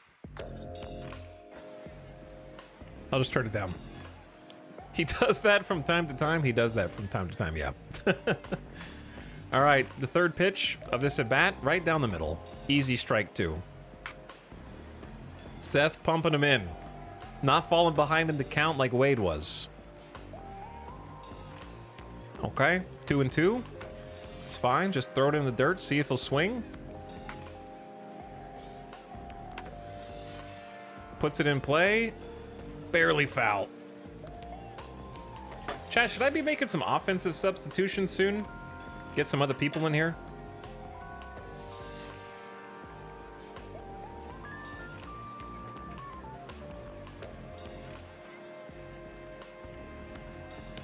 Strike 3. Easy. Seth is what we needed.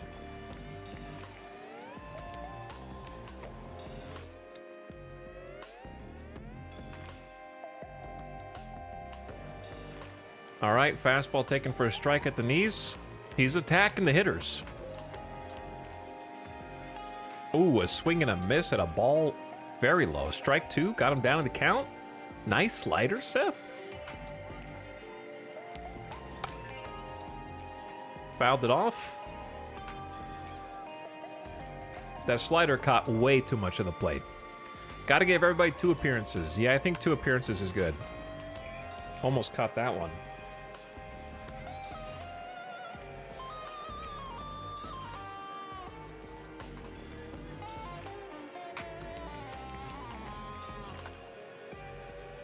You're giving him too much. He doesn't have, like, work around him a little bit, dude. You're catching way too much of the plate. We'll go pitch around. That didn't look around to me.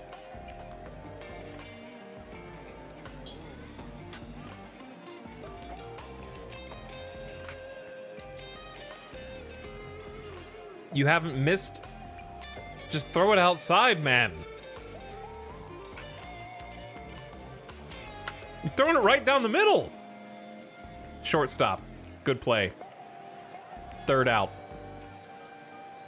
Amaya tossing it over to Wilson to make the final out. All right, a scoreless inning. Wow, it is possible.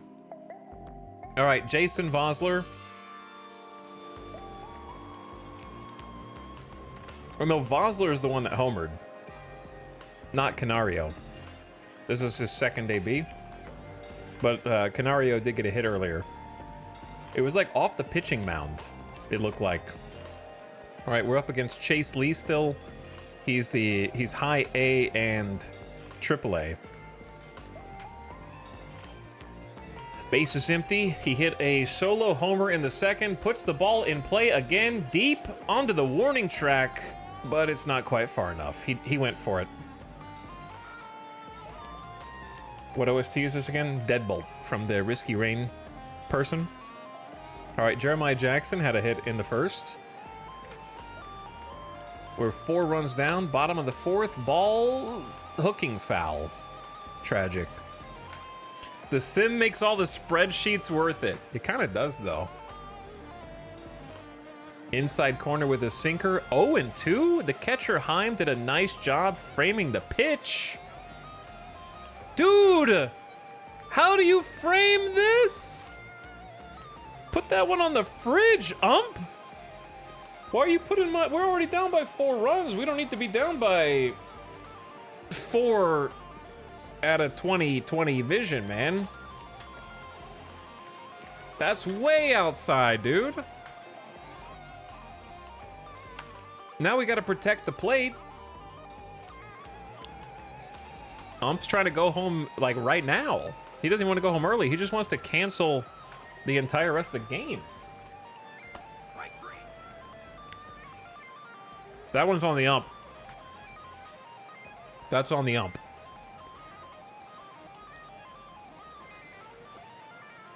All right, Weston Wilson. What you got? Etough forgot to turn off the Angel Hernandez setting. Wilson takes a sinker for a strike. It's in there.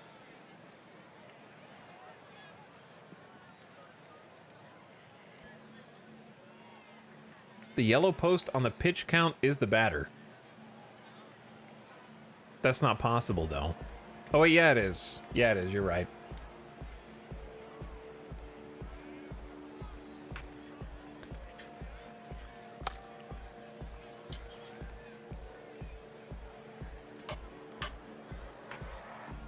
Oh, and 2.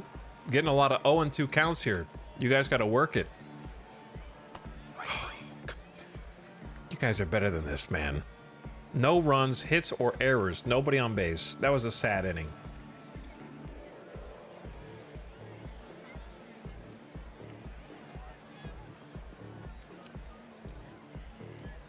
Is it just me, or I mean, I know Seth Martinez should be able to hold down 2 innings. Let's go ahead and get someone else working.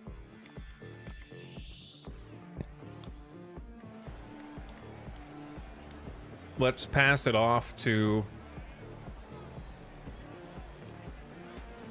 I say let's give you Noah some time. We paid him 2.2 mil. Let's see what he's got for us.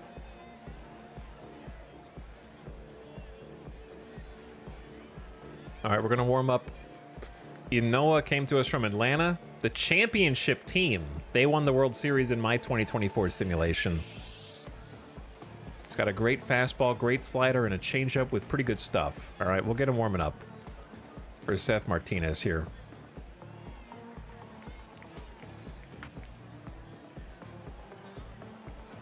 Misses the outside corner. Come on.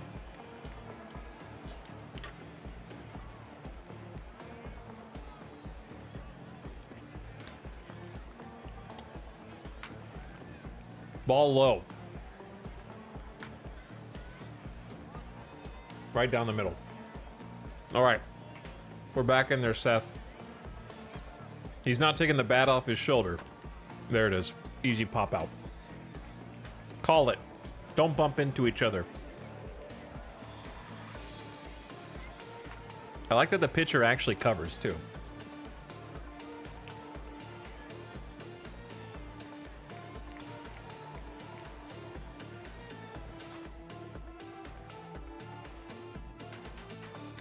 Change up down the middle. You just, oh, high change up. 77 miles an hour. Starting him with the off speed. Nothing in 2, fastball, bringing it back up. So he's got a 77 mile an hour. That's a slow changeup, dude.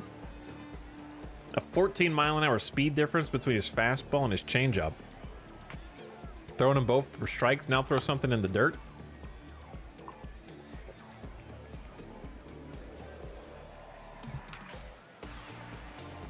We need a clean inning here, Seth. Nice strike. All right, 2 outs. Seth, pull us through to the bottom of the 5th.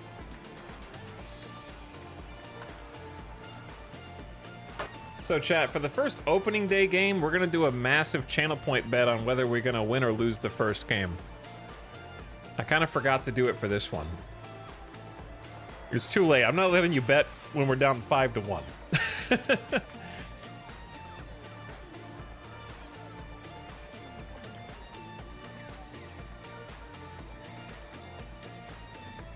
People arrive, Gamba. Let me bet on the walk-off, you coward. The 1-1 pitch. There's a knee-high strike. Caught the corner right there on the end. Throwing 3 cutters in a row. Oop. Flied foul. Drifting towards the seats. Canario's charging at full speed, but the ball drops foul. All right, put him away and bring the boys up. Yeah, strike out swinging. Dude, Seth Martinez cleaned up 2 clean innings. We're going to remember that.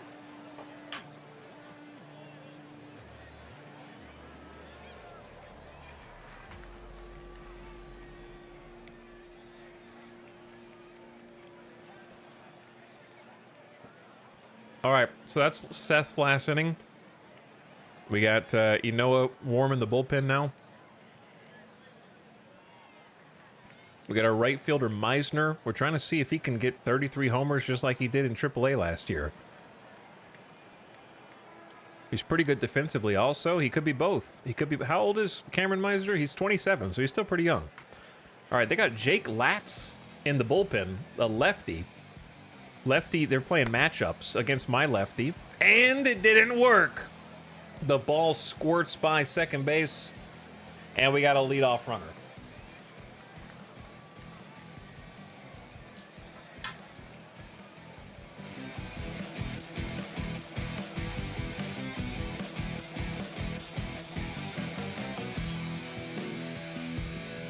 All right, Pache. You did insane in AAA last year. Let's bring that up to the major leagues.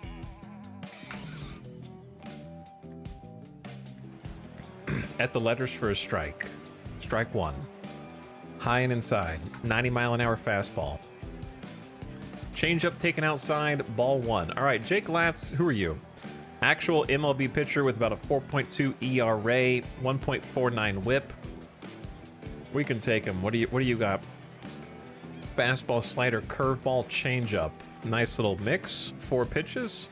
That's a ball. The runner's going! We got our first steal. Meisner took advantage of that high throw, and the base coach was like, send him. All right, we got a man on second now. Let's start putting some points back on the board.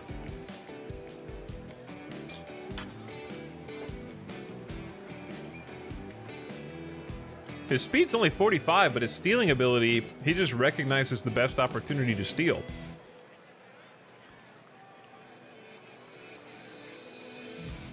And we got the ball call also. That steal just prevented the double play.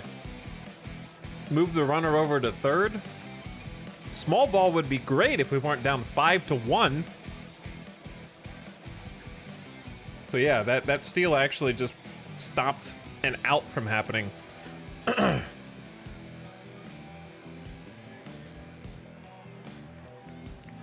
So we've got some other second base candidates that we can start subbing in.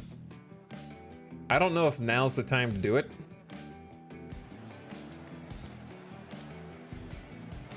We got Nick Allen, who could get some at-bats. We got Miles Mastrobuoni. Might not be bad to just put, like, Nick Allen in.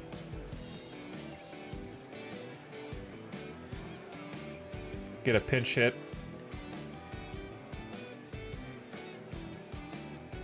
Yeah, all right, let's try this out. I think Nick has better stats and a better chance of getting a hit if we just want to win, but if we want to just see people... How do you even make that substitution?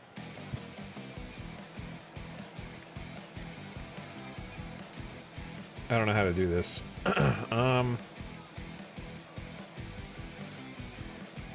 Because Miles has pretty good numbers also in AAA. Do you want to insert Miles as the pinch hitter in number 1 slot, replacing Nick? Yeah. All right, we'll do a little pinch hit substitution. Wait, why did I just substitute a lefty against a lefty? I'm not playing matchups, that's for sure. Whoops. I guess I should have picked someone else. Look, new manager, by the way. Okay, new manager. They'll never see it coming. Low and outside with the fastball. It's mind games. All right, count is 1-1. The ball goes foul. It was a good pitch to hit. Fastball that caught some plate. Okay, now we're down 2 strikes. Billy Bean didn't care about left versus righty. That's I don't really care that much either, but yeah.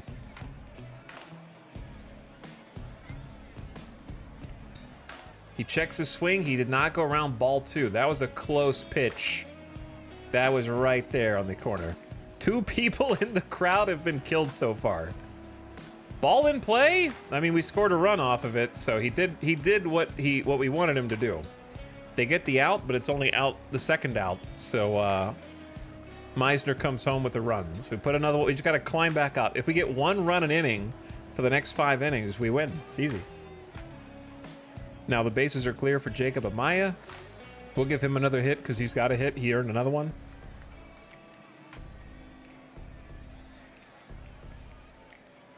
That looks low. Slider just underneath the zone. Took a little swing, caught a little chip of the ball. Count is 1-1. Jake Latz versus Jacob Amaya. Who's the real Jake? Okay, it's their Jake. Their Jake's the real one. I love that little run. That like little animation.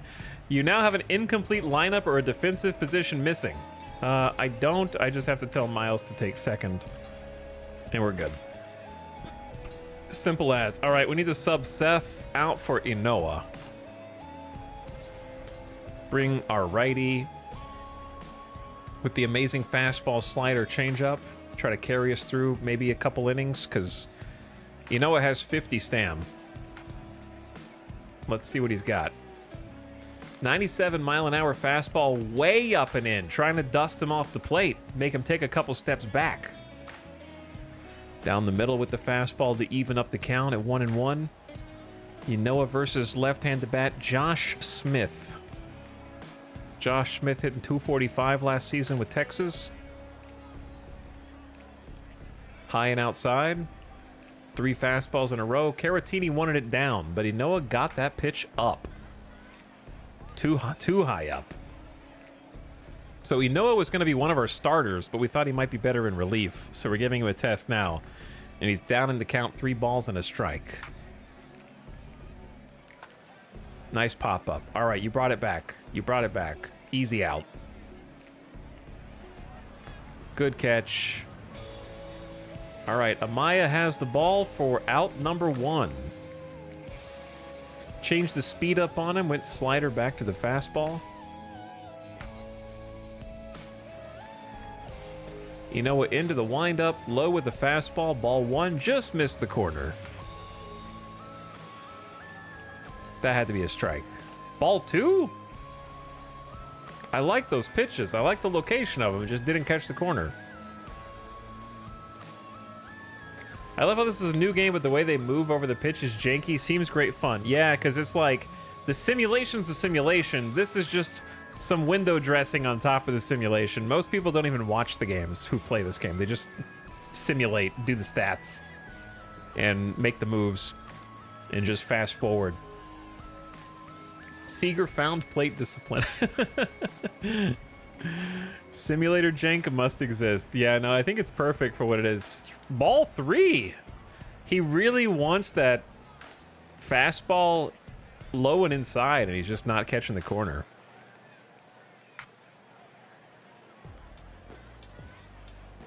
Fastball. Okay, he want to get me over pitch. Knew he wasn't going to take this bat off of his shoulder. Didn't mean anything bad by it. Yeah, I got you. I got you. GJ. I understand. But yeah, I think it's just all the stuff you have to do, because like you can actually take control of the outfield, the infield positions per batter. You can control your offense, defense tendencies. You can tell the runner to steal. You can do all that stuff, right? So it's just like there's a lot going on. You have to be in control of your full lineup cards, your substitutions, who you want in the bullpen. I think Inoa should be able to carry us for 2 innings.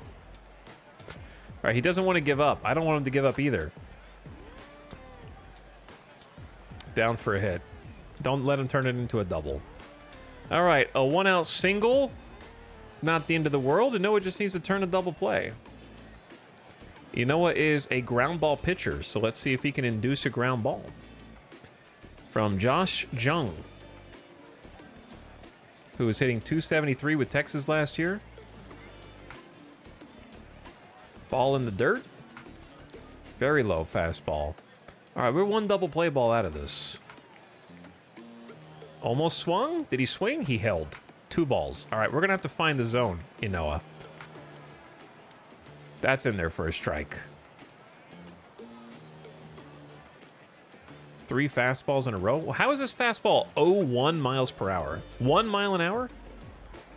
Is that what he means by ground ball pitcher? He throws it at the ground. Come on, that's got to be a strike. Strike 2. He took something off of that pitch. Nice changeup. He took off 12 miles an hour.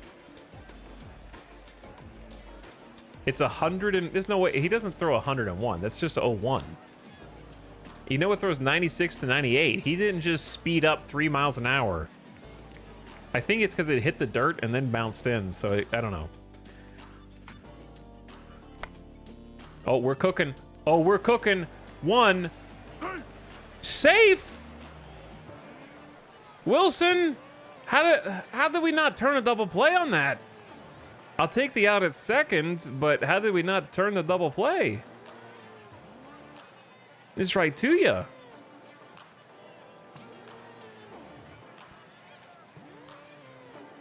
Fielder's choice at second, 3-6 ground ball, 79 off the bat. Second baseman threw a lazy boy. I guess so. All right, strike one, right down Main Street.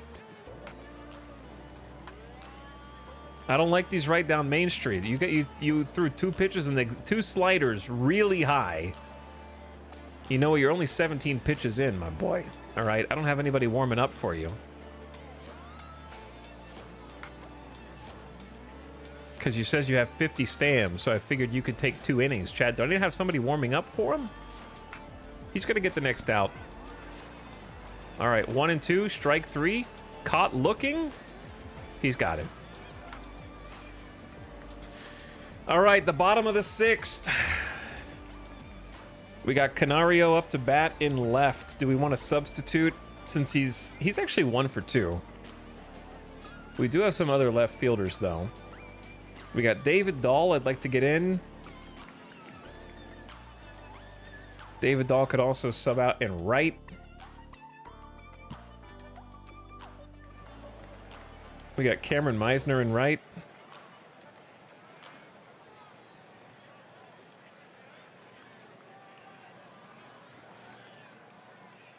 I don't know. I say let's just hold on to Canario for now.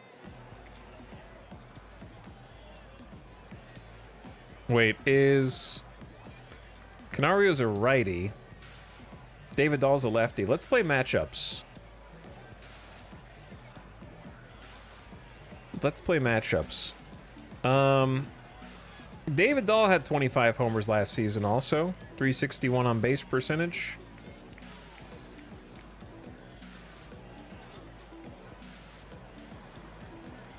Get him some experience over here. Where'd he go? David Dahl for Canario. All right. Get David Dahl a little pinch hit action. Texas makes a pitching change. Owen White. White goes into the windup, fires a strike with a fastball. Owen White is a AAA player who got some MLB action. Dude, this AAA, he has 8.68 ERA. He's given up 5 homers per 9. It's looking stormy outside in the game. Ball 1. I would get somebody else warmed up. Their pitching stamina is 20 to 30 lower than listed because they're unfit.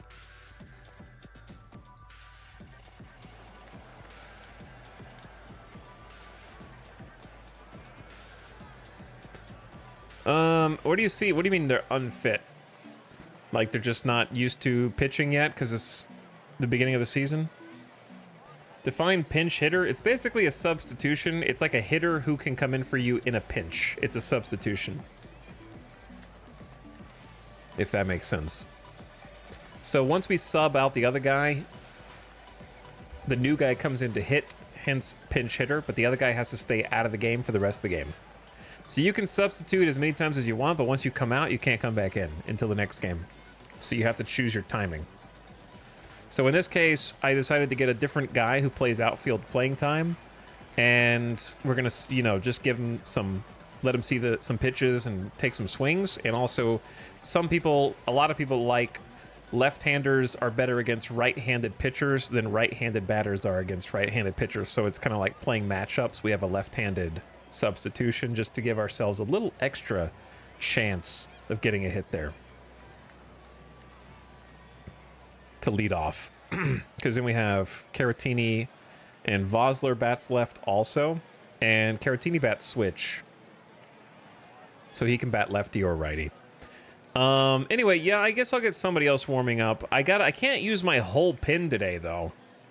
We can use some starters in relief. Just to let him try. Like I was gonna get Kloffenstein. Kloffenstein kind of has been sitting on the bench. Let's get who's coming up on their lineup next? Is 9 where they're at? So it's like 3 righties and then 4 lefties. So if it's 3 righties, I say let's get, like, Nick Sandlin. We're paying him $2 million. He's got a good slider, changeup, sinker. He's a righty. We'll do the righties on the righties.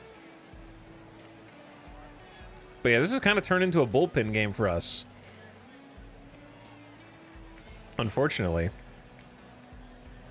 All right, let's get Nick Sandlin warming up. See what he's got. Got good stuff, good control. We're paying him $2 million.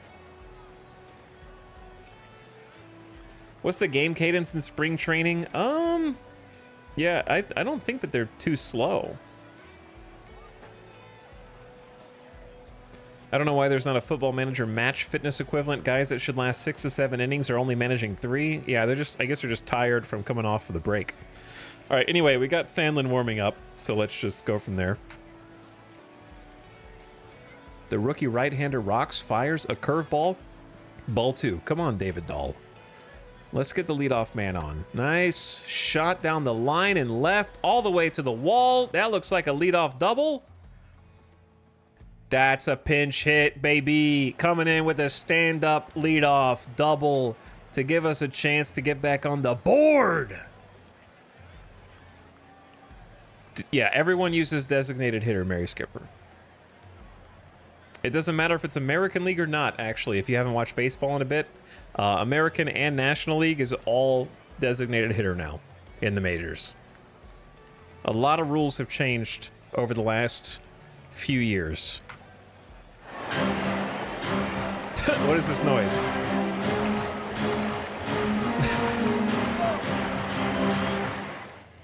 How come Caratini is getting the corner strikes called against him, but he's not getting them when we pitch? Caratini down the left field line, and it's foul. All right, down 2 strikes. Caratini's batting switch. Ooh, strike 3. Sat him down. All right, lefty Jason Vosler. This is our lefty phenom who hit a homer earlier. Let's see if he can do it again. We picked him up off the Rule 5 draft. Not ideal. All right, out at first. He moved the runner over to third, so now a single scores a run, guaranteed. And we got Jeremiah Jackson at short, who is got 1 hit in the game so far. I don't know if we have anybody that I would want to like sub in at short.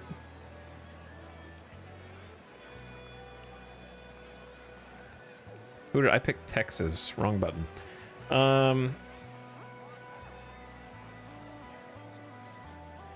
Like Jose Rondon could play and get some time in. Kind of wanted to see what he could do. He's got 39 homers last year. Am I pinch hitting too many people? I mean, the way I see it, it's not really that I think that this is the best strategy to win. It's more like I feel as though this is the time to kind of get a bunch of people to see, you know what I mean? Like to see some at-bats.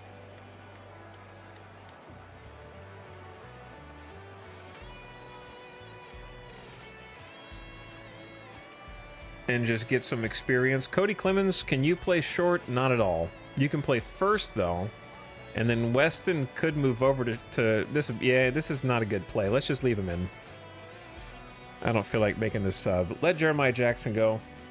Because I don't really have anybody else for short. Over managing like Dave Roberts. Like a strike. Outside corner, wheels and deals. Yeah, first fastball off the plate. The count is 1-1. A swing and an out. That's the 3rd out. Damn. All right, we still got 3 more innings. You have an incomplete lineup. That's because David Dahl is playing left.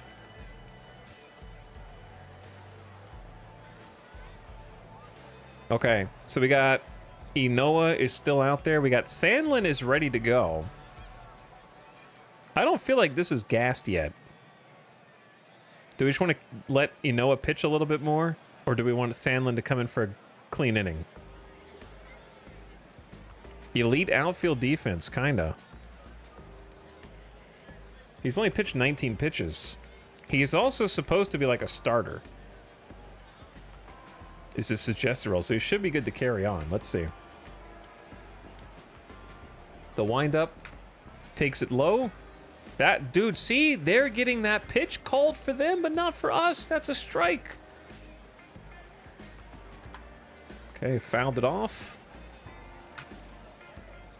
Versus Scott Capers. Who's Scott Capers again? Just a double A batter. That's the dude that hit a triple off of us earlier when I was like, oh, it's just a little double A batter. What does he know about baseball? And then he hit a triple and scored 2 runs. And now we're pitching around him like we're scared. We got 3 balls against Mr. Capers. Ball 4, Texas has a base runner. All right, now we pull in Noah, right? After the leadoff walk.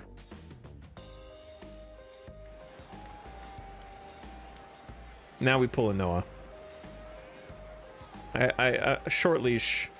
All right, Nick Sandlin's in. We just did a substitution. I could have done a mound visit. I haven't done any mound visits. I got to go talk to my guys. I forgot that you can even do that. All right, Sandlin slider, changeup, sinker. Let's see. Capers is the double play runner you want. Maybe so. All right, Sandlin's coming in fresh. Ball in the dirt, low sinker, ball 1. That wasn't in the dirt, it just looked like it. Okay, got the swing and miss for a strike with the slider inside. Nicely done, Nick. Ooh, put it in play, heading towards the gap. Center fielder cuts it off. Pache, that's what we pay you for. That elite defense. Nice grab. 70 center field aptitude, 70 arm strength. Ramon Laureano. Not really a home run hitter, but gets on base a lot. Or hits into double plays a lot, right? Put the ball in play. See if we get Capers out too. All right, he's in a 2-strike count. We got 1 out. Strike 3, Nick Sandlin. I like it. If you can get him out, just get him out, man. You're 6 pitches in, 2 outs, 1 pitch away from possibly ending the inning. Change up low and outside for ball 1. Get him to foul off. Okay, all right. He's got some nasty stuff because they're just swinging and missing. He's not even giving him a pitch inside the zone. That's right. I would throw it in the dirt too. See if he gets another swing for strike 3 all day. And then buckle him. Sinker inside. Ball. What do you mean ball 3? Ump. That caught some plate, ump. That caught some plate. That's strike 3, ump. What is this full count? That's right down there.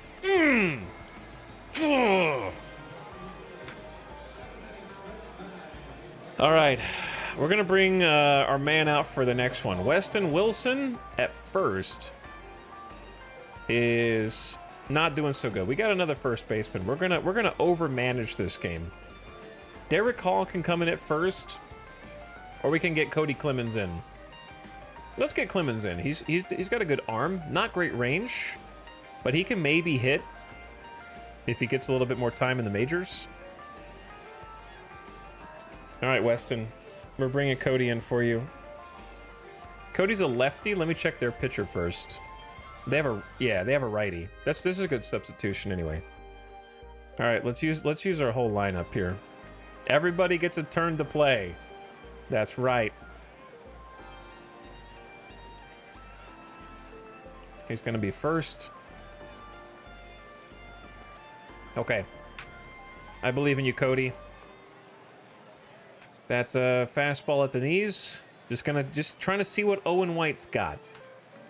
Just trying to measure him up.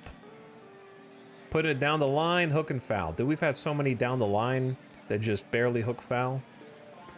You're in an 0-2 count, Cody. I'm gonna need you to dial it back in.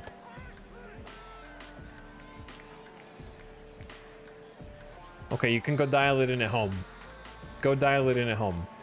Cameron Meisner. Dude, we got a lot of lefty bats here. I'm leaving Cameron in right field for this matchup. I believe. Ball one away. Change up strike to even up the count. Barely caught a little bit of the side. Fastball inside, ball two. Okay, see, Ump favors the outside on lefties because he's giving them the strike on the outside, but that's a ball on the inside apparently. So he favors the outside on lefties. A swing and a miss. You got one more chance to be a hero. They caught it. Line shot. Hill hustles, lunges, and makes a one-handed catch, robbing my boy Meisner. That was a good pitch to hit, though. 68 mile an hour. That's a slow curveball. High, middle. Christian Pache. Do we have anybody else in center? I'm so upset. Let's get Dubon in. I'm pinch hitting everybody. Do we have any lefties who can play center? I don't want to get all lefties in here, but let's get Dubon in for a pinch hit on Pache. He's a good center fielder anyway. Dude, I'm getting everybody in here.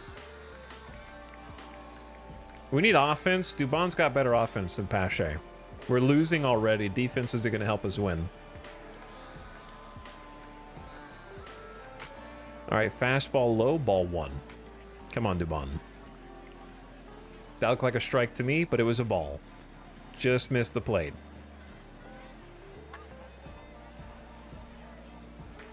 Right to the left fielder. Okay, well, Dubon, that's pretty true to real life. That's pretty true to real life. Oh. The score is still 5-2. In the top of the 8th, we got Nick Sandlin come back out. We just need 3 runs, man. We just need one good inning to break it open. You're supposed to be asleep? You're supposed to be asleep. Psycho Peanut, I go to sleep till like 4 a.m., dude. Thanks for the sub. Welcome back. Naroxen also says time to dab the balls to victory. Do it. Do it. You just got off work? I'm still at work. See, look, that must have been a good frame job right there, because that was a ball, but it was called a strike. Missed the zone. Caratini's, I guess we could have subbed out Caratini at some point, but I'm pretty happy with. Whew, that was close. That was close. Barely foul. Meisner almost got. That right field feels short, like the wall jumps out at you.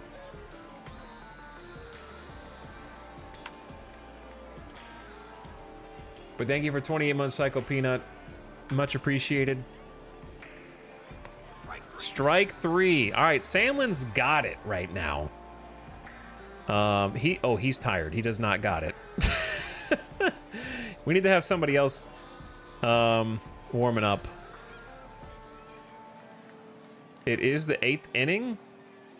Let's get double action in the bullpen. In case he gets into trouble. All right, we're going to have Garrett Clevenger warming up as our closer. He's going to come in as a closer. Well, actually, no, it's not a save situation or anything like that. Let's get Ryan Fernandez warming up for a potential close, because he's got great stuff, great fastball, slider, cutter. Kind of test him out a little bit. And then we'll get double action just in case this inning blows up somehow. Let's get either Yoanadon. Who's coming up in their lineup? A bunch of righties, so like a righty would be good. Yeah, Yoanadon. We'll do both of them. Get them both warming up, just in case.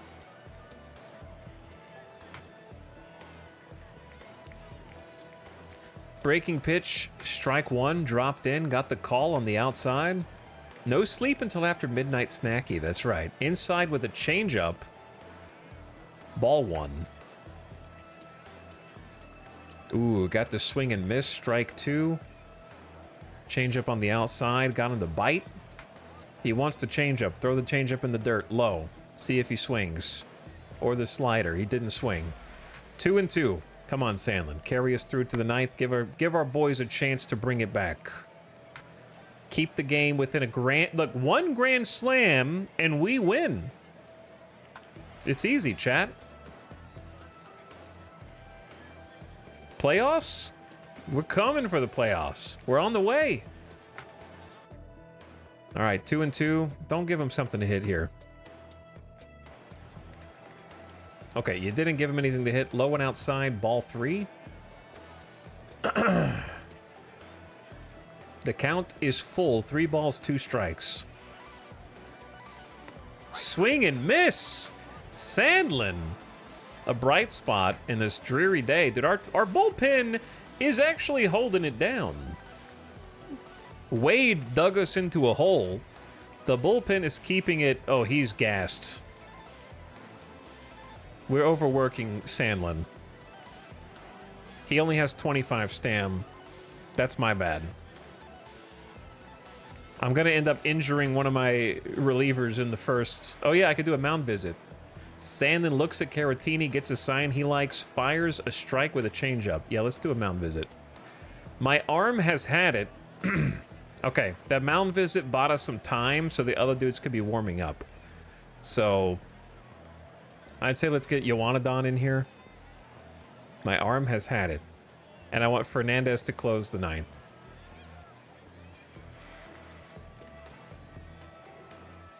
All right, should I sit Fernandez for now and then have him warm up during our inning? I don't like getting them up and down, but I also don't want to overwarm them. I'm not sure. This dude's a dinosaur, and that's a great name.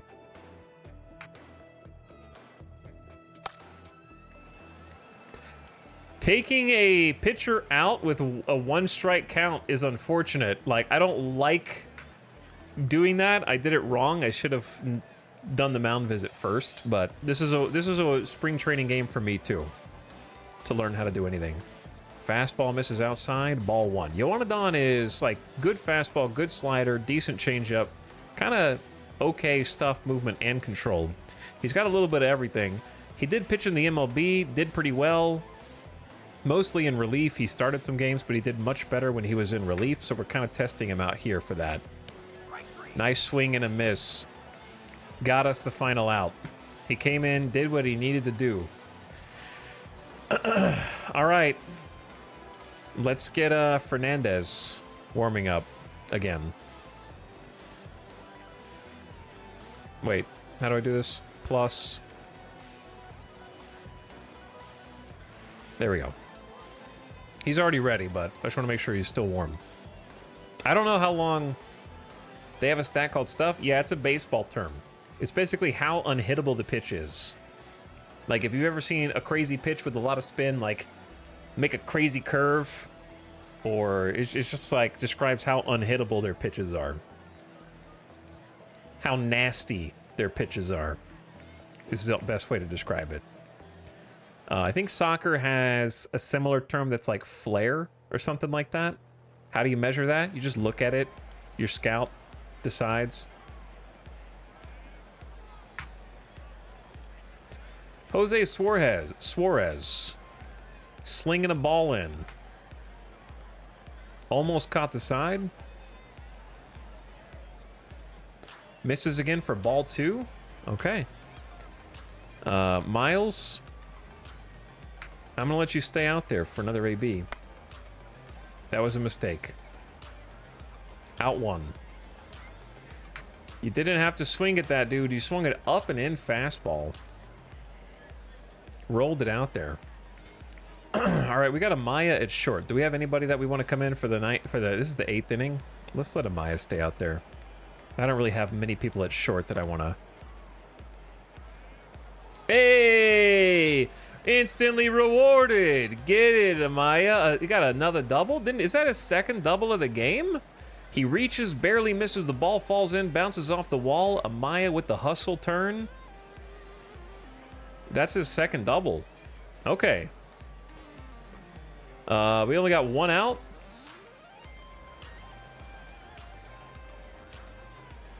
Do we want to play matchups for left field? I don't know. We don't have that many people left.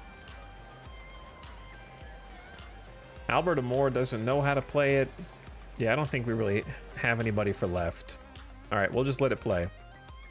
David Dahl.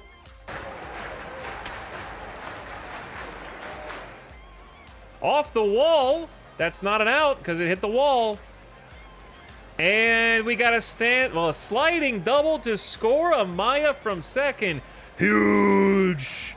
It's 5-3 with only one out. We got another man at second. Victor Caratini is up, batting righty.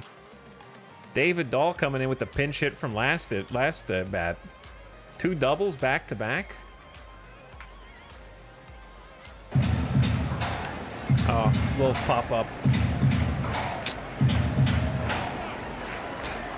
Caratini, come on, man. Take a pitch. One pitch.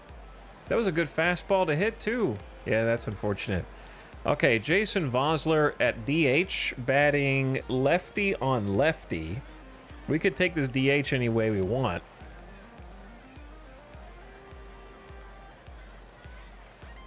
I say let's get either Jose in here. He had 39 homers in AAA last year. Want to see how he does. He's also a righty. We could put anybody we want here. All right, Jose Rondon getting the pinch hit as a righty against Jose Suarez. Oh, that was a close foul. Drilled down the left side. Unfortunate. Inside with the slider. Ball 1. The count is 1-1. Tacos! And that's out 3. All right, we put one back up on the board. We're just going to have to pull out some 9th inning magic. We're not getting shut out, but Wade kind of dug us into a hole earlier. All right, for 9th inning, I'm going to just get Fernandez to close it out for us. I realize Yoanadon did a 3-pitch out earlier. I want to get Fernandez in. He's got really good stuff. Really great. Not contact. What's the word I'm looking for? He's got great control. And I want to use him either for a setup man or a closer. 1 pitch, 1 out. Soft roll down to third base. Jeremiah Jackson putting it away to Cody Clemens.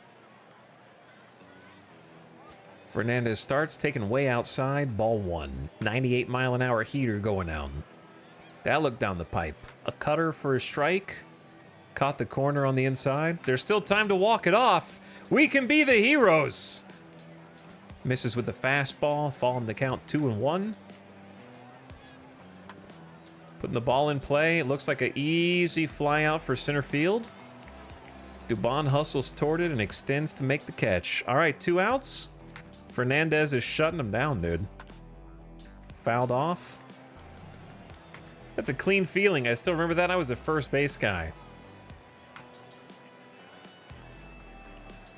Nice swinging miss.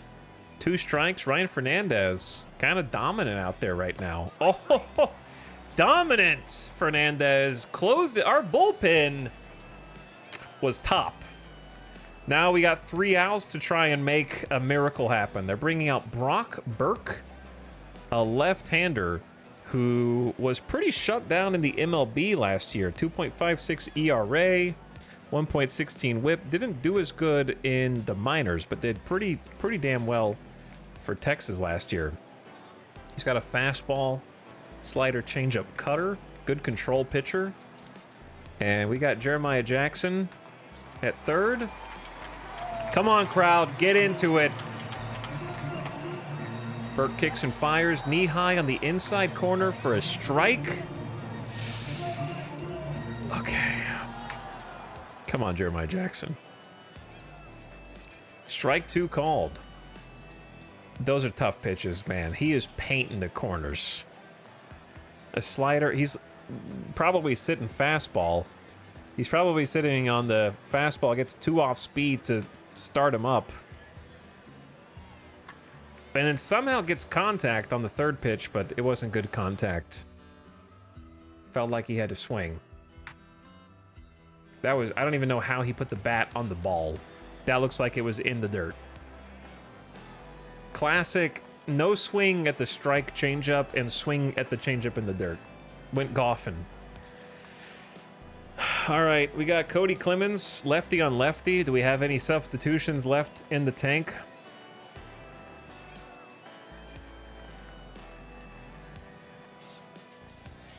Albert Almora is a righty.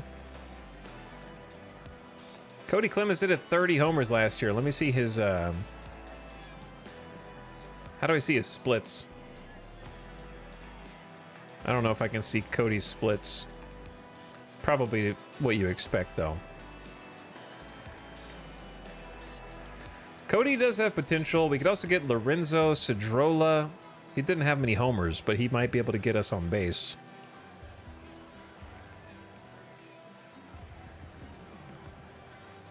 But Cedrola can't really play first.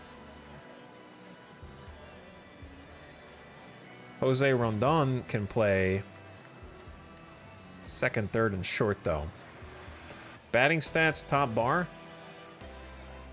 Oh, yeah, up here. No, that's stats. I need ratings. Here we go. So basically, versus lefties, he strikes out more, which is about what you expect.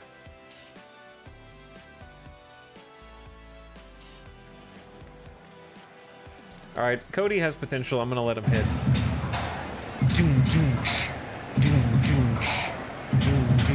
We only need a bloop and a blast to tie the game. A bloop into a base hit and then a blast over the fence. But we got the bottom of the order due up. Clemens, Meisner, and Dubon at the moment. 2 lefties and a righty. Fastball, strike 1. Dude, ump. Come on, give me a hitter's count. That barely caught the corner. You haven't been calling those for me. That was almost a nice hit, but instead it runs foul. Puts it in play, and right to the right fielder. Damn. Down to our final out, chat. It's all up to Cameron Meisner.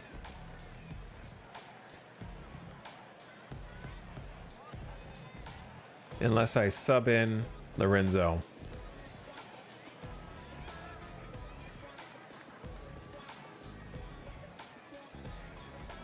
I mean, Meisner was hitting really good last year. He's already got a hit in this game.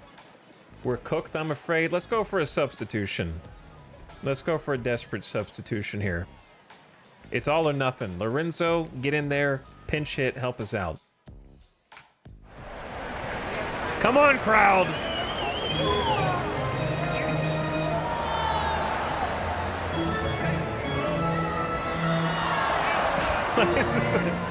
Okay, I get it. Charge! That was a strike, but it was called a ball. So the ump's giving us a gift. Looks like some heat fastball in there for a strike at 97. The ump blinked. That was low. Ball 2. All right. Come on, Cedrola. Final out. Fouled it off. His back is against the wall. That was a good one to hit. Cutter right in the middle of the plate. Put the ball in play, and third out. No! My buddy! So you know what? We win there if Miley doesn't dig us into a 5-run hole by the third inning. GG's. The bullpen held it down. We put 3 runs on the board. We didn't get shut out. GG's. First game of the spring training season. Yeah, the bullpen was incredible. So let's take a look at the lineup. Dude, look at all these substitutions. They did a lot of subs as well, to be fair. I just wasn't paying as attention to them. So our star players were Amaya with the 2 doubles. Canario had 1 strikeout, and did he have 2 doubles also? No, he had 1 hit. Yeah, he only had 2 at bats, so he had 1 hit. I think he had a double. Caratini going 0 for 4, not earning the 6 mil. Seemed to do a decent job catching. Vosler came out 1 for 3 with a RBI, so he scored us a run. Jackson was 1 for 4. Oh yeah, Vosler also had a homer. His hit was a homer, rather. And then Wilson 0 for 2. Meisner was 1 for 3.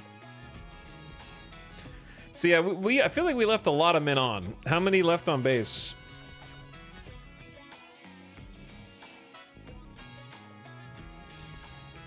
Chat, quick question. Is left on base how many they left on base when they were up to bat?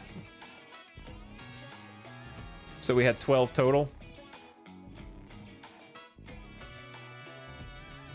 So like Caratini like didn't cash in on 4 runners basically. So that's unfortunate. We needed you, Caratini. It's a good thing Miley's tired now because there's no way you'd be playing him again anytime soon. Yeah, no, you're right.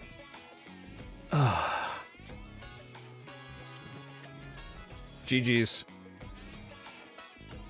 The first game is complete, chat. The first game's complete. So now should we simulate the rest of spring training and just see what their stats come out as? Or what?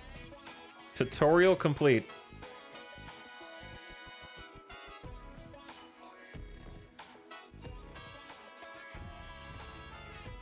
But yeah, now the team roster is starting to take shape. We're starting to get an idea of who we like, who we don't like.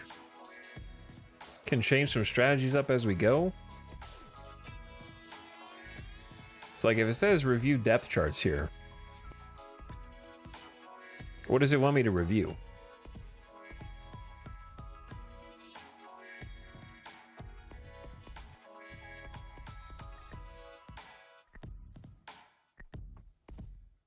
Lineup versus left-handed pitching plus DH.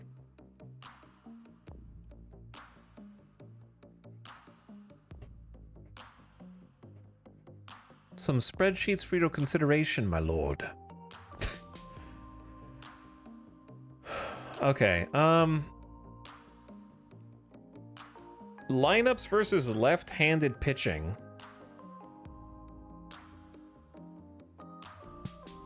I still like Nick Madrigal leading off.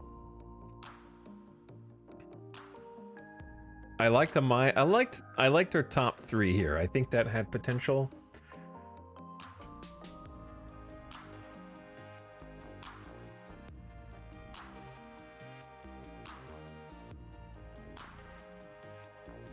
I say we stick with it and get some actual stats, right? Because that was... Who did I have batting 3rd? I had batting Alexander Canario, who we paid 5 milli.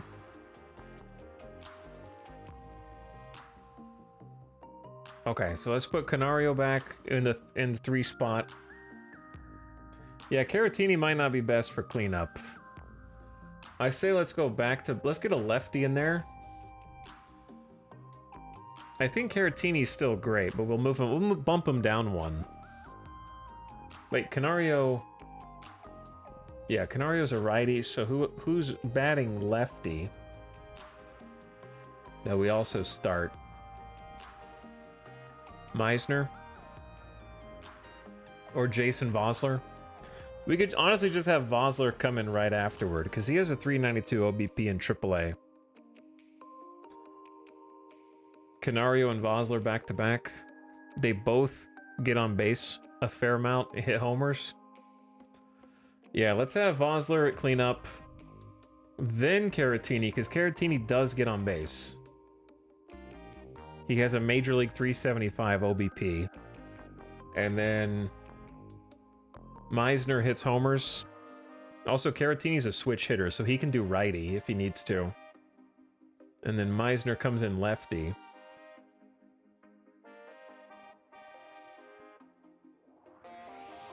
And then we have Jeremiah Jackson, who has definitely some potential, but is untested in AAA. And then Christian Pache in the 9 hole. He's kind of our worst hitter. I believe in putting the worst hitter in the 9 hole. Like, I don't think that that's wrong. And then 8th.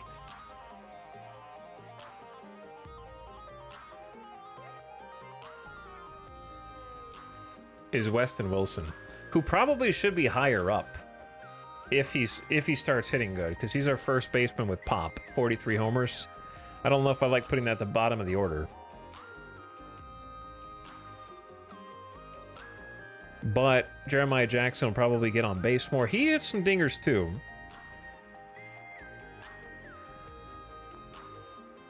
All right, so for depth starters,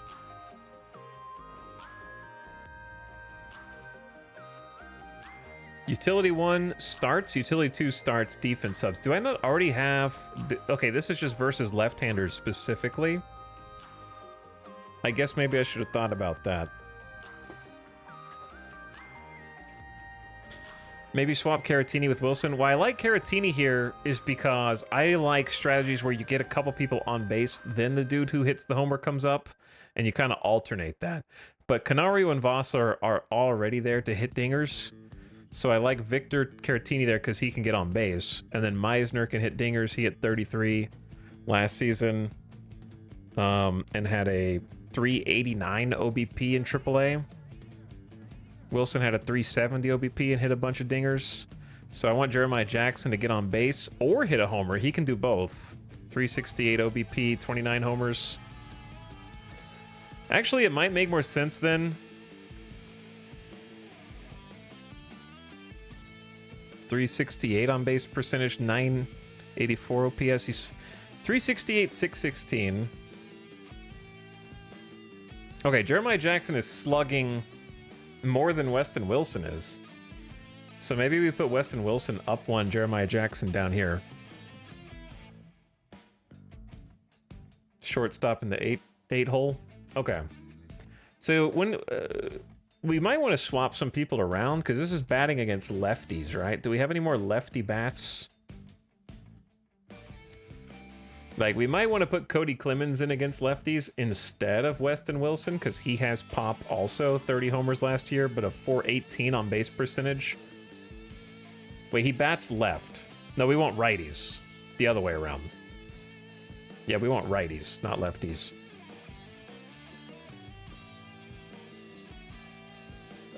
We want righties against lefties.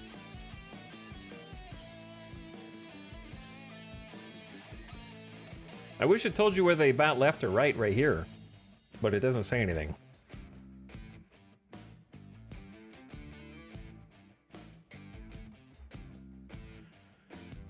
Okay, Nick bats righty, Jacob Amaya bats righty. Alexander Canario bats righty, so that's all good. Vossler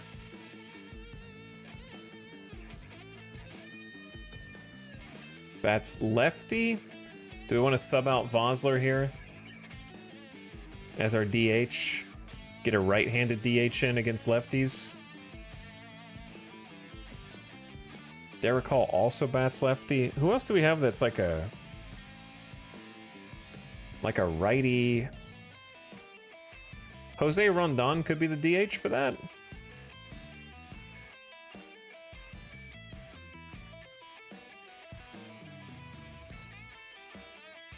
Yeah, I like that. All right, because he hit 39 homers in AAA.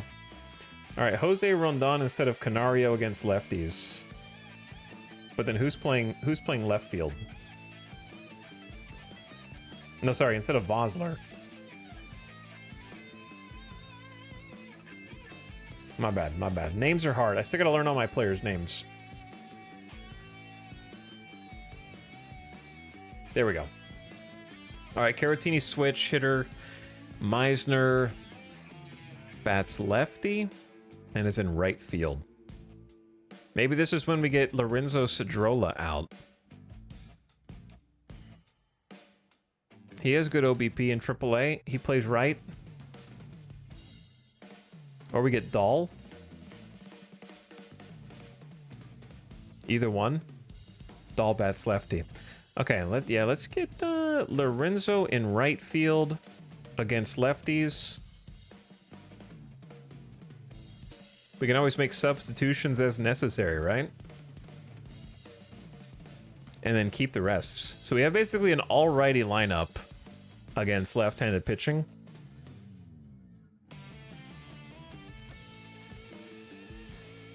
And then Caratini has Brian Navarretto for utility, if starter's tired.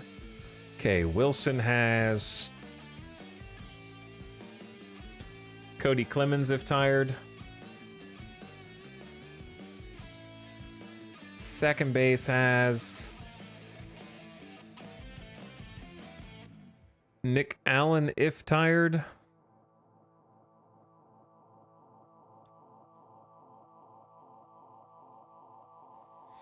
And then, actually, I guess we have Mastroboni and Dubon.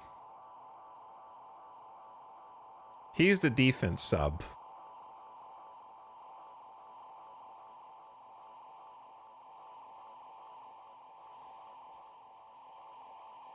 All right, this is kind of complicated, huh?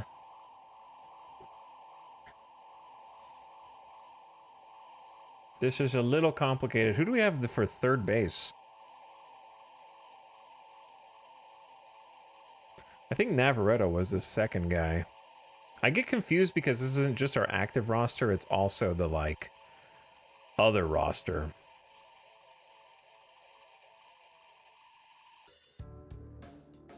Third base should be Mastroboni or Wilson.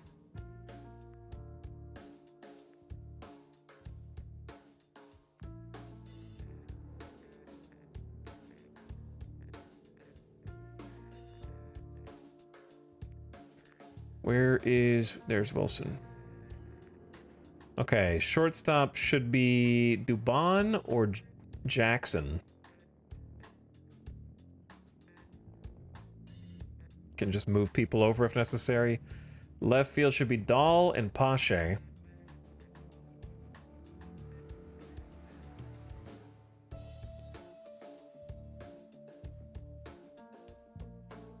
This is for the computer to simulate, so we don't have to make these decisions ahead of time, basically. Center is Dubon and Dahl.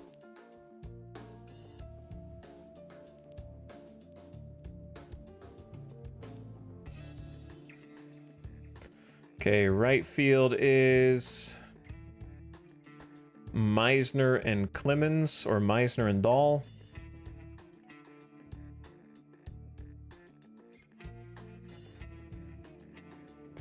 Where the heck is Meisner? There he is. And then the DH is either Vossler or Clemens.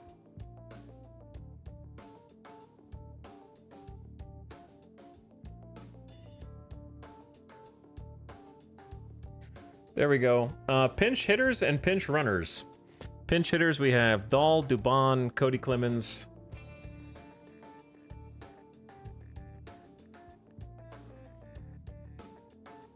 Probably do Dubon up first because he's a righty. I guess Albert Almora Jr. makes more sense in center because he's a righty against lefties.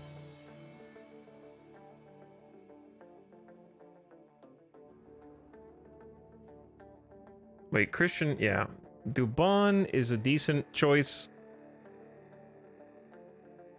but probably replace Dahl as the second pick with Albert Almora.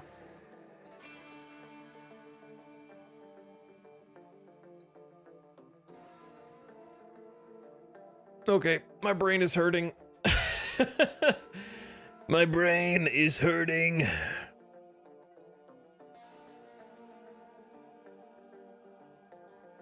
Why do we not have Vossler either playing first or DH? Because Vossler bats righty, right? No, he throws righty. He bats lefty.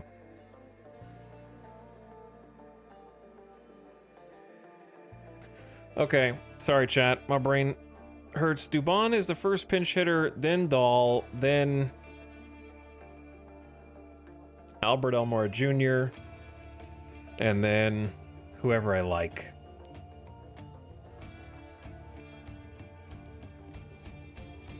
Who do we have as pinch runner?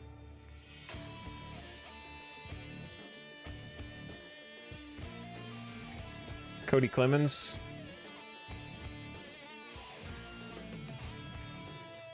And Miles. Basically, that's it. All right, let's make sure we save this. It is a pain, but mostly you just gotta set it up once apart from the actual season. Yeah. The worst part is I haven't done...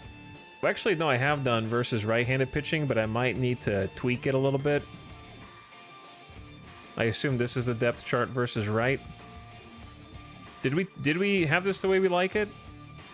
I think we already fixed this, did we not?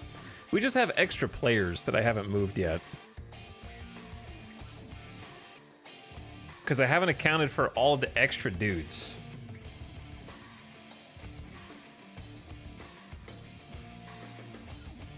Who are on the minor league team.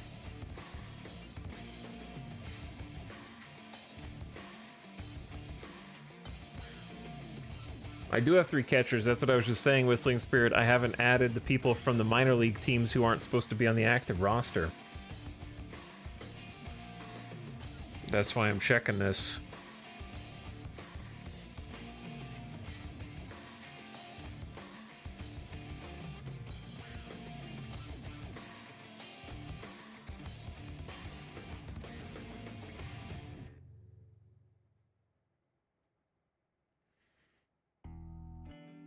Okay, Rondon is at 3rd.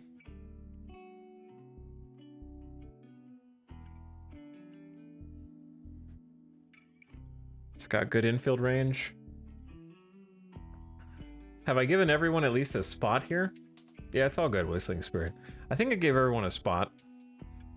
Except for Nick Allen, who's like the defensive pick. It's short as well. I believe everyone else at least has the possibility of being put in.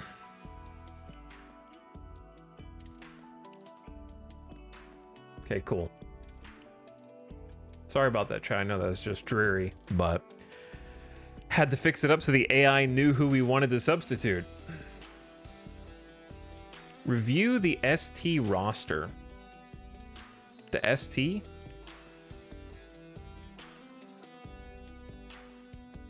We got 38 players. The pork shoulders, we got Steven Cruz and Kevin Newman. The reason these guys are down here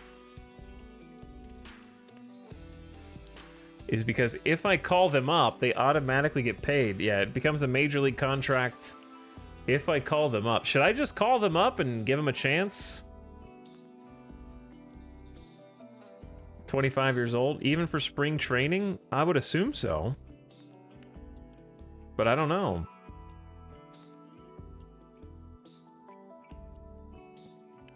We got a shortstop in Kevin Newman. He's not a great shortstop, but he's there. And I don't remember why we picked him. I think just to have some defense options. He did good in AAA.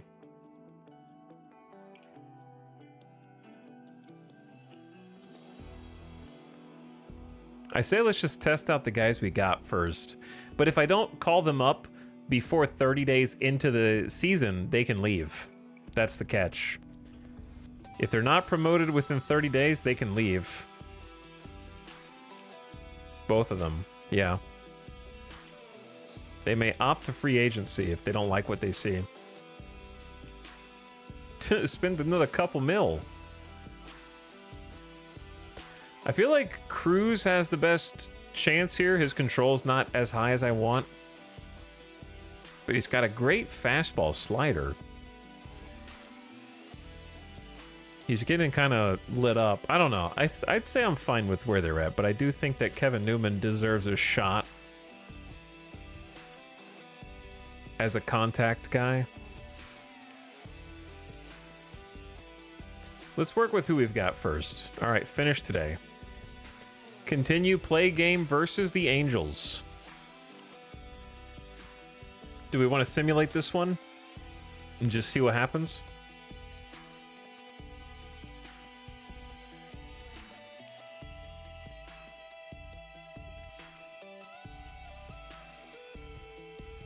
Implement what you've learned. How long did the first game take us to sim?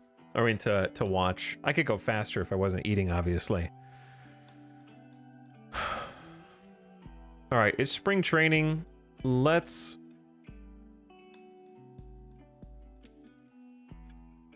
How do I simulate one finish today? You have a personal message. We really need the team's help. Loss versus LA 4-5. We lost another one, chat. Let's see what happened.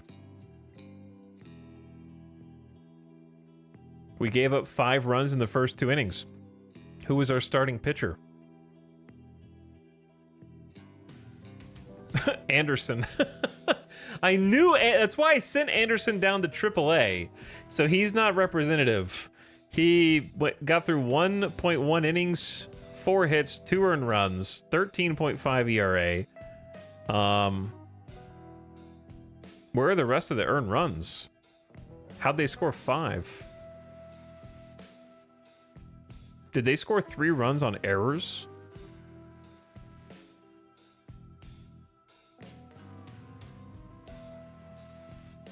Where are the rest of the earned runs?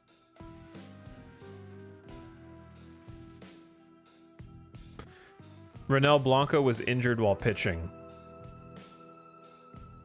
No way, dude. Sore thumb. Right hand. Injury duration 1 day. Effect moderate. Day-to-day, yes. Just a sore thumb. Well, we might have lost a starting pitcher already, dude.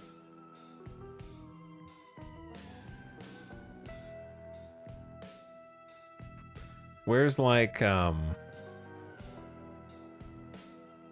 yeah, there were errors by Jeremiah Jackson and Nick Madrigal. PB, B Navarro. Chat, what does PB stand for? Jackson's supposed to never make errors, and Madrigal's also good about errors. Oh, just a pass ball. Peanut butter. So they scored 3 runs on errors. That's bad. That's really bad. Okay, Meisner went 0 for 2 with a strikeout. Dahl went 2 for 3 pinch hitting for Meisner. Okay. Pache went 1 for 2, and then Almora came in 1 for 1 with a good pinch hit there. Mastroboni went 0 for 2. Canario went 1 for 2 with a strikeout. Cedrola scored a run from somebody. Got a 3-hit game from Cedrola. Jackson 1 for 2 with 2 RBIs. So if you don't trust Jackson Trinsic, he also scored 2 runs. Yeah, Dahl is smashing it right now. Rondon 0 for 2. Vosler 0 for 2. Clemens 1 for 2. Or sorry, 2 for 3, actually, with an RBI. And a home run. Vosler and Clemens each hit a homer in the DH spot. So DH looks good, both of you. Wilson, 1 for 1. Caratini, 0 for 3 again. Caratini's got a rough 2-game start. Madrigal and Dubon. Amaya, Navarretto, no hits in the bottom of the order. Bottom of the order is a dead zone. Pitching-wise, Anderson gave up 2 earned runs in 1.1 innings pitched, but, like, he could have straightened it out. I don't know what the situation was. And then the rest of the pitching staff locked it down. They got Clevenger time. Even though he's marked as a closer, they put him in for 0.1 innings, just randomly. Okay, I guess marking a dude as a closer doesn't matter. The dude's like Veneziano, the starting pitcher. That's my closer. That's my real closer, apparently. But yeah, Pache clean inning, Veneziano clean inning, Emmanuel 1.2 innings. Blanco came in, got injured. Easy, dude. And I got some mail. Pitching machine responsible for injury to Palacios found to be safe. Safety inspectors declared today that the pitching machine, which hurled an errant fast ball into the helmet of Josh Palacios, was working properly. Palacios, who was temporarily knocked unconscious when the machine unexpectedly delivered the ball way high and in, suffered a mild concussion. However, the Pirates expect Palacios to make a full recovery. He should be back in uniform in a few more days, said manager Derek Shelton. We'll keep an eye on him, but he should be fine. Teammate Mike Burrows added jokingly, Josh just needs to watch himself. I think that pitching machine has it out for him. All right, we're replacing our whole staff with pitching machines. Daniel Burgos, contract negotiation. I busted my hump for every ball club I've played for. The Dodgers aren't letting grass grow under their feet. Their deal's $2.8 million. That said, I'm open to suggestions. Daniel Burgos, a.k.a. Crayon. I don't think I have enough money to offer you, dude.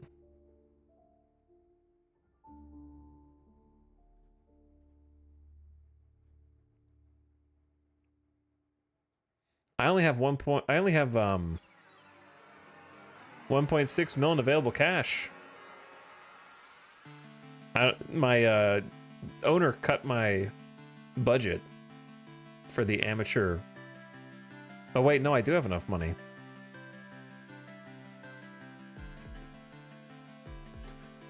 Yeah, let's go ahead and spend it then. Thank you for that offer. It fits my needs. If no other team tops the offer, I'll sign. Yeah, that's fine. We may as well spend the money. The best I've received so far. All right, let's sim another one. I don't know what this music is, Chad. I just realized that you probably shouldn't be listening to it. Oops. Can't believe he muted the stream with DMCAs for fun. And I'll do it again. Yeah, look at all that potential stuff. It's kind of crazy. Okay. Versus the Astros, we tied. No extra innings in spring training. The simulation tied. 1-1 against the Astros. Which means it was a pitcher's duel.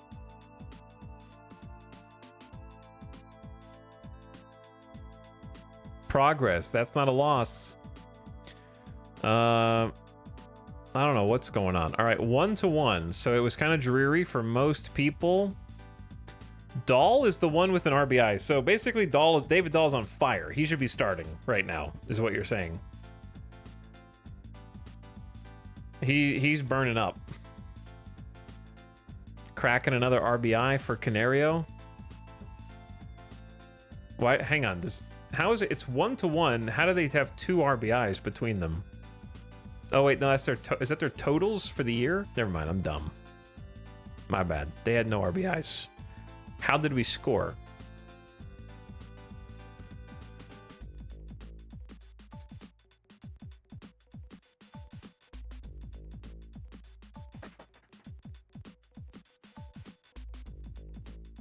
We scored on an error?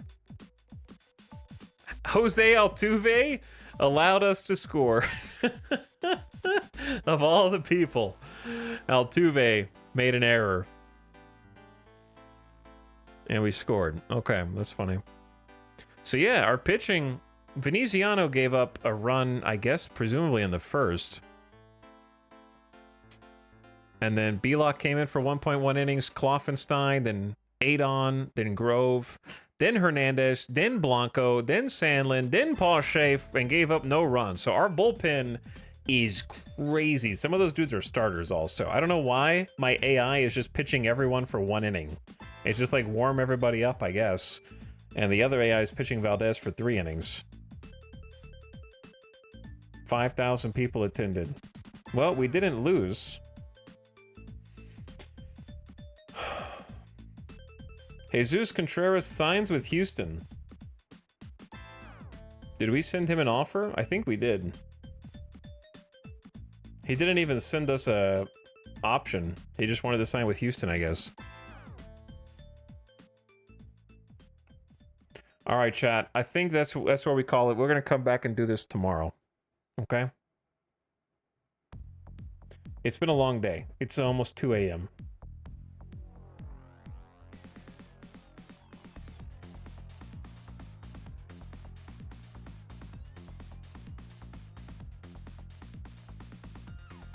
So I think that that's a good stopping point for today. We'll try and get our first win tomorrow because we're in. We saw a game, okay? It wasn't actually opening day. I forgot that spring training existed when I said opening day in the title. But we saw a complete game, and we simmed a couple games. We saw the baseball, and when we come back tomorrow, we're in spring training. So now it's, you know what I mean? The wheel's turning. It's already in. What's up, the Nolan Net? Love the fact that you're bringing new eyes to this game. Hope others get inspired to play because of you. Yeah, I've been having a lot of fun. It's really cool. I like it a lot so far. Nolan Network. Thanks for popping in and saying hi. Clickbait title Sag. Look, dude, the team, they're gonna be okay, man.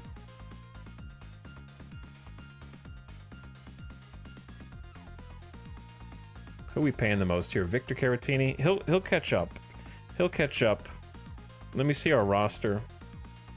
How do I see their just like, I guess, batting stats?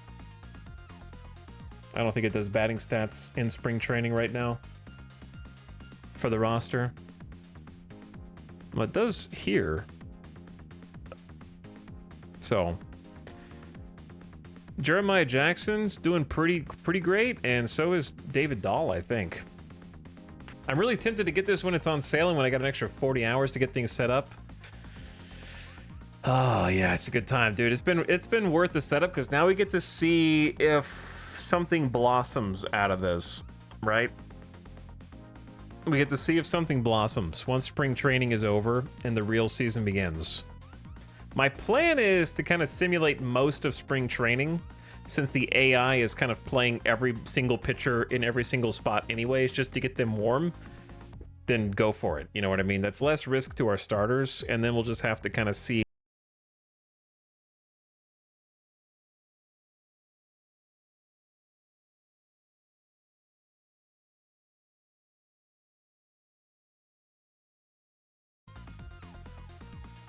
Okay, you know, it's a sign, dude.